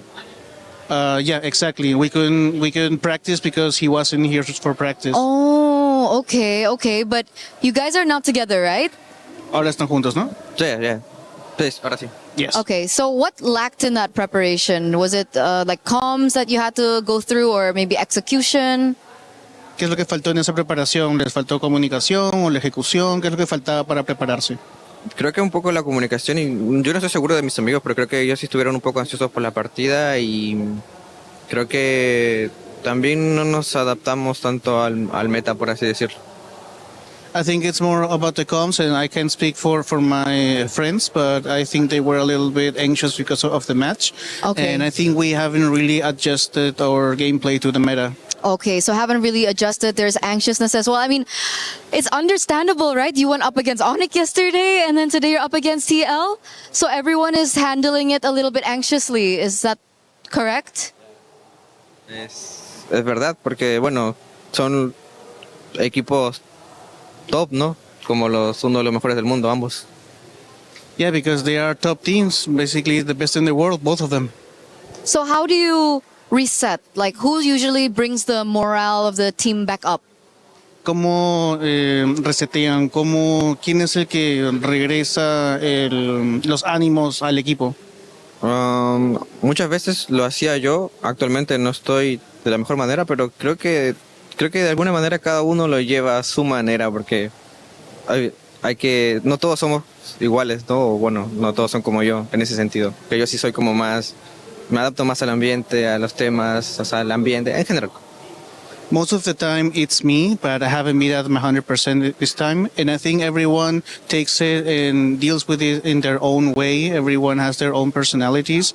And I just feel like I have this tendency to be more cheerful and to adapt through everything that has come to me. I love hearing it. I love hearing it.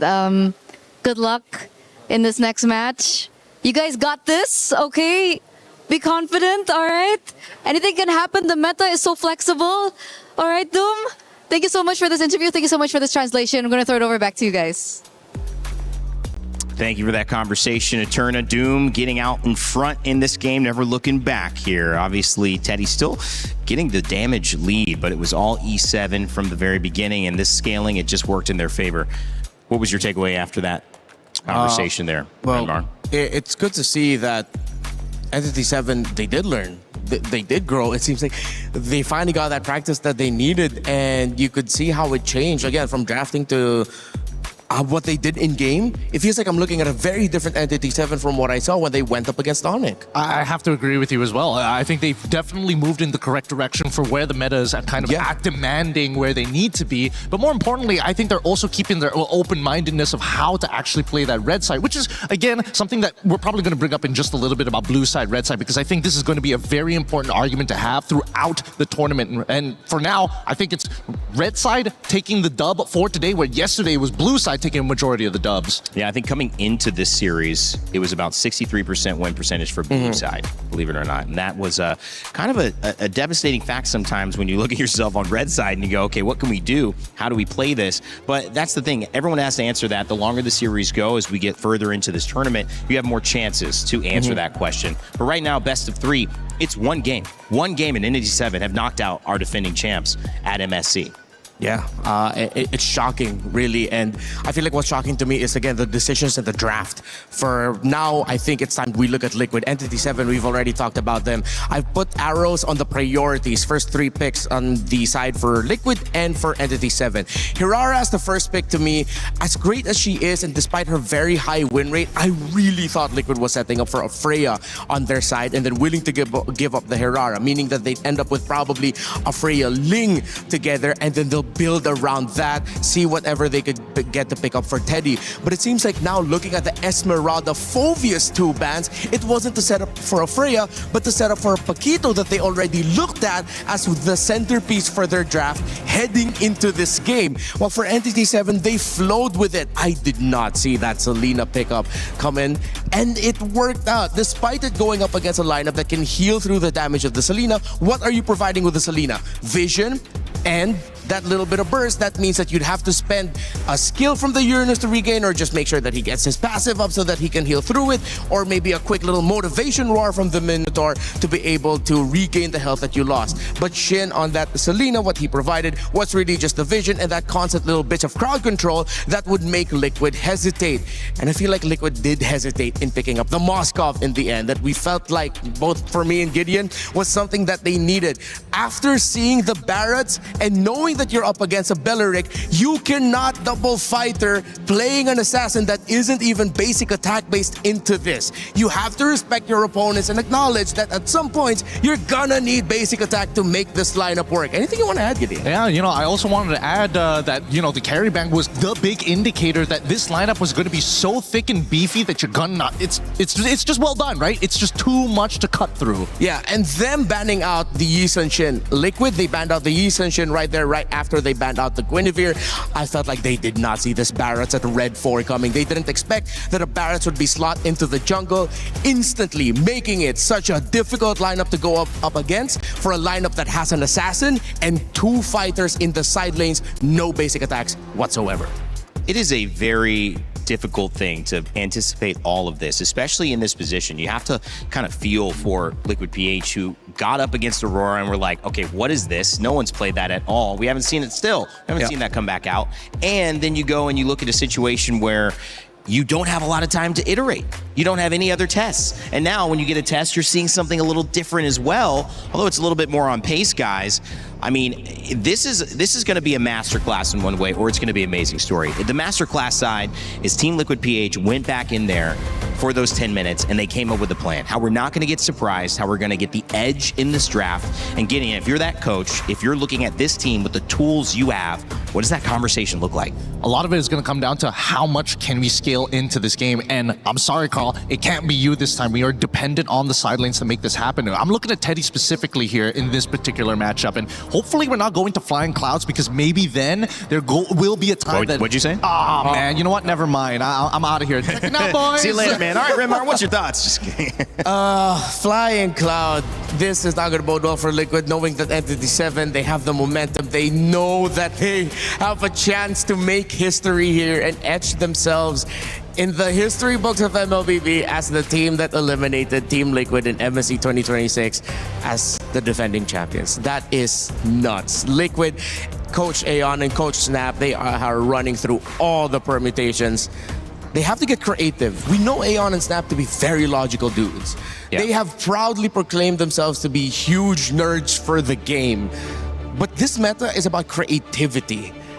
It isn't just about the permutations, it's how creative you can get with all the numbers here presented. Not just creative, but also getting into the minds of your opponents. If you understood their top 5 list, that helps you so much walking into this draft. And immediately, surprisingly enough, Team Liquid said, you know what? One more time. We're going to go back on that blue side. We're going to contest. But interestingly enough, Entity 7 are the ones who are banning out the Freya. Yeah, they don't pick it up for themselves. They opened up the Valentina that they banned out earlier, and I think this might be a Valentina Belleric. Unless they're thinking about it, they're taking their time, whether or not they have... they don't need to rush their assassin. I think they're also considering what does Liquid have in store in their pocket that might come in as a surprise for Blue 2-3. I want to say... I mean, they're changing things up, right? So if they're changing things up, I would only imagine that they want to kind of show their jungle now, just to keep it like really, really honest. Maybe give that Valentina over to TL and then just overload them with really, really nasty ult to maybe unlock Akashi a little bit. But for now, at least they got the Eudora on their side. We'll see how that plays out. I think just pick up either the Uranus or the Barretts here. The Esmeralda's gone. No need to go for double fighter. There's the Barretts, and then you... Okay, if it's not the Uranus, you're getting... Oh, maybe they're... Oh, wait, no. Yeah, you can get a gold laner. It's fine. Get a Moskov or something like that. Or Cho, just lead them on a little bit. Red herring them. Make them take purifies. Yeah, that Cho was taken away in that second ban phase, so not available. This time it is available. Oh, yeah. The Barat's Cho. Maybe prioritize the Cho and then readjust your mid lane and gold lane picks for later. Liquid doing something. Kind of close to the edge you were looking for. Are we getting there? I think we're almost there. I think now that I like that they took the Barats away. Yeah, getting rid of the Barats is already one thing, right? But the question is where exactly he goes into the EXP, and now you also have to make sure that this is going to be somewhat of a dead lane, right? Because looking at the way that Team Liquid kind of wants to hold out is, can we get Carl back into the turtle site without getting messed up by like a bajillion different ults? I think the Valentina makes a lot of sense because Beleric is on the opposite side. Yeah. But right now, we need to make sure that at least the big ones, the Alices, are kind of out of the way, the hard divers. And I think that's why they picked up the Valentina, that if ever, depending on the pick of Entity 7 and the Alice is still open, and if you cannot ban the Alice, I'm talking about Liquid here, at least they have the Valentina to steal the ultimate of the Alice away just to balance things out. Uranus and Beleric, another very good composition for roaming and handling team fights, giving space, disrupting. You got Eudora on top of that. I like that 3.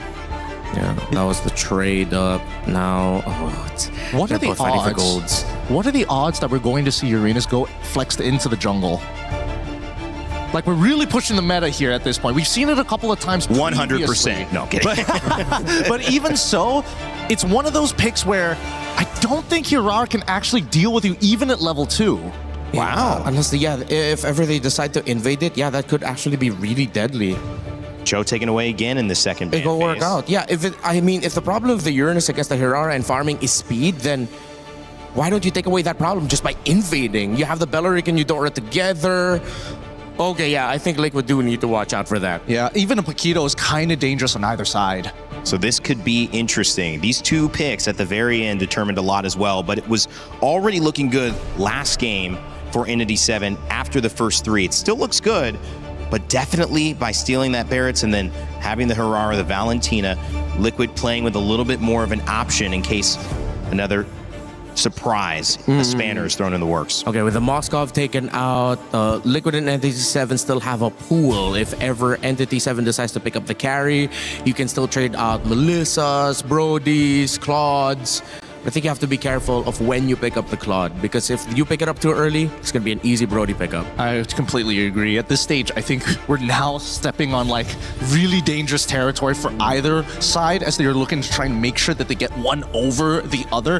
Chobans make a lot of sense. I agree with the Claude at the same time, but now that we're getting rid of the high loss, it will give us an idea. It feels like Entity 7 might just be leaning back into, you know what, we need that scaling marksman just one more time if we're going to have that invade, because we know which side is strong. But if mid doesn't push out, it's not going to happen. Look at that. 4 bans towards the heroes of JP.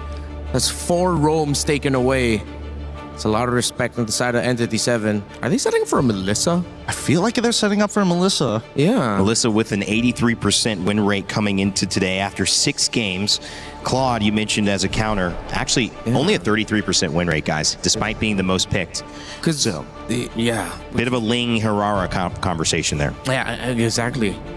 If it's not the Melissa, then it's something like the Ixia. There's not a lot of dive by Liquid, because if this Barrett is going into the EXP, you don't have dive, and then you force picking up something like a God That Got You for JP just to access it. But then, Entity 7 can hold off onto their gold pick for last. I think they just need to take a deep breath here. We need to see if this is going to be an assassin, or it's just going to be something else entirely, right? I think that's the one confirmation that we need, because the Ixia is 100% possible for TL side, plus they can add the Matilda on top of it to really tie this composition together. Yeah, EXP Barretts, Matilda, and then close it out with an Ixia.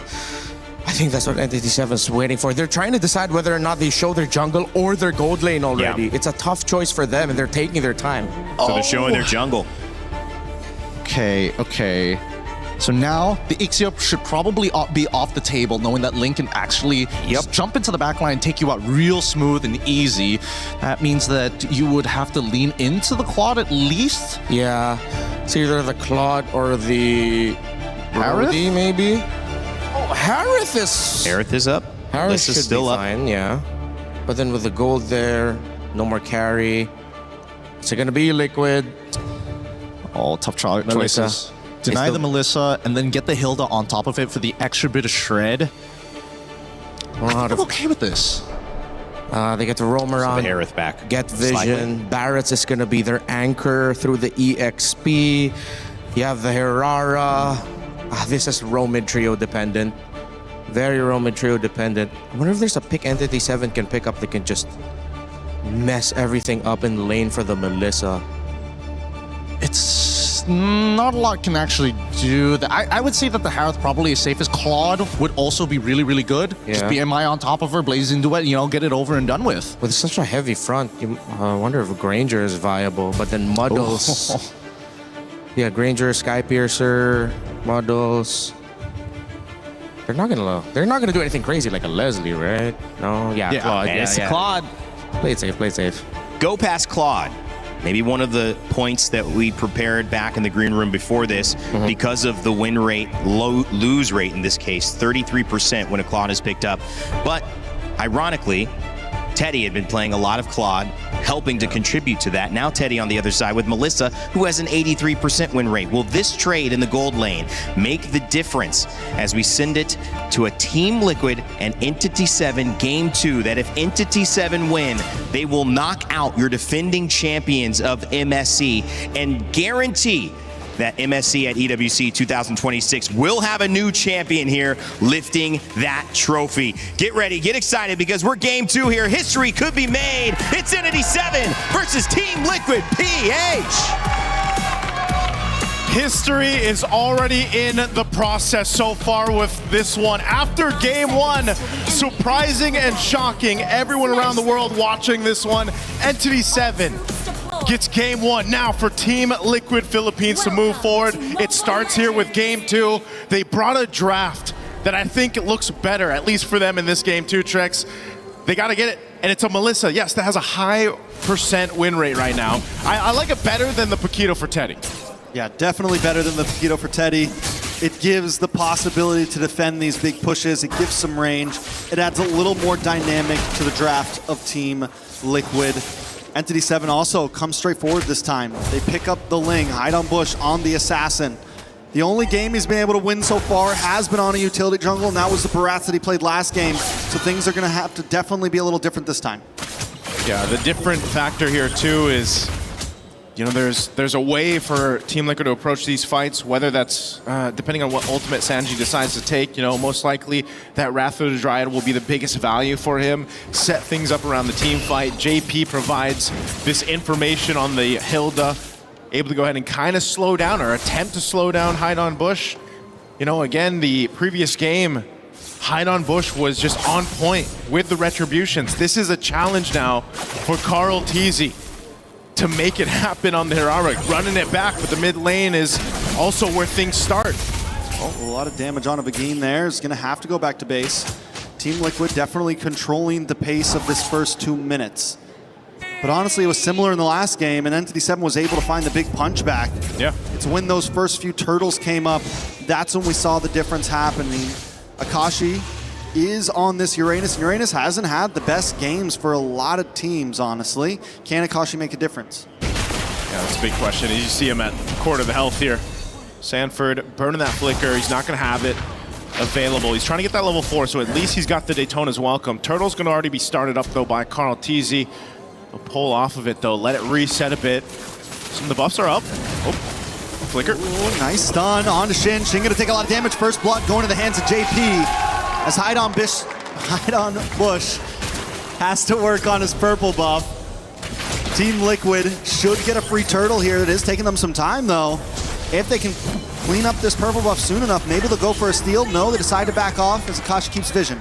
Yeah, better for them to go ahead and just secure the buff for now and not get a little overzealous around it. It's just the first turtle there for Entity 7. Yeah, they lose that first blood over to TL, but they can adjust from it. We've seen this especially with the Ling. Ling able to go ahead and move around the map pretty quickly here. JP, again, this is going to be his job. And you can see E7's kind of dealing with it now. Whoa! Ooh, another kill into the hands of Sanji. This Hide on Bush brings down the Tempest of Blades, doesn't connect onto any. Now he's going to take a lot of damage, gets stuck in a double kill over to Sanji. Man, JP, he planted himself in that bush. And he's like, you know what, I'm going to hide on this bush so I can heal back up. Very well done. I like your way with words, sir. Thank you. On the top side. You know what? That's what you do. That's what you do when you have this job. But yeah, dude, it's already an early lead for TL off of this composition. This is a very different start. This is the flow that Team Liquid is usually used to. And really a big part of it is just the amount of damage that they can do early on, and setting things up around, again, the information that is provided by having a Hilda in the hands of JP. Oh, he could be in trouble. Nice hit on a JP there. Wrath of Dryad as well on a Sanji. Sanji's going to back off, get a couple free shots in as Carl Teasy does miss the skill. Entity 7, TL, both go back to a standstill. But wait, no, Carl Teasy. A lot of damage on a Shin. Is he going to go for the dive on the tower? Sanji tries to get another shot as well. Carl Teasy going to move over to this purple buff. Doesn't have vision. JP's going to open it up for them. They push Akashi back. He does have the consecration. He can deal with a little bit of crowd control. TL just testing the boundaries right now. Yeah, all that pressure for the purple buff, right? To take it from Hide on Bush if they can. But also TL can't risk it. You got to think every decision here up to this point, because you're down in the series 1 game and you're facing elimination here, you really have to stay calm and collected through this. They can go ahead and kind of thread that needle as much as possible, but they want to maintain this lead they've already built. They want to go ahead and scale it up even further. The second turtle is up, and right now they're fighting for this space to work with. Hide on Bush is going to make his way here. Wrath of Dryad already used. Carl trying to run. Carl looking for a way in. Nice then as welcome on Hide on Bush. Sanford able to lock him down. Akashi will secure the turtle as Carl. JP gets brought down low. Tempest of Blades does come down on Sanford. Sanford just trying to walk away behind him. Bush doesn't want to let it happen. He's able to get the kill. Back in the mid, Carl Teasy's forced to go back to base, and on the top side, Doom and Teddy continue to battle it out on the bot side tower, though. JP's not going to be able to defend it. This should be a good tower for Entity 7. Really surprised Carl Teasy didn't go down there. I mean, he had 1 HP. He tried to attempt to take the turtle, but E7 able to secure it, get themselves an objective too. So for Entity 7, they pretty much just dealt with that bit of a lead that TL built up. That was a 2,000 gold lead now taken care of as Sky Piercer is picked up for Carl Teasy. So if he starts to get these kills, we've seen it before, those stacks can really build up and be devastating for Hirara. Conceal going to be used on JP. They're going for him. JP will get stunned by Shin. A couple more free shots from Dune and he will go down. Sanford and Sanji are forced to just watch from the tri-bush. A nice terrifying onto Akashi, but he's going to continue to get vision for the team as Hide on Bush goes back to the jungle. That's the difficult part there, Trex, too. You have these tanky heroes like this Uranus. Whether he's, as nimble as the other XP laners, he just tanks up a lot of damage, and he can just go ahead and be that front line for you. You pair it up with a Belric, and it's nearly impossible to just kind of barge your way through the front line. Carl Teasy will be able to get his buff, though. So E7 is pretty much mirroring what Team Liquid has done minutes ago when they had the lead. Now mid lane. Nice Wrath of Dryad on Shin. Doom comes in with a blazing duet, though. Look at the damage on Carl Teasy. Doom gets the kill, and Hide on Bush comes out with a Tempest of Blades, securing the kill onto JP as well. Entity 7 popping off at 7 minutes. Team Liquid is trying to make things happen with the Wrath of Dryad stolen by Sanji, and then they get punished in the mid lane. 2 kills for E7 to scale up further. That last turtle of the game is going to be up here. Oh, we did see a stun alive cam. He's going to be able to get away, I think. Should be okay. Oh, they're still chasing. Comes in. JP engages as well. Big Wrath of Dryad once again, able to lock up JP and the rest of the team. Sanford gonna come in with the dent as well, able to lock on to Shin. Get the spit out against the wall, and Shin still survives though. How is Shin alive? Bush keeps going. Sanford down. Entity 7 is pushing the Stampede away. How was Shin alive again, TL? They try to make something happen and they get punched to the ground off the decision. That is not what you want happening with your backs against the wall in your tournament life. But for E7, looking to make history, they're a step closer at that point. Each objective that goes down, Entity 7 is looking to make a huge statement across the world of competitive MLBB. We saw them the other day, and I think everyone came in today downseed Entity 7. Another ult lands down onto Sanford. Entity 7 are controlling this game, and this is match point. Oh man, Hide on Bush. Here's a conceal. Oh, Hide on Bush, forced to use Tempest of Blades, will be able to get away. Dennis Welcome does get wasted as well. There's nothing left in the kit of Team Liquid now for another fight. That's so unfortunate for TL. They're trying to expend what they can, a conceal, a play, try to get the jungler of E7 down, and when you go for that, and then he just kind of Finch poisons away. that is unfortunate, you know, because what else can you find across the map?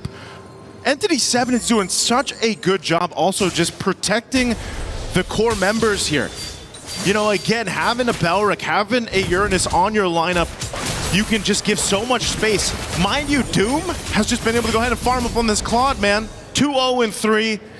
You know, when he hits that Trinity, which I believe he might have already, if we take a look at the items, there it is on point. He does get the Golden Staff right around the 9-minute mark. So this is the thing to be cautious about now, because that power spike is available for Doom, and they've just been playing around the setup that happens here.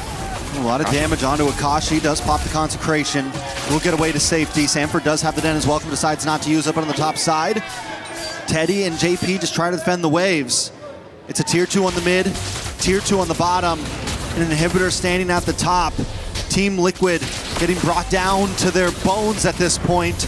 Orange buff is saved by Carl Teasy, but every time Entity 7 makes them fight for it. Oh man, they're gonna make them fight for this Lord here. Purple buff go and taken by Hide on Bush.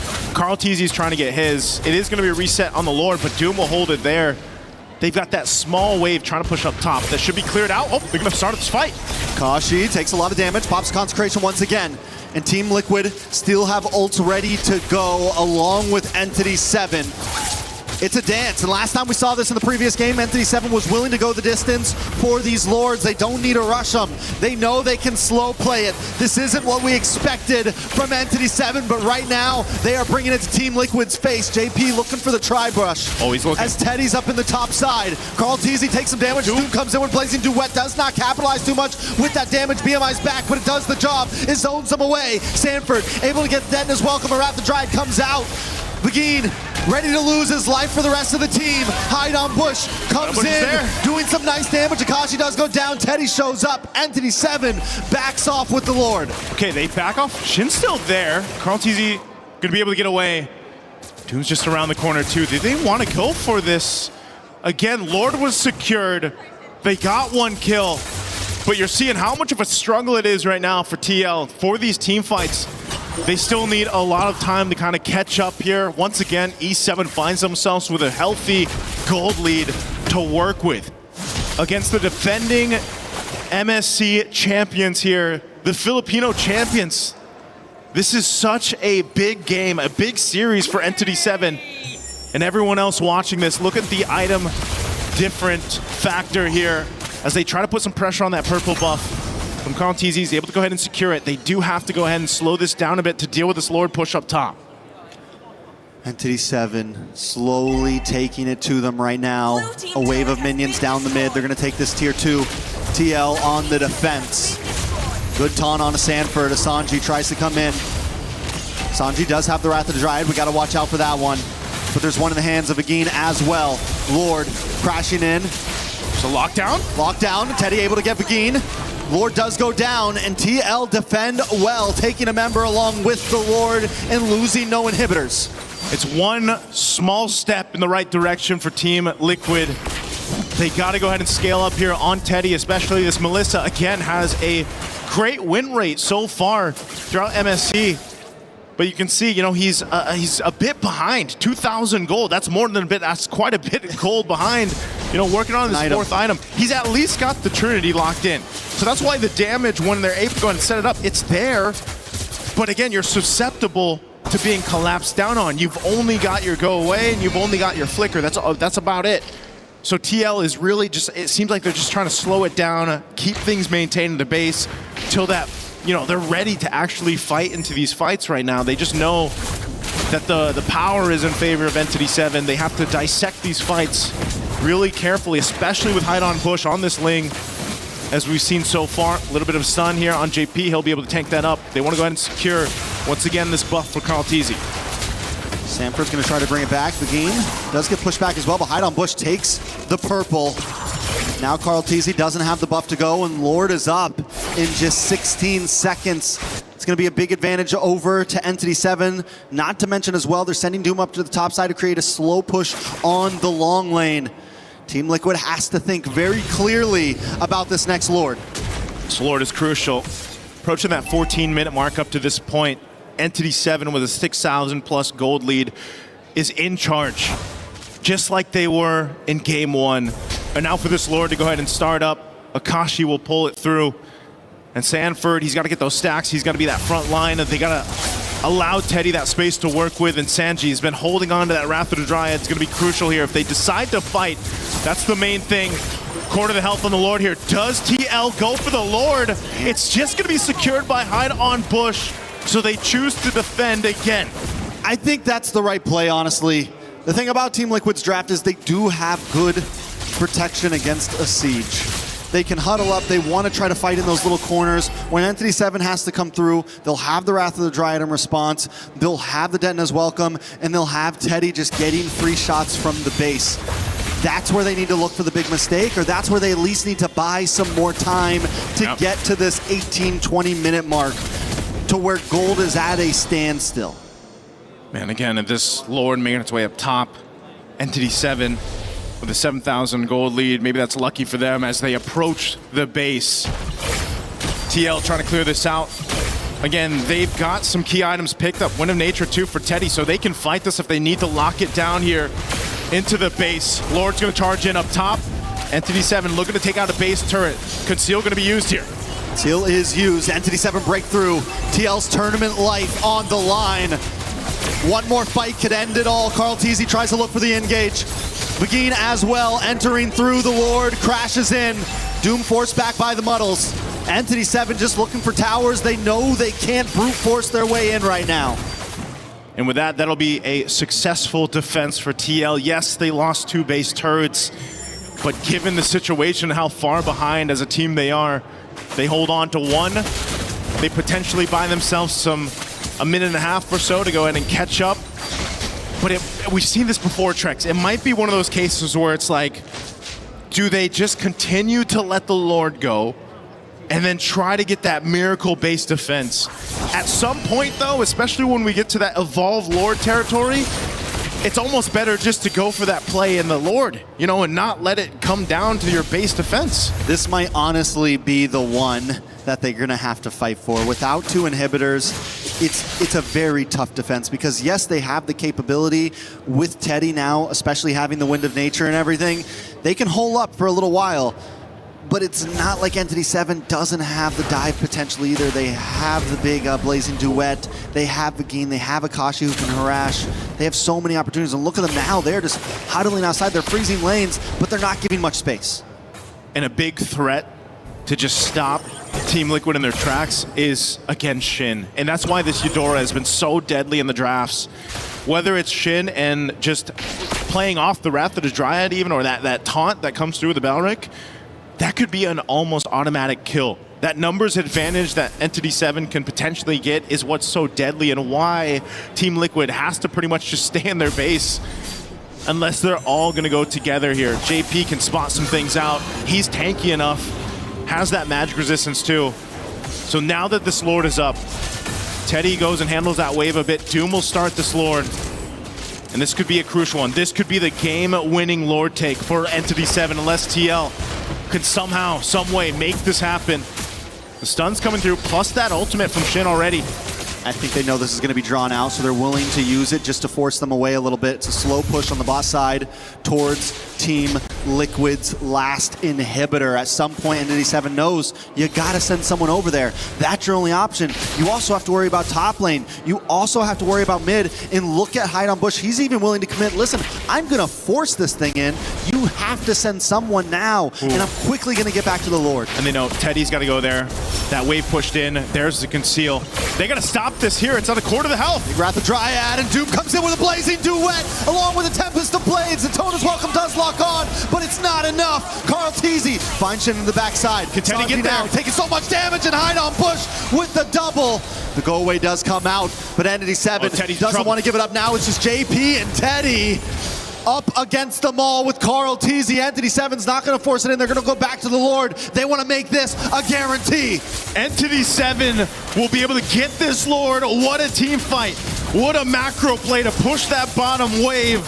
Make sure Teddy got it, and he was too late to the fight. So they collapse down. Yes, TL's still going to be able to defend, but man, they expended a lot. Look at those battle spells. They're still down here. They got waves to deal with. And eventually Entity 7 will be looking to take down this base turret and take down the tournament lives here of TL. I'm gonna say this, Entity 7 better finish this here. I'm surprised they didn't go for the ending a second ago. No go away on Teddy. But once again, just to remind everyone, Team Liquid on tournament life. This could be the last Lord push we see from them. Can they make the Hail Mary play? Oh, they're going for it. Carl Teasy gets taken out by Shin, diving too deep. Are they just trying to buy time? Though as rest of Entity 7 pushes in, a big blazing duet on Sanji. The Lord connects onto the base. Teddy, 1v1 against Doom, and he gets the shutdown, the go away. Teddy is popping off right now, but is it enough to save the day as the rest of Entity 7 closes in? A tempest of blades to seal the deal, and Entity 7 comes halfway across the world to prove a point, to prove that the hunt's not over. The hunt wasn't over from the start. Everybody watching this is going to be in shock. Team Liquid Philippines will not move forward in MSC here at EWC 2026. Again, it's been full of surprises, Trex. This might be the biggest one yet. For those that don't know, Entity 7 came from the Development League of South America, worked their way on, took the MCT Amer champion, and now are sitting on the stage taking out the previous MSC champions. Some people shared their thoughts if Entity 7 should be here in the tournament. Well, I'm pretty sure now it's been quieted and the doubters are not there anymore, because talk about adding one to the list, to the hunt. Tough loss here for Team Liquid Philippines and all the supporters that they've had up to this point, man, and still will have moving forward, but it leaves you wondering what went wrong. What happened here from the drafts, from the execution? Is the meta, again, that big of a difference matter and a factor now, where teams are just adjusting quicker? It's an onion. The meta is unraveling piece by piece before us, and some teams are adapting quickly, some are adapting slowly. But let's go over to the stage. Rose, take it away. To say I am shook on this stage is an understatement. Entity 7 actually eliminates the defending champions from MSC at EWC 2026 in a sweep. Wow, first of all, Shin, congratulations. How are you actually feeling right now after doing that? Ante todo, Shin, felicidades. ¿Y cómo te sientes después de esta gran victoria? Sí, me siento bastante feliz, bastante emocionado. No le ganamos un equipo fácil, la verdad era un equipo que a mí me gusta mucho, los considero muy buenos y me siento bien, la verdad, haberle ganado. I'm really happy, I'm really excited. We didn't get a win against an easy team. There's a team that I really respect and admire a lot, and I'm really happy we won. I agree. This is definitely not an easy team to beat. So what does this victory mean for your region, you know, South America as a whole? ¿Qué significa esta victoria para tu región, Sudamérica en general? O sea, no sé si se puede explicar con palabras, pero esto es demasiado para mi región haberle ganado a un equipo de tan alto nivel. I don't think I can put this into words, but it is immensely big that my region won against an opponent of this caliber. I agree. You know, I think this match is a statement that the other regions are actually beginning to step up in the land of Dawn. So I have to ask you, after your loss up against Onyx in your opening match, what did you guys actually worked on to achieve such success today? Después de tu derrota en contra de Onyx, ¿qué cambiaron y en qué trabajaron para conseguir la victoria hoy? Yo creo que el draft, porque nosotros no estábamos acostumbrados a este draft, fue totalmente diferente a lo que nosotros jugamos anteriormente y yo creo que si ahora cambiamos el draft, sí vamos a conseguir ganar también. I think it was mostly the draft because we weren't used to the draft we were playing, but now we adjusted the draft and I think that if we just keep adjusting the draft, we're going to continue winning. Ooh, I like that. Very draft reliant, and I gotta say though, the meta this time around, it's crazy. So many possibilities. So of course, your next match will be up against Pro Esports, right? So how are you guys preparing for that matchup? Tu siguiente enfrentamiento va a ser contra Pro Esports. ¿Cómo se están preparando para ese partido? Pro eSport. No los recuerdo quién eran, pero bueno, obviamente ahora voy a revisar. Creo que sí nos vamos a preparar bastante bien. O sea, obviamente vamos a seguir entrenando y bueno, a darlo todo. I don't really know who they are. I'm gonna check them out right now, but we're going to definitely prepare and study them. Okay, now perfect. Before we crush some keys and some dreams, I want you to give a message to the South Americans watching back at home and supporting Entity 7's journey here at MSC. Quieren que des un mensaje para todas las personas en Sudamérica que los están apoyando. Bueno, que nos sigan apoyando. Yo había visto cuánto porcentaje teníamos y no mucha gente confió en nosotros, pero bueno, al final dimos una sorpresa y ganamos. Please continue supporting us. I saw how much percentage we have and not many people were with us, but please, those who are there, continue supporting us. Aw, so wholesome. And you know what? Are you ready to crush some keys? Are you ready? ¿Estás listo para romper unas llaves? Yes. Yes. All right, can we please have Entity 7 here? First up, who will be the one crushing the keys? Can I have a, volunteer who wants to push the lever? ¿Quién quiere? He wants to go? Okay, let's go guys, follow me. Let's go crush some keys over at the Key Crusher. Oh my. They are now considered the underdogs of the tournament after beating and eliminating Team Liquid in defending their title. Can we please have the LED to open up so we could actually proceed to crush some keys? All right.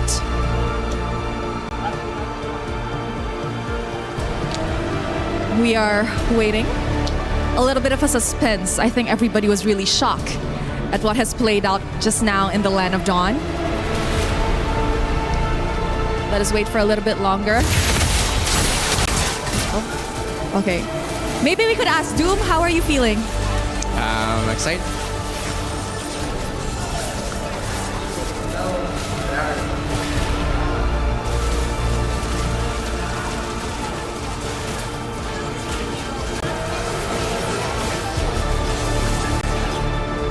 Right now. I love it. All right, guys, it is time to crush some keys. There was a little bit of a difficulty just now, but don't worry, all is set, all is well. You may go, don't worry. All right, guys. Entity 7, you can go closer and watch. Feel free. All right? In 3, 2, 1, Entity 7 officially eliminates Team Liquid from MSC at EWC 2026.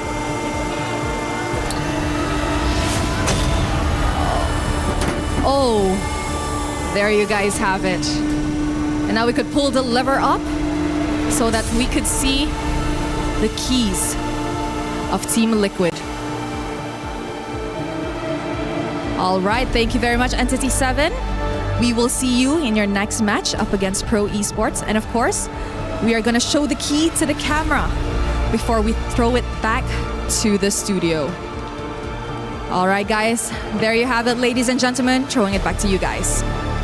Well, it's not Vamos Team Vamos, it's Vamos Entity 7. South America not only gets a win and stays alive in this tournament, they take down the defending MSC champions, which guarantees this year's MSC at EWC 2026 will have a new champion. But more upon that, despite all the shock, despite 92% of you thinking Liquid PH would take the win, only 8% of people thinking what just happened on stage would happen, it is important to recognize the valiant effort of Team Liquid PH. It was a meta that didn't obviously work out to suit them, and it was a meta that they felt a little behind in, but you cannot doubt the greatness of what they've done in the past. We are sure they will be back.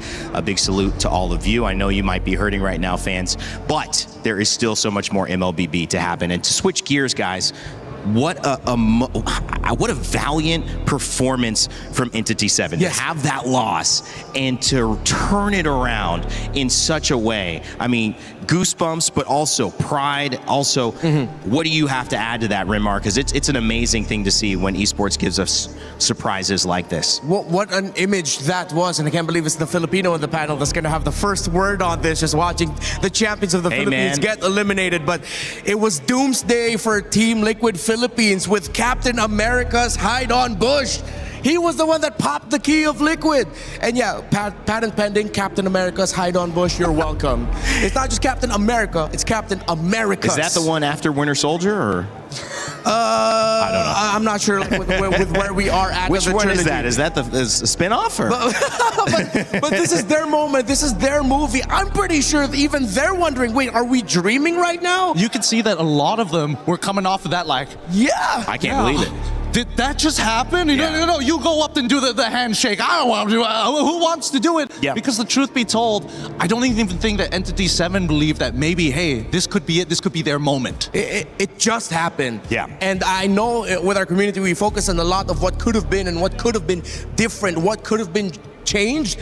I hope we take this moment as an MLBB community to look at Entity 7 and raise them up. I agree. We don't know how longer else they'll be able to stay in this tournament, but what they did today was legendary. Hey man, it's the GOAT's gift. That's why when you are playing up against GOATs, he expects the best. And Entity 7 this time around, they say, you know what? We will rise to the challenge. We're going to take it to you. And at first, you might have been able to say the draft. All right, they got him on game one. That draft looked pretty good. You guys both said, wow, I'm feeling a little worried for Liquid. But in that second game, it was much more even. And it was an execution masterclass from what I see. Every single moment there was a Lord that needed to be fought over. Entity 7 had areas covered. Every single time there was a potential fair 5v5, someone was pushing a bottom lane or pushing a top lane, slowing the minion wave and forcing Liquid PH to then turn around and go, wait, we can't fight this 5. We got to go deal with that. Rimar, what did you see? Because it was so many levels that Entity 7 performed well. Yeah, it was 2 moments. We've already discussed the draft, and I think we can touch on the draft a little bit as the game is going on. Now, Gideon, I will need your help for this one. So there's 2 big plays wherein Liquid forced things that, if it went well, looks great. But the fact that Shin and, can't believe it's the 2 picks, the Eudora and the Claw that I've been dogging on all day long and all MSC long, that actually ended up delivering the difference. Look at what Shin is gonna do here. Sanju will go in with the Flicker IMU steal of the Belleric ultimate, gets 2. They are gonna be able to get 2 of their carries, the Claude and the Eudora. But look at where in the map Teddy is, just a little bit too far from the start of this. Now, if this was set up with Teddy much closer, that would have been great for Liquid, and that would have been a big win for them. But as we play out the sequence, Shin is going to do something great here. Carl TZ already uses the Falling Maple. Shin flickered off to the side, and then watch here, just has the stun ready for Carl TZ. As Carl TZ comes out of the Falling Maple, Carl TZ gets stunned up, comboed, blasted, as Doom and the rest of Entity 7 can answer. Again, this was started because Liquid found a good opening, but Teddy wasn't close by. Now I have a second play that I would like to show everyone right here. Almost a similar effect. Teddy too far. Sanford decided to go with the Flicker. Detonus welcome. Finds Shin, but not Doom. I think he was aiming for Doom, but overshot it with the Flicker, instead going after the Eudora. We play out the sequence, and as you see, as Doom gets to sidestep just a little bit, doesn't get completely demolished by JP, who jumps on him, but it wasn't in the right formation for Liquid. 2 of the big plays that turned this fight around completely in favor for Entity 7 was started off because Liquid, first Sanji, then Sanford, calling a fight with them not completely in position yet. Very different from the Liquid that we're used to. They thought that maybe they could drag out the fight, war of attrition, and then wait for Teddy to show up. But it's at those moments where we've seen in previous Melissa games, when you initiate, you need the Melissa ready. You need Muddles ready, and then basic attack. That's how you get your combo off. If that combo is off and the front line goes down quickly, you just have the Barretts with you. It's gonna slowly not slowly, quickly crumbled to the point where you get Teddy sent back, you get, not even Sanji wasn't there for that fight. So them starting, that felt like two fights forced because they were so eager to get a win after they started feeling Entity 7 was on the way to victory. It was really a masterclass to see how some of these team fights showed up, because you look at a team that maybe isn't tested in this way, the same way that Team Liquid PH has been tested and has proven that they can survive and pass that test. And you go, one mistake, I mean, one bad fight, this game's back even, and then maybe they win, and then now you're 1-1. I mean, the momentum's gone. But to have the maturity and to be able to acknowledge the position that they were in, but not be afraid of the moment, I feel like that's just, again, congratulations, but also we need to pay more attention to Entity 7 throughout this tournament. Oh yeah, we absolutely do, because they were playing a much stronger game overall. Even in the moments in the clips that we did just see, there were moments of sloppiness, moments of, oh wait, how in the world does Shin walk away with 1 HP, even though Sanford was right on top of him after the Daytona was welcome. There's a lot of these moments that we aren't capturing as often as we expect TL to do. We expected them to play as clean as possible, and unfortunately that just wasn't the case, and that's how Entity 7 gets that one up on them, on top of the advantage from the draft, on top of the advantage being at match point. Yeah, I'm going to double down on that. People have to acknowledge Entity 7 played better within the game this entire series against Team Liquid Philippines. Yeah, it was clear to see, and someone who's new to MLBB and learning every single day, these were some of the things that just seemed kind of through the eye test, I say it, pretty obvious that Entity 7 was able to have command of that,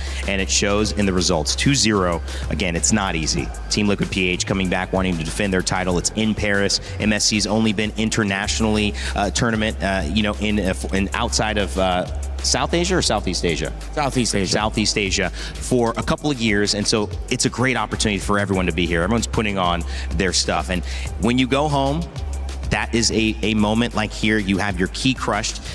It's hard to put into words. It's not something that you enjoy, and again, hearts go out to anybody leaving this tournament, because there's a lot of young men out here doing their absolute best, representing not just themselves, their families, but their regions, their homes, their countries, and their own personal stories. So again, we wanted to talk with them. We know it's not easy to do an exit interview. We appreciate you, Teddy, for taking the time to do it. Let's hear his final words here in this MSC as he tells us what's on his mind after the loss.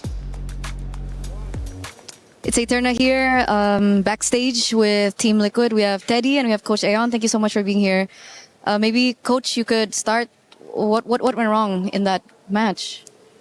To be honest, I'm not quite sure at this moment, because we need to review it. I mean, we knew what went wrong in the first series against Aurora Turkey, but in this series, we felt that both games could have been won, which is very rare for us to lose games that, we think the draft was fine, but of course we need to review it. We don't know that for sure yet. But overall, I think with this result, it just means that we didn't adapt to the meta as well as the other teams. It is what it is. Okay, so it's more on the meta. Teddy, maybe? Do you agree? Is it a meta problem for you? Yeah, just like Coach Ayan said, we didn't adapt on the meta faster, and we need to review it. How did you feel about your performance personally? Personally, I think I didn't do my best. I didn't show my best performance, since there's a lot of heroes that I practice in scrim, but it didn't go in tournament. Okay, so if there was something that you could do better, is it the hero selection? Is it the execution of the heroes, or it's both? It's both. What was the main challenge for you personally as the player? Personally, the meta. So just the change. meta. Yeah, the meta change. So the mindset heading into this was okay? Yeah, it's okay. Everyone was okay? Yeah, everyone's okay. Coach, after that loss yesterday, heading into today, was the mentality from everyone okay? Was like the mindset, the motivation, everything was okay as well? Actually, we are really confident heading into Really today. confident, okay. Because after the loss, we actually did have a full day or 1.5 day of practice. And to be honest, the practice went super well. We even played some of the teams here, and we did really good. And the things that we changed seems to be working. But of course, we couldn't show that on the stage today, which is something that, I felt is really regretful. But at the same time, again, we have to review, because, with the players that we have with this result, I think it's fair to say that we didn't prepare the team well enough as coaching staff and management and whatnot. So so for me, it's something that I reflect on and learn from. Yeah. So obviously Teddy's here, but the rest backstage, how did they handle the loss? I mean, they're professionals. They will be fine. But at the same time, of course, it's going to be hard because we came into the tournament as the favorites before the patch, right? Obviously, with the patch dropping, just 1 week before the tournament, it's going to be hard. And it's not a small patch because it really changed the game entirely, how it was played before and after. And so it became more of a coin flip. And that's why I think we see all the favorites are also losing in this tournament. So, I mean, with that said, it's going to be tough because, right before the patch and also heading into the tournament, obviously we did well at MPL and Asian Games.